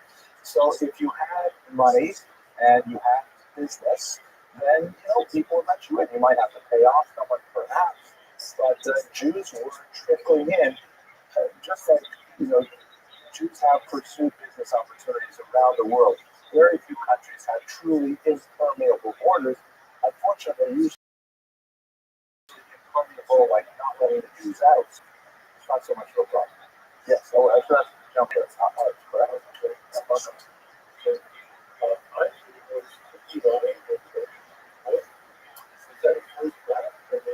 I believe this was his second marriage, if I'm not mistaken. But I didn't do the actual math. 1804, go back and let's do the math. I do remember seeing something about how Benjamin, he had a lot of relationships with older women. And one biographer said that it may have been a reflection of his older mother.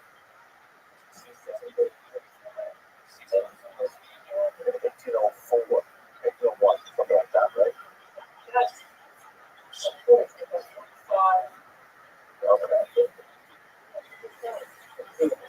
Okay. It's also possible I made a mistake with the dates. Okay, let's just skip over it. Our questions. I'll answer that up, please. Yes.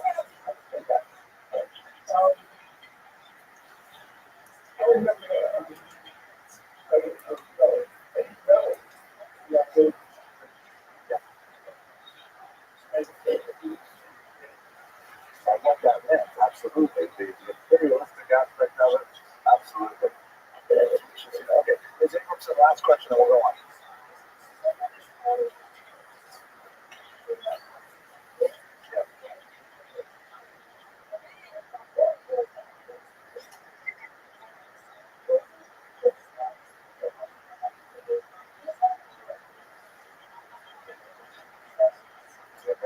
I told you on the way here tonight, no hard questions.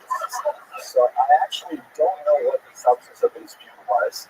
I understand that it was an ongoing dispute, though. It was one that went on for several years, and Isaac basically bit his tongue until his father passed away.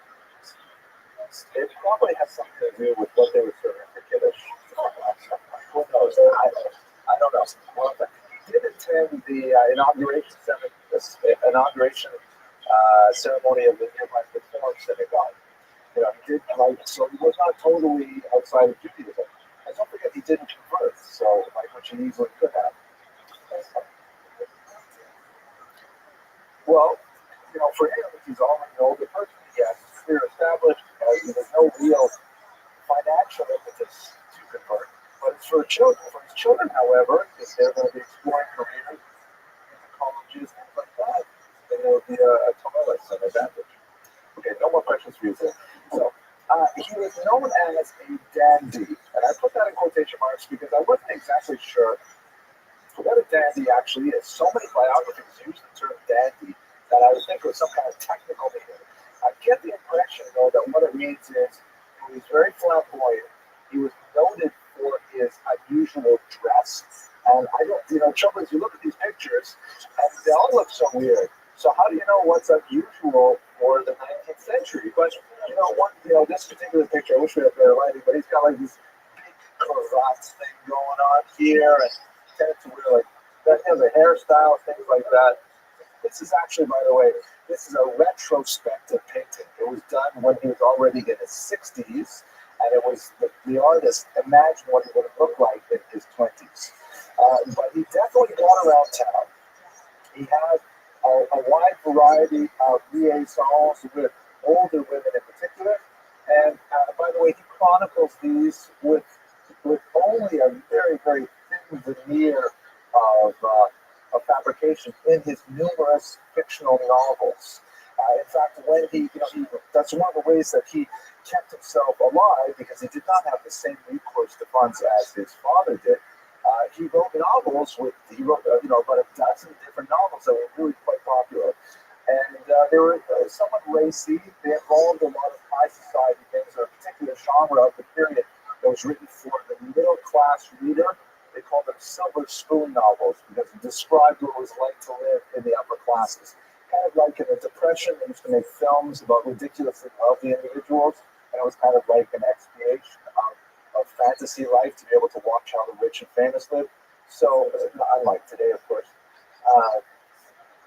Thank you.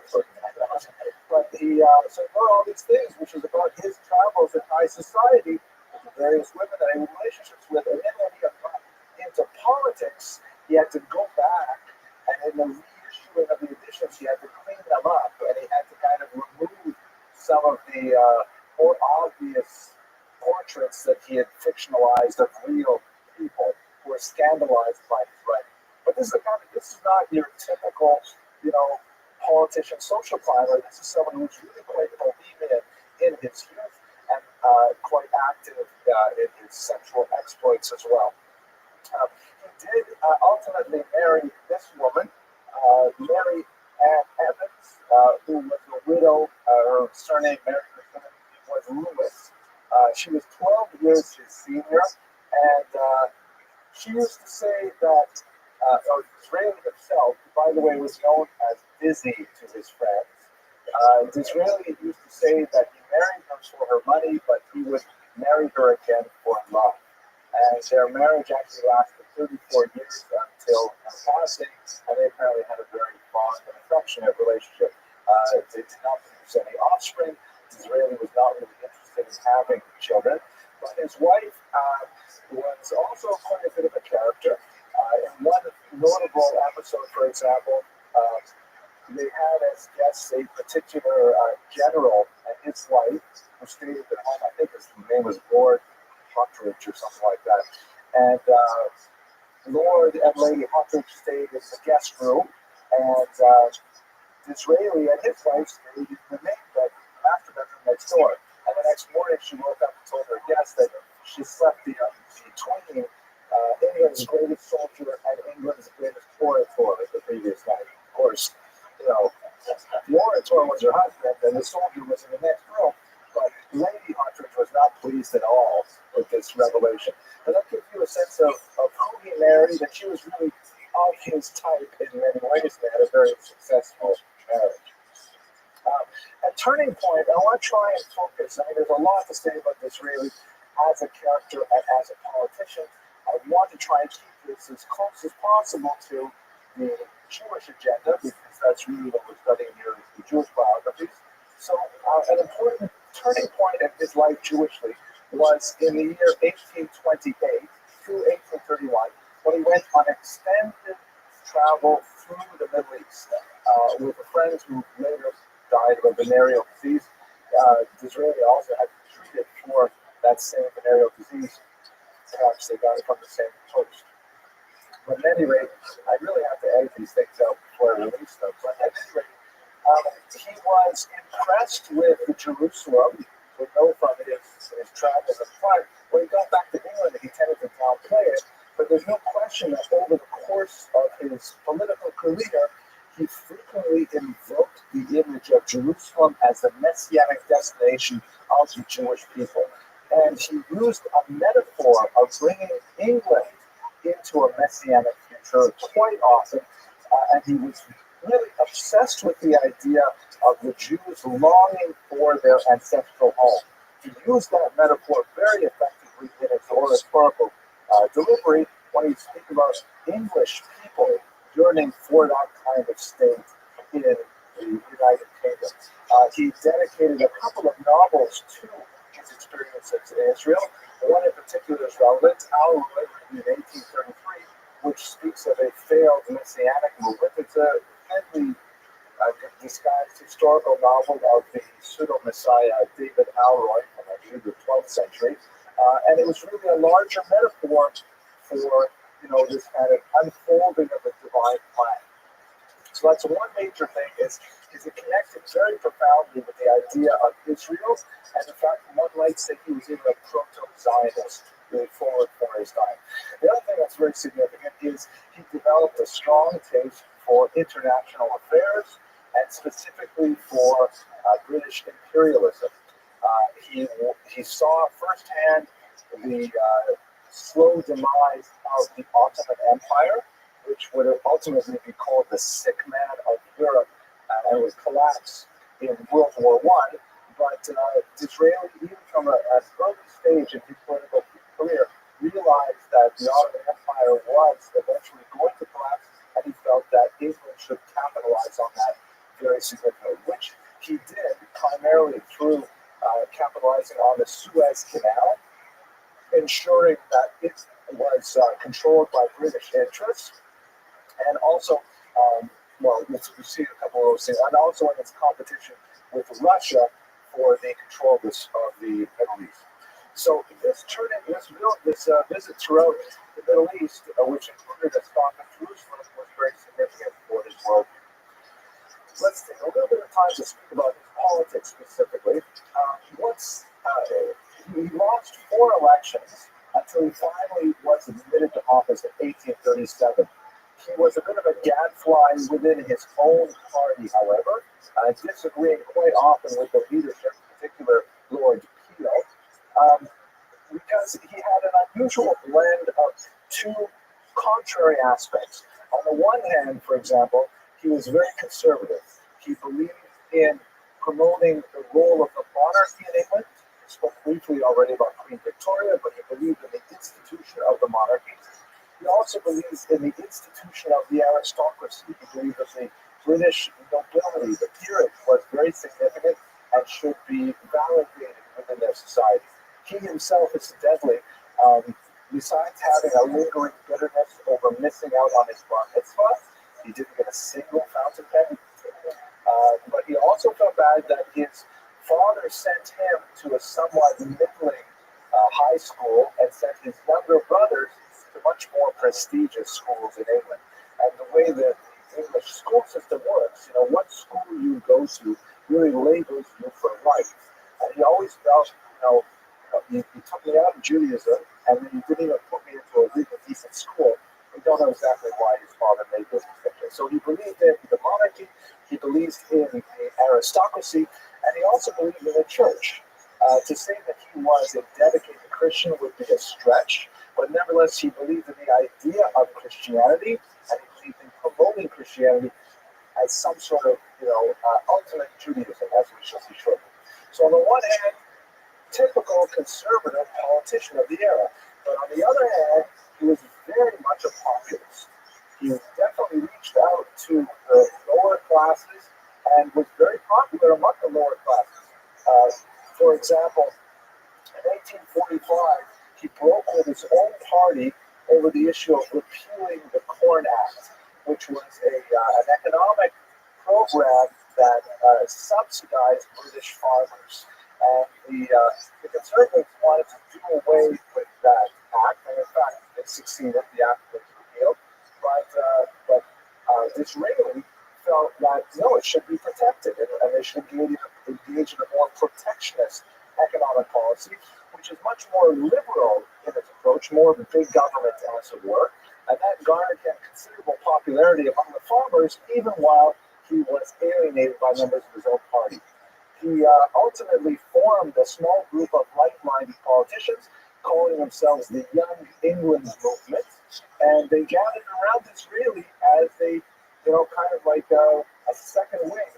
I don't want to use the term Tea Party, I already did, but it's kind of like he created a liberal wing within the Conservative Party that ultimately grew, and he was eventually elected to be prime minister 4 times after he eventually defeated his opponents in the party.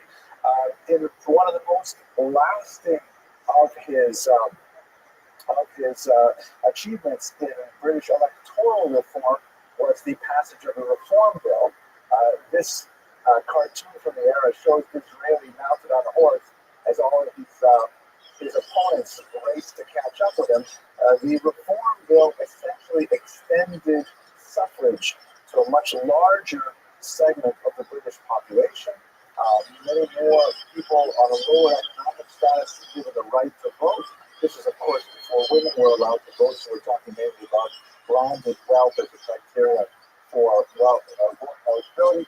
And it's garnered tremendous popularity for Disraeli among the common people because they saw him, even though he was a conservative, they saw him also as a populist thinking for the common man. If you can borrow another American metaphor, he really was a compassionate conservative.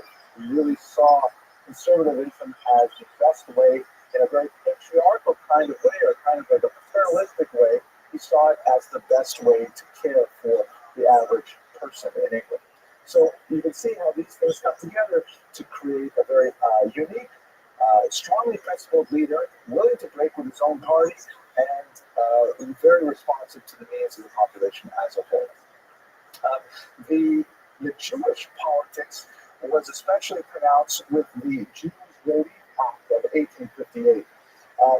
Throughout this time, of course, even though Disraeli is making a lot of hay about his Jewish origins, he is ultimately a Christian and was able to fulfill all the duties of office as a Christian.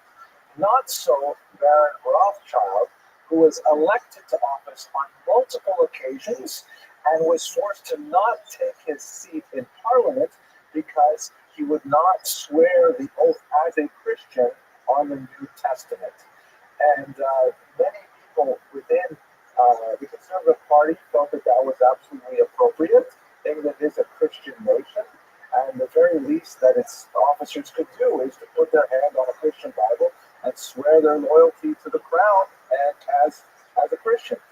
Rothschild, unwilling to do so, was forced to win overwhelming electoral victories and simply not take a seat in Parliament. Until finally the pressure grew from the opposition, and Disraeli, of course, was among them, to pass an act which allowed Rothschild to actually take his seat in Parliament after placing his hand on a Tanakh and uttering a slightly different amended text, which met his conscience. If you read the beginning of this article from July 24th, 1958, it says, at long length, the Jewish question is settled. No more Jewish problem, right? Baron Rothschild may now, if the Commons please so to resolve, take his seat and vote. Last night, the royal assent was given to the Jew Bill of the Lords and Amended Oaths Bill. Thus has ended a struggle which at one time wore a most ugly appearance and threatened to end in a serious collision of the Commons with the judges of the land and the two houses with each other. Speaking of an ugly appearance, it goes without saying that Disraeli met with a lot of anti-Semitic taunts throughout his career. Right from his early school days, he would remember the children taunting things like have the rhyme go that I read in one of his sources. I don't remember how the schoolyard rhyme went, but it was something about how Jews will go to prison was the last line. And here's Disraeli, he's technically a Christian, but everybody knows he's of Jewish background.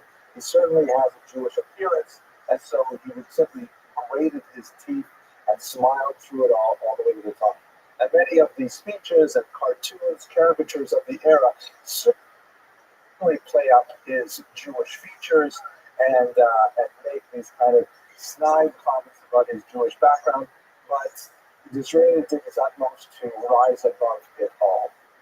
Now, part of the reason why he rose above it all was ironically because he was so unapologetic about his Jewish background.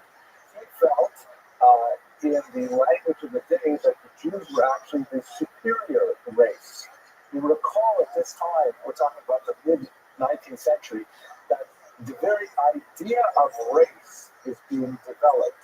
People like Comte de Gobineau are capitalizing on the work of people like Charles Darwin and arguing that the various species that we see in nature are reflected also in the human genus. That there are different species of human beings with unique characteristics which make them better or less adapted to their environment. This would eventually, flourish in the dark flower of racism under Hitler, when Judaism was seen as kind of a genetic characteristic. But in the 19th century, it was much more benign and much more well accepted. There were such things. In Germany, it was known as folkism or peopleism. This kind of naive belief, for example, that Italians are deeply passionate people, great lovers, easily angered, those kinds of things. Prussians are very punctual and very demanding and very cold, very logical. Lithuanian Jews, are very funny and have superior fashion sense. All these kinds of things that's kind of like early racism. So the Jews, by the way, in the Semitic versions, the Jews are viewed as a parasitic race, that they are best adapted to being like tapeworms of society, eating them out from the inside. But that's not the way the Israelis spun it.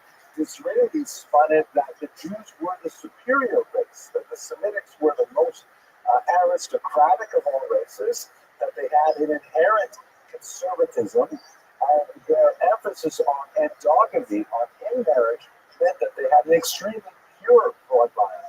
So otherwise, where he had to deal with anti-Semitic thoughts, he said, hey, look, my lineage goes back to King David, goes back to Moses, goes back to Aaron. How far does yours go back? Right? They don't have, so he really emphasized the nobility of his blood and the antiquity of his blood. He also felt that the Jews, correctly, were tremendously productive in the spiritual realm that had given the world the world's three great monotheistic religions, and that Christianity was really just the ultimate expression of Judaism. He did feel that Christianity was Judaism plus, that Judaism on its own was unfulfilled without Christianity.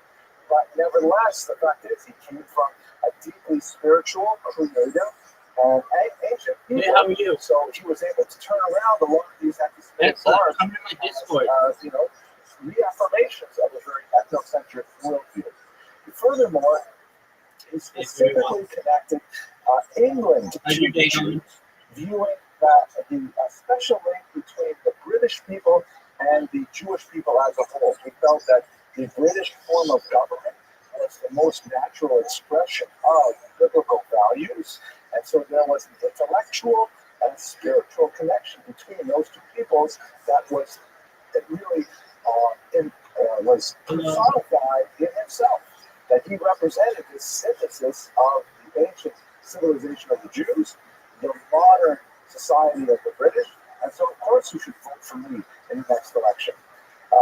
And of course, he not only would deliver these sometimes unpopular opinions on the floor of Parliament, he also wrote about them in numerous novels. So he's really reinforcing this message in all the media that he has access to, and it created among the British, it maybe even accelerated an intrinsic philo-Semitism that we'll really see expression of later when we get to the Balfour Declaration and the impetus to create a Jewish homeland in the Middle East.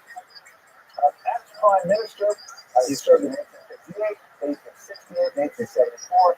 I mentioned how his platform combined this paternalistic, conservative economic platform, which was designed primarily to take care of the common working classes while reserving for the upper classes most of the decision-making authority.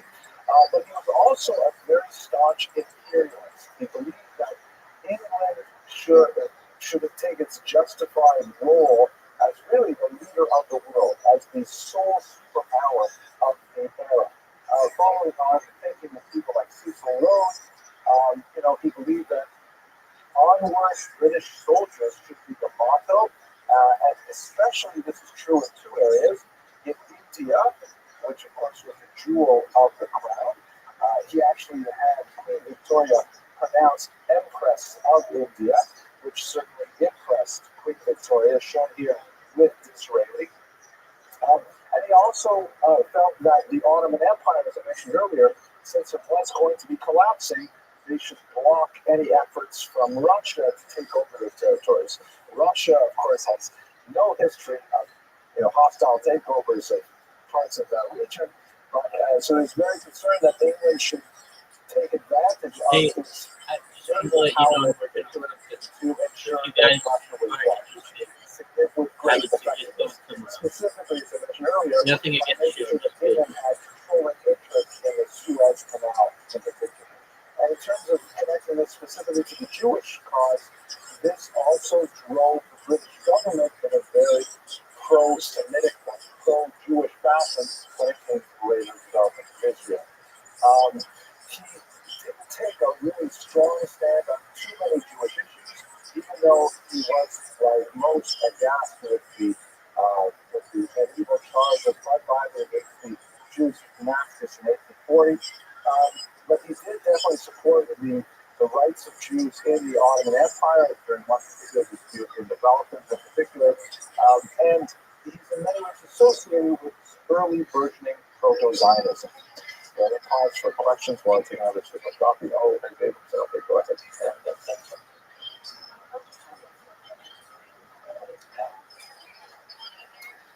It's interesting. How did he get so close to Queen Victoria? They seem to have, he was genuinely a believer. He really did respect the institution of the crown.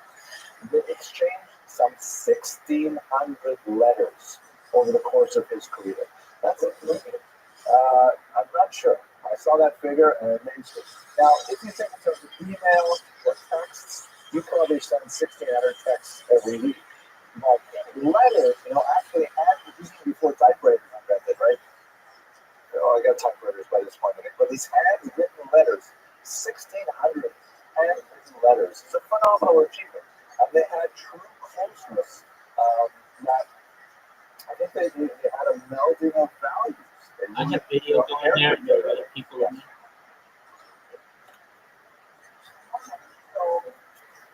He promoted the monarchy, yeah.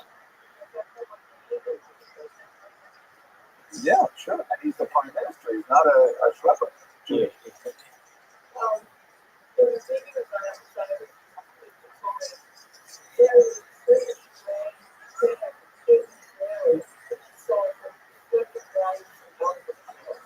Interesting.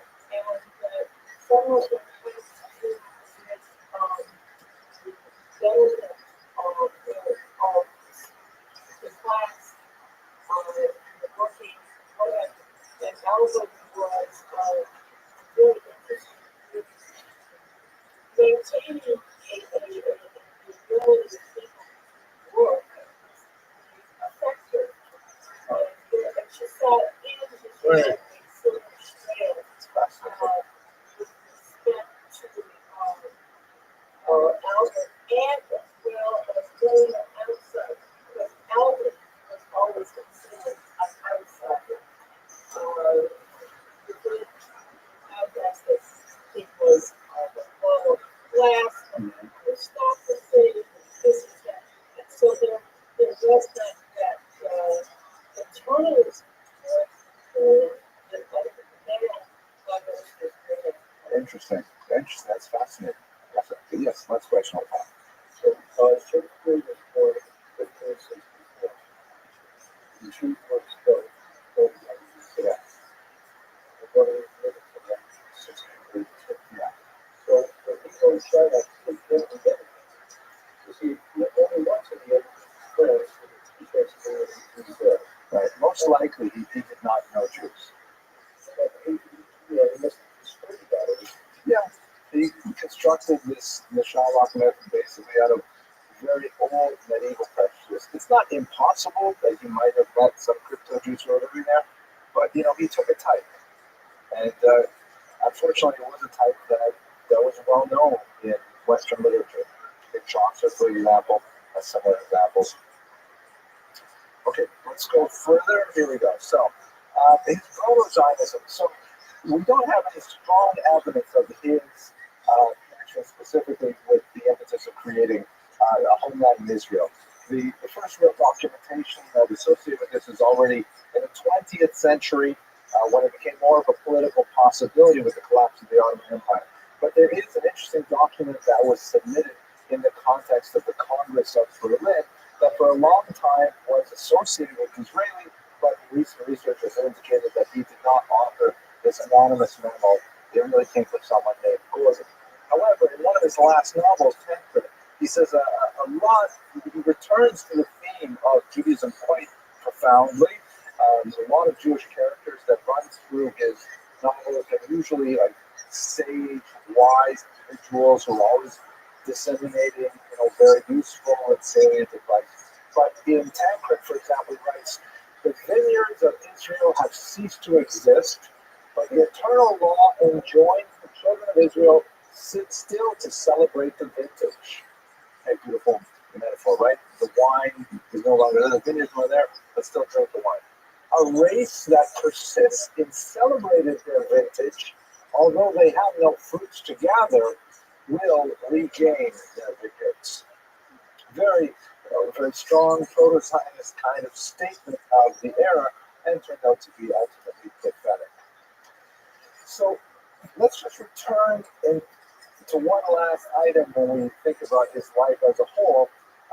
His grandfather, you recall, Benjamin, his namesake, when he came to England, he adopted this heraldic, slogan and images and things like that, and he adopted a Latin motto, which I happened to look up. The motto that he adapted was "Forti nihil difficile," which means to the brave, or strong, and for, to the brave, nothing is difficult. But when I did a Google search on that, it used to be, by the way, back when I was in graduate school, long before Google, you got points just for figuring out something like this. Now, any 10-year-old can figure it out just by plugging it into Google.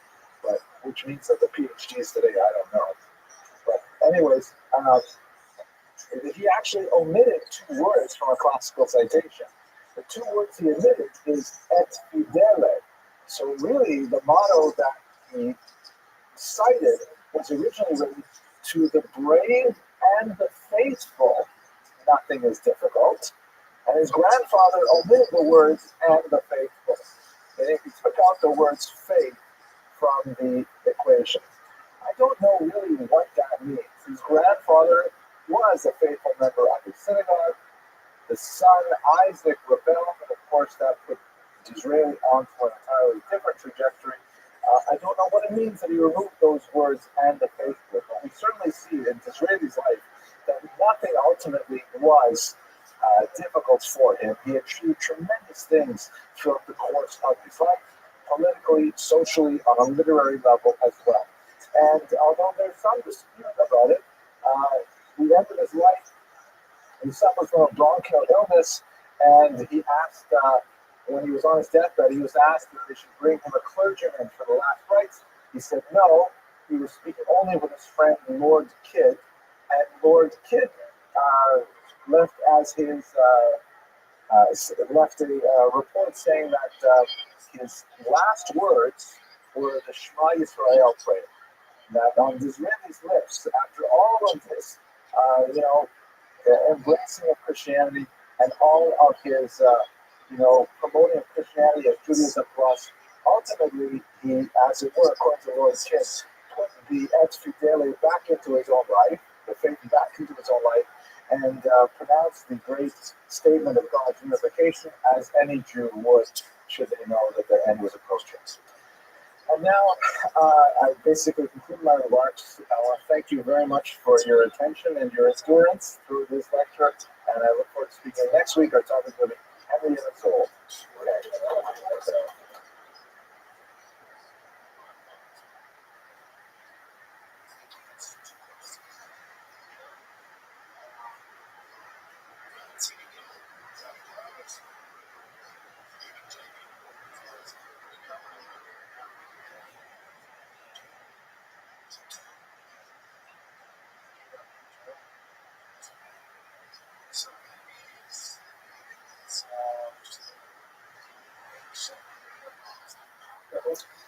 Okay, welcome, ladies and gentlemen. Sorry for the slight delay tonight. We have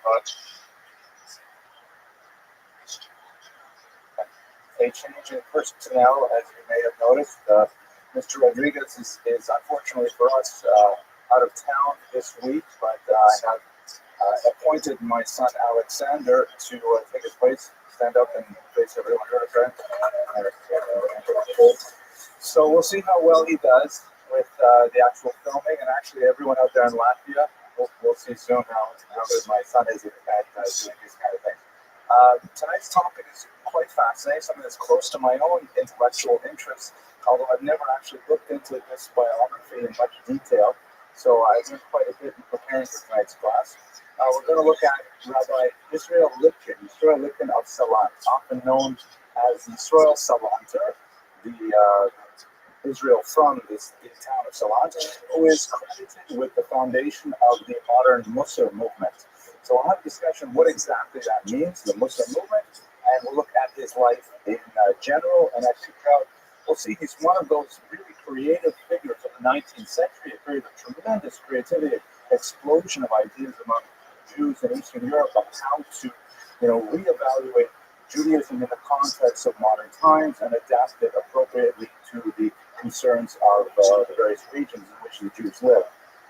I'll start with a small joke, which really it makes more sense to tell this joke at the end of class, but since I assume that most of you have at least some familiarity with what Musar is, the joke will make sense. So just to give you a little bit of contextual information, Musar as a school of study is often associated, rightly or wrongly, as we shall see throughout the next 60 minutes, with a rather harsh, self-critical attitude. As a form of ethical development through unrelenting self-criticism and examination of one's flaws, and through understanding them, one presumably will be able to conquer those weaknesses and then go on to spiritual greatness. That's, in a nutshell, kind of like the popular understanding of what Musar is. As we shall see, there are some distinctions, but let's just work with that. So the joke goes like this.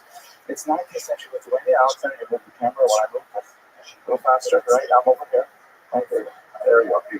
So it's 19th century Lithuania, and this is an era where there's the Haskalah is very active, the Hasidic movement is very active, and the Musar movement is taking shape as well. So a Chassid from, let's say, southern Ukraine decides he wants to visit a Musar house, a base Musar, a place where they study Musar, a yeshiva for Musar. He wants to understand what exactly do they do there. So he walks into the base Musar, the house of Musar, and he sees there's a few guys sitting alone by the walls, and they're hunched over little tiny books, looking into them and wiping their foreheads and worrying about who they are. And here's one of them saying, "Oi, it's been garnished.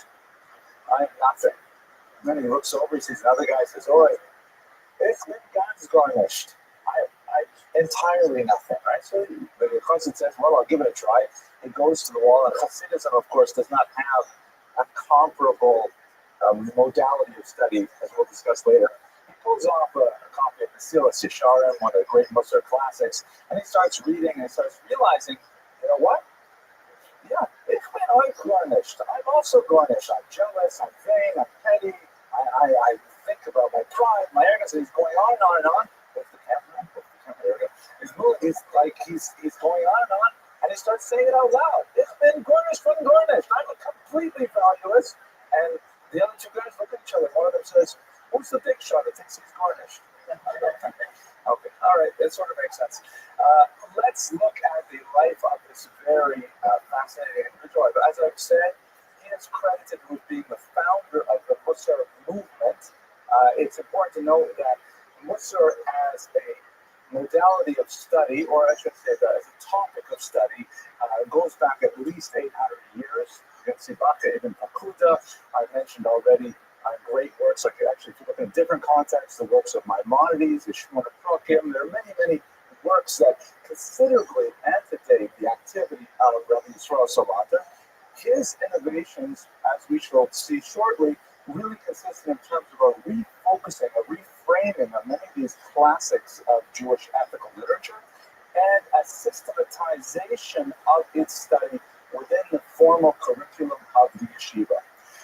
He, as an individual, did not achieve all of his goals, and in fact, he was plagued through most of his life with an acute depression that followed him to the very end of his days in 1883. He was unable to escape it. He was especially saddened that, at least in his lifetime, Musar did not take flight as a mass movement. It did not shape itself in the way that he had hoped it would. But nevertheless, immediately after his passing, the second and third generation of the students really did transform it into a very significant movement. And in fact, it is virtually synonymous with the entire yeshivish world today, so to speak. The Lithuanian Talmudic world today associates very profoundly with this man's thought and his methodology. So we're going to look at his life and try to understand the impact of his thought in Jewish culture. I'm going to rely very heavily on this great book by Emmanuel Ekes. I have the virtual version, I have the actual version here.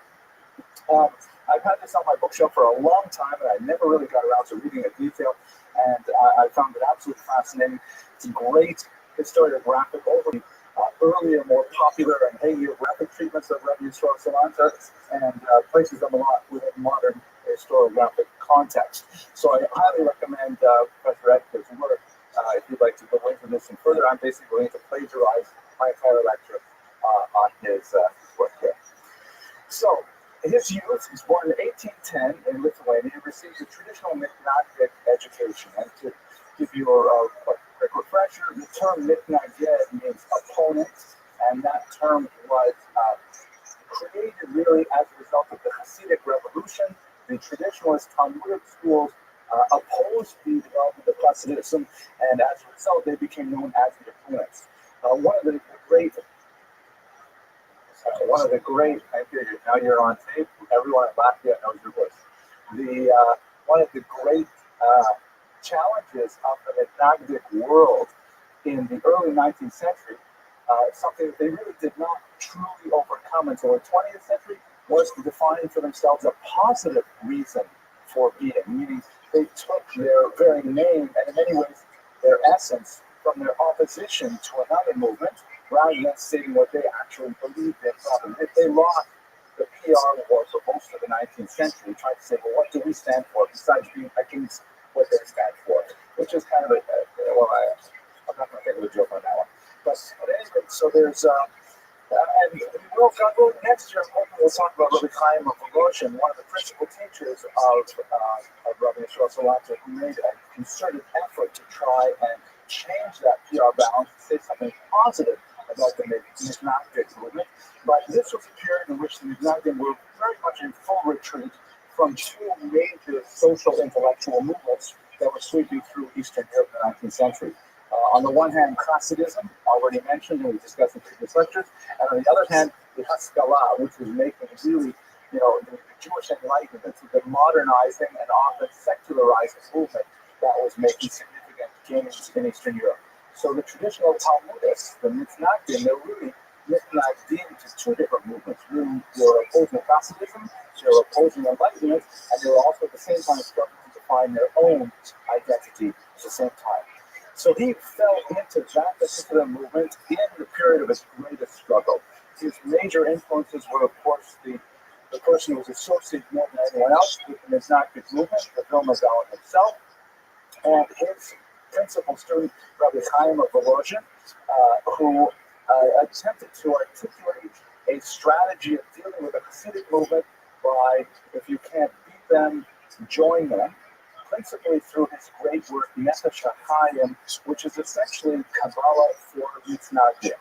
It is an acknowledgement of the fact that part of the major reason for the success of the Hasidic movement was that they tapped into the huge body of rich theosophic ideas and translated them to the common person in Eastern Europe. So, and the Mitnagdim had reserved all of those ideas for only the most elite.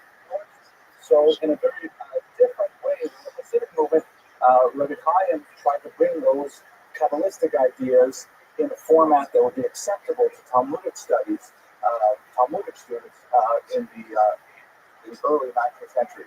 Rabbi Israel Salanter, ironically, would reject that strategy, as we shall see shortly. But his principal teacher was a man named Yosef Sundel, who many consider a hidden tzaddik. He was a person who had no official rabbinic position, but was widely regarded as a tremendously righteous individual and an extremely learned individual.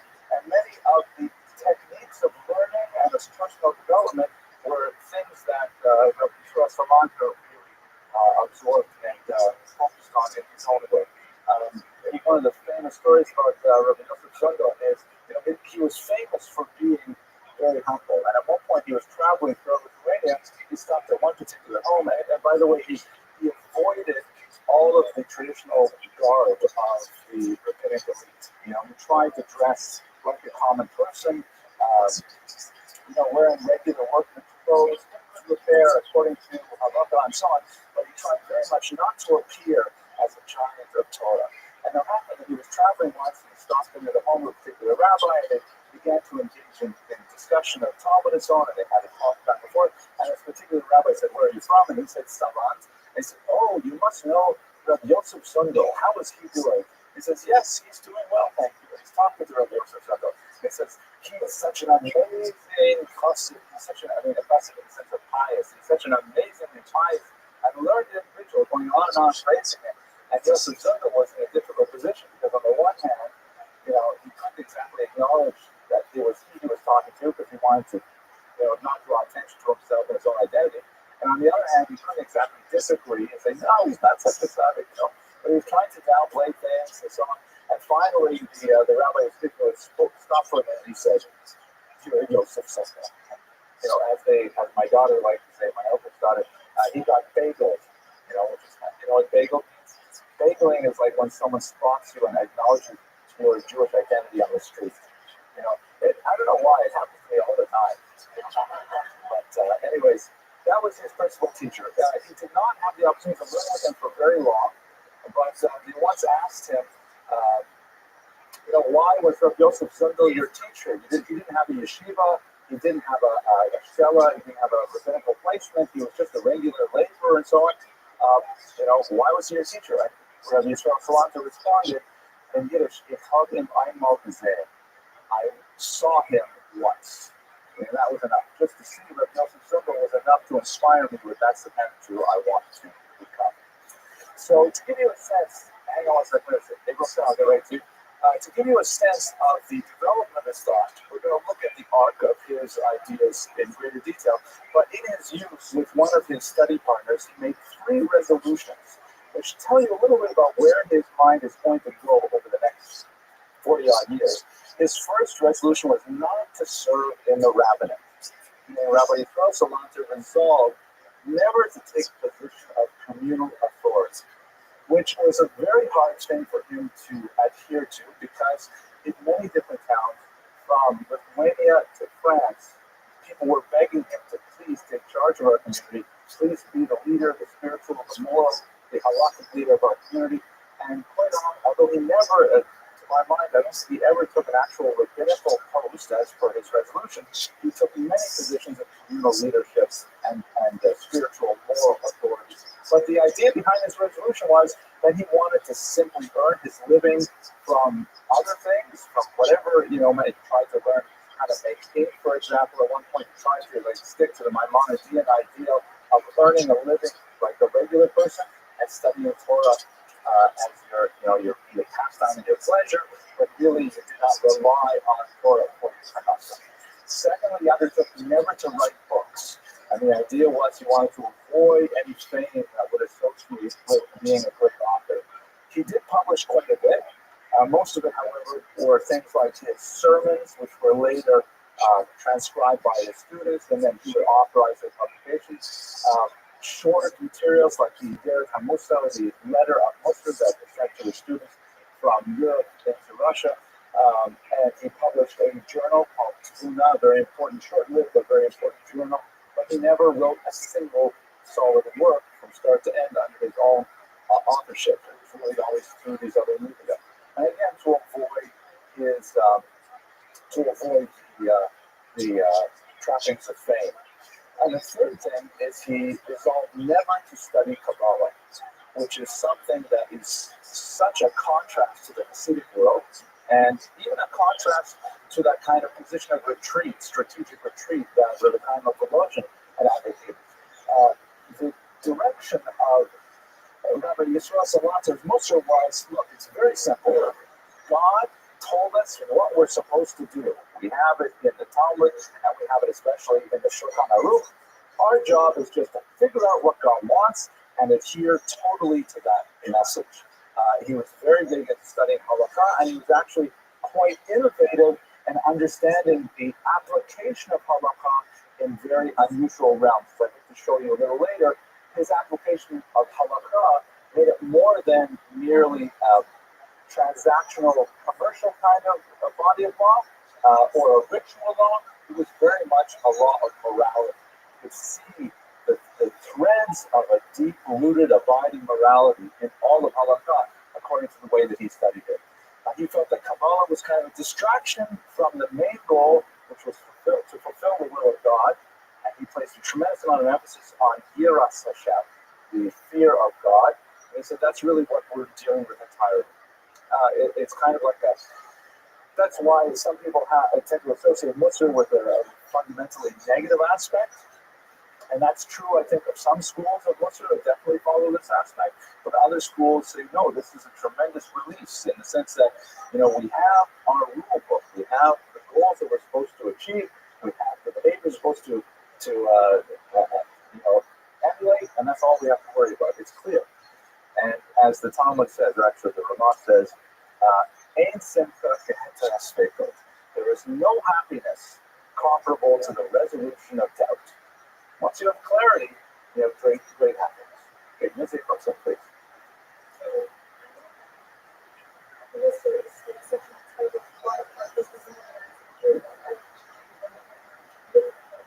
They were Yes.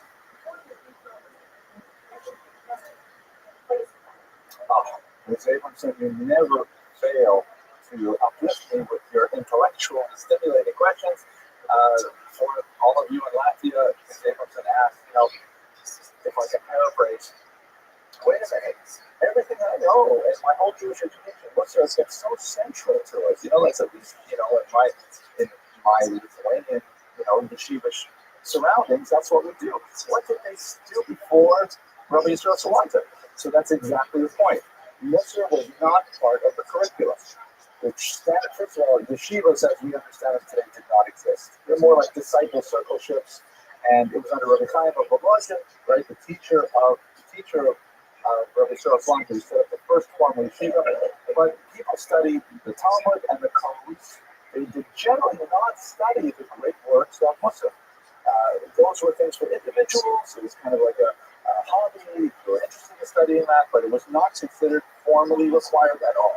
And as we shall see, the yeshivas opposed the Muslim movement, and they said, we got to enhance this. So it's going to be a good lecture. Just stay with me. Yes, sir.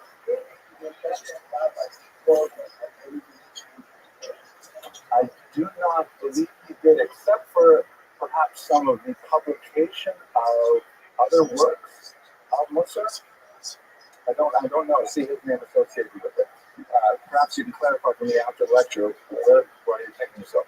But let's go on because we got a lot of stuff to talk about. Okay, so let's first understand Russian Jewry under Nicholas I.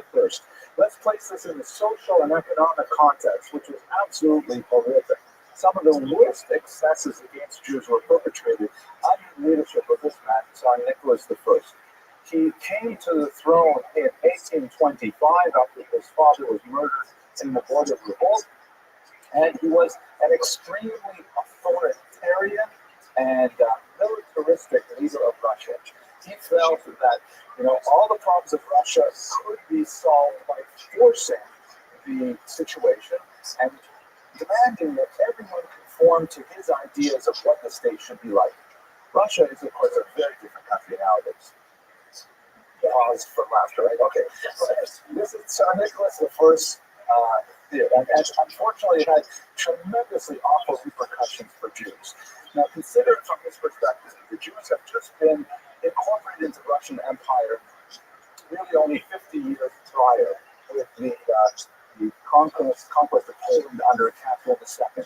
And up until this point, the Jews have remained an indigestible mass sitting in the western provinces who are not converting to Orthodoxy, I mean Russian Orthodoxy, not learning the Russian language, not really sort of blending with the population and adopting the agricultural practices of the local peasants. And he's wondering, what can I do with these people? He's considering that perhaps they're a fifth column, perhaps they're going to align themselves with the Germans, all these kinds of things. So he adopts a complex strategy with many different tactical expressions that were designed to assimilate the Jewish population into the Russian Empire. Perhaps the most odious of them was the notorious Cantonist policies, which were established in the 1830s and extended in one form or another right up until the 20th century. I'm sure you're familiar with these, but basically this was a rule that the Jews had to supply a certain number of conscripts to the Russian army. They could not, as they had traditionally, simply pay an additional tax to have Jews exempted from the army. They must, in fact, comply with numbers. And Nicholas I's idea was that, the army is the best way to assimilate the Jews into Russian society. You take a certain percentage of them, that way for sure they'll learn the Russian language, they'll probably convert to Russian Orthodoxy, they'll develop patriotism, civic identity, and so on.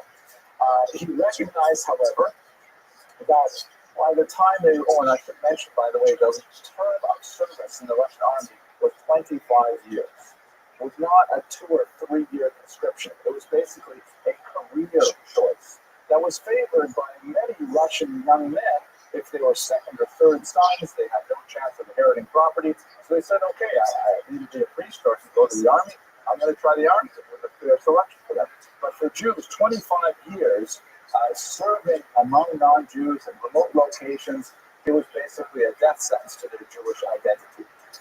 But he realized that keeping the age of conscription at 18 would not achieve its objectives, because by the time the Jews reached that age, they had already had their bar mitzvah. Many of them were already married and with children by that age.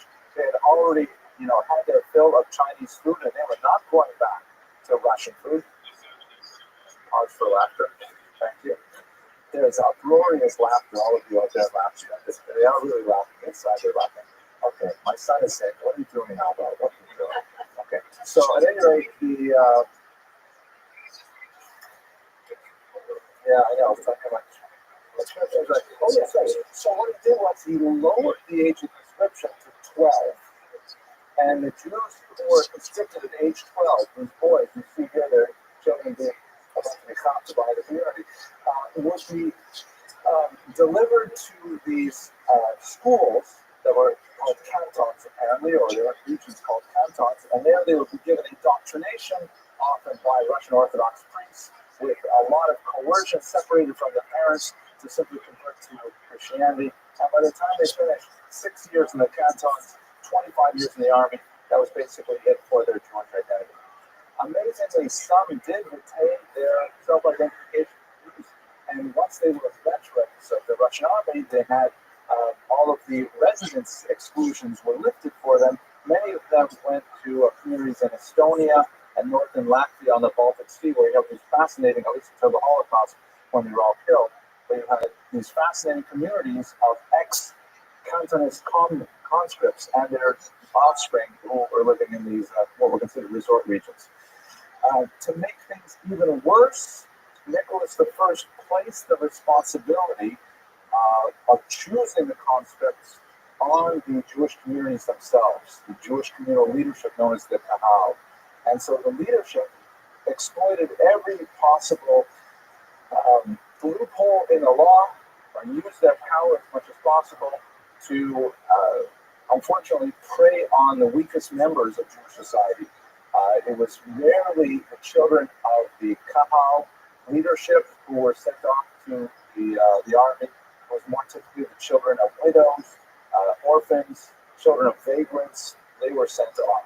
In some cases, the Kahal actually employed individuals known as chappers, or kidnappers, to take these children from their beds and make sure that they were delivered to the army. absolutely horrific. There's been a lot of studies by Michael Stanislavski and others. And amazingly, the rabbinate failed to stand up and take a strong position on this. There's a lot of moralizing, a lot of folk songs that come from the period, but the rabbis failed to take a strong leadership position condemning this, arguing any other kind of strategy. They were afraid for their own children as well. So it was a period of tremendous demoralization in the Jewish community, of a feeling when the traditional leadership had failed the larger population, and so it was ripe for tremendous change. Yes, once again, Ms. Abramson.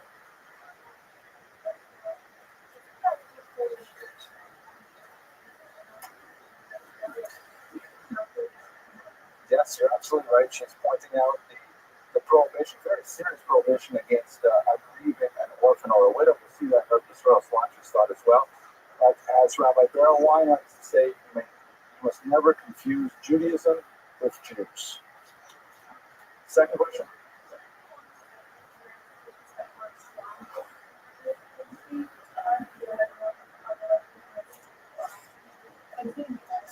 Yeah, well, you can only say that because you're not a parent. If you're a parent, you don't want to send any of your kids. Now, and how are you going to decide with a 12-year-old kid? How are you going to say this kid is going to survive 36 years of service in the military? Stop. It's not going to work. Okay, let's go on. I'm going to make some more sense. Okay. Now, and finally, the third challenge, I'll get back to you in a second, Alexander. The third challenge here is the Haskalah. As I mentioned earlier, the Haskalah is making great inroads into Russian Jewry in the 19th century. That was very different from what we saw when we talked about Berlin in the 18th century. The Haskalah in Eastern Europe remained much more, let's say, Jewish in character, meaning there was far less of a movement towards assimilation. In Germany, because of the fight for emancipation, the tantalizing goal of achieving equal rights meant that a lot of Jews said, you know what, let's just reform Judaism down. Let's make it easier for non-Jews to appreciate it and understand it, and maybe in so doing, we will win their trust. They'll give us emancipation. They knew that was not happening in Russia at all. And of course, it didn't happen until 1917 when they had a revolution and got rid of the Tsar. And they had more Tsars. It's ironic that Tsar and Tsars were very similar words. So what happens in Western Europe is the Haskalah becomes much more either Yiddishist or Hebraic. It develops into Zionism, but it does develop certain characteristics, such as, for example, an emphasis on civic duty, an emphasis on learning the language of the land. Russian was very important to the Maskilim at that time. Perhaps the greatest sign of the separation between the traditional communities and the Maskilim is that in Lithuania, in Vilna, they had to set up a separate minion for the Maskilim, a separate minion for the people who believe in Haskalah. It's not like they're setting up a separate shul with Shabbos on Sunday and not keeping kosher. They say, okay, you guys, if you insist on doing this, you have to dump it in a different room. That's all. But the same liturgy, the exact same mitzvahs, that was not in question at all. One last detail in connection with this, there was a way out of the conscription issue. If you didn't want your child to be liable to the conscriptions, you could put your child, as in the 1840s, into one of the new crown schools, that is, established by the Tsar. These were schools that were often staffed by Russian Orthodox priests in the secular department, but they had a Jewish department where you could study Chumash and Talmud and so on. And the idea was that for those Jews who would not be coerced to assimilate through the army, they would be offered the carrot of an educational opportunity, but in an approved environment. And this was actually quite a dire threat at the same time, because you could risk your child's, physical well-being in the army, or you could risk their spiritual well-being in one of these official schools that were widely seen, justly so, as simply fronts for assimilation and conversion. It was under these circumstances that Yisrael Salanter, actually, he was offered the position of the head of one of these schools, and he simply chose to flee Lithuania rather than be associated with this movement. So taken together, these kinds of elements, and we can go on, but it would take us far away from our main topic. This is a period of dire stress for the Jews of Russian, for Lithuania in particular, but the Jews of the Russian Empire as a whole. They are faced with extremely discriminatory policies that threaten their youth, both physically and spiritually. And as we shall see, there are great economic pressures as well. And then it was a period when people were looking for real leadership, legitimate leadership with a moral core. And really, Rabbi Salanter filled that position. Okay, Mr. Abramson.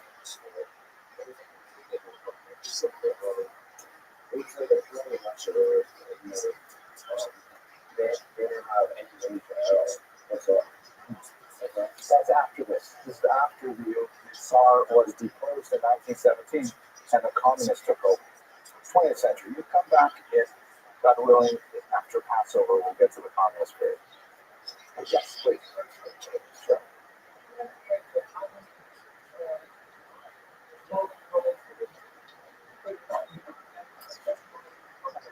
That's a good question. I haven't looked it up in a while.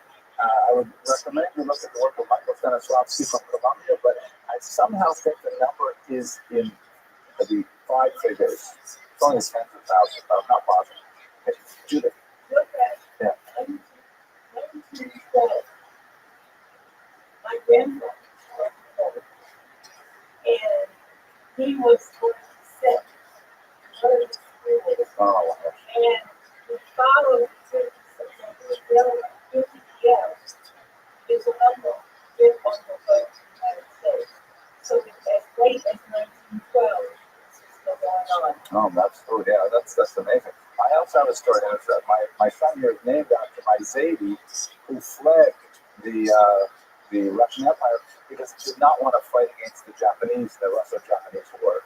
Even though it was a great proximity to authentic Chinese food, she simply no. Thank you for laughing. Yeah, last question. I'm sorry, then we'll go on. This is going to be a hard one. Yeah, Kurt Lewin. No, Isaac Rohn or Kurt Lewin?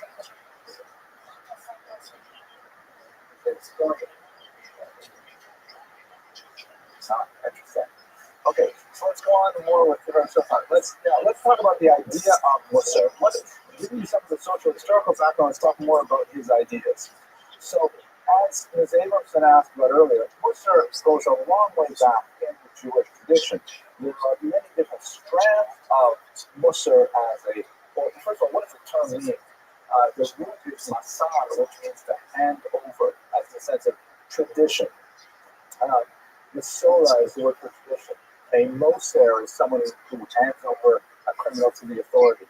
There are different terms for it. It's basically someone that is handed over. It has acquired this connotation of ethical development, perhaps because there's a verse in the book of Kohelet, book of Mishlei, Proverbs, in which it says, Shema b'ni musar avicha, ve'al titosh Torah simecha. Listen, my son, to the musar of your father, and do not uproot the Torah of your mother. So the musar in that context means like the rebuke of your father, the teachings, the corrections that you follow. And there are many works that have focused on that aspect of ethical development from the Jewish tradition. Some of them are a little bit more halakhic in orientation. Some are more Kabbalistic in orientation, like the Torah, which we'll return to a little later. There's been kind of like a slow and steady stream of these kinds of works, especially after the publication of Mesilat Yesharim in the mid-18th century by the phenomenal a work that was extremely important to Rabbi Salanter is this one here, Heshbon and Nefesh, by a Rabbi Reverend of Satanov, and it's actually a fascinating book. It bears remarkable similarity to the writings of Benjamin Franklin. Many have argued that it was derivative of Benjamin Franklin's writings, which is not impossible. But basically, it's a systematic tool of developing one's ethical abilities, and it had left a great impression on Rabbi Salanter, and he had a role in publishing it again in the 1840s. It was originally published in the 19th century. But looking at it a little bit wider, let's try and understand some of the big ideas of Musar. And obviously, we could spend a lot of time talking about this.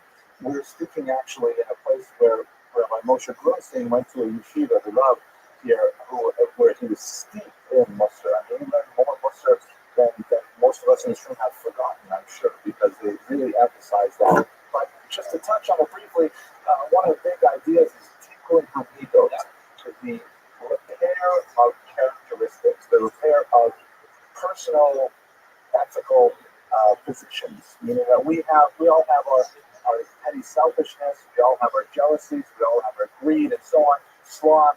And tikkun hamidot is perhaps the only real goal of Musar is to try and work on our ethical sensibilities, not on our understanding of the laws of, lost and found, or oxen scoring cows, or things like that. It's really about personal development. Some Musar definitely emphasizes asceticism, meaning a separation from the world, fasting, self-flagellation, denial, self-denial of many things. Not necessarily strong in Rabbi Salanter's thought, but definitely a significant trend in the Hasidic Ashkenaz of the 13th century onward.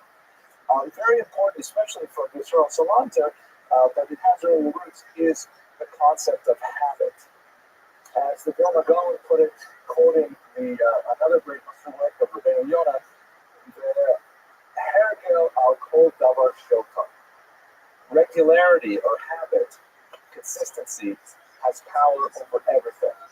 And good or bad, if you have a good habit, it can take care of any evil. And if you have a bad habit, wow, it's incredibly hard to undo it. So much of the discussion of Muslim literature is trying to address those bad habits and to transform them into good habits.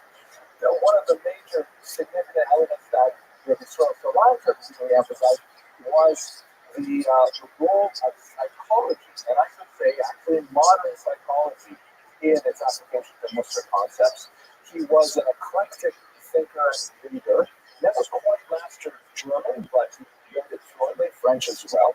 And he read very widely in the sciences of the 19th century. This is the period, remember, Freud, I think he published the interpretation of dreams in 1910, so it's really a nascent, serious form of psychology.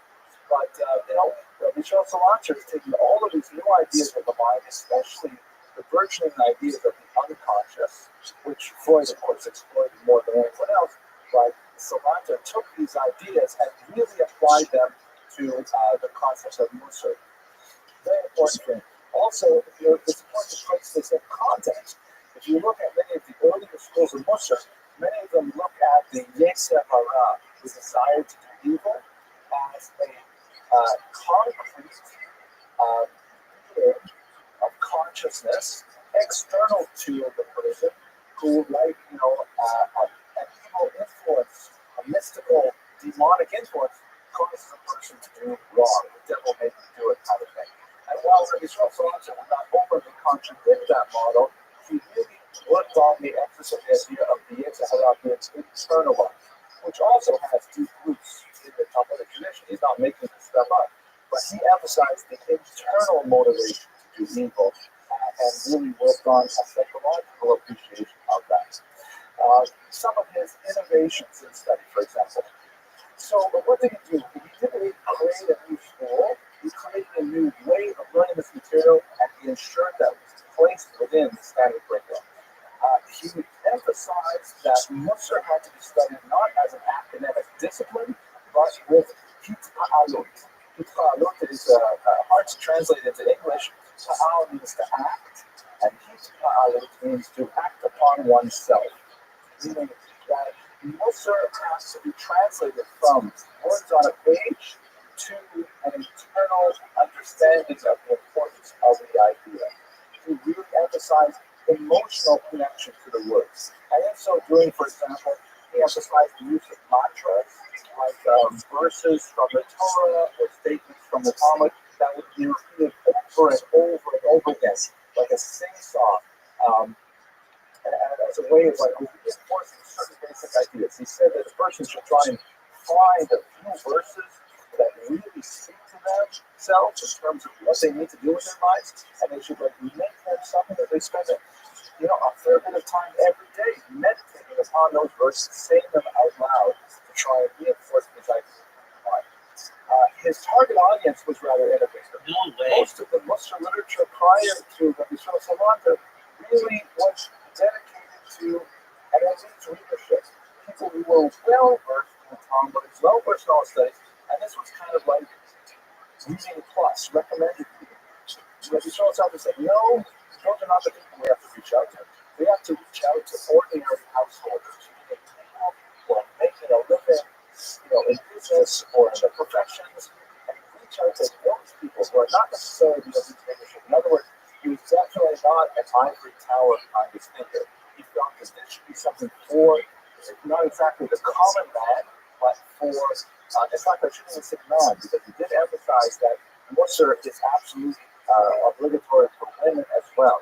And he enjoyed quite a resurgence of popularity among women because he felt that, this is not something that is, a character development is obviously for human beings, period. So he reached out to a female audience, which was, again, unusual for that time. And perhaps most famously, his thought characterizes a tendency to favor interpersonal relations over a relationship with God. This is unusual. Let me put that a different way. When faced with a choice between serving God and serving other people, obviously within the parameters of halakha, he would always favor serving other people. I'll give you a couple of examples of that, but I'll give you an example of that. But for example, there's a few examples, and there's so many stories from the show Atlanta, but I picked my favorite 7. Okay, and we'll go right back. So, for example, in 1848, there was a cholera epidemic in Lithuania, and there are certain different versions of this story. The one that's most widely circulated is that on Arab Yom Kippur, it was on the morning of Yom Kippur, the morning of Yom Kippur, the fast day, Rabbi Salanter got up onto the bima in shul and said the bracha and ate a sandwich. And everybody on Yom Kippur could see that it's more important that if you are not well, you must eat rather than face the risk of cholera. More modern versions of the story, which are probably closer to the truth, but not nearly as much fun to tell, is that he did get up on the bima and he announced the importance of eating if one is not feeling well, and endanger their health. And in the side room, they had prepared some honey cake that was cut to below the minimum size to the definition of eating. And anyone who felt the need to eat to simply go into the other room and eat. That makes more that it's within the realm of halachic norm, so it's probably more true, but nevertheless, it's a good story. Another story of coming up to Pesach. So he was once asked by his group, what are the mitzvot that people tend to spend a lot of time thinking about and tend to be very, curious about is getting ready for Passover, which does remind me of one little joke I'll tell you very quickly. I know you're looking at the clock, but I'll tell you very quickly. People clean everything for Passover. They clean the light sockets, they clean the water filters, everything gets cleaned for Pesach. So it happened, this true story, a friend of mine, his toilet seat broke on Passover. And so he had to, on Erev Pesach, before Passover, so he had to take a bus from the Yaakov into Jerusalem, go to a hardware store, bought a new toilet seat, and he's riding home on the bus with the toilet seat over his shoulder, and two Hasidim are standing behind him, and one of them says the other, that is a stringency I have never seen before. So, anyway, one of those mitzvot is how to prepare matzah, because it has to be, you need to get baked within 18 minutes. There's all these, stringencies about it. And so he wants to have an Israel Salanter. Okay, we're about to start preparation of matzah. What can we really concentrate on? And he said, the most important thing you should do is you should not yell at the women who are kneading the dough, especially this particular woman who is a widow, and you have to show her a special kindness. So forget about all the stringencies, the 18 minutes, things like that. It was all about how you treat people who are working there. Similarly, there's an idea that when you wash the filat yadayim, when you wash your hands before you eat bread, you should use a full bucket of water. It's supposed to be a segula for parnasa. It's supposed to be like a kind of a small prayer that you should have a successful livelihood. Rabbi Salanter would always use the absolute minimum amount of water. And they asked him, why don't you use a full bucket of water? And he says, because someone has to carry the water up from the well for all of us to wash. So he would use the minimum amount so that somebody's always thinking about that other person. He used to say famously that most people tend to think about their own gashmiut, their own material well-being, and other people's ruchniut, how well other people are doing spiritually. Are they, showing up at synagogue? Are they praying appropriately? Are they so on and so forth? And he says, in reality, we should be concerned with our own ruchniut. Are we praying properly? And with other people's gashmiut, with how other people are doing it spiritually. Very much an emphasis on concern for others. He was, one thing I actually have on my wall at my office is a statement of his that goes, not everything that is thought should be said, not everything that is said should be written down, not everything written down should be published. That was too much for me. And one last example before we go back to where we were a second ago. He's famous for many kind of stories of encounters with ordinary people that left a lasting impression on him that he was able to convey to his students. So, for example, the story is told that he was once walking through the streets of the city late at night, and the city is dark. There's one light burning, and he goes over to that window, looks inside, and sees there's a Jewish shoemaker there who was working on a project. And Rabbi Rothschild said to him, "What are you doing? It's like ridiculously late." And the man said to him, "Kol od hadem dolek, efshar litaken." As long as the candle is burning, it's possible to fix, it's possible to repair. And of course, Rabbi Israel took this as a metaphor for life. As long as our candle is burning, as long as we're still alive, we can still repair things. Beautiful kinds of thoughts. You get a sense of his personality there. In terms of his, going back to this concept, he had in general, despite all this emphasis on Adam Lacavero, between human beings and how they should treat each other, he had what Emmanuel calls a philosophic apathy. In other words, he was not interested in any of the ideas of what happens to the mitzvot when they are created, what about angels, what about demons. Not interested in all, just interested in how am I supposed to behave, how am I supposed to orientate myself properly towards the angel. He once says that the Maharal of Prague, the great Rabbi of Prague, is famed to have created a golem, right? The anthropoid made of that. He says that's an amazing thing, but it's even more amazing to make a mesh, to make a human being. That's so great. You can make a golem with Kabbalah, but let's try and make a mesh with the materials we have. Okay, let's go on from here. Oh my gosh, so much to talk about. Now, he won with tremendous opposition. Everything sounds so obvious and worthwhile and so on, but at the time, definitely that was not the case. There was controversy over the fact that he established a Beit HaMussar, a house for Mussar, which was kind of like, basically an apartment, and people would go there and they would spend an hour studying these books in groups, not like the joke that I told you. The study individually was really designed to be something that you would be in a group setting and you would face a certain amount of peer pressure as people discuss these ideas in this little fashion.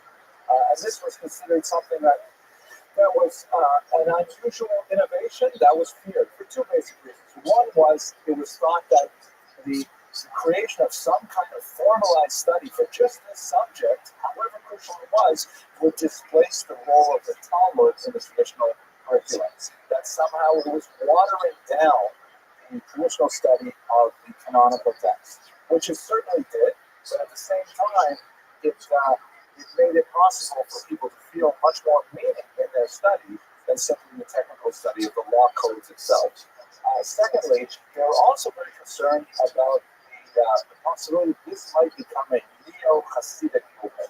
Not Hasidic in the sense of its ideology, but Hasidic in the sense that this is yet another separatist movement where they are establishing separate places for study, and they're also engaging in some of those weird behaviors that the Hasidic criticized for, singing while they were learning, strange gestures, periods of seclusion, and they were saying, many of the Jews from Eckhadi himself, these are all the danger signs. We just went through this with the Hasidim, and we're losing. We don't want to go through this again with the Muslim movement. Ironically, Muslims would take over the entire Lithuanian movement, but at the time, it was conceived as a very outside thing. one rabbi whose name I won't mention, on his deathbed, he said, I know for a certainty that despite my sins, I will go to heaven because I oppose the Muslim movement that, fiercely. So that's a strange thing to say, looking at it 20 years later, but there it is. Okay, he ended up fleeing Lithuania, as I mentioned earlier. First, he went to Kovno, which was nearby, also in Lithuania, primarily to avoid being involved in the Tsarist rabbinical seminary that I spoke to you earlier about. And Kovno actually became much more of a stronghold for Musser than Vilna was. Kovno became a place where he established a special school called the Kollel Levushim, the Kollel for those who separate, that had some impact in his own life, but much more so later on in life. He went from there to Prussia. At this point, we haven't talked too much about his family. I would like to return to them really towards the end of this lecture. But at this point, he was married in his youth, typical for his standing. He had several children. I don't know exactly how many offhand, but he left them in 1857 when he was now 47 years old. And he did not return. He maintained apparently a cordial relationship with them, visited them frequently, but basically this was the end of his family life, and we shall return to it. He was basically forced out of Russia because he felt that he could not control the pressures of the Haskalah on the movement there. They were bringing in experts from Western Europe, Germany in particular, like Max Lilienthal, to set up these schools. The heroic figure of Moses Montefiore, who was, the famous figure behind the Damascus bloodbath affair of 1840, rescuing the Jews of Damascus. He came to Russia and he expressed a pro-Haskalah position at the time. And since he was like the greatest folk hero of the Jews, Rabbi Sorancha felt that he was simply unable to control the environment. He left for Prussia. He may also have left for medical reasons, seeking treatment for his frequent bouts of depression, as we will conclude in a moment. He spent much of his time wandering around Prussia, sometime in Königsberg, lived in Berlin for a while, engaged in a variety of projects. At one point, he attempted to set up a massive commentary in the Talmud, not unlike the art scroll Schottenstein Shas, which is available today. That project came to naught, but it's interesting how his type of foresight. Finally, he ended his days in Paris in the 1870s, and he was called there initially to act as the moral head of that community, but it did not work out for them. He was already getting on in years, in his 70s, did not have quite the strength of the energy that he had when he was younger, and he fell out of favor with some of the authorities there. But he, at that time, stated a kind of an interesting perspective on his role there. He said that, he had to leave Russia because it's like trying to stop horses rampaging down a hillside. It's impossible to stop them and turn them around when they're in full flight. When they get to the bottom, however, when they get to the valley and they stop, then it's possible to turn them around and get them walking back up the hill again. And so in that way, he was thinking about Russia as a place where the Jews were rapidly leaving their Jewish identity, whereas Paris, they had already largely abandoned it, and that was a chance for him now that everything is kind of settled down, he can turn it around and act really in what we would call the modern Kyiv movement. He was undoubtedly the founder of Kyiv in the sense that we have it today. Okay, I'm just going to rush through. I'll take questions in a minute because this is the last set of slides, and then we'll be done. So as I mentioned, he had frequent recurring bouts of depression, sometimes acute depression. We read it in his own correspondence. We read it in some of the testimonials of his students.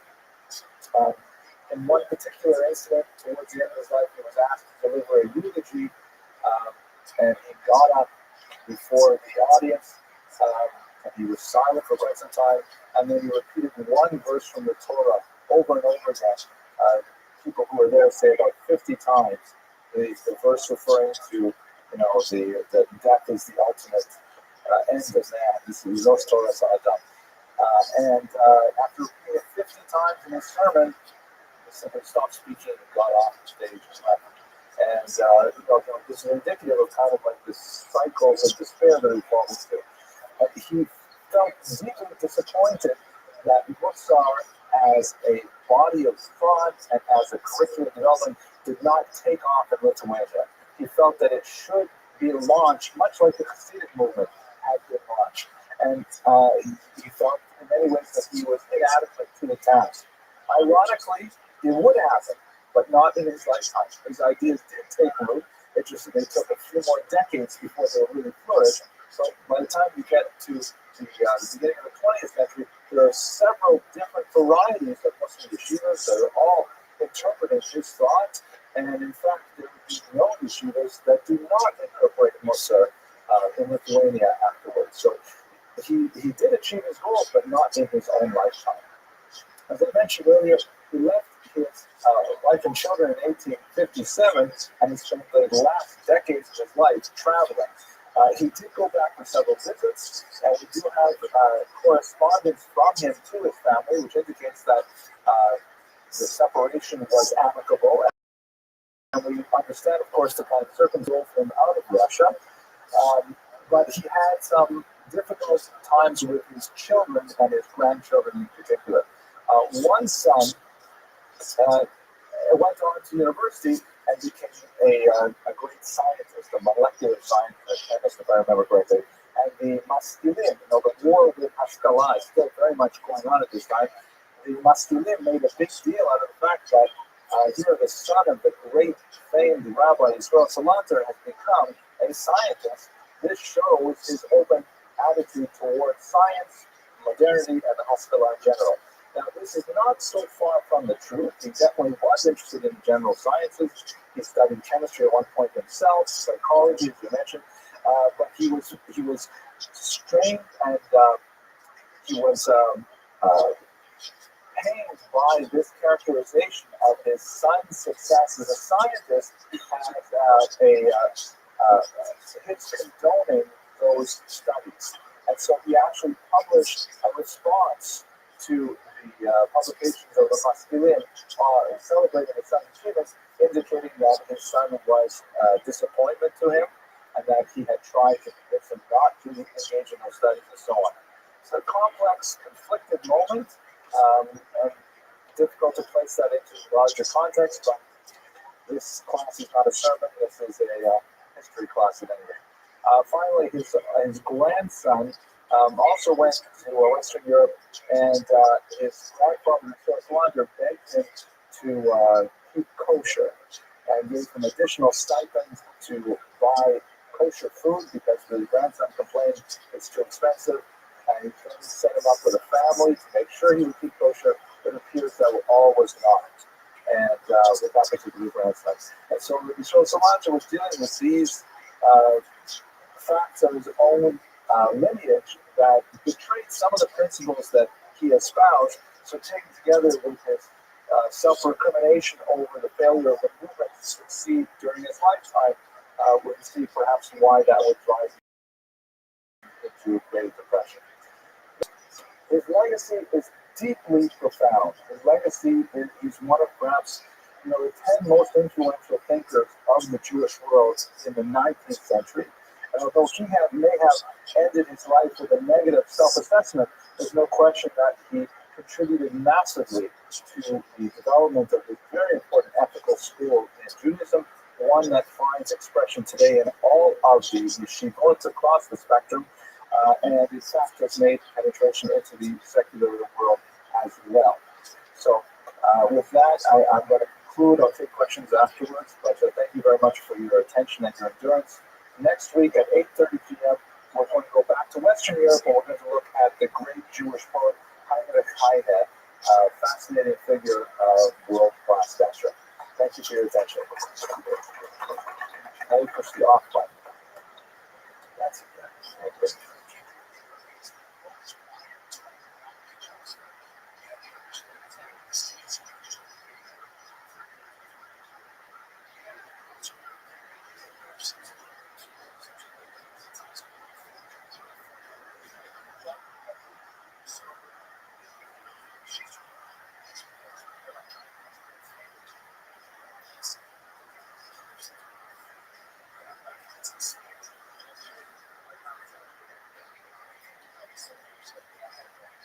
Okay, ladies and gentlemen, I don't recall. Did I tell you the joke about the Hadassah group in Fort Lauderdale that bought a jet fighter for the Israeli Air Force? Okay, good. If it's vaguely familiar, that's all right. Okay, just don't blurt out the punchline again. But it looks like this. So there's a very important women's group at Hadassah in Fort Lauderdale. They worked very hard. They raised a lot of money to buy an F-15 jet fighter for the Israeli Air Force. So they raised $2 billion to buy one of these amazing pieces of war machinery, and they get it, they purchase it, and they're going to have a big ceremony at Fort Lauderdale Airport to watch it go on its maiden flight to the Holy Land.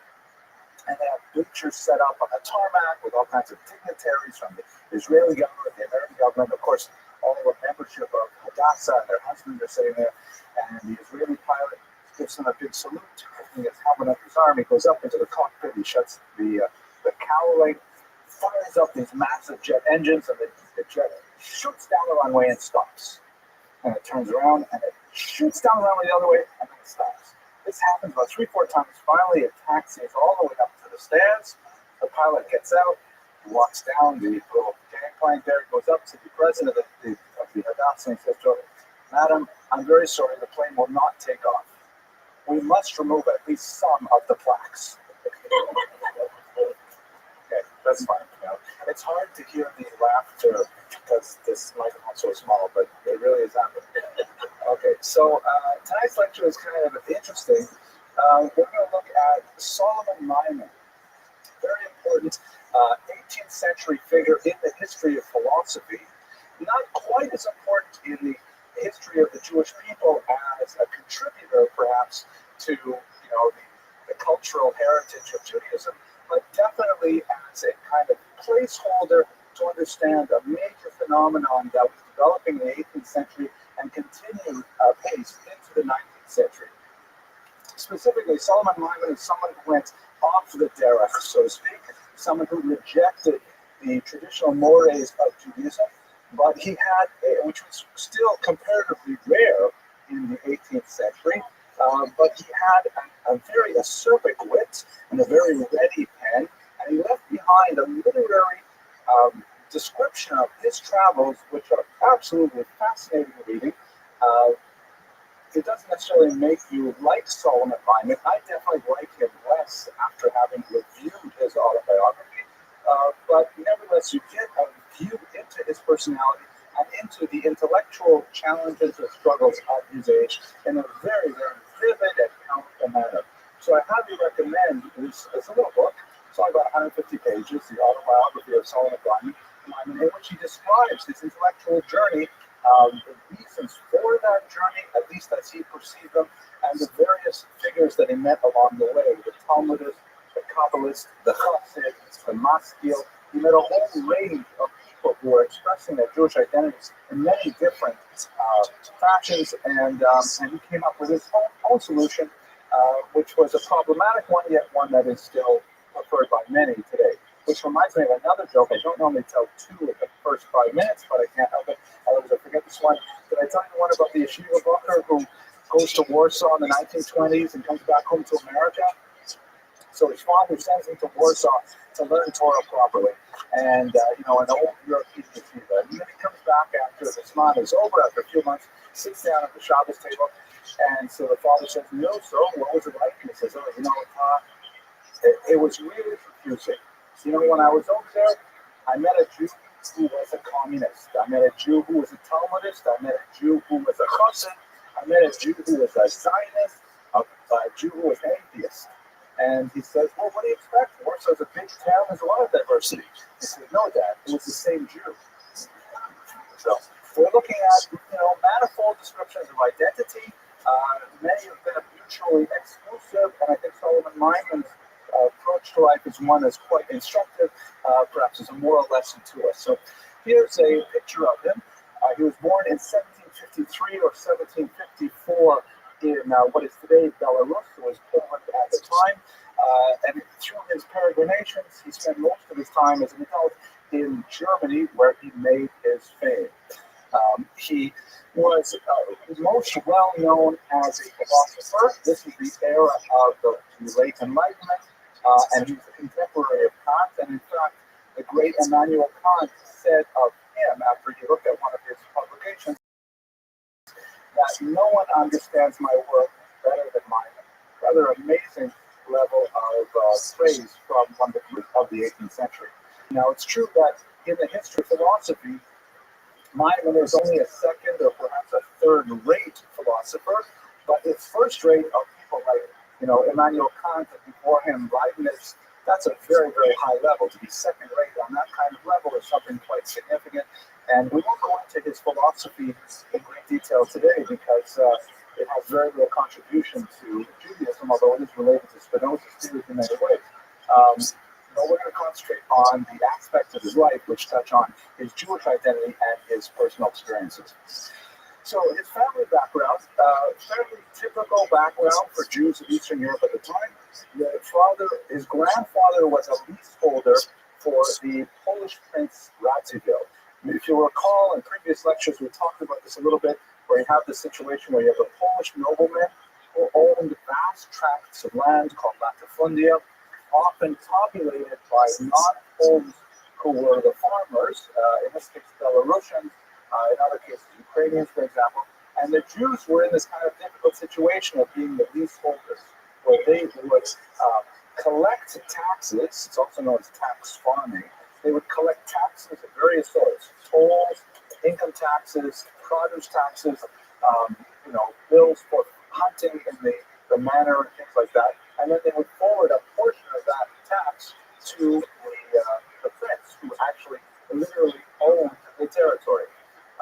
In return, theoretically, the Jews were supposed to guarantee the maintenance of those properties. And that was part of the whole reason, or at least the pretense of the taxation was not merely to make the owner of the latifundia wealthy. It was intended to improve the lives of everyone there, at least, in theory.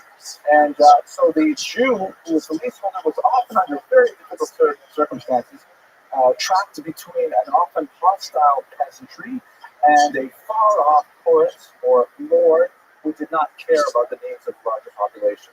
And so the Jews were proximate to the causes of potential unrest, and yet were often helpless to allay the needs and the fears of the local population.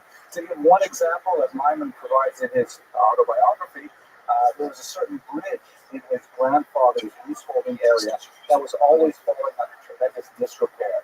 And quite frequently, whenever anyone drove a carriage over that bridge, it would often overturn, and all of its occupants would be dumped into the mud.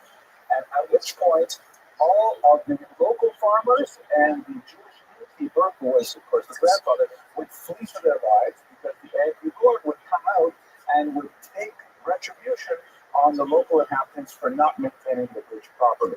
This happened quite often, and in fact, Solomon Maimon, as a child, was once beaten terribly, so was his own father, under these kinds of circumstances, and yet the grandfather could never get the funds from the Lord to be able to repair the bridge. And through his rather want of economy, he was never able to really succeed as a leaseholder. Ultimately, he was driven from the farm for reasons which we won't go into right here, but that reduced the family to penury, and Maimon's father, Joshua, who was a Talmudist, a scholar, was reduced to working in schools as a tutor. During the 18th century, you will recall, there is no formal public education for Jews. Education is primarily delivered by private tutors in middle class to upper middle class homes. You would find these itinerant preachers who often had a very limited knowledge of Torah themselves. And they were often known as Luftmenschen, meaning people who lived on air. And the Russian government actually had an economic classification. You had farmers, merchants, doctors, lawyers, etc.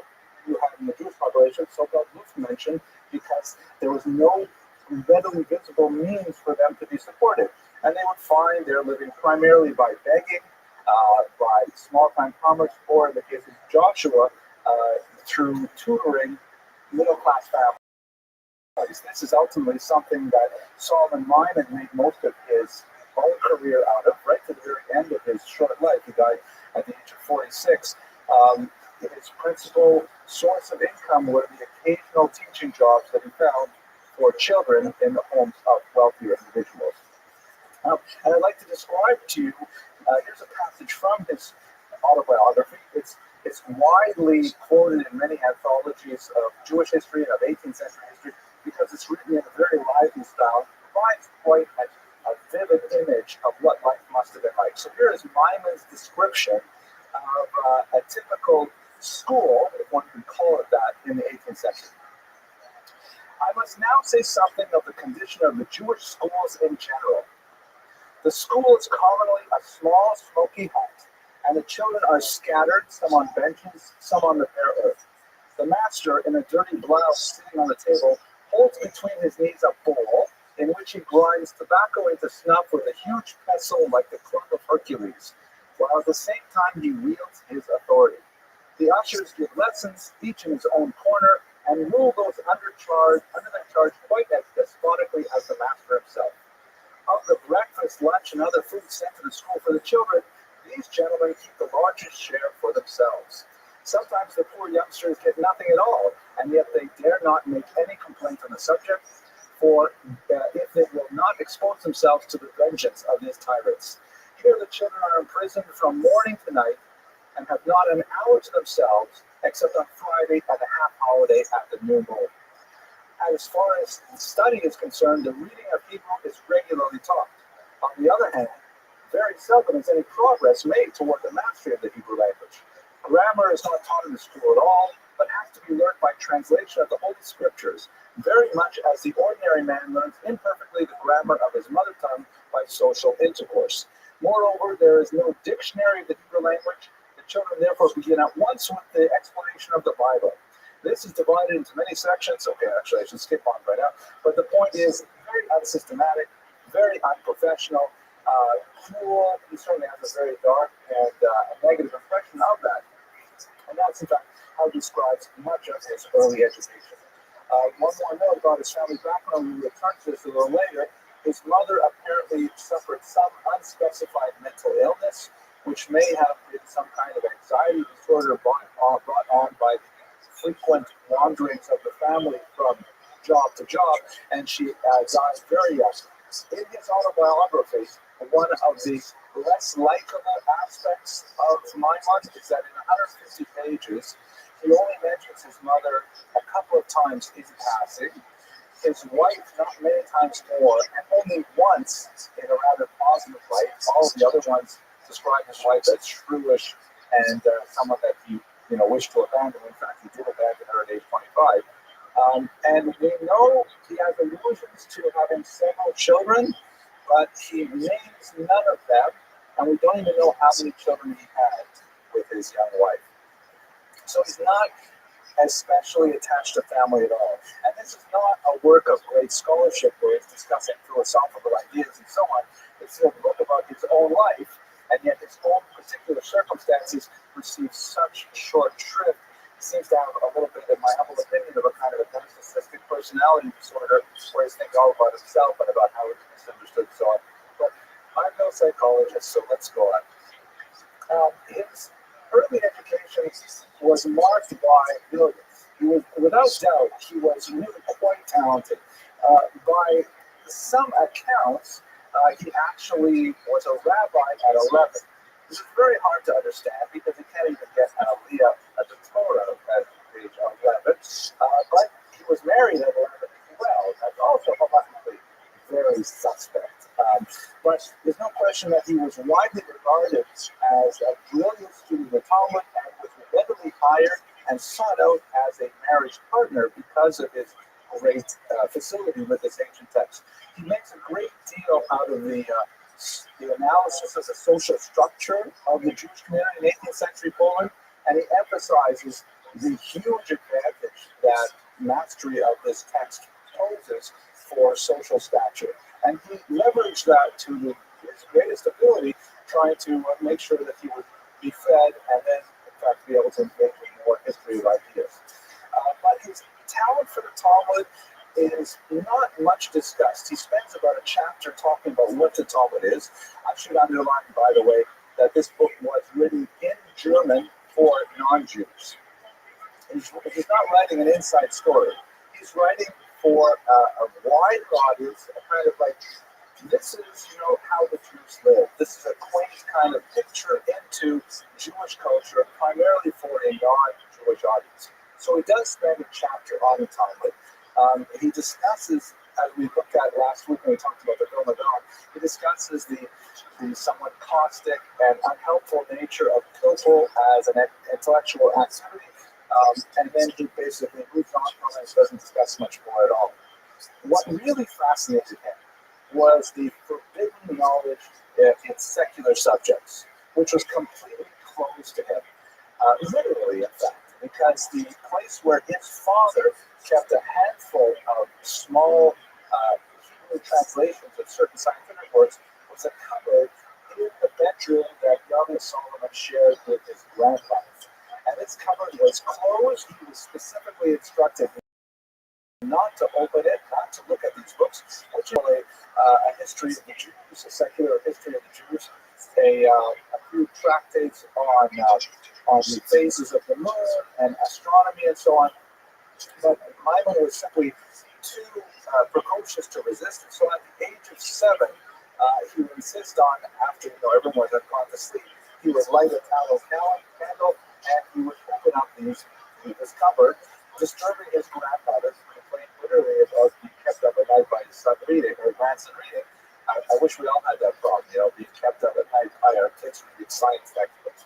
But he would go through these, and he was ultimately discovered because in one of these, the astronomical textbooks, the author indicated that because they're going to be talking about spheres and orbits, it would be helpful if everyone would construct for themselves, the readers would construct for themselves a kind of a globe to illustrate the pictures. And so he took some reeds from outside and he made for himself a ball of reeds, which might have appeared as a toy to others, but when his father questioned him on it, and he said it was a kadur, it was a ball, he realized what his son was up to.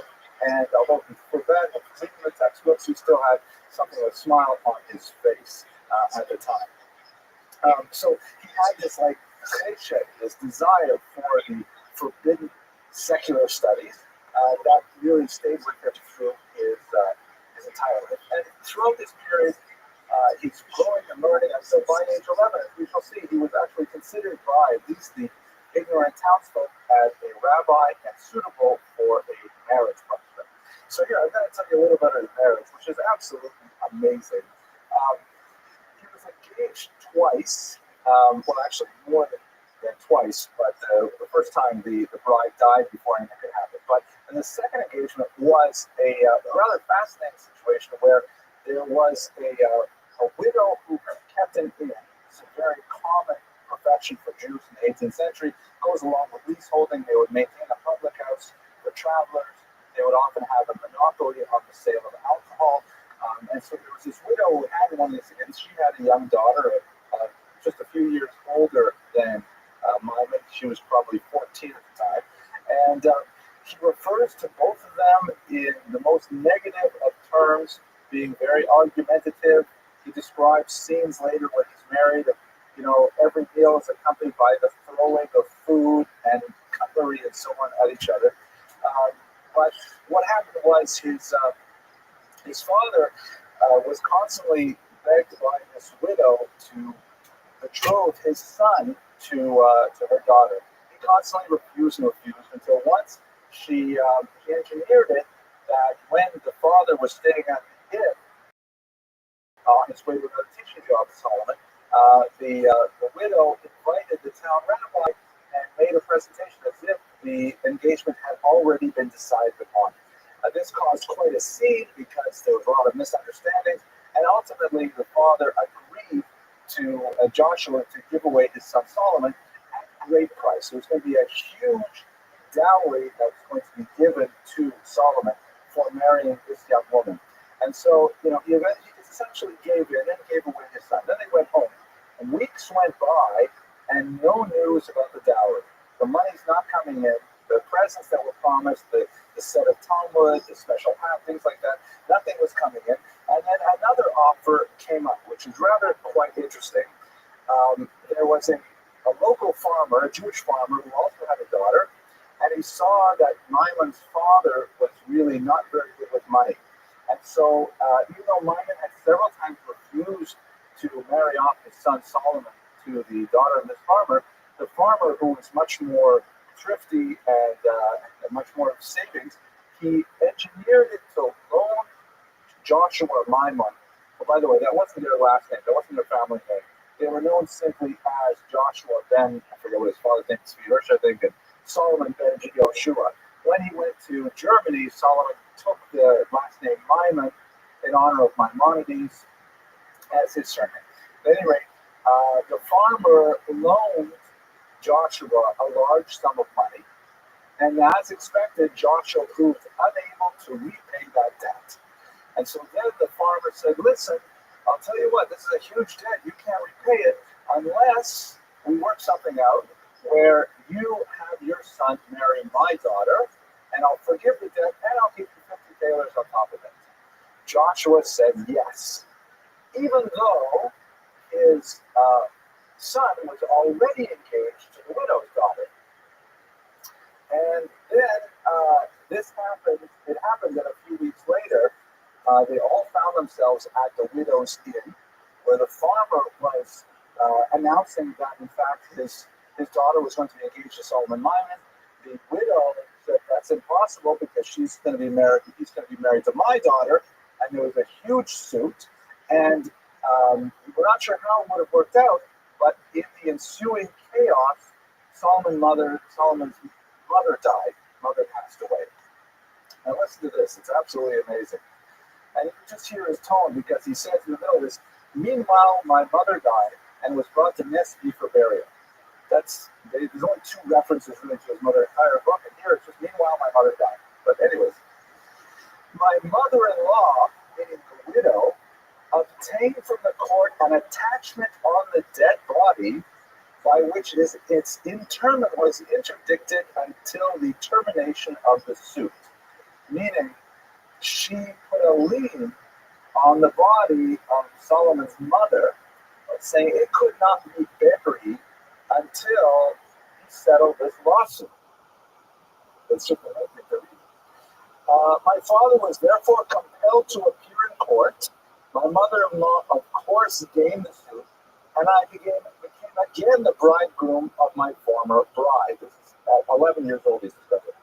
And now, to prevent any similar reversal of her plans in the future, and to take from my father all occasion for it, my mother-in-law endeavored to satisfy all his demands in accordance with the promise, clothed me from top to toe, and even paid my father for my board from the date of the betrothal to the marriage. My mother was also now buried, and we returned home again. The second father-in-law came too, and called upon my father to ratify his contract. My father, however, pointed out that it was null and void as it contravened a previous contract and had been made by him merely on the supposition that my mother-in-law had no intention of fulfilling hers.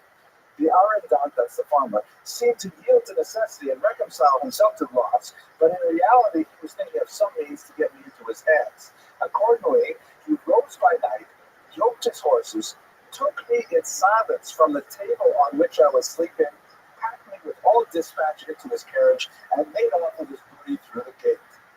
But as this could not be accomplished without some noise, the people in the house awoke, discovered the theft, pursued the kidnapper, and snatched me out of his hands. To me, the whole incident appeared at the time like a dream. In this way, my father was released from his debt and got 50 talers besides as a gratuity, but I was immediately afterwards carried off by my legal mother-in-law and made the husband of my legal bride. I must, of course, confess that this transaction of my father's cannot quite be justified from a moral point of view. Only his great need at the time can, in some measure, serve as an excuse. Still, a rather amazing story. A lot of sense of the color of the times, putting the lien on the body of the mother, the kidnapping, the arrangements for the shidduchim. It doesn't turn out well for him. He immediately has a terrible relationship with his young bride. There's some somewhat euphemistic language for his awkwardness as an 11-year-old boy fulfilling some of the marital duties of a husband. And very soon after they're married, he takes off and starts serving as an itinerant tutor around town and around the environment, coming home only for the honeymoon. Amazingly, during this time, his wife becomes pregnant several times over the years, but he will ultimately abandon her at age 25 when he leaves for Königsberg for good. And we'll get back to her pursuit of him towards the end of the story. There we go. So during this time, his studies are increasing apace. He is a tremendous autodidact. He has no teacher who's capable of, instructing him, and he feels especially happy because he knows no European language. Unless you want to count Yiddish and a smattering of Polish, he really knows no European language, and the one that he needs the most is, of course, German, the language of high culture. And so he finds a few scraps, literally scraps of German books, and he teaches himself the language from the pieces that he's discovered. He is terribly embarrassed, however, because he never, even to the end of his life, masters German pronunciation.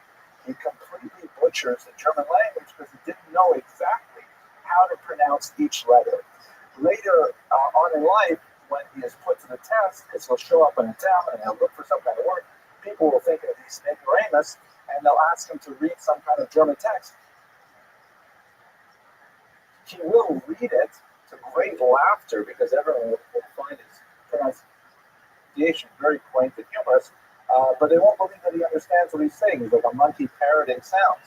But when they ask him to translate into Hebrew, then he's able to demonstrate that, in fact, he understands the text perfectly. He simply cannot pronounce it properly, which was something that he struggled with through his entire life. Still, with his rudimentary German, he goes on a search of any kind of teacher or material that he can find, and he described the fact that once he walked 150 miles to examine a particular book.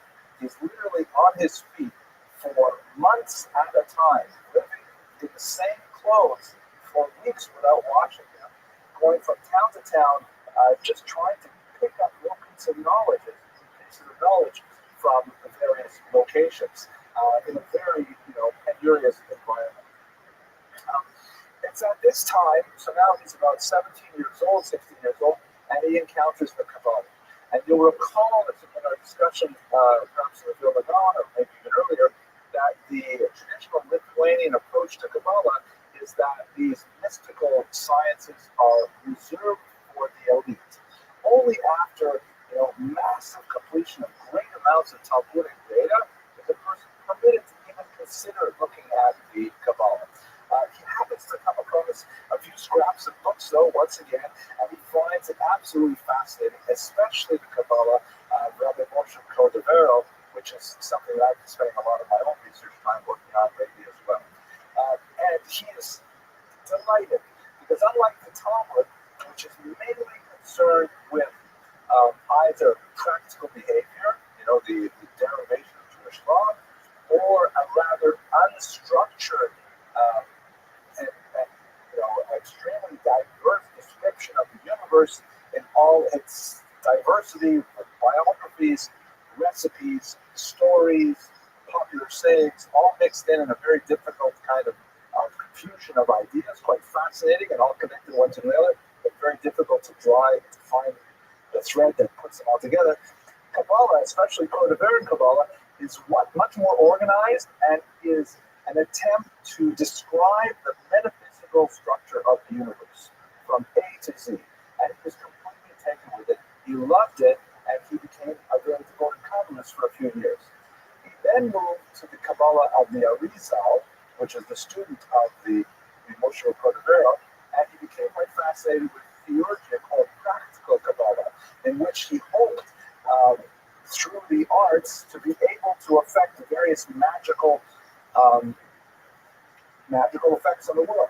In particular, he describes with great humor his tremendous studies to make himself invisible, into which he would study these particular passages from the Zohar and other holy books, and he would utter these incantations, and then he would walk into the synagogue and stand very close to his friends and wait to see if they recognize him. Of course, they would recognize him. They would ask him questions. They would say, hey, do you understand what is in this book here? And he was constantly disappointed that he simply could not make himself invisible. Ultimately, he will abandon the Kabbalah as an area of research for himself. But he did acknowledge that, compared to modern philosophy, Spinoza's thought was really quite derivative and second-rate compared to the Kabbalistic structure of Rabbi Moshe Cordovero. Okay, what happens is, let me pause and take a couple of questions. If someone has no hard questions, but easy questions. Does Abramson? Not yet. I'm trying to get a drink of coffee. Nobody has a question? Okay, let's try to think of a joke. I have a joke actually, thinking about, it's a little bit of black humor, but the joke goes like this. A guy goes to the Kabbalah Kadisha and he says, I need some financial help to bury my wife. Fortunately, my wife passed away and I can't afford the funeral, so I need some help. So the head of Kabbalah Kadisha says, no problem. You'd be very upset. I said, what's your name? He says his name. He looks up and he says, wait a second. We already gave the money to bury your wife a few years ago. He says, yeah, that was my first wife. And the guy says, oh, you got remarried. He says, yeah, I got remarried. Mazel tov. That's a joke. Okay, all right, forget it. I didn't say it right. All you people in Latvia, just rewind. I'll tell you to get ready for something.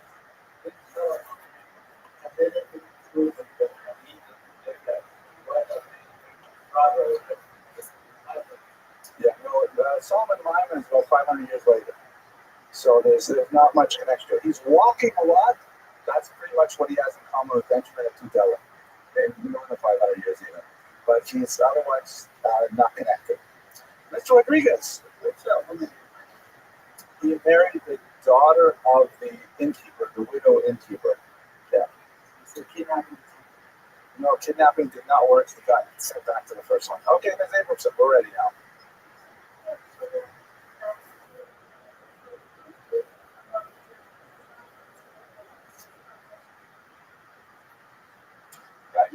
The question is, why didn't he eventually get the pronunciation? I don't know. I guess when you learn a language like myself, I'm not a native Yiddish speaker at all. I learned it later in life, and I learned it in college after I had learned German. So when I speak Yiddish, my friend said to me, hey, please don't speak Yiddish because you sound like a Nazi. So, you get certain pronunciation tics and you can't get rid of them. So, okay. Yes, last question.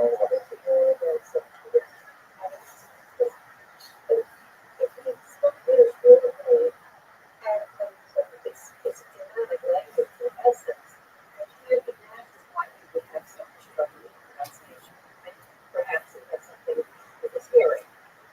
Well, perhaps it might have something to do with hearing, but I think it's more like the distinction between Yiddish and German in pronunciation.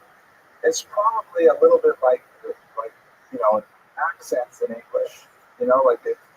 There's a kind of a standard American accent, the Midwestern accent that is very popular with news announcers and things like that.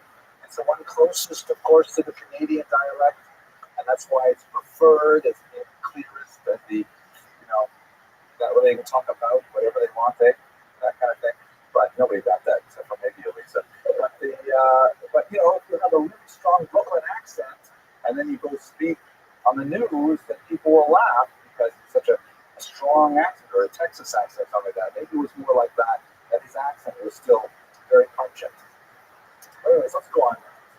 Okay, so it's at this point in time when he begins in his biography to describe his slow, steady descent out of traditional Judaism. In particular, he has a friend named Moses Lapidot, and it's kind of interesting that he's getting no feelings of satisfaction from his home life with his child bride and her difficult mother, and the only kind of friendship camaraderie he has is with this person on the outside, Moses Lapidot. The two of them are comrades in philosophy, as he describes them, and they meet up with each other quite regularly. They their jobs. They're tutors, and they find a couple hours here, a couple hours there, maybe a whole day with this family, and it's just a catch can kind of environment. And at some point, they begin to say, we like each other's company so much, we're not getting a kishmak out of the rest of our lives, so maybe we should just change our lives to move in this direction. I'll read you one passage that I found very telling, where he says, so this is Maimonides talking. Maimon talking about Maimonides. He was a big student of Maimonides. He wrote a commentary, by the way, on the Guide for the Perplexed as well. I had by this time obtained from Maimonides more accurate ideas of God and of our duties towards him. Accordingly, I replied to his friend Rabbi, our destination is merely the attainment of perfection through the knowledge of God and the imitation of his actions. Prayer is simply the expression of our knowledge of the divine perfections and is intended merely for the common man who cannot himself attain to this knowledge. Therefore, it is adapted to his mode of conception.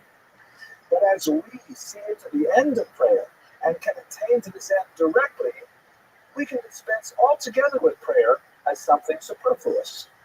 This reasoning appeared to both of us to be sound. We resolved, therefore, for the purpose of avoiding offense, to go out of the house every morning with our talis and tefillin, not, however, to the synagogue, but to our favorite retreat, the wall. I'm not sure what it means by the wall. I guess it was a place where they hung out. And thus we fortunately escaped the Jewish Inquisition. But this enthusiastic companionship, like everything else in the world, had to come to an end. As we were both married, and our marriages were tolerably fruitful, that's his allusion to having a lot of kids, we were obliged for the purpose of supporting our families to accept situations as family tutors. Hence, we were often separated, and later were able to spend only a few weeks in the year together. So you get a sense of his slow slide begins from the point where he says, you know what? Prayer is only for the purpose of recognizing God and his perfections and our requirement to imitate him. Since we are so smart, we already know those things, therefore don't have to pray at all, and we can do away with such things. And of course, that's alarm bells for what ends up happening to him in terms of his relationship to Judaism. It reminds me, if I can tell you a small story that someone told me this, it blew me away. A friend of mine is a grocer. He's a very important guy. He works in the Jewish grocery store, and as a result, he knows absolutely everything that happens in the Jewish community. And he told me once about a guy coming into the store, and he said to him, Shalom Aleichem, I haven't seen you in several years. Where have you been? I haven't heard from you. And his friend says, well, I've been in jail, right? Which is not such a typical thing for your average Jewish guy to do. And he says, you were in jail? How did it happen? He says, it was terrible. I got involved in the dot-com bust, and money didn't go my way. I borrowed money from my father-in-law, and I tried to get away with some taxes, and I got caught, and I got sent to jail. My wife left me, and now I'm just beginning to pull the pieces together after spending several years in prison. And my friend said, well, that's terrible. I mean, how did all this happen? How did you slide like this? He says, I think it all started when I was making so much money, I was so busy, that I realized I did not have time to say brachos before eating.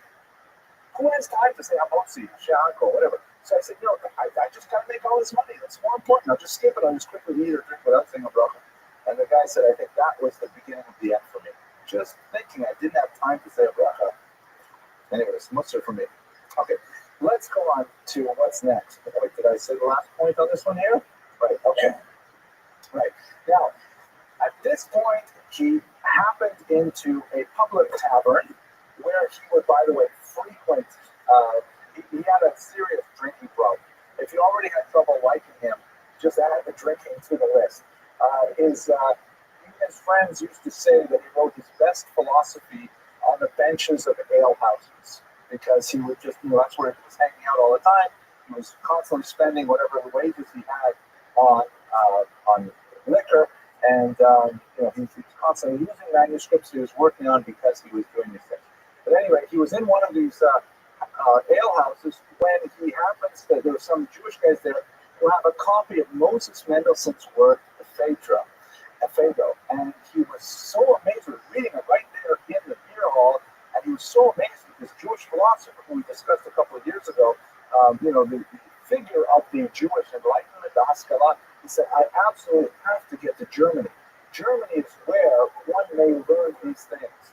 And so he managed to get himself from Poland first to Königsberg, and then from Königsberg eventually to Berlin. Much of that journey from Königsberg to Berlin, which took weeks, was done on foot, and he had nothing but the clothes on his back. And quite literally, he was barefoot by this time. Boots had literally rotted away from walking. And Berlin, as was well known, was closed to Jewish beggars. Jews could not enter the entire city of Berlin unless they had permission to reside in the city. And they had the Jewish community actually set up a gatehouse by the entrance to the city, and any Jew who was passing in went into that gatehouse and had to be approved by the community before he could enter. So Mendelssohn describes how he went into this gatehouse and he met a Fromm Jew there, an Orthodox-looking Jew, and he was so happy to hear this whole story about how, he was a Talmudist and then a Kabbalist, and then he left his wife, and he wanted to study with Moses Mendelssohn, and he wanted to learn all the sciences. What he didn't realize is that this particular guy was kind of like a very zealous individual who immediately went to the Jewish community saying, we cannot let this guy Solomon into our town because he is a free thinker and he's just going to make things worse for us. So they literally evicted him on the spot. And he describes at the lowest point of his life, he's literally lying on the dirt in the ditch beside the road going to Berlin, crying and wailing over his fate because he's right there. Lahavdil, he's looking at the promised land and he can't get in. He ends up hooking up with this rough Jewish professional beggar who is begging as his career, and he spends 6 months with him wandering around other parts of Germany, and he learns more of the arts of begging until finally he can take it no longer, and he tries to convince the family that they should take him as a tutor. Ultimately, they did, which was quite to his amazement, and he slowly begins his climb up from that darkest point in his life where he's actually denied access to Berlin. He spends a couple of years as a fairly successful tutor in a wealthy home, and he saves up enough money, and he also makes himself persona non grata to that community that he ended up in, that he eventually decides it's time for him to try entering Berlin again. He was very skeptic. He was a great skeptic, and he especially enjoyed making fun of Jewish superstitions. So, for example, he describes how when he was in that town, he was well respected as a scholar. He wasn't Talmud Chacham. Any way you look at it, he really could argue Talmud back and forth, and in his sources, everyone recognized him as a brilliant, albeit idiosyncratic individual. So, one instance, for example, there was a cook in the house, in a wealthy person's house, who was preparing a carp for Shabbos, and she screamed aloud because she thought that the carp spoke to her.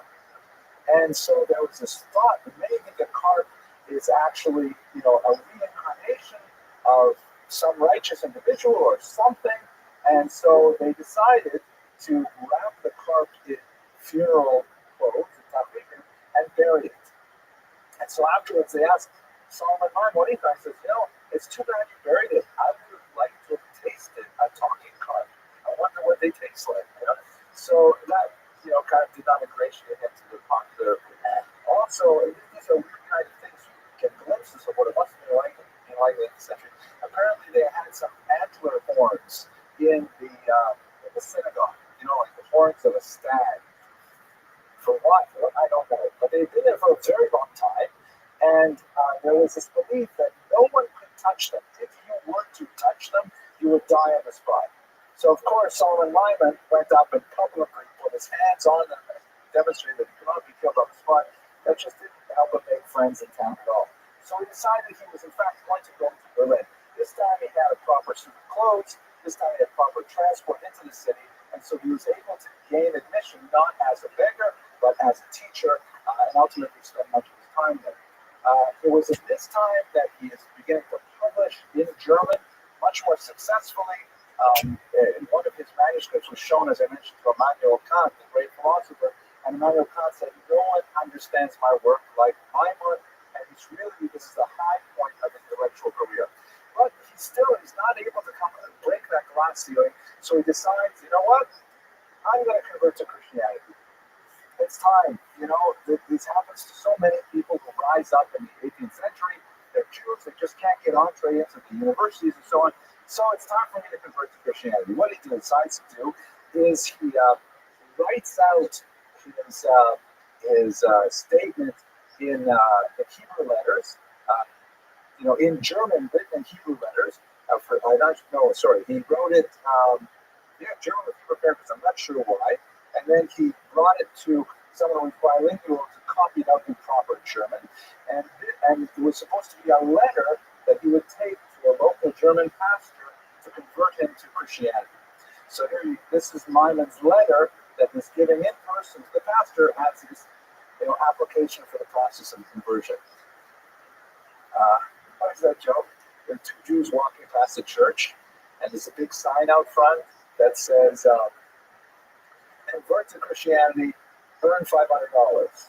And one of the Jews says to the other, I could really use $500. I'm going in there. I'm going to do it. He says, are you crazy? I said, no, I need $500. So he goes in. His friend is standing on the street waiting 20 minutes, 30 minutes, an hour. Finally, the first Jew comes back at it.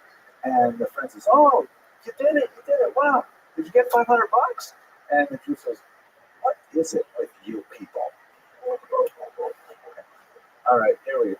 So here he is, writing a letter to the German pastor. I am a native of Poland belonging to the Jewish nation, destined by my education and studies to be a rabbi. But in the thickest darkness I have perceived some light. This has induced me to search further after light and truth, and to free myself completely from the darkness of superstition and ignorance. As this could not be attained in my native place, I went to Berlin, where through the support of some enlightened men of our nation I studied for some years, not indeed with any plan, but merely to satisfy my thirst for knowledge. But as our nation is unable to use not only such planless studies, but even those based on the most perfect plan, it cannot be blamed for becoming tired of them and pronouncing their encouragement to be useful. I am therefore resolved, in order to secure temporal as well as eternal happiness, which depends on the attainment of perfection, and in order to become useful to myself as well as others, to embrace the Christian religion. The Jewish religion, it is true, comes in its articles of faith nearer to reason than Christianity. But in practical use, the latter has an advantage over the former. He's saying essentially, our religion is really much better than yours, but yours is quite useful in this world, so, for the most part. And since morality, which consists not in opinions but in actions, is the aim of all religion, clearly the latter comes nearer than the former to this aim. Moreover, I myself esteem the mysteries of the Christian religion for that which they are, that is, allegorical representations of the truth that are most important for man. Thus, I make my faith in them harmonize with reason. But I cannot believe them literally. And I'm saying to the page, I don't actually believe your religion. I just like you to convert me so that I can make use of myself to get $500. I beg, therefore, most respectfully an answer to the question whether after this confession I am worthy of the Christian religion or not. If I am prepared to carry my proposal into effect. But if not, I must give up all claim to a religion which enjoins me to lie. That is, to deliver a confession of faith which contradicts my reason. Which is definitely not a really good application statement. I mean, a reason when you apply to college, don't say, stuff like this, because you won't get in. It's ridiculous. And of course, he doesn't get it either. The pastor rejects him because he feels he's just doing it, which he is, simply for his own personal gain. But you get a sense from this of the kind of conundrum that intellectual Jews of Maimon's ilk were faced in Berlin at this time. As I mentioned, he is quite active and quite prolific at this time, primarily publishing in philosophical journals in German, some in Hebrew. He has written some interesting Hebrew commentaries on Ibn Ezra, on and so on, all with a view to this kind of free-thinking, rationalist approach.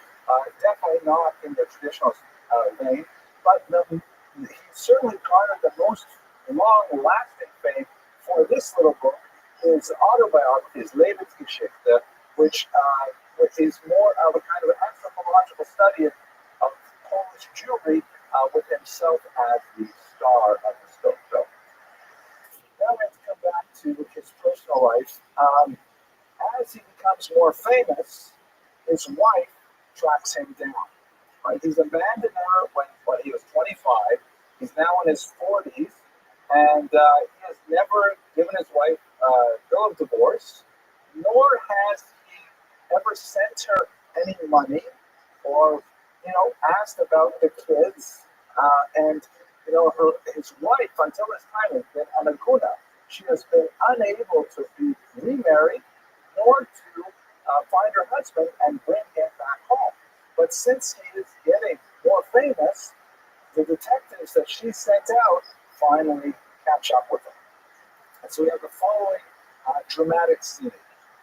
It was about this time that the following incident took place. My wife had sent a Polish Jew in search of me, and he heard of my residence in Hamburg. Accordingly, he came and called on me at the gymnasium, which is like a school, not an athletic facility. He had been commissioned by my wife to demand that I should either return home without delay or send through him a bill of divorce. Right? Reasonable request. At that time, I was unable to do either the one or the other. Of course, he's not prepared to go home because he's enjoying his life of the mine and of the whiskey. And on the other hand, in Jewish law, when a man divorces his wife, he must pay her the sum agreed upon in the ketubah, which is a huge chunk of money, and he doesn't have it. So he would rather let her sit than divorce her. I was not inclined to divorce my wife without cause, and to return at once to Poland, where I had not the slightest prospect of getting on in the world or of leading a rational life, but that was impossible. I explained this to the man who had taken the commission, and added that it was my intention to leave the gymnasium soon and go to Berlin, and that my Berlin friends would, I hope, give me both their advice and financial assistance.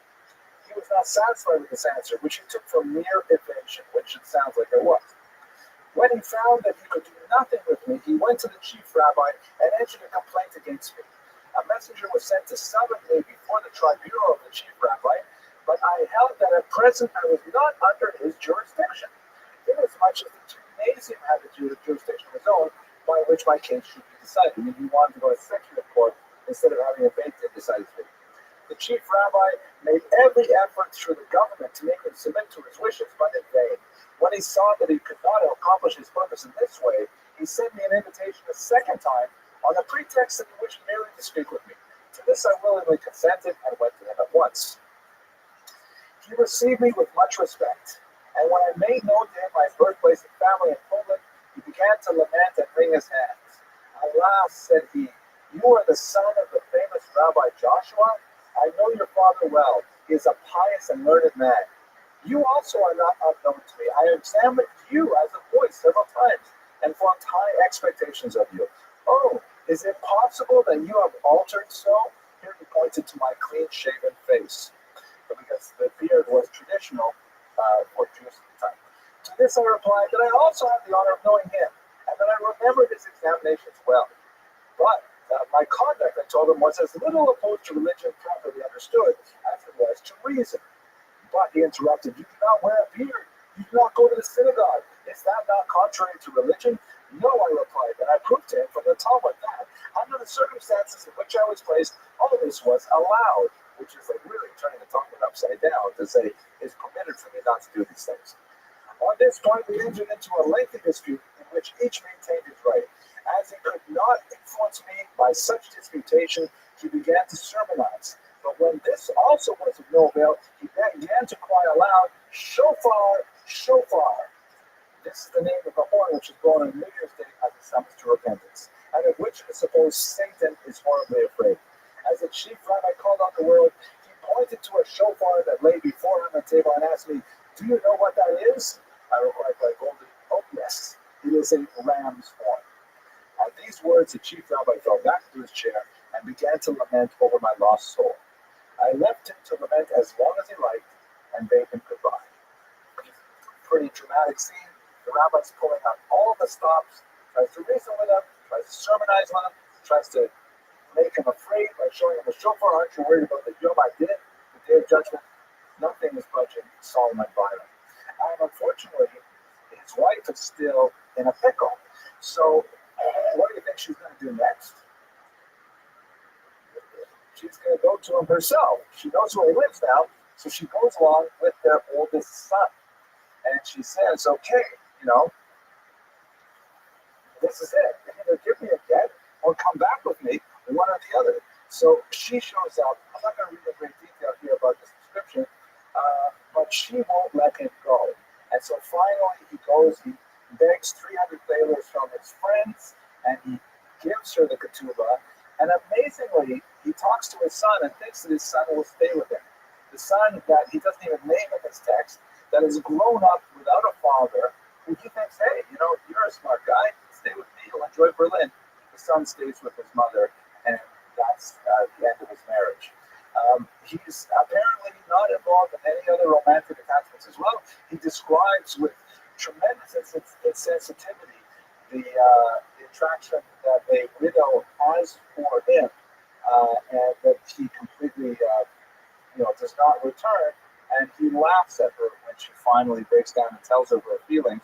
So he's not especially a likable guy in this area.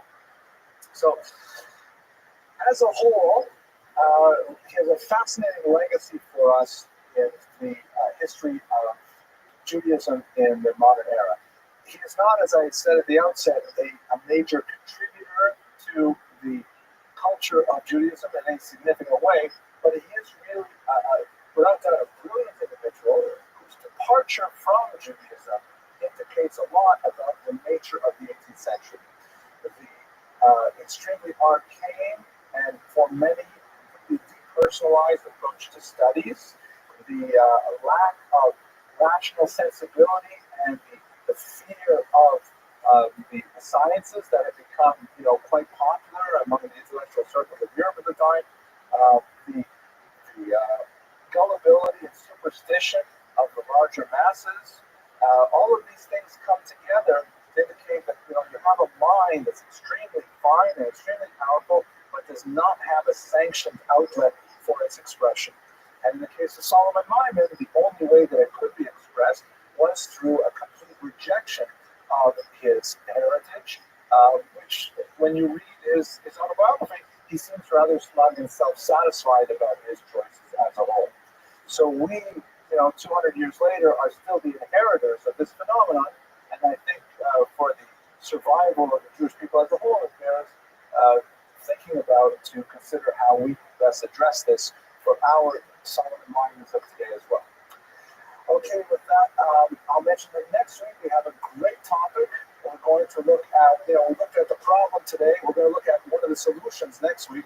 We'll look at the incomparable work of the great Israel Salanter, the founder of the Muslim movement, a brilliant individual who felt that what was wrong with Judaism at the time was that it lacked a moral core, that people were getting lost in the text and were not seeing the beauty of the morality of it. To give you one quote, just as kind of a Vorspice, an appetizer for next week, one of his many famous statements is a person who is a great Torah sage and yet does not study character development is like a public hazard.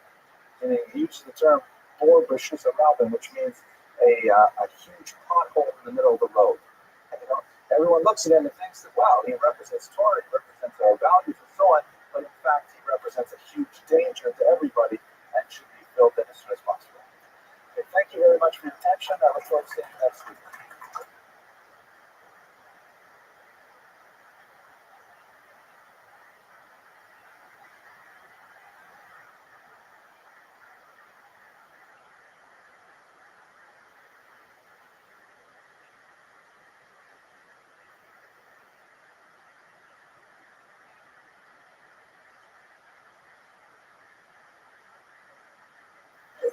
Okay, ladies and gentlemen, why don't we come to order?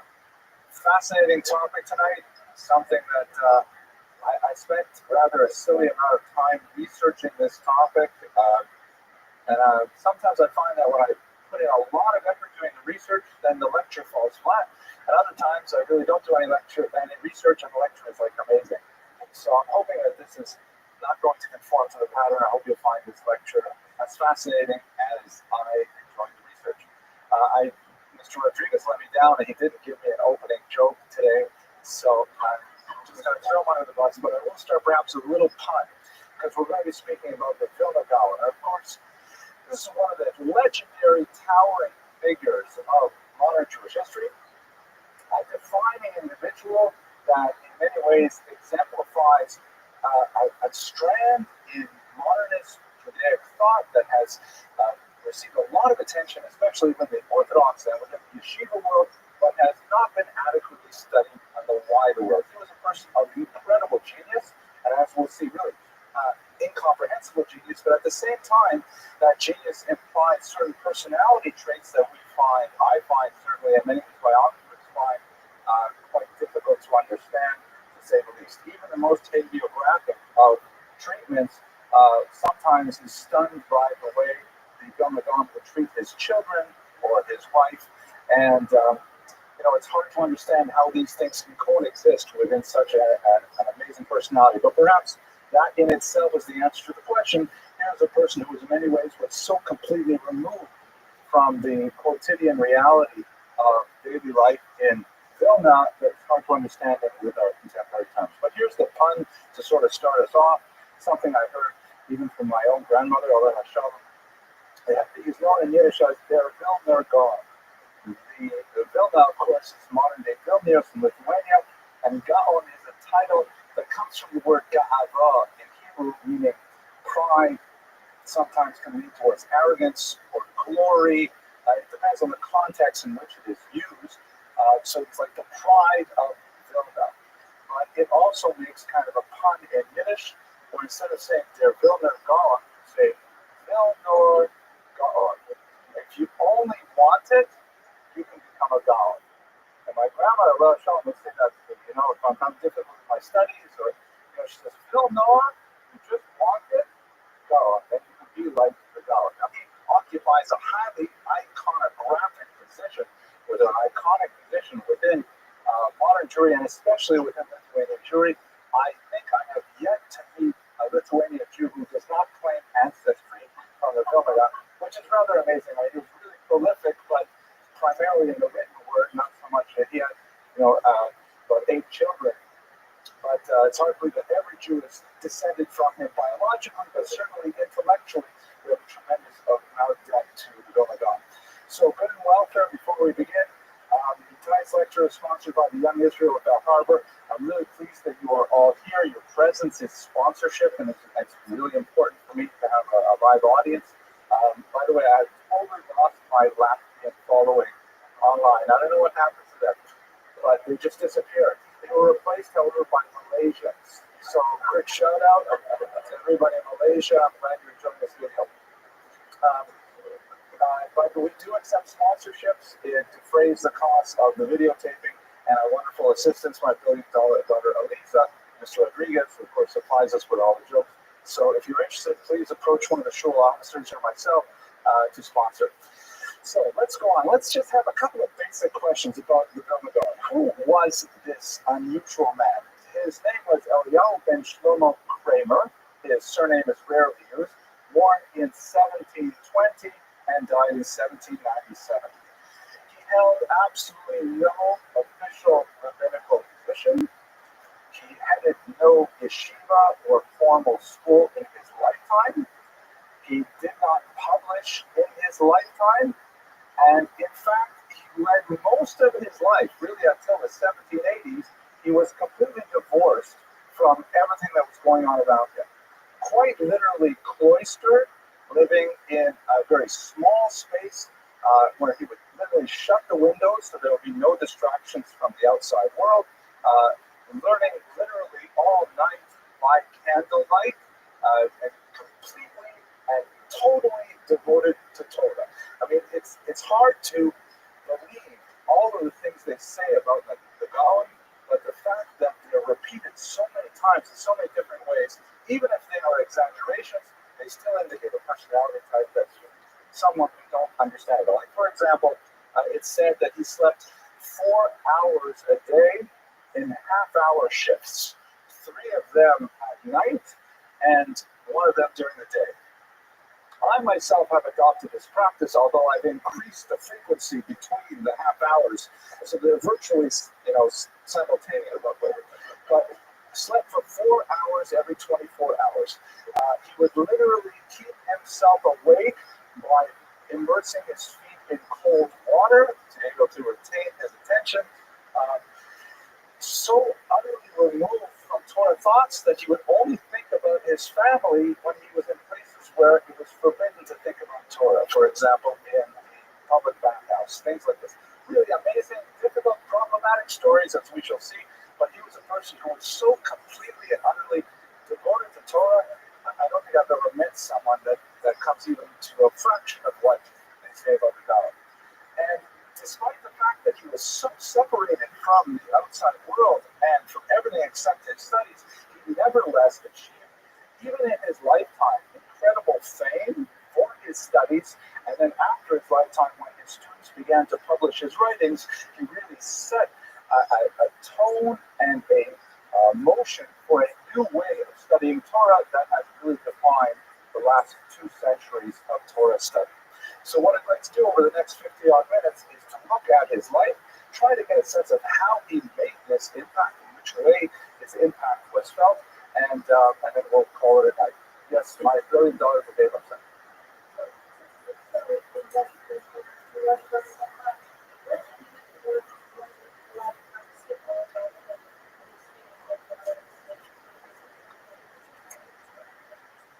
Well, it is so wonderful that you should ask such an intelligent question. My daughter has more of a following than I do. There's a webpage set up just for her now. But the question, which I will repeat because I'm not ready to share a microphone yet, is what if he's so invested in Torah, isn't the Torah about applying it, about taking the mitzvot and going out and doing the mitzvot, living in the outside world? It's not necessarily the way the Gaon would see it, according to his biographers. Although he was cognizant of that, as the following story relates. He did not have friends in any conventional sense. He had a distant relationship even with his own children. In their reminiscences of their father, they often talk about how infrequently they spoke and how constrained their contact was with each other. I can tell you a little bit about his relationship with his first wife in particular. He married twice after she passed away. But there's an amazing story of one person that was the closest thing to a friend he had, which was the incomparable Dubna Magid, a great preacher, storyteller that was famed for his parables and his very powerful way of conveying complex information. So the story goes that the Vilna Gaon, he used to, like many people in the 18th and 19th century, great rabbis would employ a professional mochiach. A mochiach is a rebuker, someone that you hire to, like, every now and then, to tell you what you're doing wrong, to give you a sense of how you behave inappropriately. This practice has fallen into disuse because people get married and it's no longer necessary. But so the mochiach, the rebuker of the Vilna Gaon, was the Dubna Magid. So the story goes that one Erev Yom Kippur, the Vilna Gaon calls in the Dubna Magid and says, here it is, almost Yom Kippur, I have to do tshuva, I have to repent. Please tell me what I did wrong this year. And by the way, you should know the Vilna Gaon used to keep a notebook in which he would record every moment of wasted time. That he was not occupied in the mitzvah of learning Torah. And he would review it regularly and cry over it. And it said that it never amounted to more than 3 hours per year. And who knows what these stories mean, but they all trend in the same direction. So anyways, the Dubna Magid says to him, what can I say to you? You're the Vilna Gaon. How can I possibly criticize you? And the Gaon says, nevertheless, it's Yom Kippur tomorrow. I got to, so go ahead. So the Vilna Maggid says, okay, let me just close the door. He closed the door so that the student sitting outside the afternoon wouldn't hear what he said to him. He was in there for 30 seconds, and then he walked out. And the students looked inside. They see the Vilna Gaon in bitter tears, wailing and weeping and beating his chest and moaning.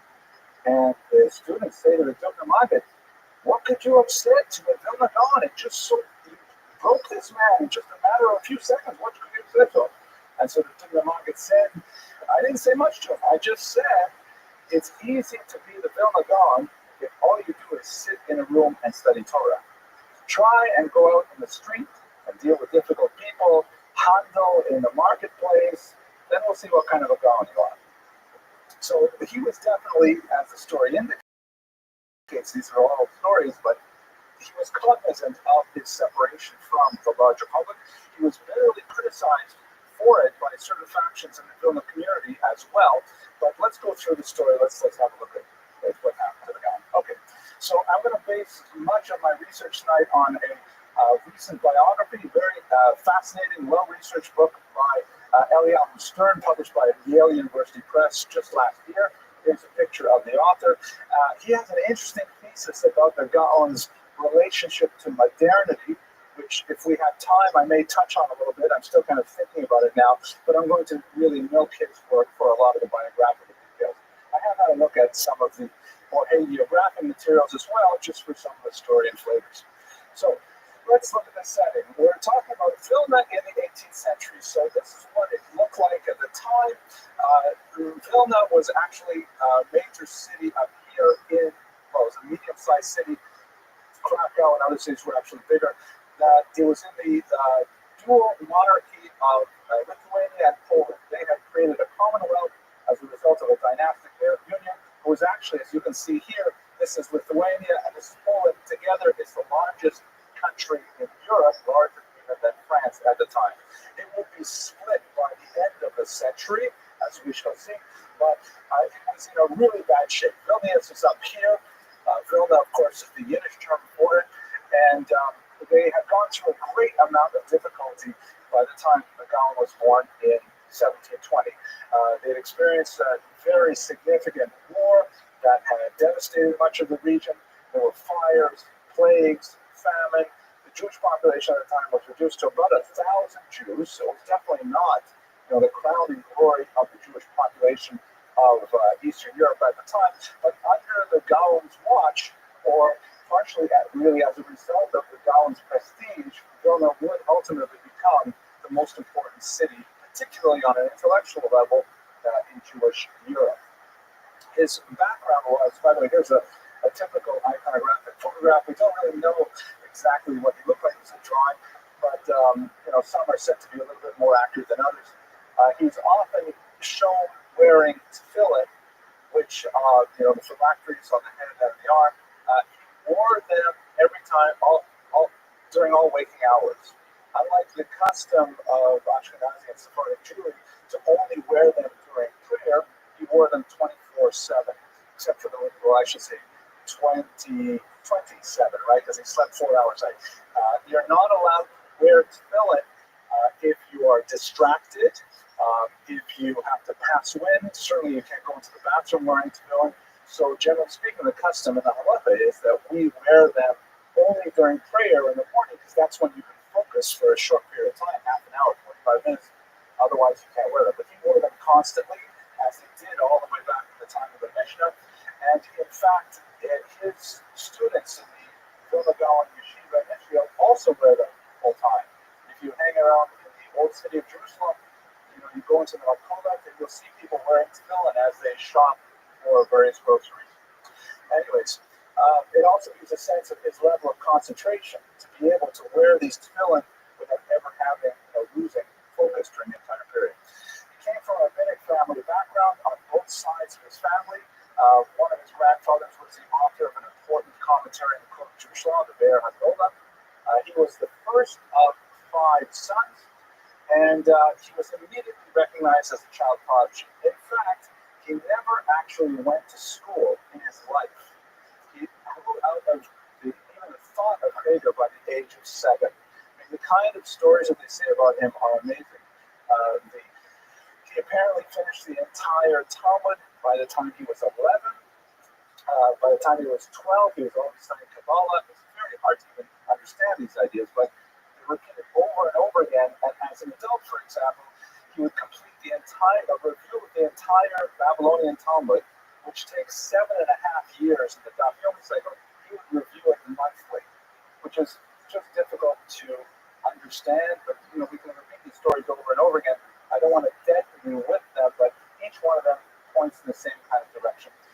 He had a very poor opinion of formal education. He said of the Vilna Cheder that not a word of truth was ever uttered in that place. He felt that a lot of the people who were professional educators were so far beneath the standard that he had very little patience for them. He did hire private tutors for his children, made sure that they achieved a significant level of learning. Many of them went on to write books of their own, but he had a very poor feeling about the formal education at the time.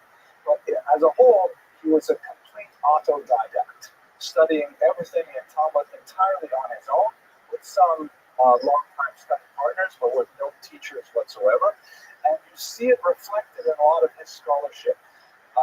It's clear that he had a certain self-image, which was affirmed by his contemporaries that he was really a one in a millennium kind of scholar. Even his critics recognized that he was a kind of scholar that you only get once every 1,000 years or so. In fact, if you consider traditional Jewish theology, there's this idea of a concept called Yerida Hadorot, the decline of the generations. That the closer you go back in time to the giving of Torah at Sinai, the greater level of spiritual sensitivity you will find in the generations.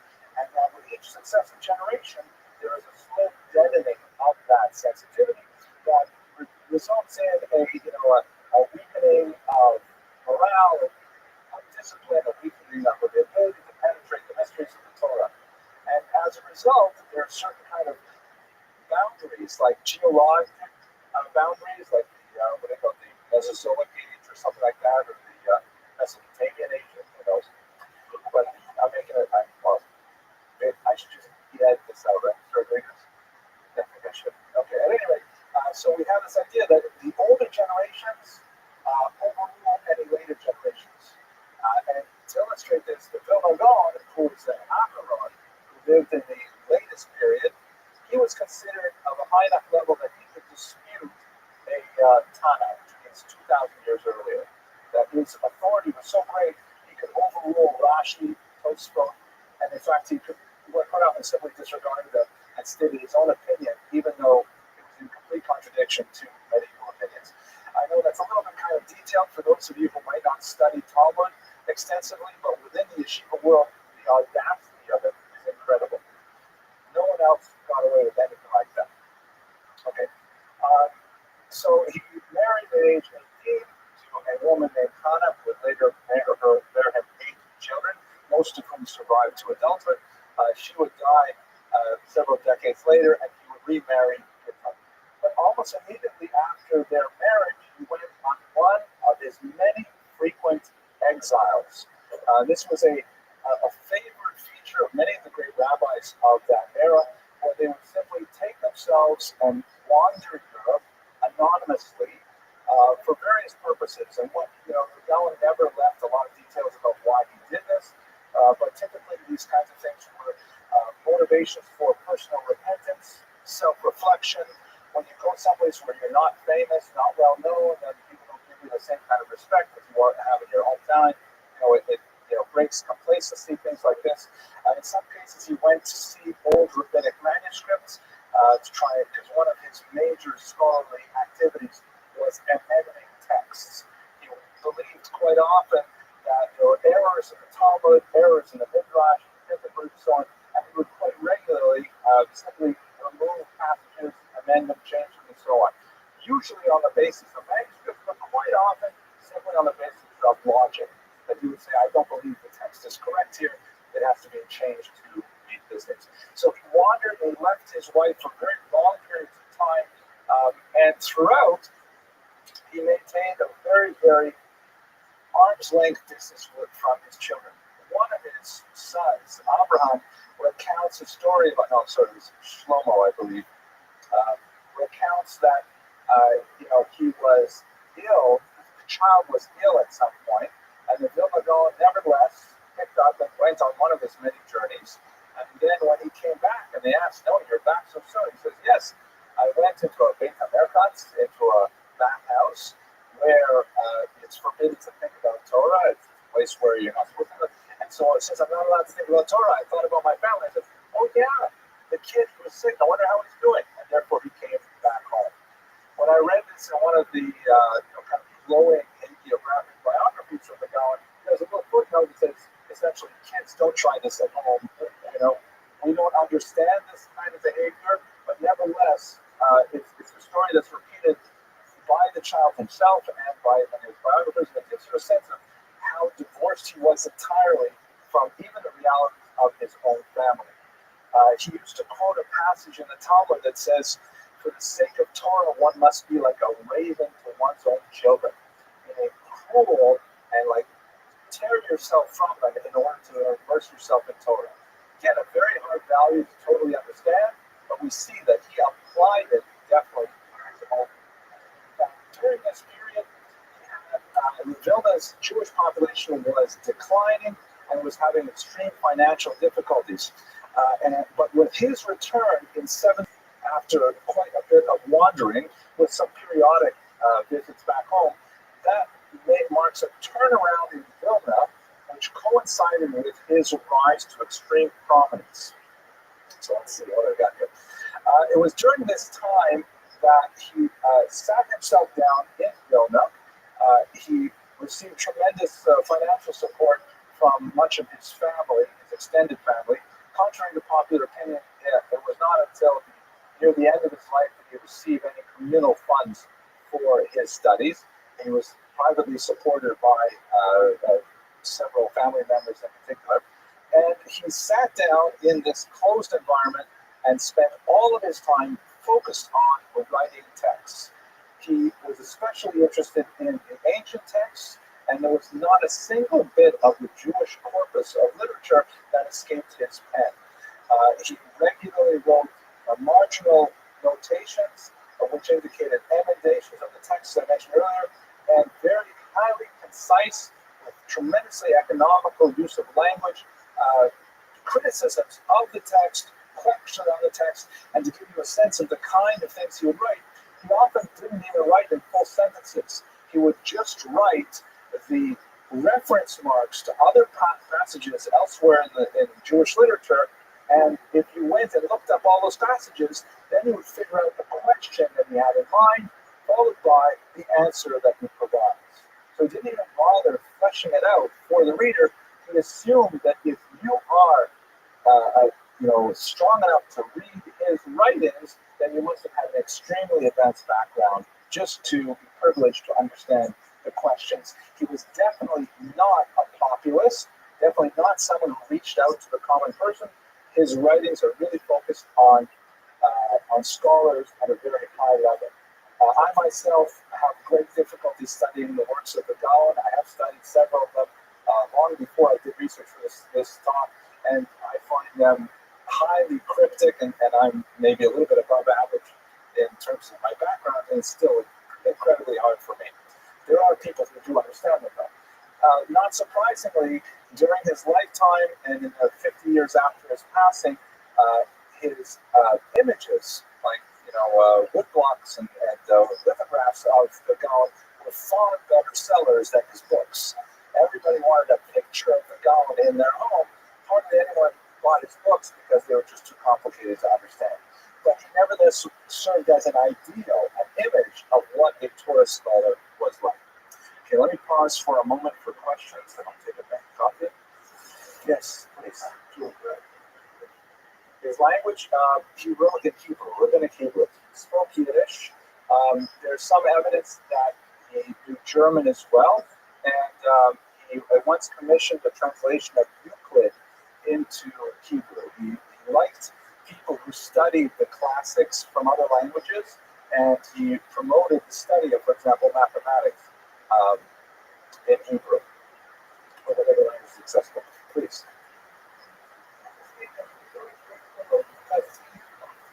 have time to talk about his stance on the casino. Definitely, that was a defining aspect of the last years of his life. Yes, please. Oh, wait, hang on a second. Hard question coming. Okay, I'm ready. One of your slides said that there was 1,000 Jews in In the early 18th century. so 25 were Jews later on. So Around there. there was some persecution going on in Kovno. Actually, it didn't get anywhere near 30,000. We're still talking about 4 digits. This is the 1800s. It's still quite small populations. But there was a persecution in Kovno nearby, and so there were a lot of refugees that began to stream into Lithuania, into Vilna at this time. Yes, please. Well, it's a simple question. Uh, Can you cite an example of how he corrected text? well, he never corrected the text of the 5 books of Moses. For the Gaon, for most traditional rabbinic scholars, maybe Ibn Ezra is a possible exception. The Chumash, Genesis, Exodus, Leviticus, Numbers, Deuteronomy, is absolutely sacrosanct. There's not to be any correction or alteration to that text whatsoever. So he never corrected that. But everything else is fair game. The Mishnah, the Midrash, the Talmud. So examples would be, off the top of my head, he would remove extraneous words. Like if something made sense without a couple of words, he would just pull those words out. And sometimes he would reverse the words. Oh, I know one offhand. It's coming up to Pesach. So on Pesach, there's a reference in the Haggadah to offering 2 different kinds of sacrifices. But the Gaon would, if it falls on Saturday night, they can reverse the order, because on Saturday night, in the temple, they would reverse the order of the sacrifices. So he added a little note on the side saying that this only applies during the weekday. That's off the top of my head. No, that's a reasonable one. Okay, is anyone son?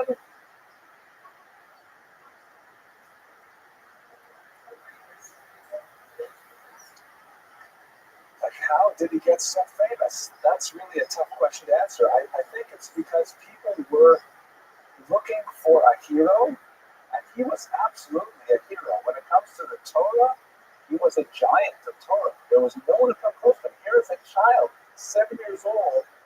No one can teach him because he knows more than the teachers. What does that mean? That's like a Mozart at 2. This was our Mozart. Actually, Mozart was very good. Okay, last question, Rabbi. Yeah, those are scary. Now, there we have shops.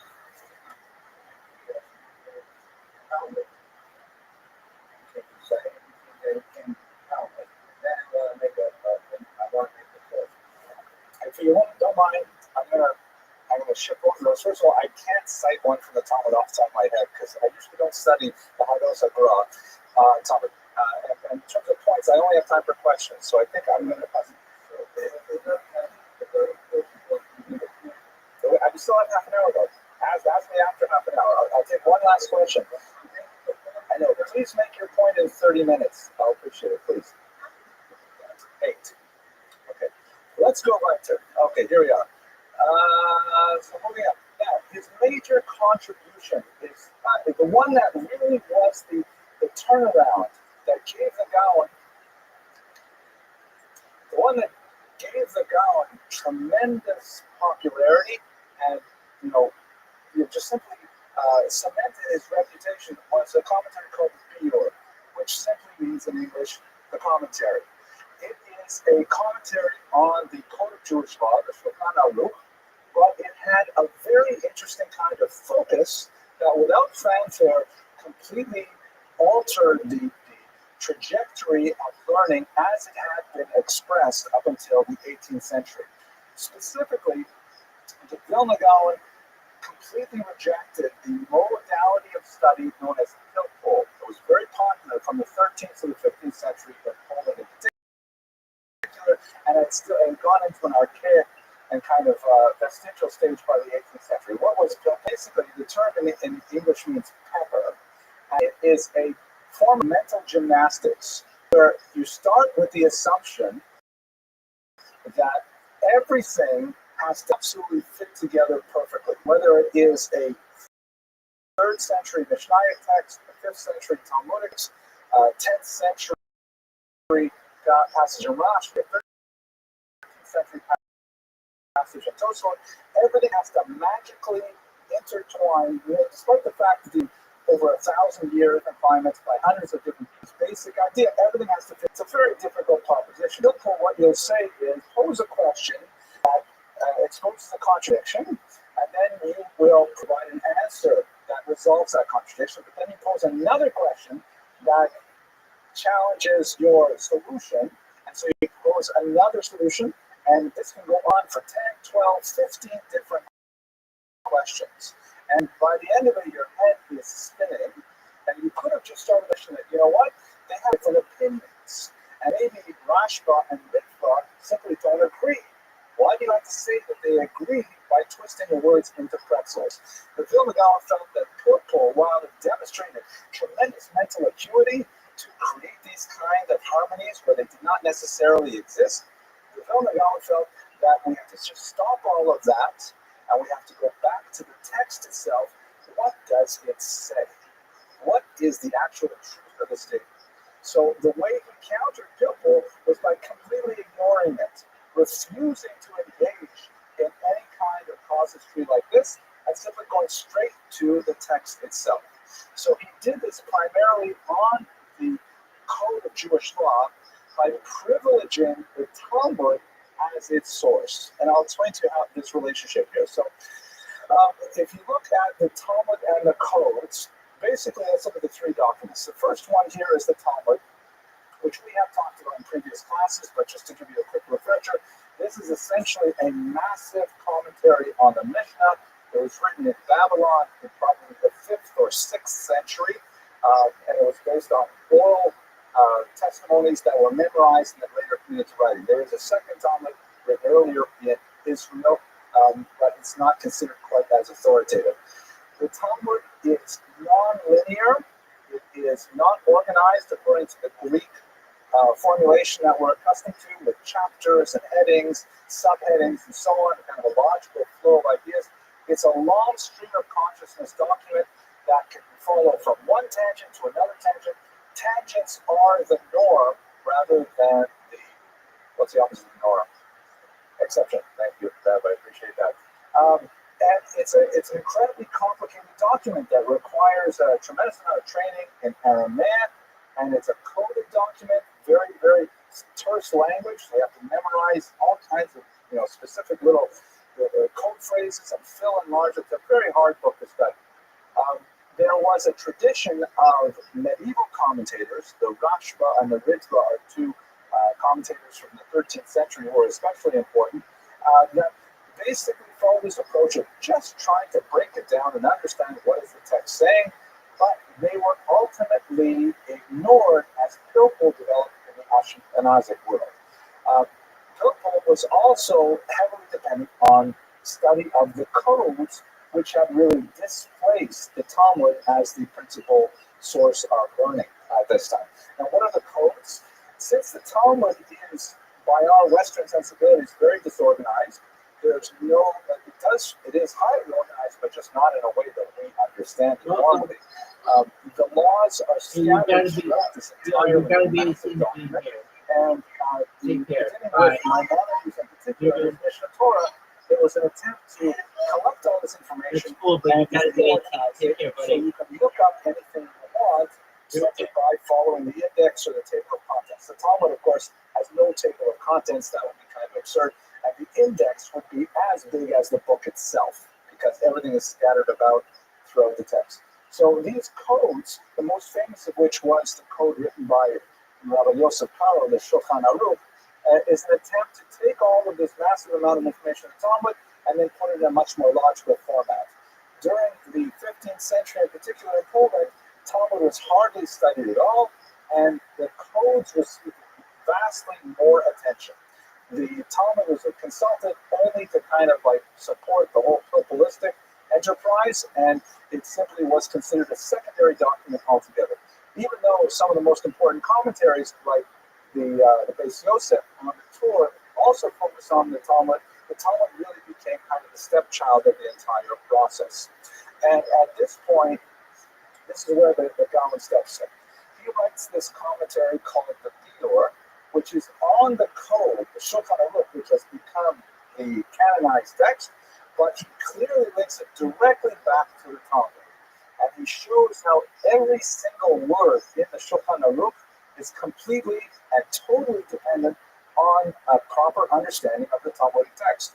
Without a proper understanding of the simple meaning of the Talmudic text, leave all that militaristic argument aside, you will not understand the codes. And by connecting the codes so powerfully to their source document, he generated a tremendous amount of enthusiasm for going back to the source, the Talmud, and re-energized the study that had really lain dormant for about 500 years. This initiated a whole new movement towards going back to the sources, a critical attitude towards the text that in many ways, as Eliyahu Stern argues in his biography, created a more modernizing, rational element in traditional Orthodox Judaism. Rather than engaging in this kind of demonstration of your mental abilities by creating things that everybody knows are fictions, the Gaon said, let's get back and understand exactly what does it say in the text and why does it say it this way, and then we'll move on to the next topic. Much more modern attitude towards the text than any others.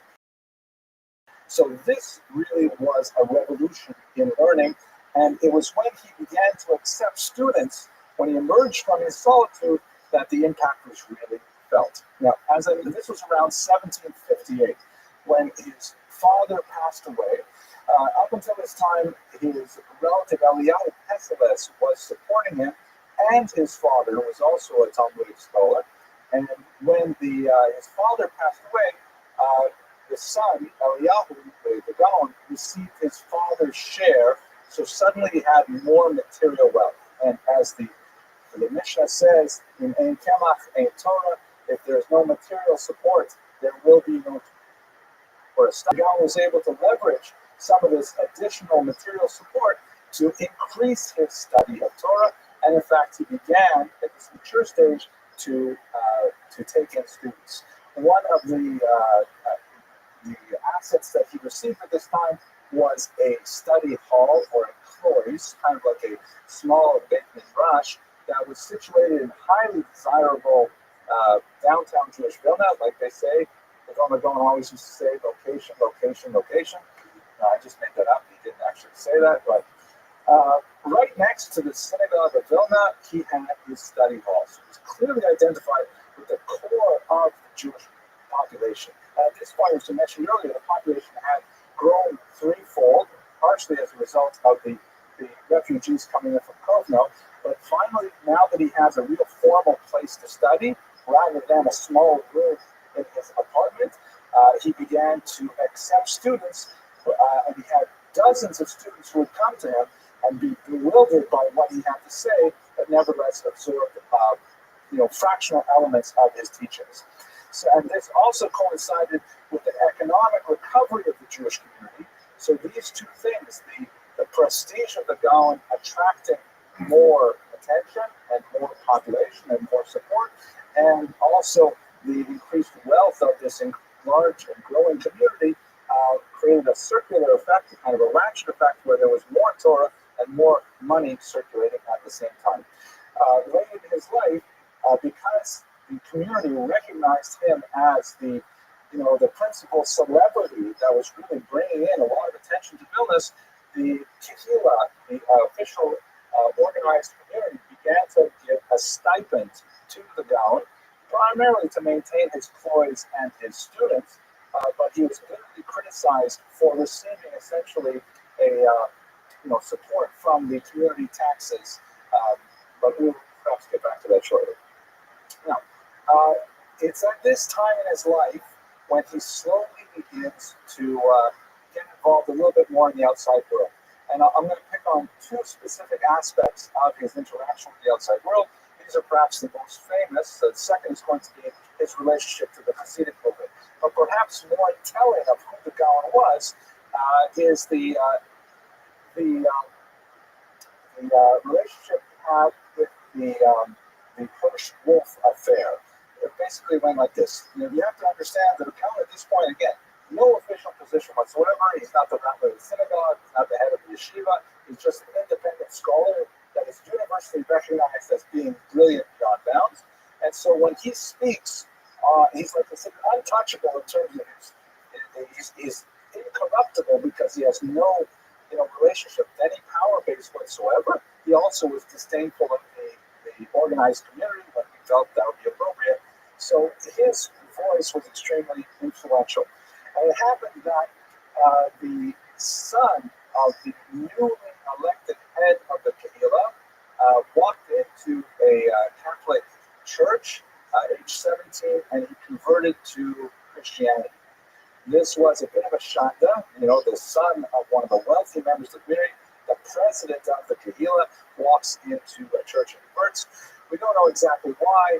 Stern says it could have been teenage ennui, could have been all kinds of things, but at any rate, it was a shanda. So the head of the Kehillah sat down with the Gaon, and they worked out a plan in which several months later they bribed another young Jewish man who had converted to Christianity, a guy named Piotowski, and they bribed him to be friends with this young man Hirsch, and to then take him out of the monastery for a walk around town. As soon as they got him out of the monastery, they jumped him, they kidnapped him, and they spirited him away to kind of convince him of the error of his ways, which ultimately they were able to do. However, this was obviously not taken well by the church, who felt very badly about this idea. Here is a Christian convert who has been kidnapped by Jews. What's going on?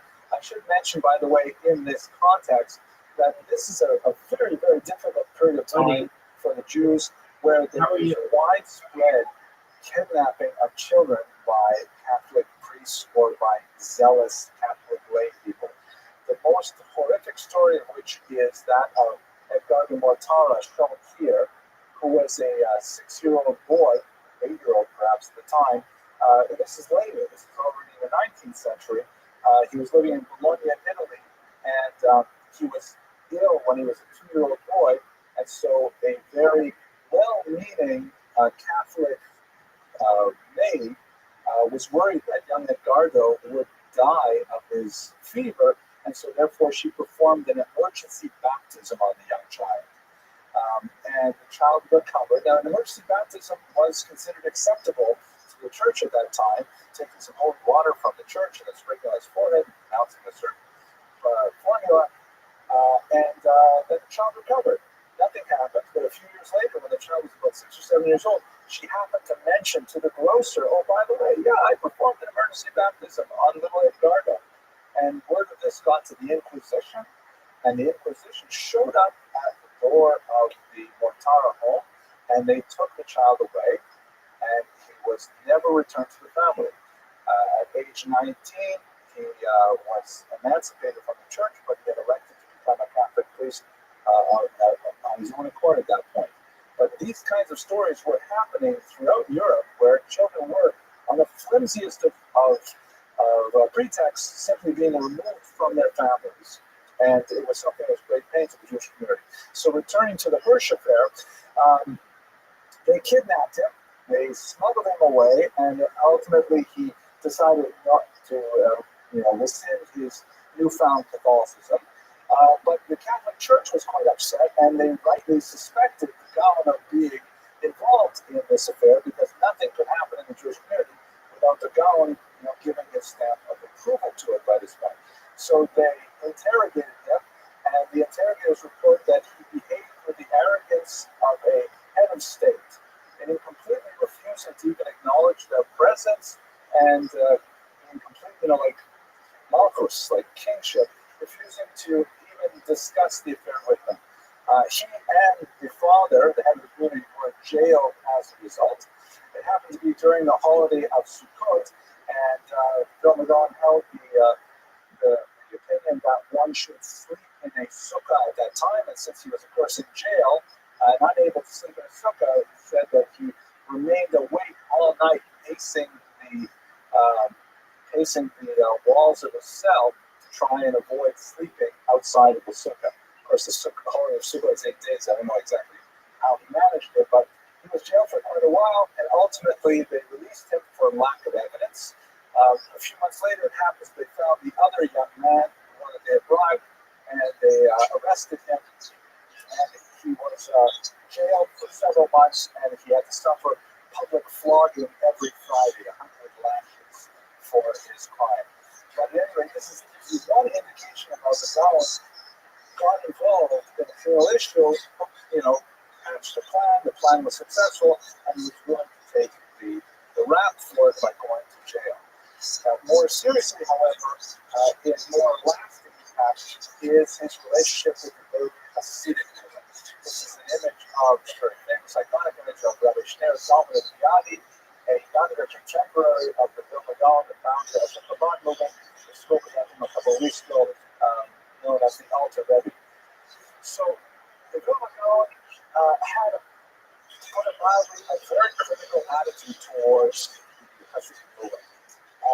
Prior to my research for this class, I had always thought that the Gaon had kind of like an arm's length relationship to it, and he didn't approve, but did not get terribly enthusiastic about training the movement. That was something that his students really got involved in, and I have to take that back. It seems that he did engage in quite a bit of polemic against the Hasidic movement. Certainly not the worst offender by far, something that even his detractors recognize, but he had a very harsh and critical view towards the Hasidic movement that was really a core element of his Roman years. What was his problem with this highly populous movement? There are several issues, and we talked about them a little bit in the class in the Alter Rebbe, but I think the three that are most significant for us are the following. In ascending order. One charge is that they were Sabbateans, and they were followers of Shabbatites, the disgraced 17th century false messiah. This was a charge that was widely believed that these early Hasidim were engaged in all kinds of antinomian behavior, very non-halachic, non-legal behavior in the Jewish law, and this was all aspects of the teachings of Shabbatites. Later, it would be, of course, demonstrated without doubt that they were not followers of Shabbatites, but in the 18th century, there was still quite a bit of confusion over this issue, and the Gaon was very concerned that they represented a resurgence of the movement. There appears to be sure certain early Hasidim who had quite exuberant expressions of their understanding of the movement that were highly questionable. For example, now a lot of this we always read from the critics of the Hasidic movement, so it's hard to know whether or not this is really true. But for example, one of the Hasidic leaders who have taught his students that one should feel desire for. For example, it's okay. Is that a ringtone? Oh, so just went on. Okay, got to be careful when you criticize the Hasidic movement. Anything can happen. How did it go? So one of the main goals of the Hasidic movement is to get cooked. As Gershom Scholem has really emphasized, closeness to God, cleaving to God, and you have to invest yourself completely in your relationship, mystical with God. So one of the other Hasidic leaders, as is reported by detractors, taught that when praying, Hasidim should imagine God as a naked woman. And that's that's like not exactly what my buddy taught me to think about when I was studying, right? So these kinds of things, the Vilna was very concerned about and wanted to put his foot down. The antinomian behavior, the disregard for certain communal norms in areas such as time of prayer, method of kosher slaughter. We talked about that quite a bit in that other lecture, so I won't go into it now.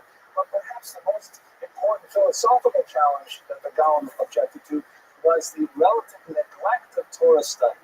We have to recall that for the Gaon, Torah was everything. Torah was the world, even to the exclusion of what we consider normative affection for one's children. Torah was everything. And the Gaon, by the way, was was never one to mince words when it came to thinking about the prioritization of Torah. For example, at one point he attempted unsuccessfully to emigrate to Israel, or at least to visit Israel. It didn't work out. But on his way, he wrote his wife a will, an ethical will, saying, okay, these are what the things you've got to take care of. Essentially, if I die, if I don't make it back, make sure you raise the children this way and so on. And one of the things he says, for example, is don't go to shul. Because when you go to shul, people are just saying Lashon Hara and they're not concentrating on davening. He says it's better for you to sit at home alone than to go to shul. So he has no problem telling people what even if they're contrary to the norms. But he told that the Hasidim were neglecting Torah, and that was not going to be a good recipe for success. He refused repeatedly to meet with delegations from the Hasidim to consider their apologies or to consider their explanations of their attitude. And in general, he completely shut off the Hasidic movement and did not see it as a valuable phenomenon whatsoever.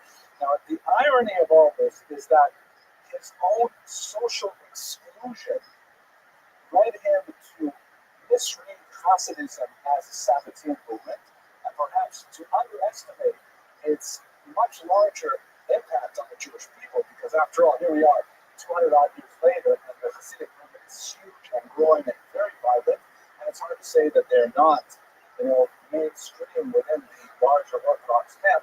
So his social isolation could, on the one hand, cause him to misread that, and at the same time, his opposition and his stature meant that the Hasidim got their own act together as well. Because they said, look, if someone like the Gaon is opposing us, we had better meet those challenges. So ironically, the Alter Rebbe shown here, his movement, which later became Chabad, is perhaps the most Torah-centered of many of the Hasidic movements, less dependent on charismatic leaders, more emphasis on traditional Torah study. The Gaon, ironically, brought them closer to his own norms by his opposition.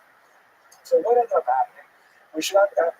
It devolved terribly shortly after the death of the Gaon in 1797 with the involvement of the Russian authorities. At this point, it's recognized by everyone, including Rabbi Zalman, who was jailed because of the anti-Hasidic movement that was spearheaded by the Gaon. It was recognized by everyone that the Gaon never wanted to involve non-Jewish authorities. He was a very strong opinion that secular courts should never be consulted on internal Jewish affairs, but this is ultimately what happened.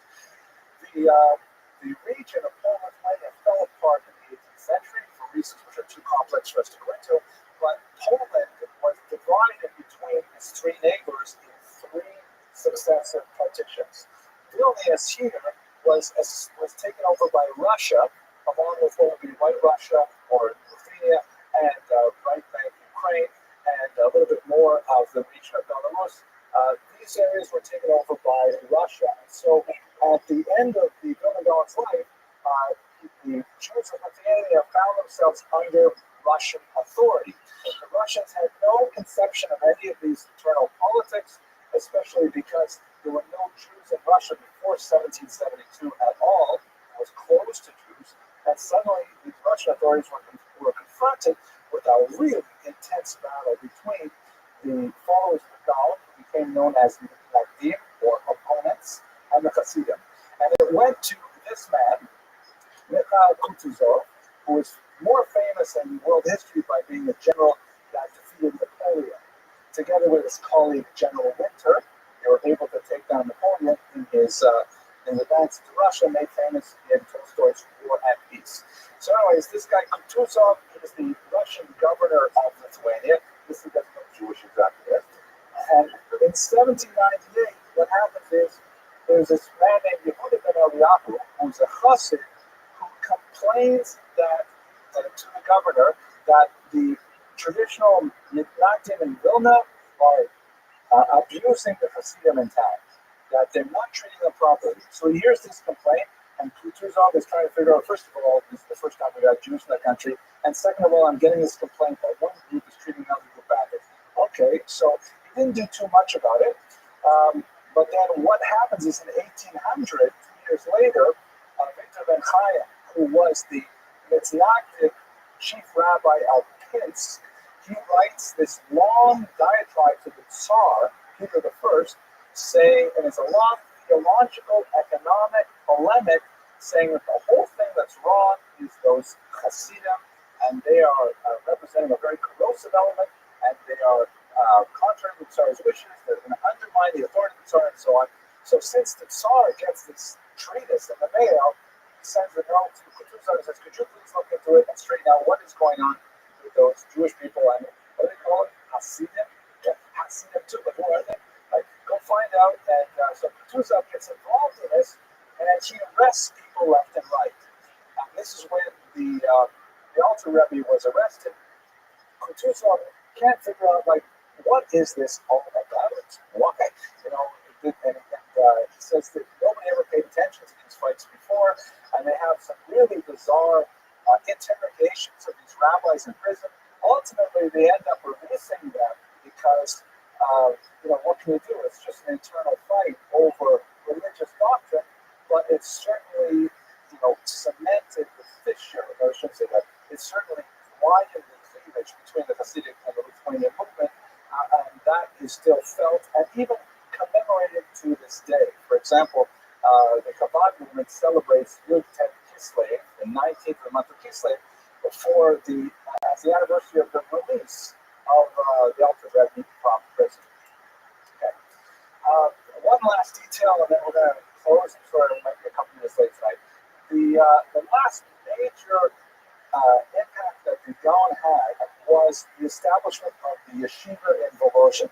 This was actually established by his principal student, Rabbi Chaim, who I'd like to speak about, God willing, maybe next year. And the Gaon said that basically the way we are institutionalized in our learning is not very effective. You know, the students would come and they would have what they call Essentag, where they would like not have any formal place to eat. They would just be begging off different families for particular days of the week. Shrine would go on Tuesdays to the birds, and on Wednesdays and so on. It was very undignified and so on. They were highly dependent on funds from the Kehillah and from donors and so on. He said to his student, you have to set up a formal institution of learning, a school, which finds a way to collect tuition or donations to support the students, and it should be independent from everybody. It's a very modernizing kind of idea. Dependent on the community, should not be dependent on a particular rabbi. They don't have room. And in fact, when it was at its heyday, it practiced 24-hour Torah study, 364 days a year. Just Tisha B'Av was a little different, but they literally studied all night. They would make sure there was always shifts of students studying in this institution. And this is called the Avi HaYeshivot, the father of all the modern yeshivot that really take their cue from the Gaon's institutional thinking. Hang on a second, I'm just going to finish up and then I'll pause and take questions. And I'd like to hear the rabbi's point. So the legacy of the Gaon, complicated. We see that his method of Torah study and his amazing singularity of focus created a sort of a bright spot in the sky that achieved really a kind of a northern star for modern Jews. The Vilna Gaon is celebrated across the Jewish spectrum as a genius of incredible proportions and really set the bar for young children like myself before my grandmother, saying, Vilna Gaon. If you want to, you can be like the Vilna Gaon. A tremendous meritocracy of intellect that really became deeply embedded in the Jewish culture. He also, founded the whole yeshiva model, which we mentioned briefly at the class, but not at the expense of his opposition to the Hasidic model, which was quite intense and got even worse in the decade after he passed away. A complex figure, and may find it very difficult to relate to him on a human level, but certainly in the panoply of Jewish personalities over time, he dwarfs even Einstein in his greatness, and we have to be indebted to him for the impact he's had on Jewish culture. I thank you very much for your patience and attention. Mr. Rodriguez will cut this off, and I can take some questions because I know that wasn't forward. Thank you.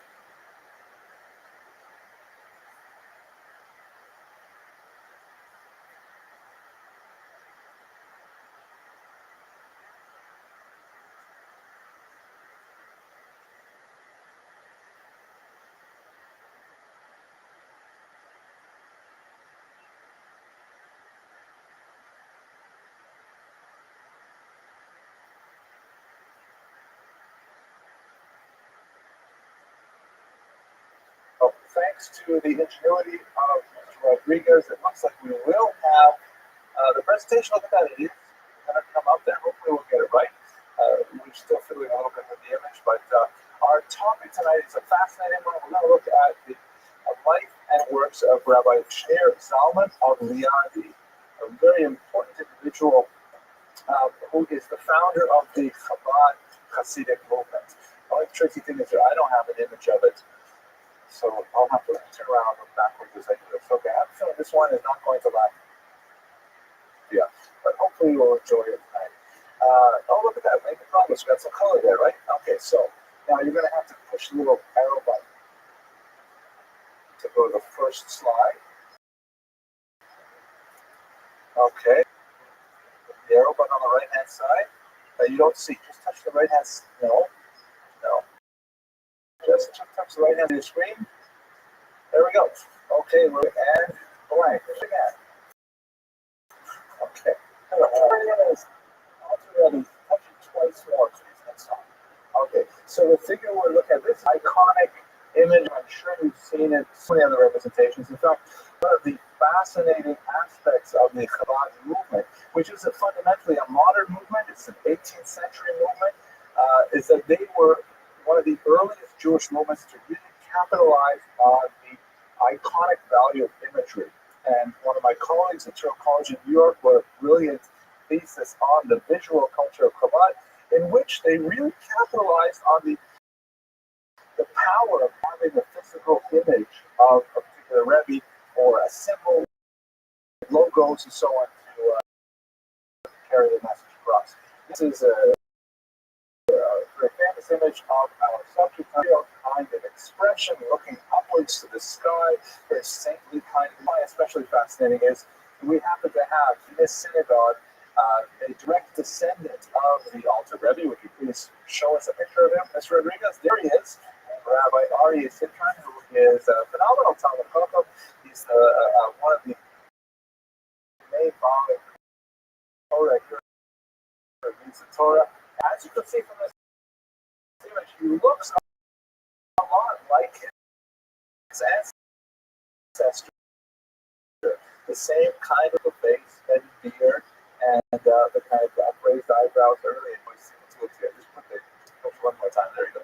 Right. So you can, by the way, a very refined person with very, very characteristics and interpersonal relations. The Rabbi in this descendant. But that's our topic for tonight. His years are, of course, 1745 to 1812. A period of tremendous change in both hands, right? One hand on the camera, one hand there. By the way, shout out to Latvia. I was going to show them what the statistics on Latvia lately, but the 19th century, the turn of the 19th century, when the Rebbe lived, was an extremely complex and difficult time politically for that period, for that part of the world.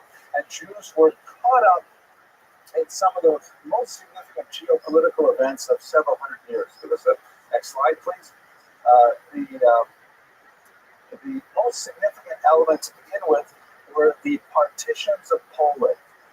Poland was an independent country at this time, but it was very weak. They had a remarkably democratic form of government with the absurd Imperial veto that allowed the government to be kept at a standstill based on the will of a single individual in the large chamber called the Sejm. And they were paralyzed with indecision largely because of their commitment to respect the will of every single nobleman who had a position in the government. As a result, there's three far more powerful neighbors of Poland.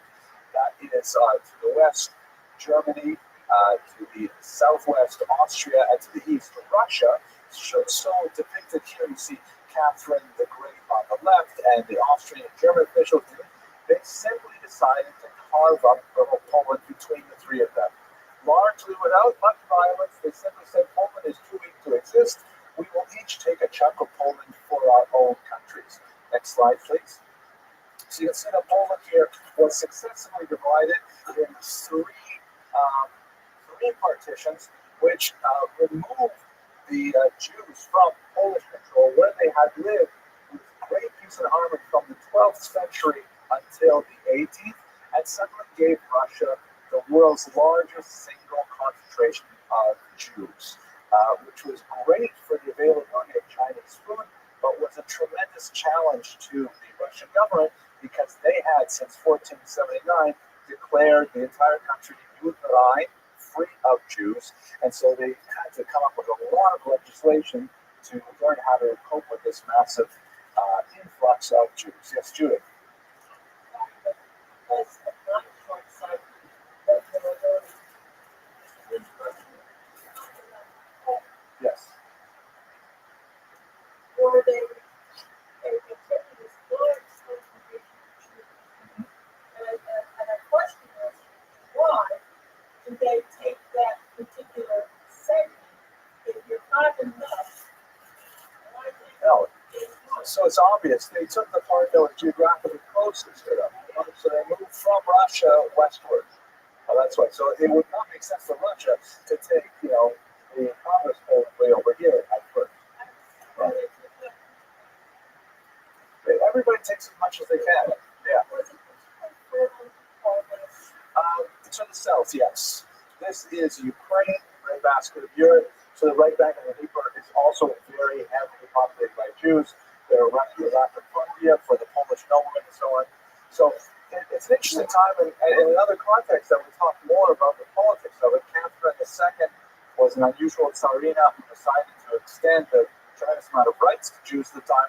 But for the Jews living there, and our specific topic, they can just understand that it's a tremendous political shift. Great political change to that. One more big change. Go ahead. I'm pointing at you. That means you've got to operate. Of course, this is the area of the Napoleonic invasion of Russia. This is a picture showing Napoleon in retreat.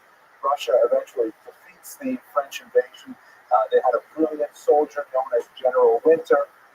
Russia, France overcommitted itself to the invasion of massive territory and were simply under the scorched earth policy that the Russians used. They trapped the French army and they starved as they tried to retreat out of the country. And all this happened within the context of the Rabbi's life, and he's trying to articulate a revolution that is just as impressive within Judaism at the same time. I'll pause on the questions. I'm starting late, so I think I'm going to talk a little more first. So let's understand, first of all, place of context. Rabbi Shneur Zalman of Liadi is one of the most prominent Hasidic leaders. He's in the crucial third generation leadership, which follows from the Baal Shem Tov. Let's zoom in on the Baal Shem Tov, please, for a second. So the Baal Shem Tov is an interesting figure. If you go on the website, you'll see I've got a lecture on him alone, but just to speak about him for a few moments to place it in context, he was an itinerant preacher from southwestern Ukraine, southern Poland, and he advocated a broadcasting of Kabbalistic doctrines to the relatively uneducated masses of Jews living in the intellectually impoverished regions of Ukraine and Poland. He was called the Baal Shem Tov. His real name was Israel Ben Eliezer. He was called the Baal Shem Tov because there was a large movement of popular religious practitioners called Baalei Shem. That's a plural. Baal Shem is a singular. And what that essentially means in English is an amulet maker. A person would have a difficulty, and we're talking now about a region where there are not a lot of yeshivas, not a lot that the center of Talmudic scholarship is far away in Lithuania.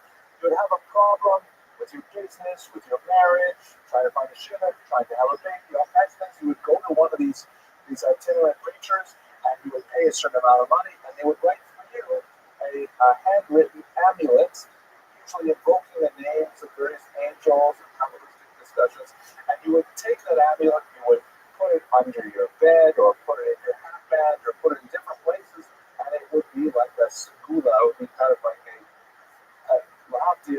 good luck charm kind of thing, and it was like a very, very popular thing that Jews did, and still do to this day. If you go to any Judaic bookstore, you'll have little laminated cards. If they have 100 of them, 90 of them and they have 10 for everything else, do such things. And of course, the hand, with the eye in the middle, it's all in that same family of activity. However, as you can imagine, a lot of these Baalei Shem were not especially reputable as snake oil salesmen who were making a living by, cheating people through various devices. And these segulot were not considered worthwhile at all. By the way, the tradition goes all the way back into the Talmud of using such amulets. Kameot is the Hebrew Aramaic term. And there's a distinction drawn really from the earliest sources. Kameot that are effective and may be used, and others that are just burn time and money and inappropriate. So, as they say in Yiddish, shows in the 18th century of a lot of people who are selling these things, but one of them stood out above the rest. That was the Baal Shem Tov, right? The good Baal Shem, who was known to be intelligent, known to be highly learned, known to be deeply spiritual, and his amulets were considered far more efficacious. He eventually rose to a position of some prominence in the town of Medjugorje. Let's go on one more. The Baal Shem Tov, or acronym is Besh, died approximately in 1760. He had several disciples, the most significant of which, in terms of carrying on the tradition of leadership and inculcating future students, was the Maggid of Mesrich, who died in 1772. The Maggid left behind 5 principal students who, in their own way, set 5 distinct paths of Hasidic thought. We'll explain what Hasidic thought is briefly, but of those 5 students, the one who is our subject is the youngest Rabbi Shneir Zalman of Liadi. So that's essentially placing him within the chain of Hasidic tradition. The Baal Shem Tov is considered the founder of this movement. The Maggid is his principal student, and then of the 5 principal students of the Maggid, we have Shneir Zalman. Okay. Now, this is placed within the context of the so-called misnadim, or opponents. So-called because they opposed the innovations that Hasidism represented. The misnadim, of course, did not have that name until the Hasidic movement existed, such that they could oppose it. Otherwise, they were known as Litvaks, or Lithuanians, who are also known, as I think I've told you in the past, for their cold rationality, their wry sense of humor, their superior fashion sense, and a few other elements which are specifically associated with the northern Lithuanian Jews. Their greatest leader was the Vilna Gaon, shown here. You can touch that. There we go. The Vilna Gaon, Rabbi Eliyahu Kramer of Lithuania, a genius who died in 1797. He was some 25 years older than our subject, Rabbi Shneir Zalman, and they had a significant amount of debate that was conducted primarily in the press and primarily by their students. Despite the wishes of the younger Rabbi Shneir Zalman for an open discussion with the Vilna Gaon, this never occurred. And in fact, if you look in Hasidic literature, you'll often find, for example, on the back of the books, when they chronicle the life of Rabbi Shneir Zalman, they'll say, another invitation rejected by the Vilna Gaon. Rabbi Shneir Zalman tries to meet the Vilna Gaon. He says, no, it's like it's a turning point. To be rejected by the Vilna Gaon is Oita place itself. Also a great thing. So when the Hasidic movement really got underway in the last couple of decades of the 18th century, the Lithuanians, the traditional Talmudic Jews, had several points of contention against the Hasidic movement. Very, very severe and nasty debates, which are, I think, really unparalleled for most of Jewish history. It's very rare that you have debates that are this hot for this long. And let's talk about the issues. So some of the issues were, first of all, the great fear that the Hasidic movement represented a resurgence of the Sabbatean movement. You recall in the 17th century, Shabbatai Tzvi proclaimed himself the Messiah, also a brilliant Talmudist and Kabbalist, but mentally unstable. Believed that he could levitate, believed that he had supernatural powers, and he garnered a remarkably large following. Perhaps in part because of the demoralizing factors of the Khmelnytsky rebellion that occurred about a dozen years earlier, but so many Jews were completely taken up with Shabbatai Tzvi's message, and they felt, this is it. The Geula has finally occurred. We are going to be redeemed. We're going back to Israel. And when he finally presented himself to the Ottoman Sultan and said, I'd like to have Israel back now because we're going to inhabit it and initiate the Messianic age, the Sultan offered that he should either have his head removed or he should convert to Islam, which Shabbatai Tzvi promptly did. And that was the end of the movement, except for a small portion of Jews who decided to follow him into Islam, constituting a separate sect known as the Dinna, who exist right up to the 20th century. At any rate, Shabbatai Tzvi's shadow extended far into the 18th century, as many Jews were worried that his doctrines of Kabbalah were quite noxious, corrosive, dangerous to the traditional status quo. Figures none lesser than, for example, none greater than the Ramchal, the Moshe Chaim Luzzatto, were influenced by Shabbatai Tzvi, but unfairly accused of seeking to promote Shabbatai Tzvi's agenda, and were pursued as a result of the fact that they read some of the books associated with the Sabbatean movement. So the Lithuanians felt that perhaps this Hasidic movement, its tremendously populist attitude, its reliance on magical aspects of Judaism, certainly the entire mystical tradition, which heretofore had been reserved only for the elite scholars, they felt that this represented a very dangerous breach in the wall of traditionalism and would ultimately bring a downfall of Jewish people. But more specific elements of contention involved the antinomian attitudes of the Hasidic movement. The antinomian means against the law. Nomos is like law or norm. And there's so many ways in which the Hasidim deviated from standard norms. To give you a couple of examples, traditional Lithuanian Judaism, I'll ask a question to the group here.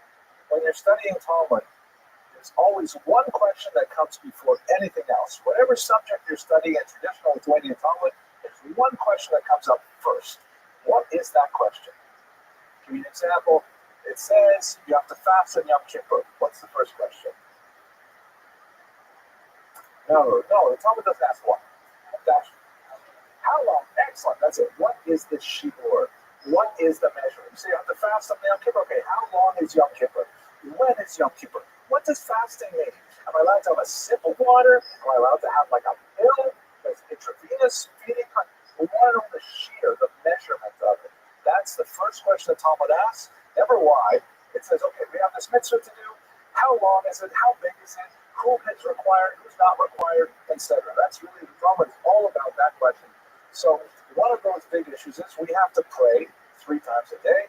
And so we define those times of prayer, morning, afternoon, and evening prayers. Chakras meant tomorrow. You recall the joke about the first day clergy and then in outer space, right? Good. Okay, so I won't repeat it. Okay. I want to repeat it, but I won't. It's a joke therapy. Anyways, so one of the things is the traditional Lithuanians are very particular on times of prayer. So much so that, they used to take out their iPhones and they would open up their apps and they would say, for example, let's look at today's money. They get their little Siddur app, right? I remember I was one of the first people to have a Siddur on my Trio, which is like a primitive iPhone from the 20th century, if you recall those.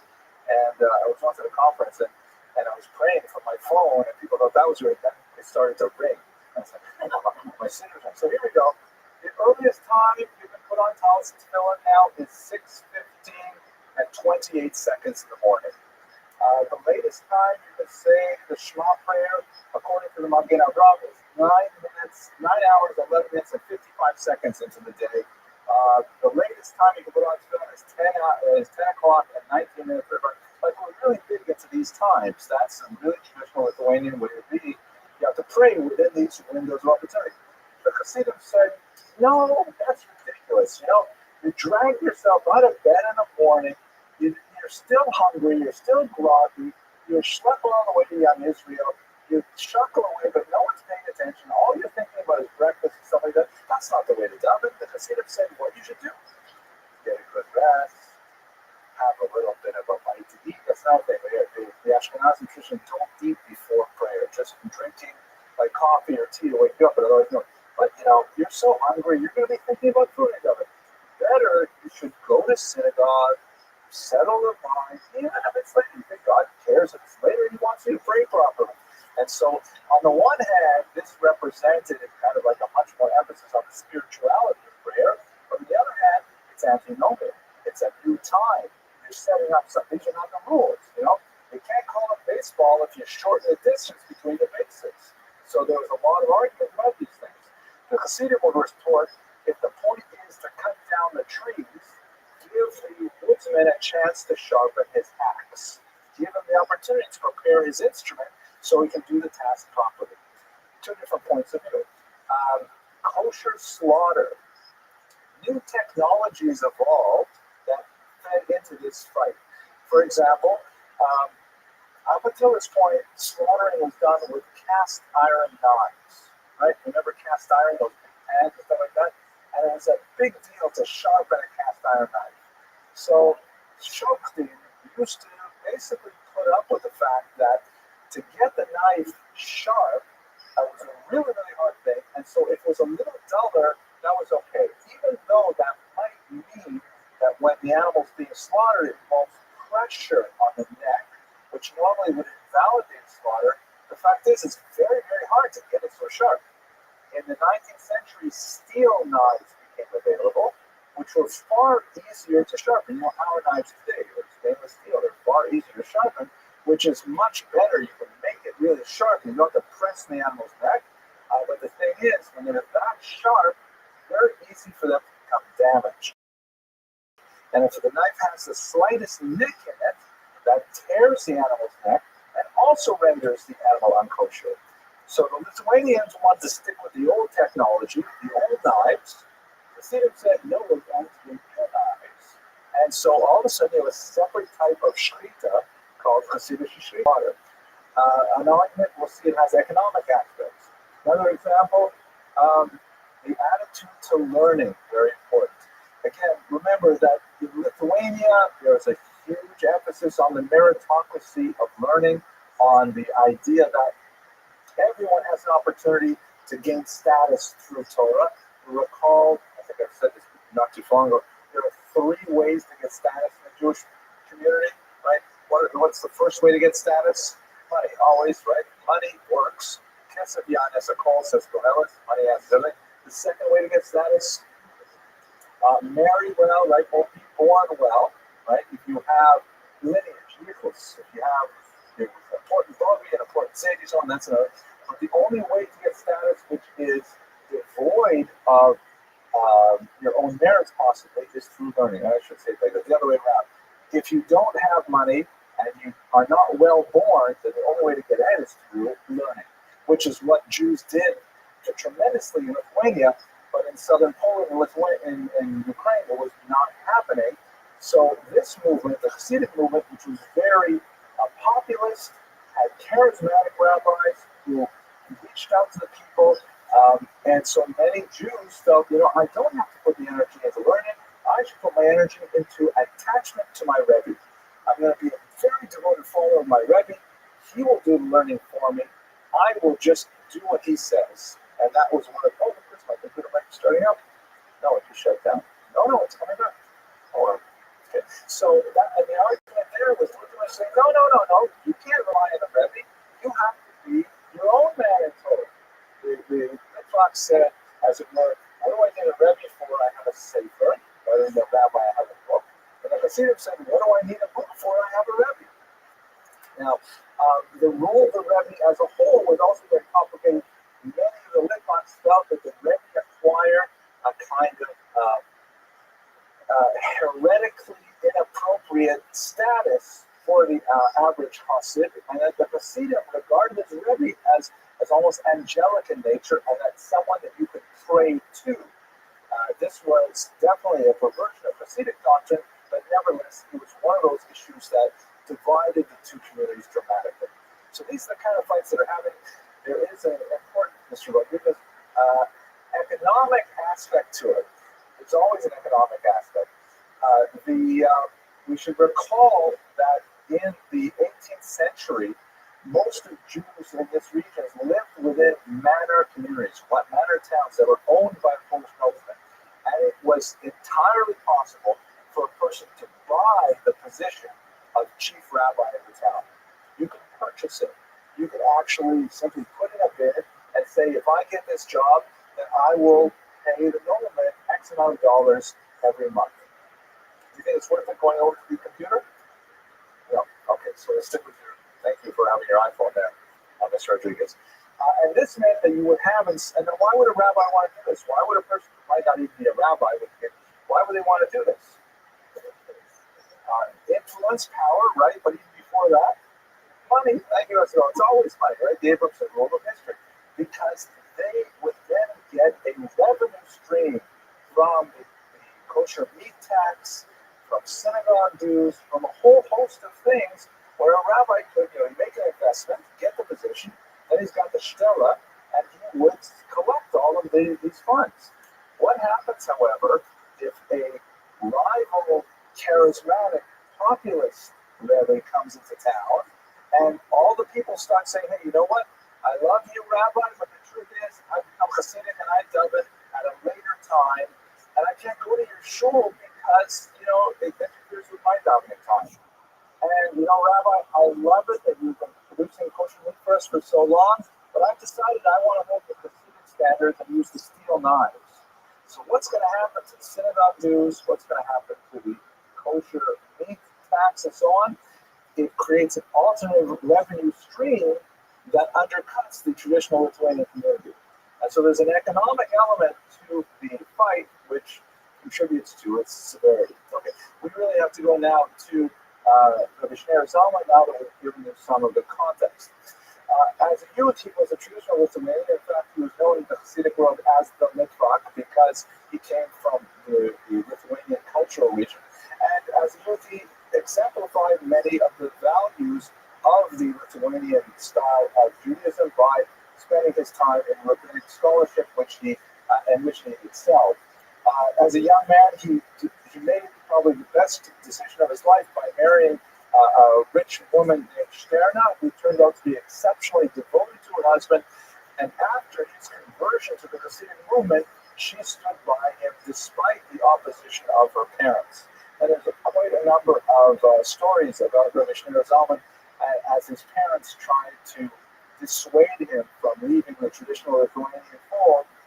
They would expose him to all kinds of privations to see if he would change his habits. And his wife, nevertheless, remained steadfast and supported him throughout, including some personal tragedies that they were enduring in their own family.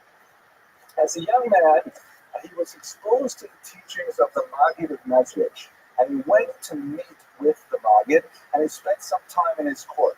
And it was in this court of the Maggid of Mezrich that he was deeply impressed with the combination of two factors that are characteristic of Chabad Hasidut in particular. And that is, ironically, the combination of deep mysticism with a highly complex rationalism at the same time. Meaning, the Chabad system of Hasidic thought, which Rabbi Shneur Zalman of the Adi founded, combined the kind of Talmudic thinking that the Lithuanians were so strong at, and a fairly vigorous halakhic background, with the deep Kabbalah of the Arizal that suffused the movement. This combination of the rational and the mystical balance through his thought is really what exemplifies Chabad. As he said in those early years about the reason why he decided to become Hasidic was that in Vilna, right, that's the center of Talmudic Judaism, in Vilna you are taught how to master the Torah. In Mezrich, you are taught how to let the Torah master you. And it's a very beautiful statement, and it speaks to his emphasis on the concept of bitul, of self-nullification, the eradication of all arrogance by realizing how one is radically nothing. Complex and pervasive idea in Chabad thought.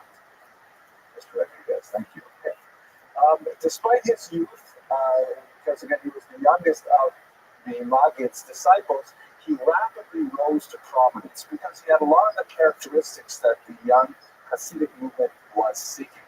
Specifically, he did not have any of the failings of many of the more enthusiastic Hasidic teachers of his era, in that he had a very solid grounding in Talmud, and he could literally debate with the best of the Lithuanians. That's why he often was requesting to even debate some Hasidic doctrines with the great Vilna Gaon himself. These requests were rebuffed, but nevertheless, he had those kinds of skills that allowed him to communicate in the vocabulary of the era. He had significant organizational abilities as well, and as he traveled from place to place and attracted followers, he was a very charismatic teacher. He was asked to take greater and greater leadership roles within this fledgling movement. He, however, had ambitions to move to Israel, and one Passover in the year 1777, he decided that this is it. You know, he's now 32 years old.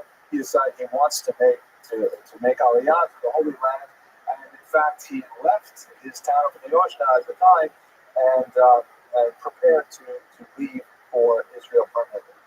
It's a long trip, however, and many of his followers went with him, constantly implicating him to remain in Lithuania. Ultimately, they were successful, and it's fascinating to see that the kinds of things that the community was willing to do to keep him in their Dalit Amos, in their region, was essentially they volunteered as a community. The Yoshna would house 100 students who were studying underneath them, meaning basically pay for their room and board, and now allowing 100 students to study under them absolutely gratis. This is before, we should recall, any of the modern yeshivot were set up. The first major yeshiva is Volozhin, which is established by the disciple of the Vilna Gaon, and that's the first time that you have any formal institutes of learning in modern Europe. Prior to that, you just had like kind of disciple circles where one rabbi would gather around him, 5, 10 students, to have a community commit to say, we will pay for 100 students, just bring them on. That's a rather amazing commitment. And ultimately, they convinced him that he should stay. He remained in Lithuania, and he took on a very high level of leadership. Okay, I think I've spoken really fast, so I can pause for a couple of questions. I'm sorry to keep you waiting.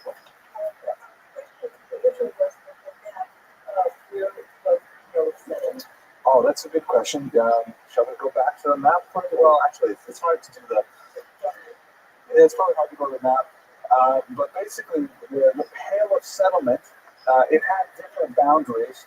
But just for those of you who may not be familiar with the term, when Catherine II took over all these Jews of Poland, she was faced with a lot of opposition within Russia. Especially the clergy said, we can't let these Jews in here. You took over this territory, very nice. We'll have lots of pierogies, but how are we possibly going to deal with all these Jews? And they were advocating some kind of crazy solution to get rid of them. But meanwhile, merchants, like in Riga, for example, said, great, Jews, we love them. They're excellent for business, international contacts. They have numeracy, literacy, let's get them. So she effected a compromise solution that said that, okay, we will not allow the Jews into the old boundaries of Russia, and before 1772 with the first partition. We will restrict them to the new areas that we've conquered, and she also conquered a few areas in the war with Turkey that she added to the Pale as well. And they call this region, in Russian, it's just the region of settlement. In English, you have this strange word, Pale of Settlement. So it basically extended from halfway through Latvia in the north, cutting Latvia in half. So I guess for Latvia, it's so funny. Yes, Latvia actually has the part in this lecture. The reason I mention this is because for some reason I'm very popular in Latvia. The internet. Okay, so it cut Latvia in half. It included all of what we would call today Lithuania, although Lithuania as a political concept is very different from what Jews consider Lithuania. For Jews, Lithuania is a cultural area, kind of like New York extends well into New Jersey for Jews as well. Florida, stops dramatically after Palm Beach County, right? Those kinds of things. So Lithuania is rather large. It includes all of Congress Poland, traditional Poland, and the right bank Ukraine, which would be the right bank of the Dnipro River, all the way over to the boundary of Galicia. There were islands in the Pale of Settlement that were also belonged to Jews. For example, the city of Kiev was not within the Pale of Settlement. Jews were not allowed to live there. Only 60,000 lived there illegally, but that's how those kind of things. So that's where the Pale of Settlement was. Riga was just barely in the Pale of Settlement. It was the very top corner. Yes, Solomon. Ryadi is in Belarus. Yeah, Belarus is also within the boundaries of geographic cultural Lithuania. Like my grandfather, my namesake, Henry Hillel, he was from Russia, but he was a Lithuanian, because his place of birth was in cultural Lithuania, not in. Okay, let's go back to that. Thank you. Now, what is Chabad Hasidus? In a nutshell, the term Chabad is an acronym of the first three sefirot of the Kabbalistic Eitz Chaim, the tree of life. Let's just one more quick, we'll zoom in on this. You'll recall this map. We talked about it a lot when we looked at Moshe Cordovero, and we looked at the thought of the Arizal as well. This is basically, in a nutshell, it is the way in which God influences the world according to mystical thought in Judaism. Just very quickly, these three sefirot, Chokhmah, which is kind of like wisdom or intelligence, Bina, understanding, and Da'at are the top three. Keter is a different thing, meaning crown. I don't want to go into it, but these are considered the three elevated sefirot, the first three ways in which God descends into the world, so to speak. And they influence the lower six over here, which have a different distinction associated with the emotions in particular. So the first three, though, are known as the intellectual sefirot. They're mainly epistemological in orientation. What is your brain doing? How does thought work? And so that's why this movement, which is very rational, called itself Chabad, Chokhmah, Bina, Da'at. It's also known as Lubavitch because he was very active in the town of Lubavitch. But that's just a place name. I want to mention also, while we're at it, the lowest sphere, we'll come back to it, is called Malchut. Can I get the translation of it? Malchut? Kingship, majesty, right? Sovereignty, from the word melech, king. And the fact that Malchut occurs at the very bottom is going to be very significant in Shneir's all his life. Malchut, unlike the other spherot, is considered to be radically empty. It is like its emptiness is its perfection, and it receives the influence from all the other spherot. Kind of like if you want to get a mirror, you want a mirror that has no personality, no defects whatsoever. You want the mirror to be an accurate reflection of your face when you're looking in the mirror. So too, Malchut is totally devoid of any influence. It just has what the others bring into it, and that is its strength. So let's return to that momentarily, and it has kind of an ironic connotation. So he named his movement Chabad after these three sefirot. Can we go further? There we go, yes. He engaged in some very powerful publications. Question from Ms. Abramson.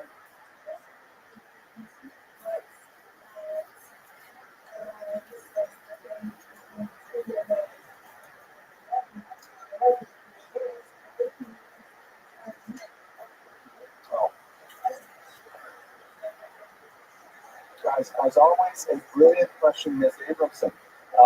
The question, to rephrase it, is, I characterized early Hasidism as being rather lax in the intellectual sphere, the traditional learning sphere. And that was not true of Chabad. That may have been true of the 18th century Hasidic movement as a whole, that placed more emphasis on, non-intellectual spirituality, like Farbrengen, right, like sitting around and singing songs and things like that. But the actual working through the meaning of the text is very much characteristic of Chabad Hasidut, and it's also very Lithuanian. Our of the Hasidic movements, Chabad is definitely the one that's most committed to textual study. I'd also like to point out, since you reminded me, Chabad is the outlier of all Hasidic movements. It's very difficult to generalize about Hasidism and include Chabad at the same time. Because Chabad tends to take its own stance on so many key issues that renders it often at odds, sometimes even at physical odds, with actual rioting and fighting with other Hasidic groups. Like issues about, how do we relate to the state of Israel? Chabad is very pro-Israel, very involved, promoting the military and things like that, which is not something you see with most Hasidic groups. Think about the contrast with Turei Karta, which is on the way on the other extreme. Chabad, again, like we see here, very committed to text, even in the 18th century, very committed to traditional Talmudic study. Many of the other Hasidic movements not. That's changed over time, where Hasidic movements now adopted more Lithuanian standards as well, but Chabad stands out in there. Think about outreach or kibbutz, right? How often do you see like Sakmar or Yala, putting up billboards on I-95 or, standing on the street corner outside public, excuse me, are you Jewish? That's just not a thing that the other Hasidic movements do. They tend to be far more insular, far more inward directed, and Chabad is radically out there. So Chabad is always the outlier compared to other Hasidic groups. We can't generalize from them. Okay, Solomon, last question. I'll get back. Sure. Chabad definitely was involved in Q before, but Rabbi Mendelschnitzer, with his pronounced, for Rothschild campaign and onward, he's definitely took it to a new level. The adaptation, everything we look at, the use of technology. How often have you seen an internet broadcast or a video broadcast from Satmar? It just doesn't happen. Someone told me, I'm not sure it's true, but someone told me that there was a Satmar website that has a version of why are you looking at this website? But I don't know if it's true. I just said that. Anyways, major publications. Each of these publications had a really pronounced impact on intellectual thought. Now, first, he rewrote a siddur for his followers. There are several different traditions in the prayer book. There's a Yemenite, there's a Sephardi, and there's an Ashkenazi prayer book. And there are minor differences even in key prayers like the Shemona Esrei, the 18 benedictions. Then one of the innovations of the Chabad movement, which was really undertaken by Rav Shneur Zalman, was a shift from the traditional Ashkenazic nusach, or rite, to a nusach that was approved by the Arizal, the Kabbalist of Tzfat that we spoke about several weeks ago. So he edited a siddur, which we have copies of here, even though this is not a Chabad shul. There are many people who prefer to use that nusach. And so these are Ashkenazim who normally use an Ashkenazi nusach, who migrated as well to this new edited version which followed the nusach of the Ari. So this siddur probably has more of an impact than any other book because it's used on a daily basis by so many Chabad Jews. But further to that, he wrote a code of Jewish law, which was strangely titled the Shulchan Aruch, which is the same title, of course, as Rabbi Yosef Karo's Shulchan Aruch, but it was essentially it was the first major attempt to update the Shulchan Aruch to incorporate later opinions. The Shulchan Aruch, of course, is 16th century. Now we're 200 years later. A lot of it has been written, commentaries, and so on. So this was an attempt to, in one big set, kind of update it. Several important figures followed in this, including the Mishnah Brura of the Chofetz Chaim. But this 7-volume, what's the right word, condensation. I love how you refer to it, making it smaller. Contraction, compilation, bridge version. This is essentially a bridge version of the Shulchan Aruch. It focuses, I'll show you the clip of Shul, but it focuses on the section known as Orach Chaim, which is all about daily life, because it's designed for average Jews in their own homes to use. It has a very small section on kosher mishpat and very, very little on issues of like marriage and divorce and things like that. That's left up for experts. Like daily life, blessings, prayers, Shabbat, holidays, that has a large discussion. It's very modern in its outlook for 18th century. And finally, the most influential was a remarkable work called Tanya. It's a popular name for it. It comes from the first word, which means simply it was taught. And that's a term used very frequently within the Talmud. But basically, this is an amazing work which distills a lot of the Kabbalah, of the Arizals, into a format that is accessible to people who are not well versed in Kabbalistic discussion. It is also known as the Sefer HaBeinonim, the Book of the Intermediate, in which he distinguishes early on three basic classes of people, and two of them we're not going to talk about. There's a tzaddik, completely righteous individual, a rasha, a wicked person, not the subject of this book. We're talking about the people who are called Beinonim, intermediates, and what he meant by that are people who basically are tempted to do the wrong thing, yet nevertheless manage to do the right thing. It is a massive book for people who want to be mentioned. A person who, if you want to be a mensch, this is the book to read, essentially.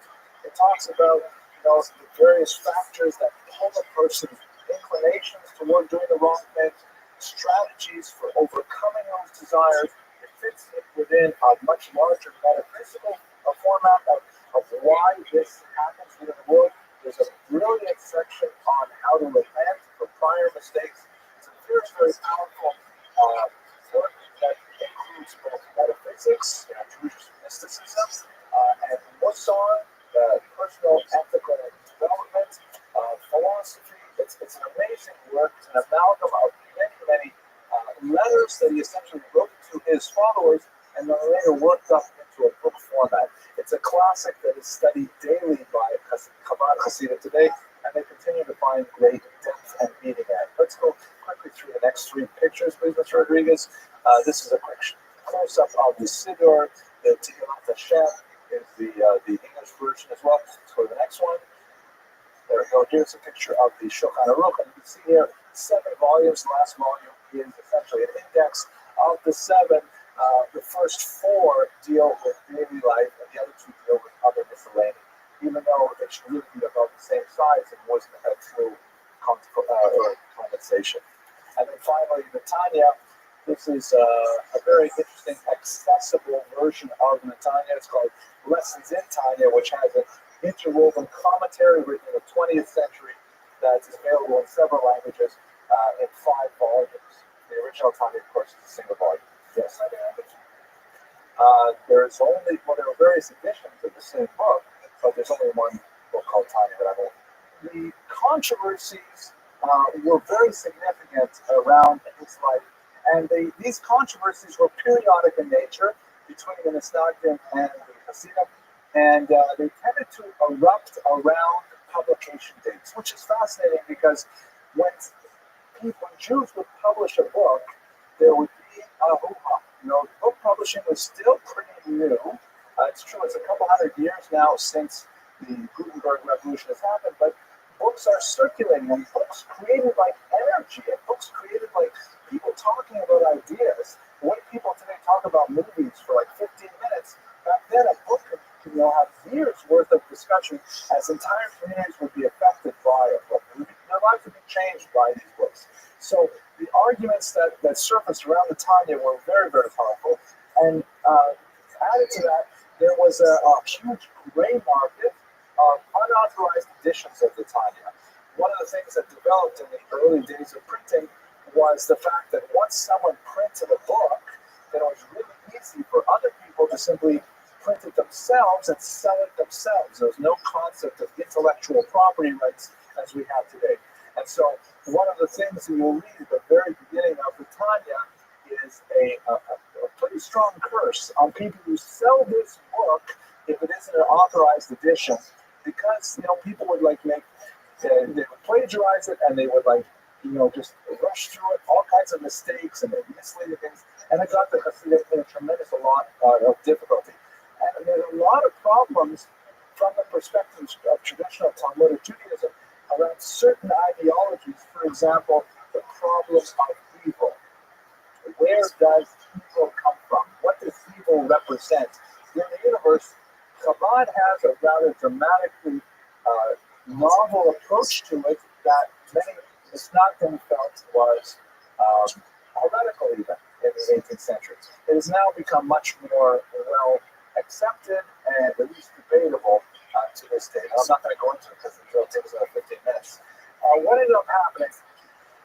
In 1797, the famous Vilna Gaon passed away. There was a couple of interesting misunderstandings that ensued immediately thereafter. Among Hasidim, there is a rumor that spreads throughout the Chabad community that the Vilna Gaon, on his deathbed, had recanted his opposition to the fledgling movement. And so that was cause for celebration. And at the same time, there was a traditional Beit HaShoeva, Simchat Beit HaShoeva celebration, when Jews normally would celebrate a holiday of Sukkot. And so these two things together, the rumors that he had recanted, which ultimately he did not, and the fact that Jews were allowed to celebrate on the Simchat Beit HaShoeva led to a rather raucous gathering in certain towns of Hasidim, which the Lithuanians felt was disrespectful to the memory of the Vilna Gaon. And in this kind of poisoned atmosphere between the Hasidim and the Misnagdim, which, by the way, rarely was expressed by the leaders themselves, but frequently by their more energetic disciples, Rabbi Shneur Zalman was denounced to the Russian authorities, who has just taken over this territory not too long ago. The charge, espionage and treason. Now, where do you get this idea, espionage and treason? Well, the espionage was because Rabbi Shneur Zalman was long a supporter of the Jewish community in Israel, which was at the time under the Turks, the Ottoman Turks. And so he was regularly collecting money and sending it to a foreign hostile power.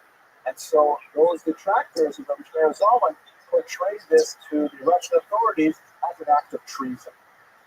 That was espionage. So treason was because, if you recall the diagram of the Eitz Chaim, and at the bottom we have Malchut, which represents sovereignty.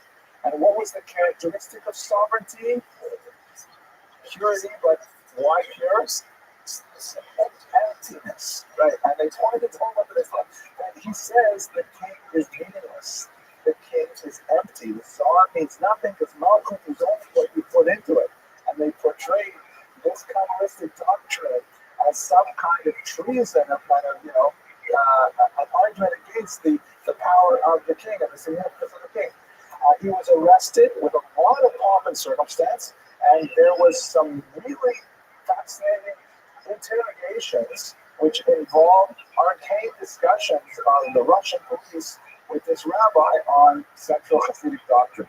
Ultimately, after 53 days, they decided, not all these charges are baseless, we're wasting a lot of time, and they simply let him go on the 19th of Kislev, which is considered the birth date of the Chabad movement, and is celebrated to this day among Chabad Hasidim as a great holiday. And all kinds of interesting things, including, for example, the yearly study of Tanya begins with the rabbi's release from prison. Okay, let's go to now. Let's bring ourselves to the rapprochement. And this element, I don't want to be too late. I'll take a question right after the end. I'm almost done. I apologize. I'm going to go a little late because we had trouble with the computers. Not so terrible. Now, this fight between the Hasidim and the Lithuanians and then the Misnagdim. By the way, the Hasidim, you know what they call Misnagdim? I kind of like this. The snags. Okay, yeah, I'm a snag. That's kind of a tone too. I like it. Anyways, I wear that badge proudly, I guess. The rapprochement occurred between the Hasidim and the Misnagdim by the second decade of the 19th century. And the reason for that are twofold. The first is, if you'll zip ahead, both groups realized that their fighting was so counterproductive, particularly in the face of a far greater threat coming from the West. Moses Mendelssohn, shown here, the father of the Haskalah, or Jewish Enlightenment, was advocating, well, not him personally, but his followers after him, were advocating all kinds of radical changes to Judaism that represented existential challenges to the things that Jews held dear. Like, for example, the Hasidim and the Misnagdim are arguing about whether or not to use steel knives to make animals kosher. And the Haskalah was saying, what's kosher? Let's have a cheeseburger. It was irrelevant to them, steel versus cast iron. Just go in there and have whatever you want because the kosher laws are irrelevant. The Hasidim and the Misnagdim are arguing about whether or not you can daven before 10:28 a.m. And the Misnagdim, the Hasidim in the West are saying, you know what, let's move Shabbos to Sunday. It'll be more convenient. So the challenges are so deep coming from the West that the Hasidim and the Misnagdim realized that their fairly petty differences were worth solving in the interest of what was going on in the West. And that was a far greater challenge I was beginning to make. What happened? Okay, I'll check it out while we edit this version. Okay, let's go to the next slide of each other's time. And the second thing is that now that the debates, really the first significant, ban and counterban between the Hasidim and the Misnagdim was already in the 1760s, I think. So they've been fighting for about 60 years now, and they finally realized that this is like 2-3 generations of fighting. But Taka, we can actually learn from each other of them. The Hasidim, especially Chabad, learned a lot of the value of traditional study. The Misnagdim, for their part, realized that, maybe we have to give some Kabbalah to our students as well. And no less a figure than Rabbi of Volozhin, the principal student of the Vilna Gaon, published this amazing work, Nefesh HaChaim, the Soul of Life, which is essentially the same kind of book as Tanya. It achieves the same kind of goal of taking these esoteric, arcane, difficult Kabbalistic doctrines and saying, look, I can explain this much to you. Even if you're not 40, even if you're not married and have all the Talmud under your belt, you can learn this much Kabbalah. And this is widely studied in yeshivot for youth, usually post-high school. But it is essentially an attempt to use the Hasidic strategy of offering Kabbalah to the masses in a format that was consistent with Lithuanian teachings. There's so many other elements of cross-cultural fertilization between the Hasidim and the Misnagdim that today is often very difficult to identify the origins of it. So I'll give you any examples. Let's go to the legacy slide and we'll take it home, Mr. Rodriguez. Today, Kabbalah is, of course, one of the most prominent of the Hasidic movements. It's certainly the most well-known outside of the Hasidic world, with over 4,000 branches of outreach throughout the world, something that dwarfs all of the other outreach movements like Asian Torah, North America, and so on. It's truly an amazing global phenomenon today, and so much so that for most of the population of the earth, if they're encountering Orthodox Judaism, it's far more likely that they will encounter Chabad than any other form of Orthodox Judaism, even though it is comparatively new as a movement. So I hope that this lecture gives you a little bit of insight into the origins of this movement, and I will tell you that even though I'm a snag, I happen to gain quite a bit of personal insight, and I benefit tremendously from the teachings of Chabad that I have to study myself, and we encourage you to look into them as well. Thank you for your attention, and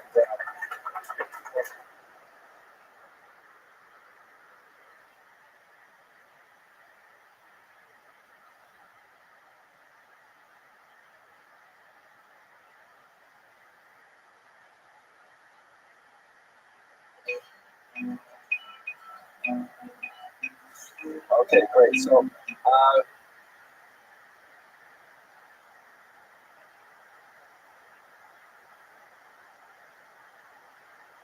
here's the joke. It's not all that funny, but I'll say it. So there's three Jewish grandmothers sitting on a bench, and they're just quietly enjoying the weather. And one of them says, "Oi," and then the second one says, "Oy vey," and then the third one says, "Oy vey is near," and then the first one said, "Ladies, I thought we agreed we were not going to speak about the children." Okay, thank you for laughing. Okay, there's actually, it's hard to tell in class because I'm wearing one of these microphones, but actually inside they're laughing. They're really laughing. Okay, so tonight's class is something we actually spoke about 2 years ago, and it was before we started videotaping these classes. So I wanted to reintroduce it. I hope that you don't remember this class because it'll be ruined otherwise.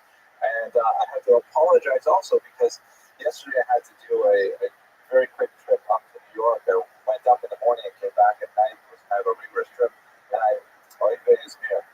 and I did not have. And I realized why I like Surfside so much. You know, it's like it's clean. You know, people don't paint on walls here.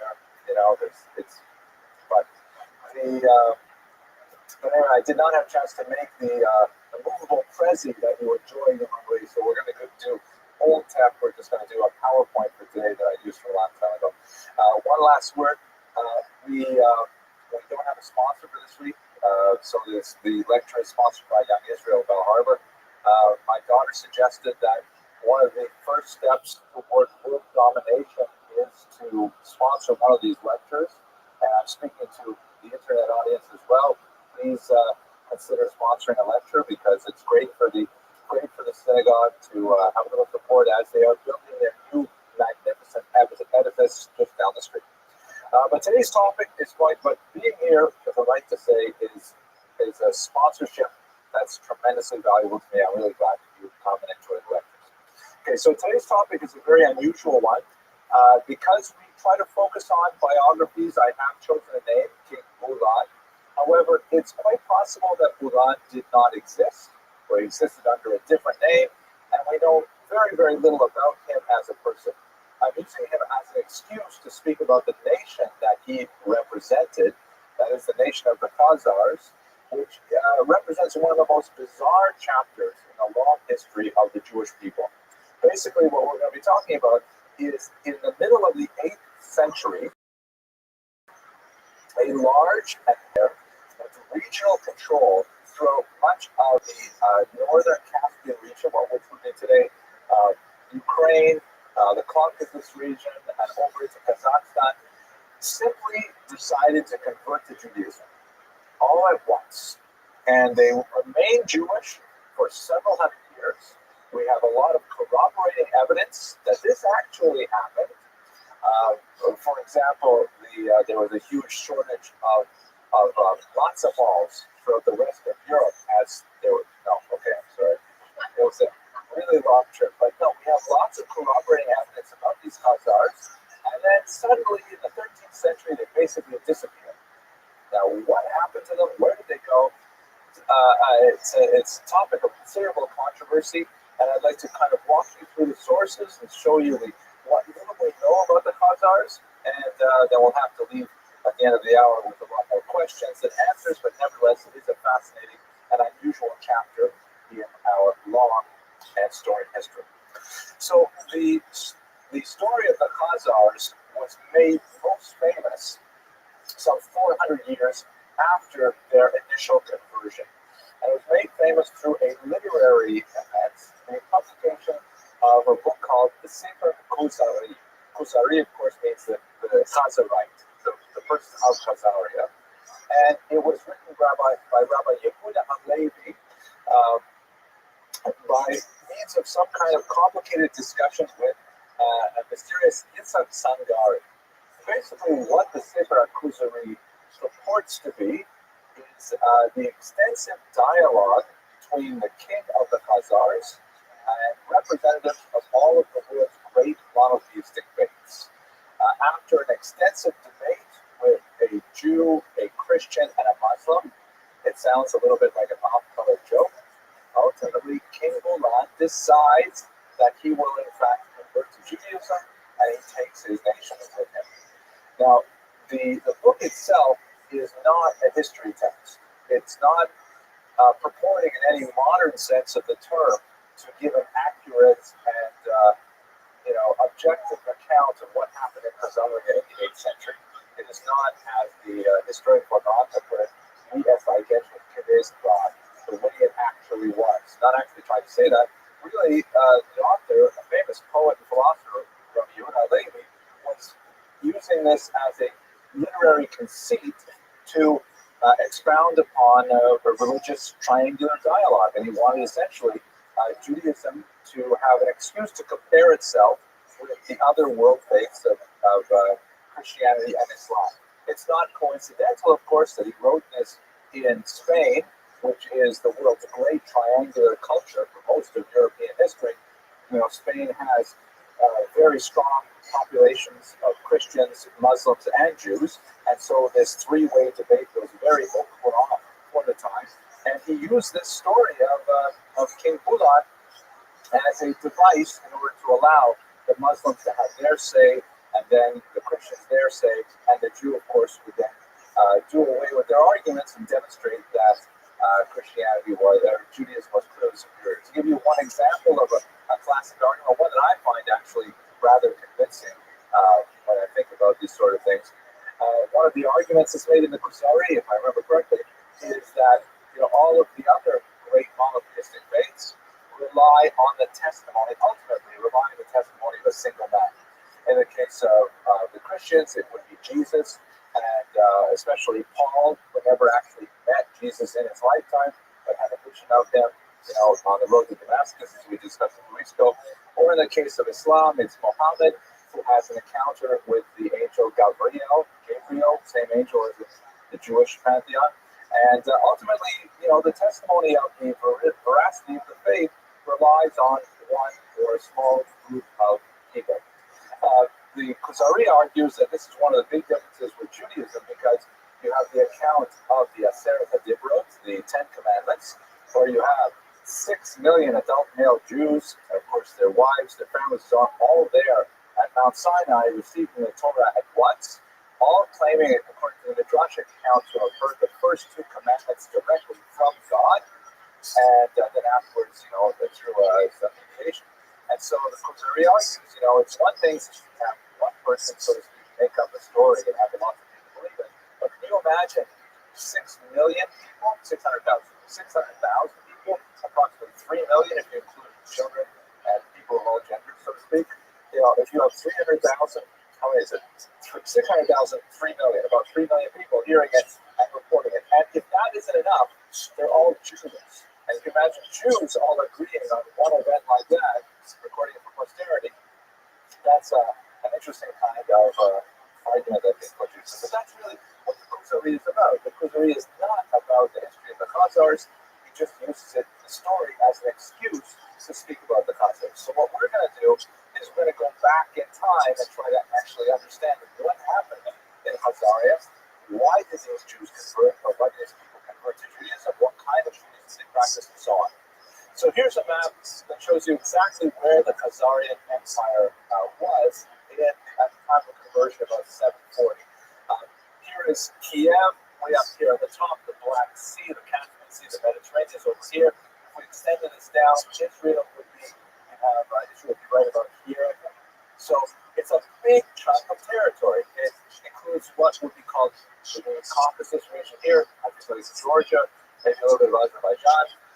All of the eastern side of the Ukraine, meaning the eastern of the Dnipro River, and well into what would be the Donbass River region of Russia, the Russian Empire, and out here into Kazakhstan. Very, very large territory in the 8th century. And in fact, there is a very significant historian of the period, Gamaliel Yitzhak of Harvard, who argued that Kiev itself was founded by Khazars, which is a great irony. You can imagine that Kiev is really the mother city of the entire Russian civilization. Ukraine, of course, Belarus, the Russian Empire as well. And that it was originally a Jewish trading outpost is quite amazing. But of course, in Kiev, we have a lot of archaeological sites and long-standing traditions that certain places call the Khazar Gate. and this is a Jewish quarter, and it goes back hundreds and hundreds of years, long before we have Eastern European settlement moving into the region. It's very, very old Jewish community out there. So you can see it's not an insignificant little territory that became Jewish. It was a really large territory at the time. I think that would probably be something like the size of, let's say, France. A very large area, maybe France and Germany combined, actually.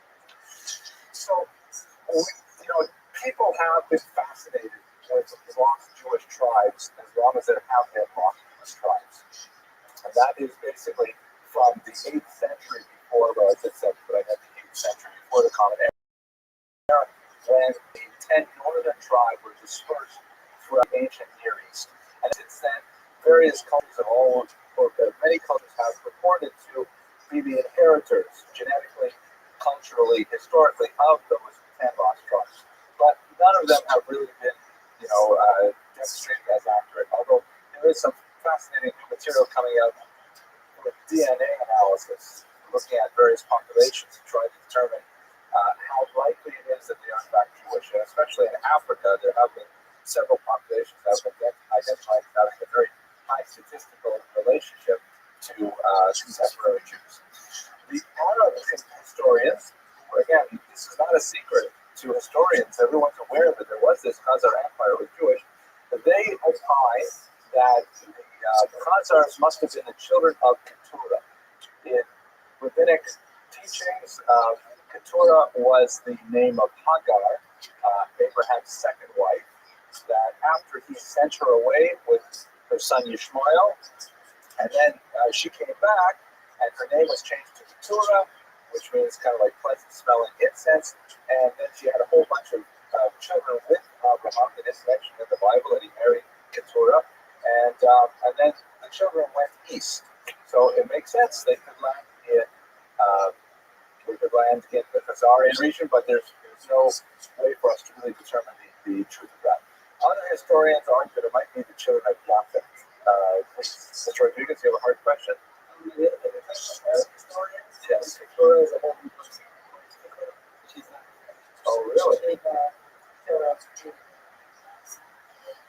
That's really perceptive. Did you hear that? Yeah, this is the kind of graduate who said Ventura College now. He's now a graduate student at FIU, so I'll just mention that. By the way, I did get a request from a woman who does a really fascinating, just got it today on the internet. She really enjoys the lectures. I wish I could remember her name now that I'm speaking to her. But she says, could I please repeat the questions so that you can hear them when you watch on the web. So there was so much a question as an observation that if these are Arab historians, which they are, the Arabs believe that Keturah is not the same person as Hagar. That is a totally separate person, but still, it makes sense that these people would be the children of Abraham, albeit not through Hagar. Fascinating. By the way, this woman that wrote to me, again, I'm sorry I forgot her name, she likes these lectures because she has a dance company, and they do Jewish historical dances based on famous Jewish women. And so my lectures have been like really useful for her. The one on his daughter Rocky and things like that. So that's kind of cool. I will do. Okay. Okay. So other documents we have about the Khazars, besides the Khuzari, we have an interesting piece of correspondence between Chasdai ibn Shaprut, who was a very important Spanish Jewish politician, and one King Joseph in Khazaria, who gives another version of the story. In fact, this is probably the core text that Yehuda Halevi worked with when he wrote Khazari. He relied very much on the account that Chasdai ibn Shaprut had put up. Chasdai ibn Shaprut is an excellent example of the kind of achievements that are associated very closely with the Golden Age of Spain, where Jews were, unlike any other time really in Jewish history, with maybe a possible exception in contemporary America, where you begin to see this bit by bit. You have people who are like of incredible stature as religious Jews, meaning they contributed literature in Hebrew about the religious texts and so on, and at the same time, very powerful, influential politicians in the secular realm. Chasdai ibn Shaput, Shmuel ibn Dagrela, to a certain degree, Yehuda Levi, Shmuel ibn Gabriel. There's a whole list of people who really achieved, greatness in both worlds. Here in America today, we have a little bit of that, let's say, with, Orthodox Jewish politicians reaching great heights, things like that. But it still pales in comparison to it. Anyways, Chasdai ibn Shaput was an extremely important diplomat. He had tremendous linguistic skills, and as a Jew, he had international connections with Jewish populations the world around. And he would conduct, on the behalf of the Spanish vizier, he would, political authorities, sometimes his name was, well, I'm not going to get that detailed, but let's just get off the topic. Chasdai ibn Shaput sent out correspondence to many Jewish communities, doing research on what's out there and what kind of possibilities there were for trade and so on. And he got possibly 2 responses from the Jews of Khazaria. And this is already like in the 9th and 10th century. And the response he gets is apparently an internal Khazarian story about how they became Jewish. And the version that's received there is that King Bulan did in fact have this debate with the 3 representatives of the great monotheistic faiths, and then he decided to become Jewish, and his royal court followed him, and then slowly, bit by bit, the country as a whole became Jewish. Yes, yes, yes.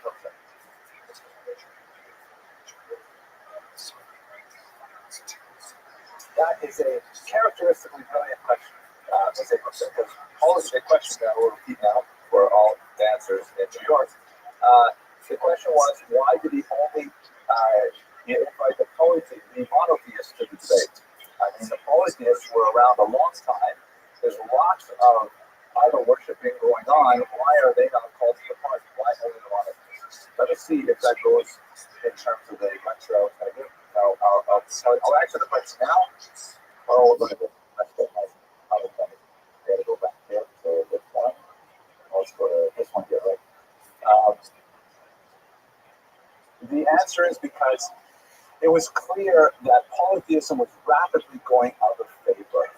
Polytheism was clearly an ideology of the past. The great monotheistic movements, especially Christianity and Islam, were expanding at pace very dramatically. I'll show you in a few minutes. Oh, you know what? I have to show you that now because I can't answer that question without showing that. The short answer is that the monotheistic faiths were expanding at such dramatic rate that the polytheists were afraid that they would be simply swallowed up. Oh, here we go. Hey, why people? Oh, we'll go backwards. That's the problem. I'm using my iPad instead of my regular computer. Here we go.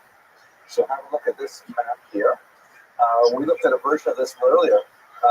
If you consider where Khazaria was, right up over here in this region, going up into Ukraine. So Christianity, starting out in Rome, basically, from Israel over here to Rome, has taken over all of Europe except for Spain, and is pressing with great progress towards northern Baltic states like Lithuania, Latvia, and so on. And the pagans are just converting left and right because the Christian faith with life after death and a just God and prayer and things like that was ultimately far more appealing, especially the idea of belonging to a global faith, with a very consistent, coherent ideology. You compare that to polytheism with its multiple gods and multiple narratives and really no real place for human beings in it, it was very weak. Islam at the same time is expanding incredibly dramatically. We're talking about 740, right? So this purple area, it starts in 622, and this purple area really measures what it's like in 750. So Islam spreads, like in a viral way, as it were. It becomes so popular as it conquers regions, and as people willingly give themselves up to it becomes Muslims. So here's Khazaria sandwiched between Christian Europe and Muslim Europe, and they have to decide, are we going to become absorbed in a larger Muslim reality, absorbed within a larger Christian reality, or shall we try to stake out our own kind of independent region by adopting Judaism. That was their strategy. According to most historians, that's probably the most reasonable, motivation for it. And in fact, this seemed to have worked. We should recall that both the Christians and the Muslims had special reserved status for Jews. That the Jews under Christianity were preserved under the Dark Witness. That was by St. Augustine, the idea that the Jews should be allowed to practice their religion until the second coming of Messiah.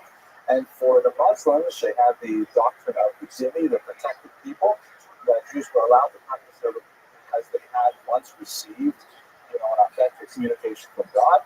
And so the Khazars evidently thought that this is probably the best compromise. We won't be absorbed in Christianity, we won't be absorbed in Islam, we'll be able to maintain our independence. And we did maintain it for about 500 years, which is huge. If you think that America is only about 300 years old as a country, and Khazaria is 500 years old, Jewish, that's pretty impressive.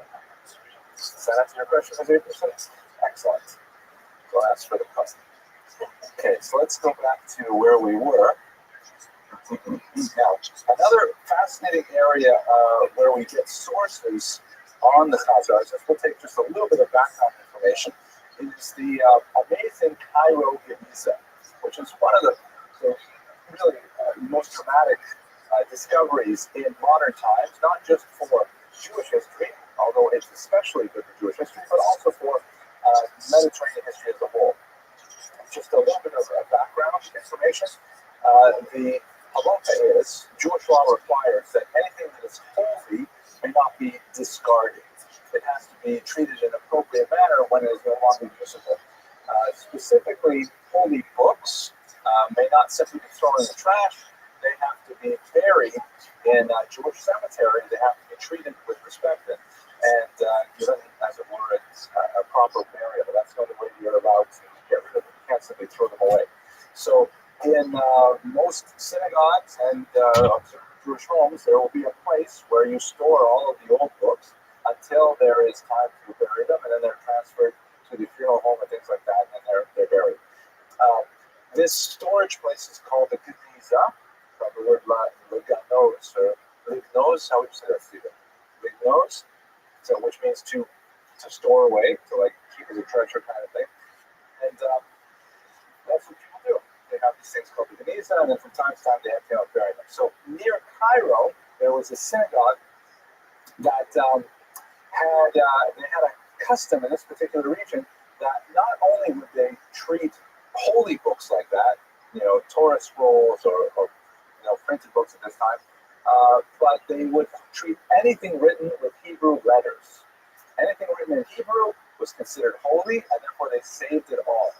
And they would put all of these documents together, not producing paper like we do today with printers and so on. A manuscript was still a significant thing that required a lot of energy to produce and to care for and so on.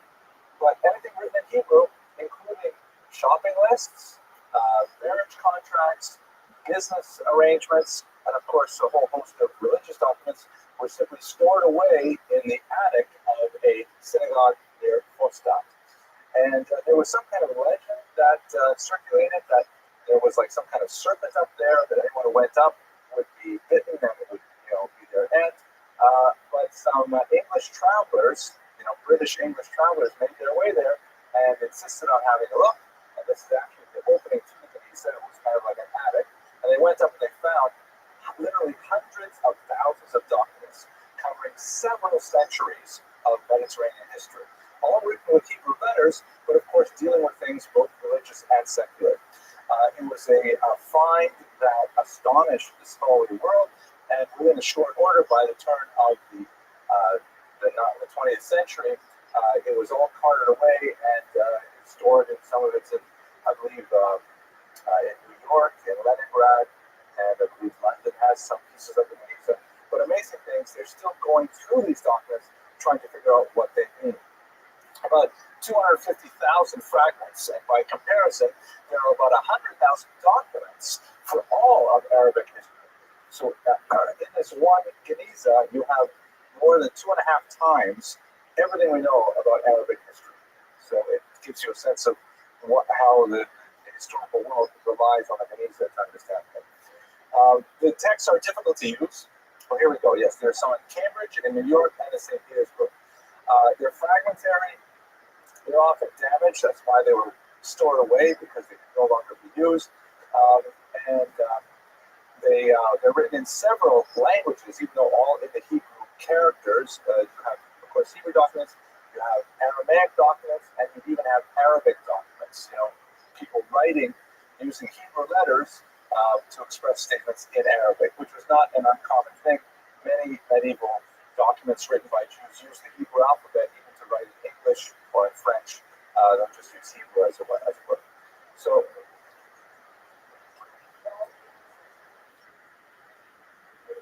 yeah,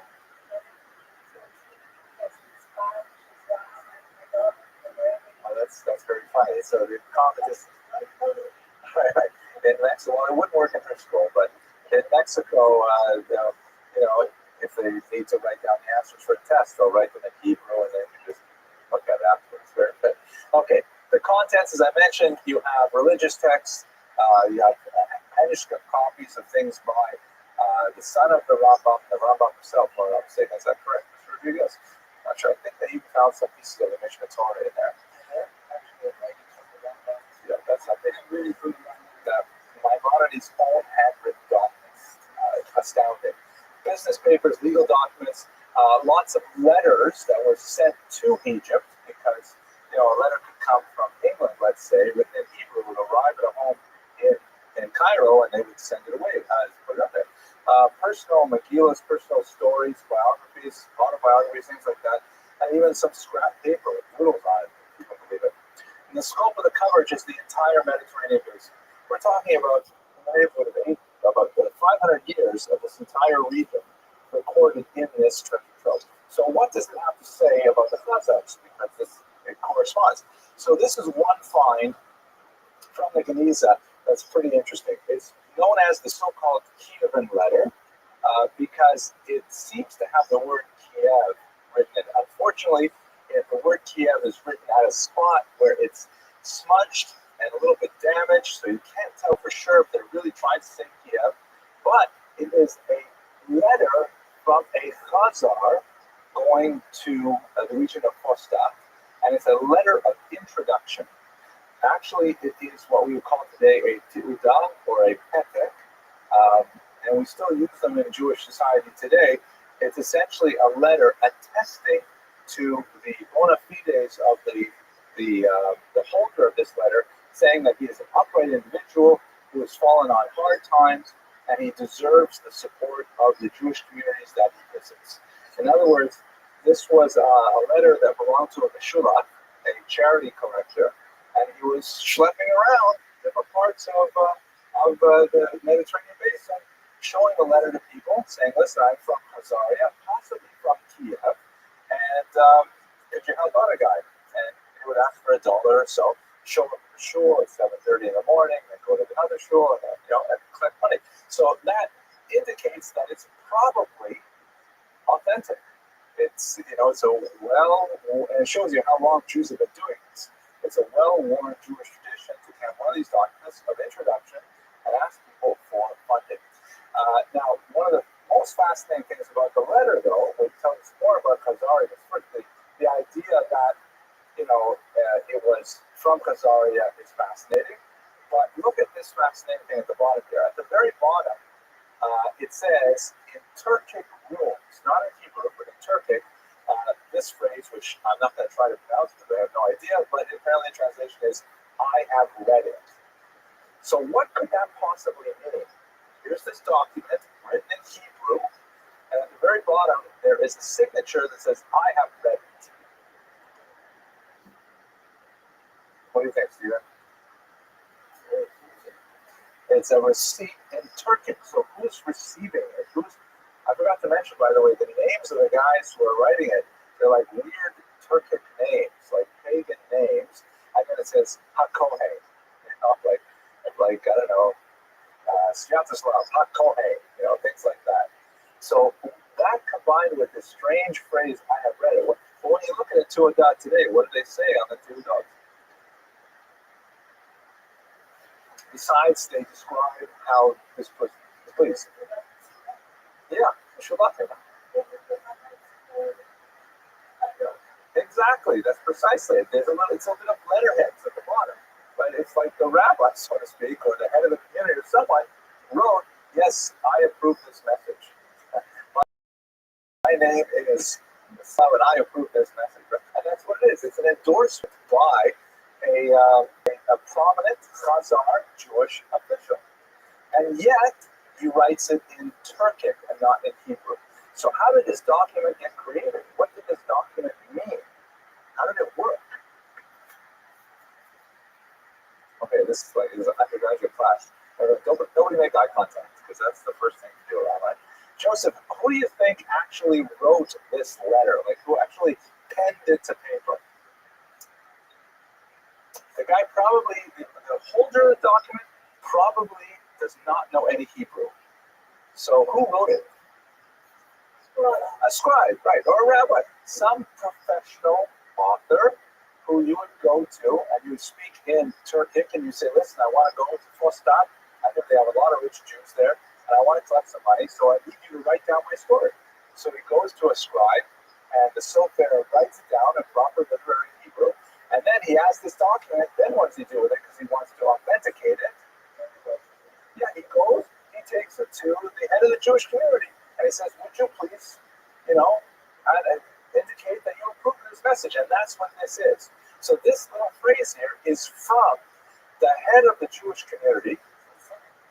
Well, it has his signature afterwards, has his name afterwards, but it says in his own writing, I have read it in Turkic. What ultimately does that mean?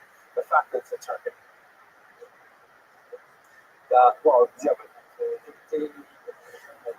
They don't know Hebrew exactly. It says that the head of the community is ignorant of even very basic Hebrew. And so this is something that many historians have concluded about Khazaria, that the conversion was very, very shallow, that they probably did not really engage in a deep, meaningful conversion. It probably was for political purposes only. It may have been just like a quick dunk in a Caspian Sea for a mikvah, and that's it. And there's certainly significant elements of Judaism. You have a scribe there who's writing these letters. They do know how to collect money. That's important. But the actual depth of the conversion is limited. Ms. Abramson.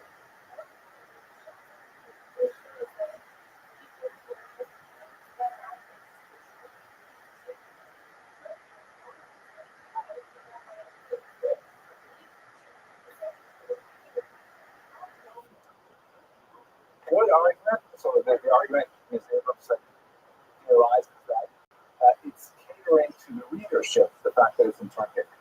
And so it doesn't say, it's like if the rabbi today were to write in English, I approve this message. That would be very true, except that we're talking about Fostat. It showed up in Egypt.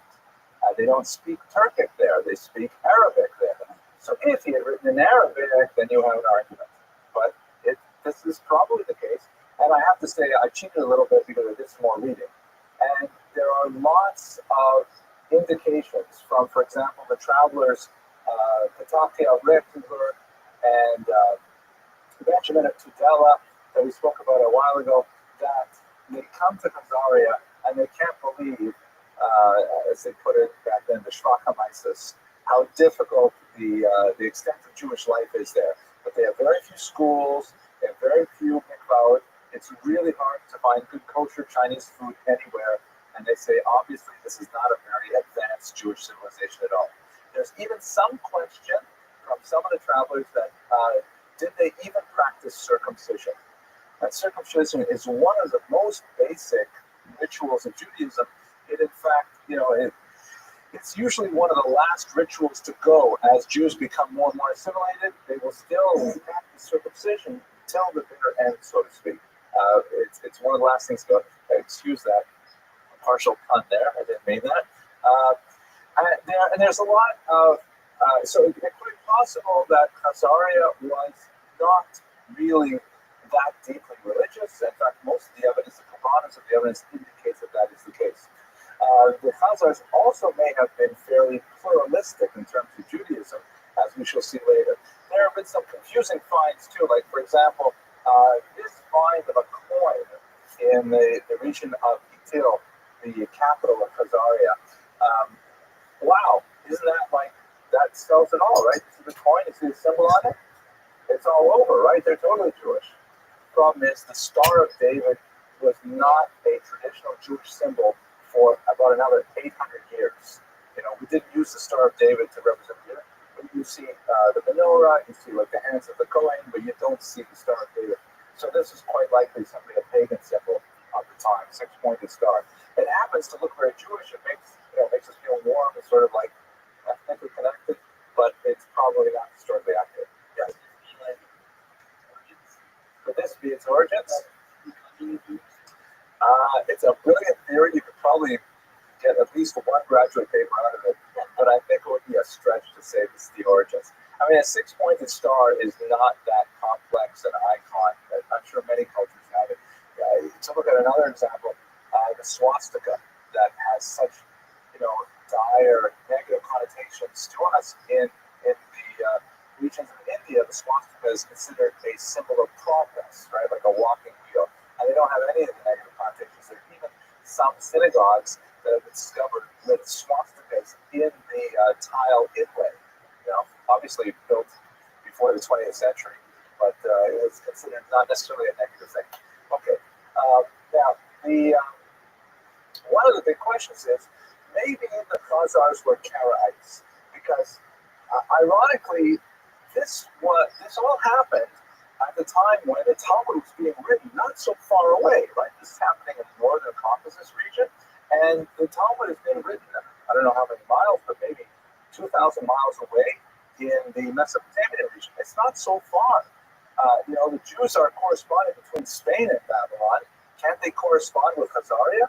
Why do we not have more canonic correspondence with the Khazars? How come nobody seems to be really interested in the fact there's a whole Jewish kingdom in the northern region? Why don't they write about it? So one of the theories is that perhaps they wrote about them, they did not, they ignored them because the Khazars were attracted to Karaism rather than to Rabbinic Judaism. Karaism is a movement that garnered strength just about this time under Anan ben David in particular. We spoke about him a long time ago. And this was a movement that sought to delegitimize the oral Torah and to argue that the written Torah was the sole authentic source of Jewish religious information. And the Karaites, and we spoke about them also a little bit last week with Sadia Gaon, where there was a lot of polemic between Karaites and so-called rabbinic or rabbinite Jews. So it could be that the Khazars adopted a more sparse form of Judaism known as Karaism. This was especially the argument postulated by Ivan Ferkowitz here, who is somewhat of a controversial historian because although he was a specialist in Khazaria, he also flirted with the Greek Orthodox Church, and so that to a certain degree that kind of delegitimizes him for many historians. But it's a fascinating story about him, but I think we're going to pass on. So there is a possibility that they may have been originally Karaites and then later became Rabbinites, because there's an ongoing flux between these two movements. The Karaites grow and sometimes shrink at other times, and it could be that they were you had a very thin, superficial conversion in the 8th century, and by the time we get to the 9th century, there's more information about what's going on, and some of the Khazars eventually converted to a rabbinic Judaism, as it were. We don't have a lot of details about this. We do have some Christian texts that indicate that when they visited the region, the Jews were practicing a whole host of, or the Khazarian Jews were practicing a whole host of habits that were associated with rabbinites. So that's also possible as well. This is another archaeological find. It's a belt buckle. It has nothing especially Jewish about it, but I kind of liked it, so I stuck it in the lecture like that. Okay, the decline of the Khazarian Empire. I forgot to mention one other kind of interesting thing. Maybe I'll mention it right now. Actually, it makes sense here. The whole story of the conversion of the Khazars to Judaism finds itself in a very important document called in Russian the Povest Временных лет, the Chronicle of Bygone Years.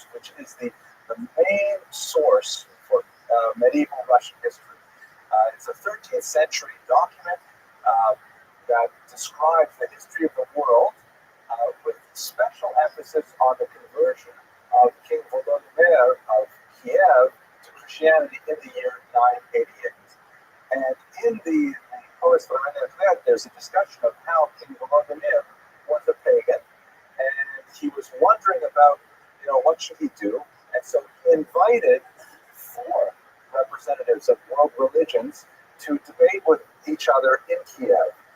The 4 were Khazarian Jews, which is of course our interest, Muslims, and then 2 different kinds of Christians, the Roman Catholics and the Eastern Orthodox. And they have, this long ongoing debate. The story is almost identical to what we have of King Joseph, and similar to what we see with Yehuda Halevi's account. However, as you can imagine, the Eastern Orthodox Christians win the debate. The Roman Catholics don't have a chance. In fact, they get some of the worst treatment. The Muslims are treated just horribly by the church author of this document. And the Khazarian Jews almost make it. And King Volodymyr, after he hears what the Khazarian Jews have to say, he basically says, well, that's it. You guys are the best. I think you should become Jewish. And he says, but listen, before I become Jewish, can you tell me a little bit about your homeland? And the Khazarian Jews say, unfortunately, we have been exiled from our homeland for almost 1,000 years now. We've been punished for our many sins, and that's why we don't have the land of Israel. And Volodymyr, at that point, demurs. He says, oh, wait a minute, are you serious? If you guys don't have a kingdom, I should convert to your religion? He says it like that, too. He says, I should convert to your religion? Oh, no, it's funny. Okay. Anyways, I also think it's funny that, so that's how, can you imagine what Russia would be like if they had converted to Judaism in 1998? It would be a totally different story, but that's how close they came. He also came somewhat close to Islam, but what eventually turned him off Islam and came very close. What was it that made the Russians not choose Islam according to the focus? Any famous drinking? Thank you, Mr. Rodriguez. Absolutely. Right? He says, basically, that's it. This is it. Let's make a l'chaim. I think I'm going to become a Muslim, and it's his story. We don't make l'chaim in Islam because we don't drink alcohol.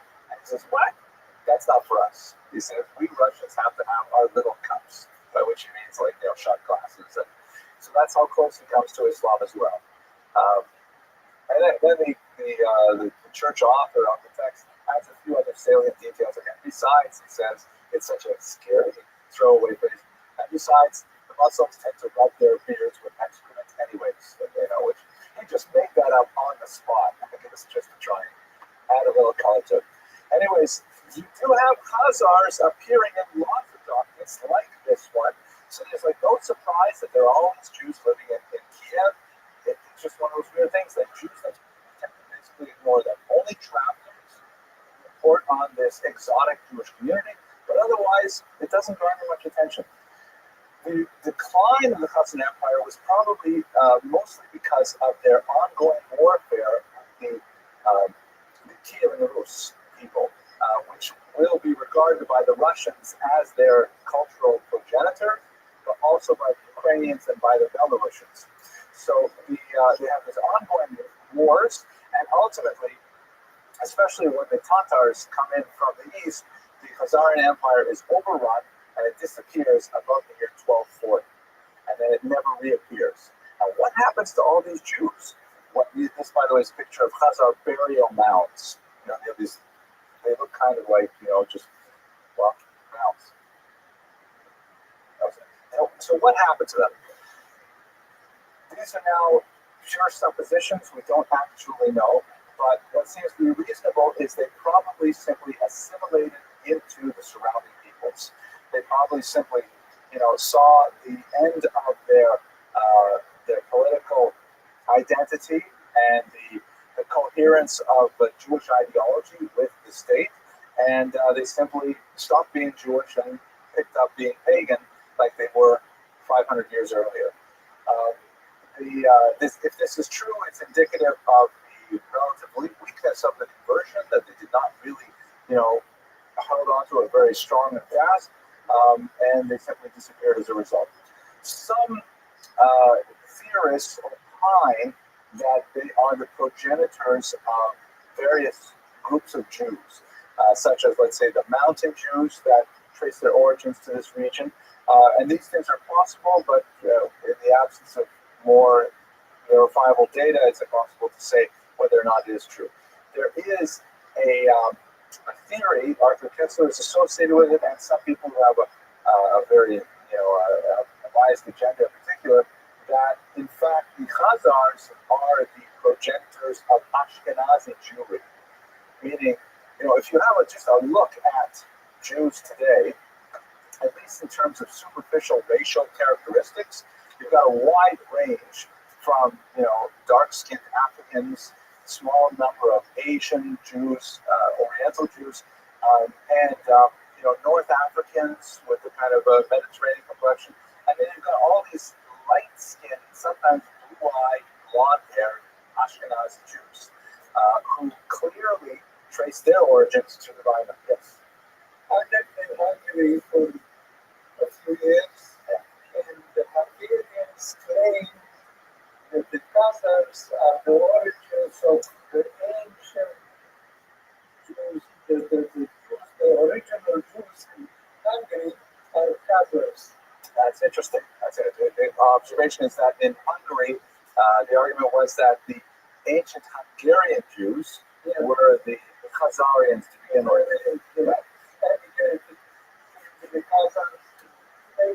Well, that's definitely. I mean, everything about Hungary is exceptional. The language is completely different, and there's a theory actually that supports that because the Jewish community in Hungary was rather unique in that they're the only population of all of the Jewries of Europe who feel it's absolutely obligated to cover every piece of furniture with plastic as soon as you get it.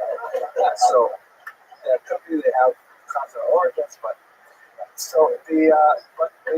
there is this theory that the Khazars are the origins of the Ashkenazi.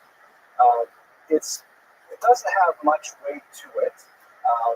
There's no linguistic evidence of the Khazar penetration in Ashkenazi culture, although there are some words that the great Yiddish scholar Max Weinreich argued were Turkic in origin, like, for example, the word daven.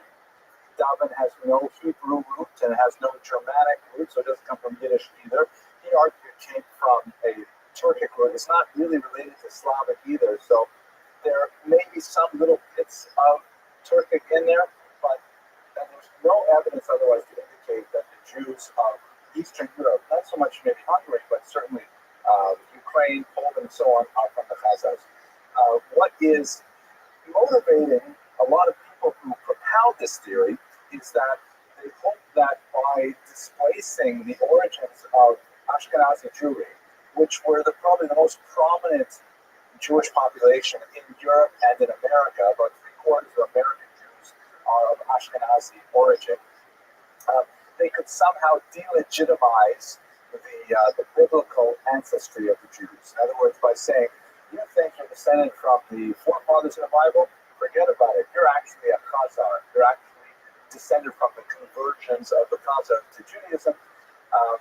And that's, in many cases, that's really what's motivating this particular argument, and not necessarily the scholarly data behind it. If you happen to wander around like some of the white supremacist websites on the web, which I don't recommend you do, or at least you should definitely have a shower afterwards, but the websites will frequently talk about today's Jews are not. Don't think they're like the descendants of Moses and all those guys in the Bible. It's a completely different people that has overtaken their name and their heritage. The true Jews today are, of course, the Christians and us guys. And those Jews who claim to be Jews don't come from Jews at all. That's the argument. It's fairly specious, but nevertheless it exists. So the legacy of the Khazars, as I mentioned, the trilateral debate, it appears in several countries. I put Chinese food up there. But the trilateral debate appears in several cultures, so the story of the conversion of King Bulan may actually have origins in reality, and it clearly had an iconic sort of stickiness that was absorbed by many other cultures, including the Russians. However, the demographic impact on later Jewish civilizations, and certainly their cultural impact is highly attenuated. We have really no significant evidence of the Khazars ever passing through Jewish history, except through, these scattered little bits of data in the Cairo Geniza or travelers' accounts.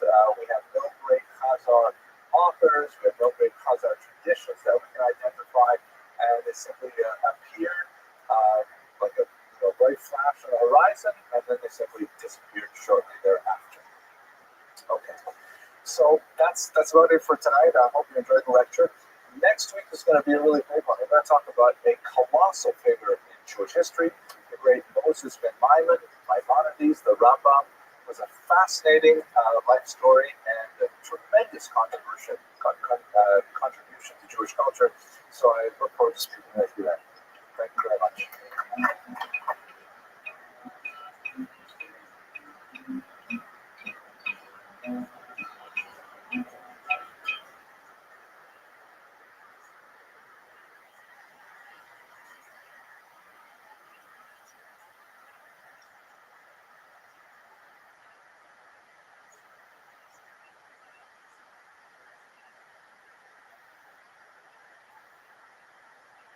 With the rain, it's a bit more, and the topic for tonight is not necessarily large draw Shahira Gaon. Maybe many people are familiar with his twin brother, Luna. Thank you. It's like a little bit of a laugh, right? Oh my God, no, right? Okay, the joke is satisfied. Thank you. It's not a topic that I know a lot about, but I'm trying to sort of cover a broad swath of chronological periods in this course, so I thought we should definitely look at it, and we'll take a little bit more broad approach than I would normally for this. But let's start. First of all, we're very grateful to have an anonymous donor for this sponsorship for this lecture. Your presence here, as I don't really want to emphasize, is sponsorship in itself, but it's really great to be able to help out the shul for keep it light and to eventually be able to move into our new facility. So every sponsorship helps. The shul likes to give $200 for a full sponsorship, and that just takes care of promoting these things overall. And we're grateful for all of your efforts in this. I have something very special and good and welcome. I'm not going to take very long to do it today, but this is a really significant thing. Many of you have come to appreciate the fine work of Mr. Rodriguez, who is here filming for us. Mr. Rodriguez. Okay. Mr. Rodriguez is a graduate school at Florida International University, where he is studying in the Department of Religious Studies, hoping to become a chaplain for the U.S. Armed Forces. He's actually a veteran of the forces, and in fact, he is our first student at Touro College South who attended on the GI Bill. So we're really pleased to have him. He graduated in June, and cap and gown, full convocation, and so on.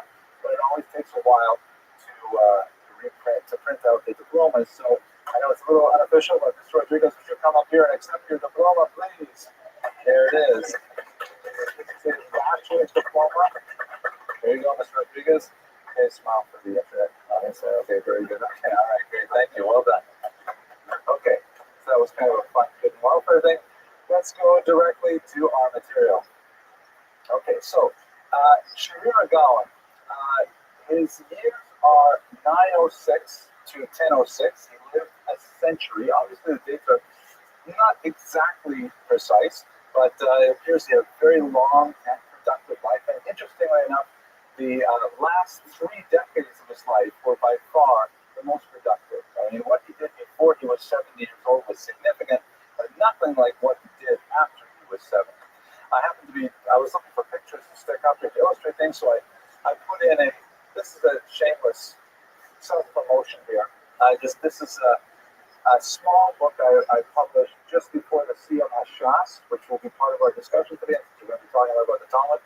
This is actually, I think this day was the second closest I've ever come to divorce in my entire married career.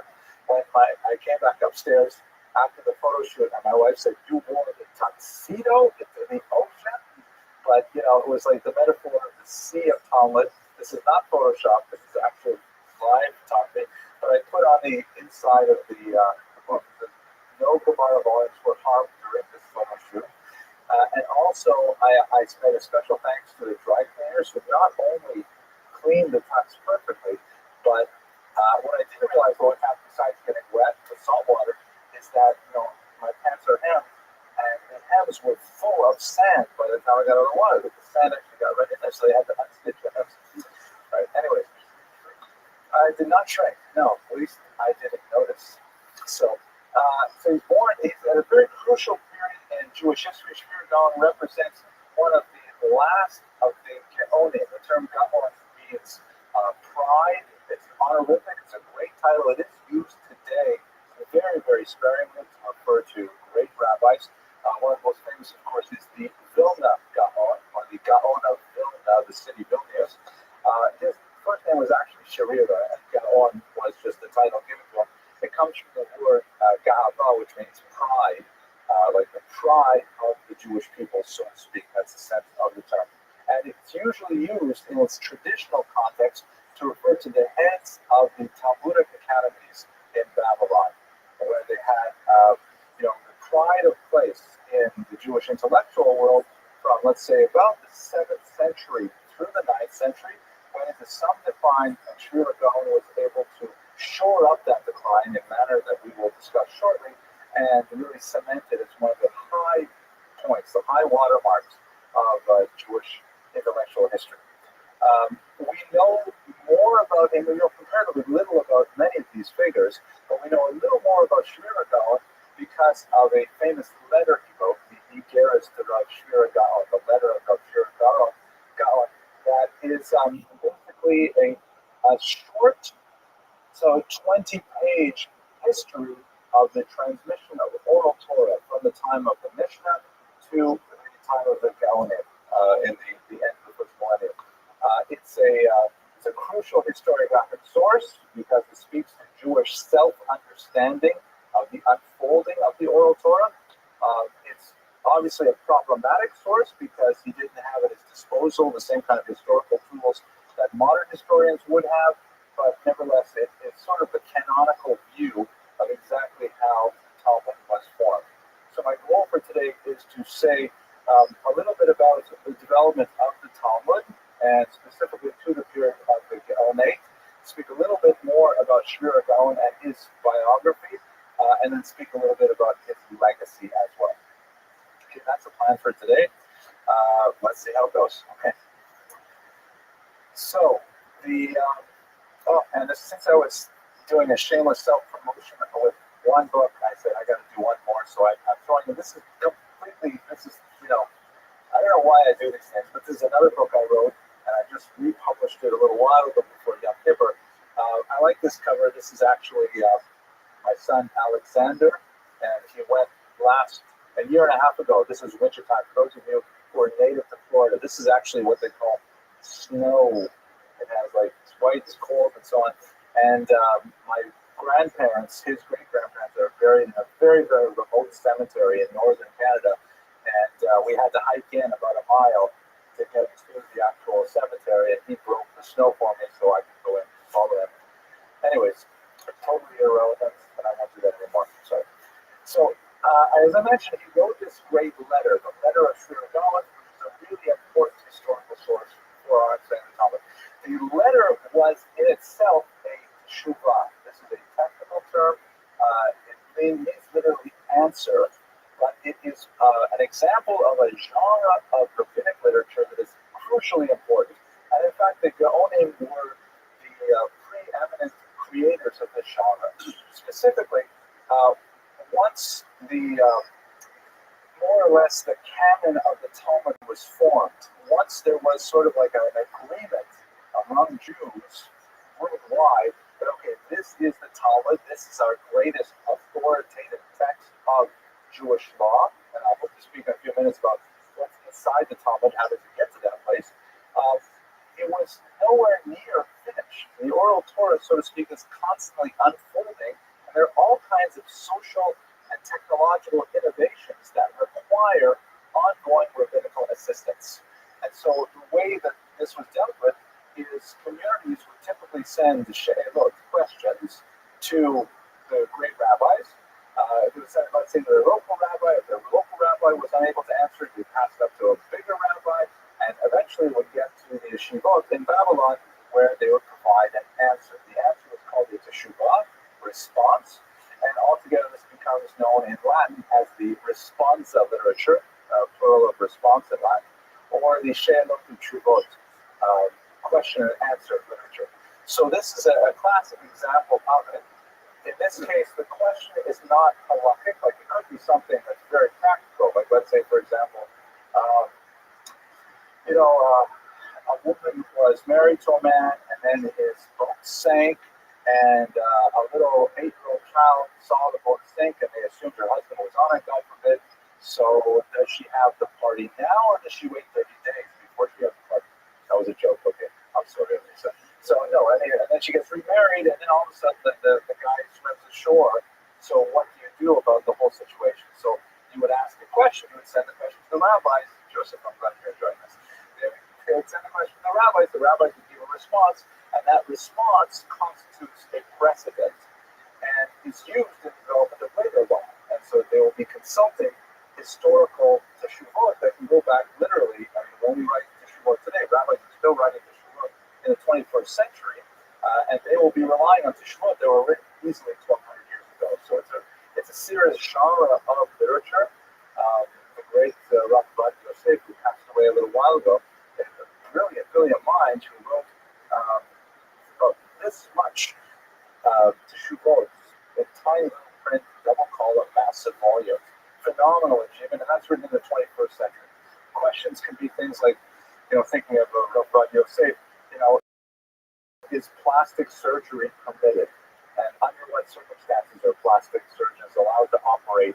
Are men and women allowed to have these kinds of things? Are tattoos permitted? Interestingly enough, he permitted, for example, medical tattoos, even permitted like cosmetic tattoos, like false eyebrows, tattooed eyebrows, interesting things like that. You have to see what he writes. But those are examples of teshuvot. So in this case, someone from Qairan in the year 987 writes a letter to the head of the academy in the city of Pumbedita, and he says, I'm not clear, and we've been talking about it here in Qairan, which is in Egypt, we've been talking about it and talking about it, no one knows exactly how did we get to this point.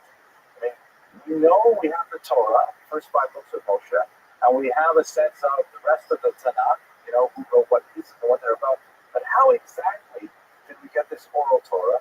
How does it take its form in the Talmud today? Would you please, Rabbi Gaon, or Rabbi Shvira, please explain to us how we got this transmission? So his response of 20-odd pages is a classic in describing not only Jewish history, but Jewish theology, because he provides a model of understanding. We know exactly how we got to these texts as we have today. There are 2 different versions of the text, because obviously it was published and republished, or actually written down and copied and copied and copied. We have 2 medieval manuscripts that exist today. There's a lot of scholarly debate trying to figure out the discrepancies between the 2 of them. I think it goes into a greater level of detail than I'm competent to discuss, especially today, when I prepared so little. But let's go into the basics of what that text was. Okay.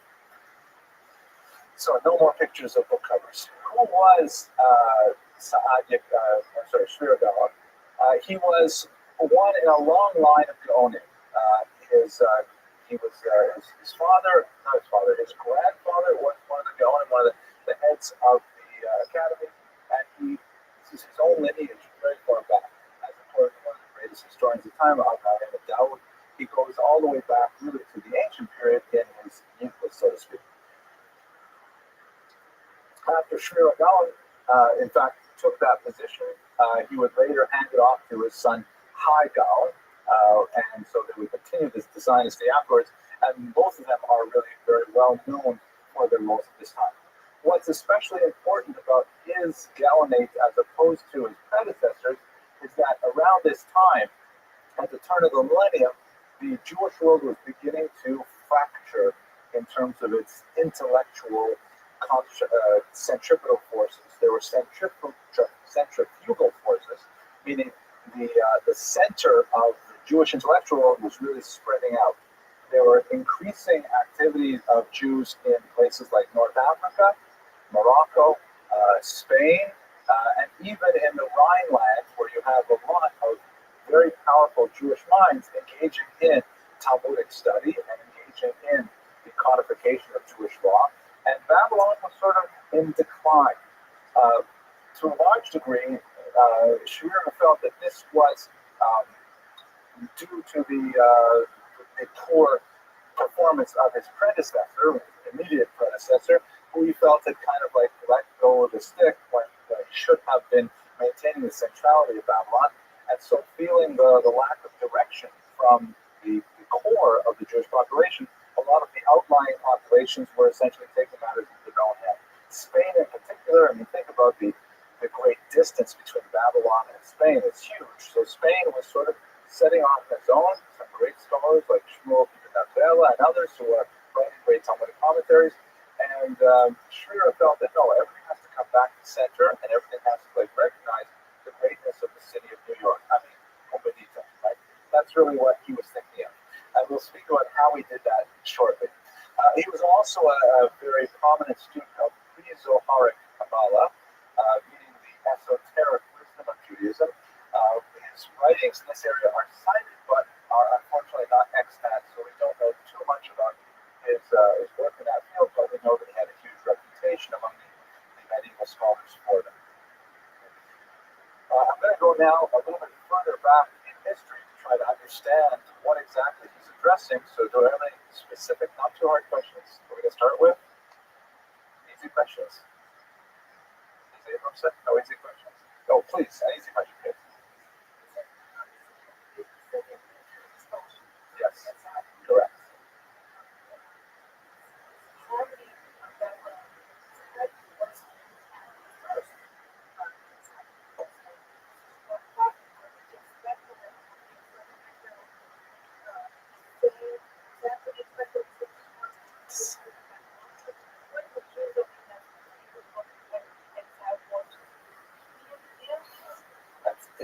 You're actually an excellent question. The answer is basically yes. The Babylon did develop first as the second center after Jerusalem was destroyed, and that was primarily because of latter migration. There were already Jews there after the first exile, so it was kind of a natural destination for Jews. And you have a buildup of the population during the second, third, fourth centuries to make that really the great center. The centers of North Africa and Spain and of, let's see, with the exception perhaps of Italy, the growth of the Rhineland is really much later. So you're absolutely right. And I actually have that in this lecture, but it's a few slides down the way, and I'm not sure, I don't want to go past all this stuff. So we'll come back to your question. Excellent question. Thank you. It's not too hard. Okay. So here we go. Let's just do a little basic stuff. I apologize if it's too simple, but we're talking now about the oral Torah. So let's understand what is the oral Torah in brief. It is essentially a companion text, and I put it in quotation marks because obviously as an oral document it would not be written down for some centuries after it was originally revealed in Jewish traditional Jewish theology, but it is a companion text to the written Torah, the 5 books of Moses. This is where I'd like to turn the lights out so you can see. This is Charlton Heston as Moshe Rabbeinu. You want to do it once quickly, Ms. Abrams? Thank you. I'd love the assistant, Ms. Abramson. If you just turn off lights for a second. I have a great deal of fondness for this particular lecture. That's excellent. Well done. No, not quite. There you go. Excellent. Look at that. Good. Doesn't shade it. I feel okay. That's great. We can turn on lights now. But I will tell you that I grew up just because I feel like it's very therapeutic for me to share these things with you. I grew up as the only Jewish child in this very small, remote town in northern Canada. And I knew there were Jews in the world. I saw them on Pesach. We went down to Toronto and I saw my cousins. I knew there were a lot of Jews in the world.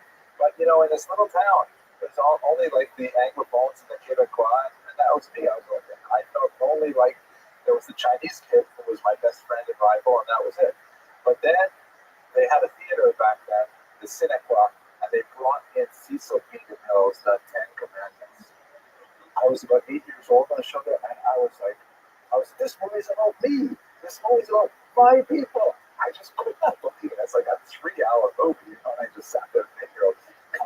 overwhelmed with it. And even to this day, that one scene where it's completely made up, but it's a cool scene, where the old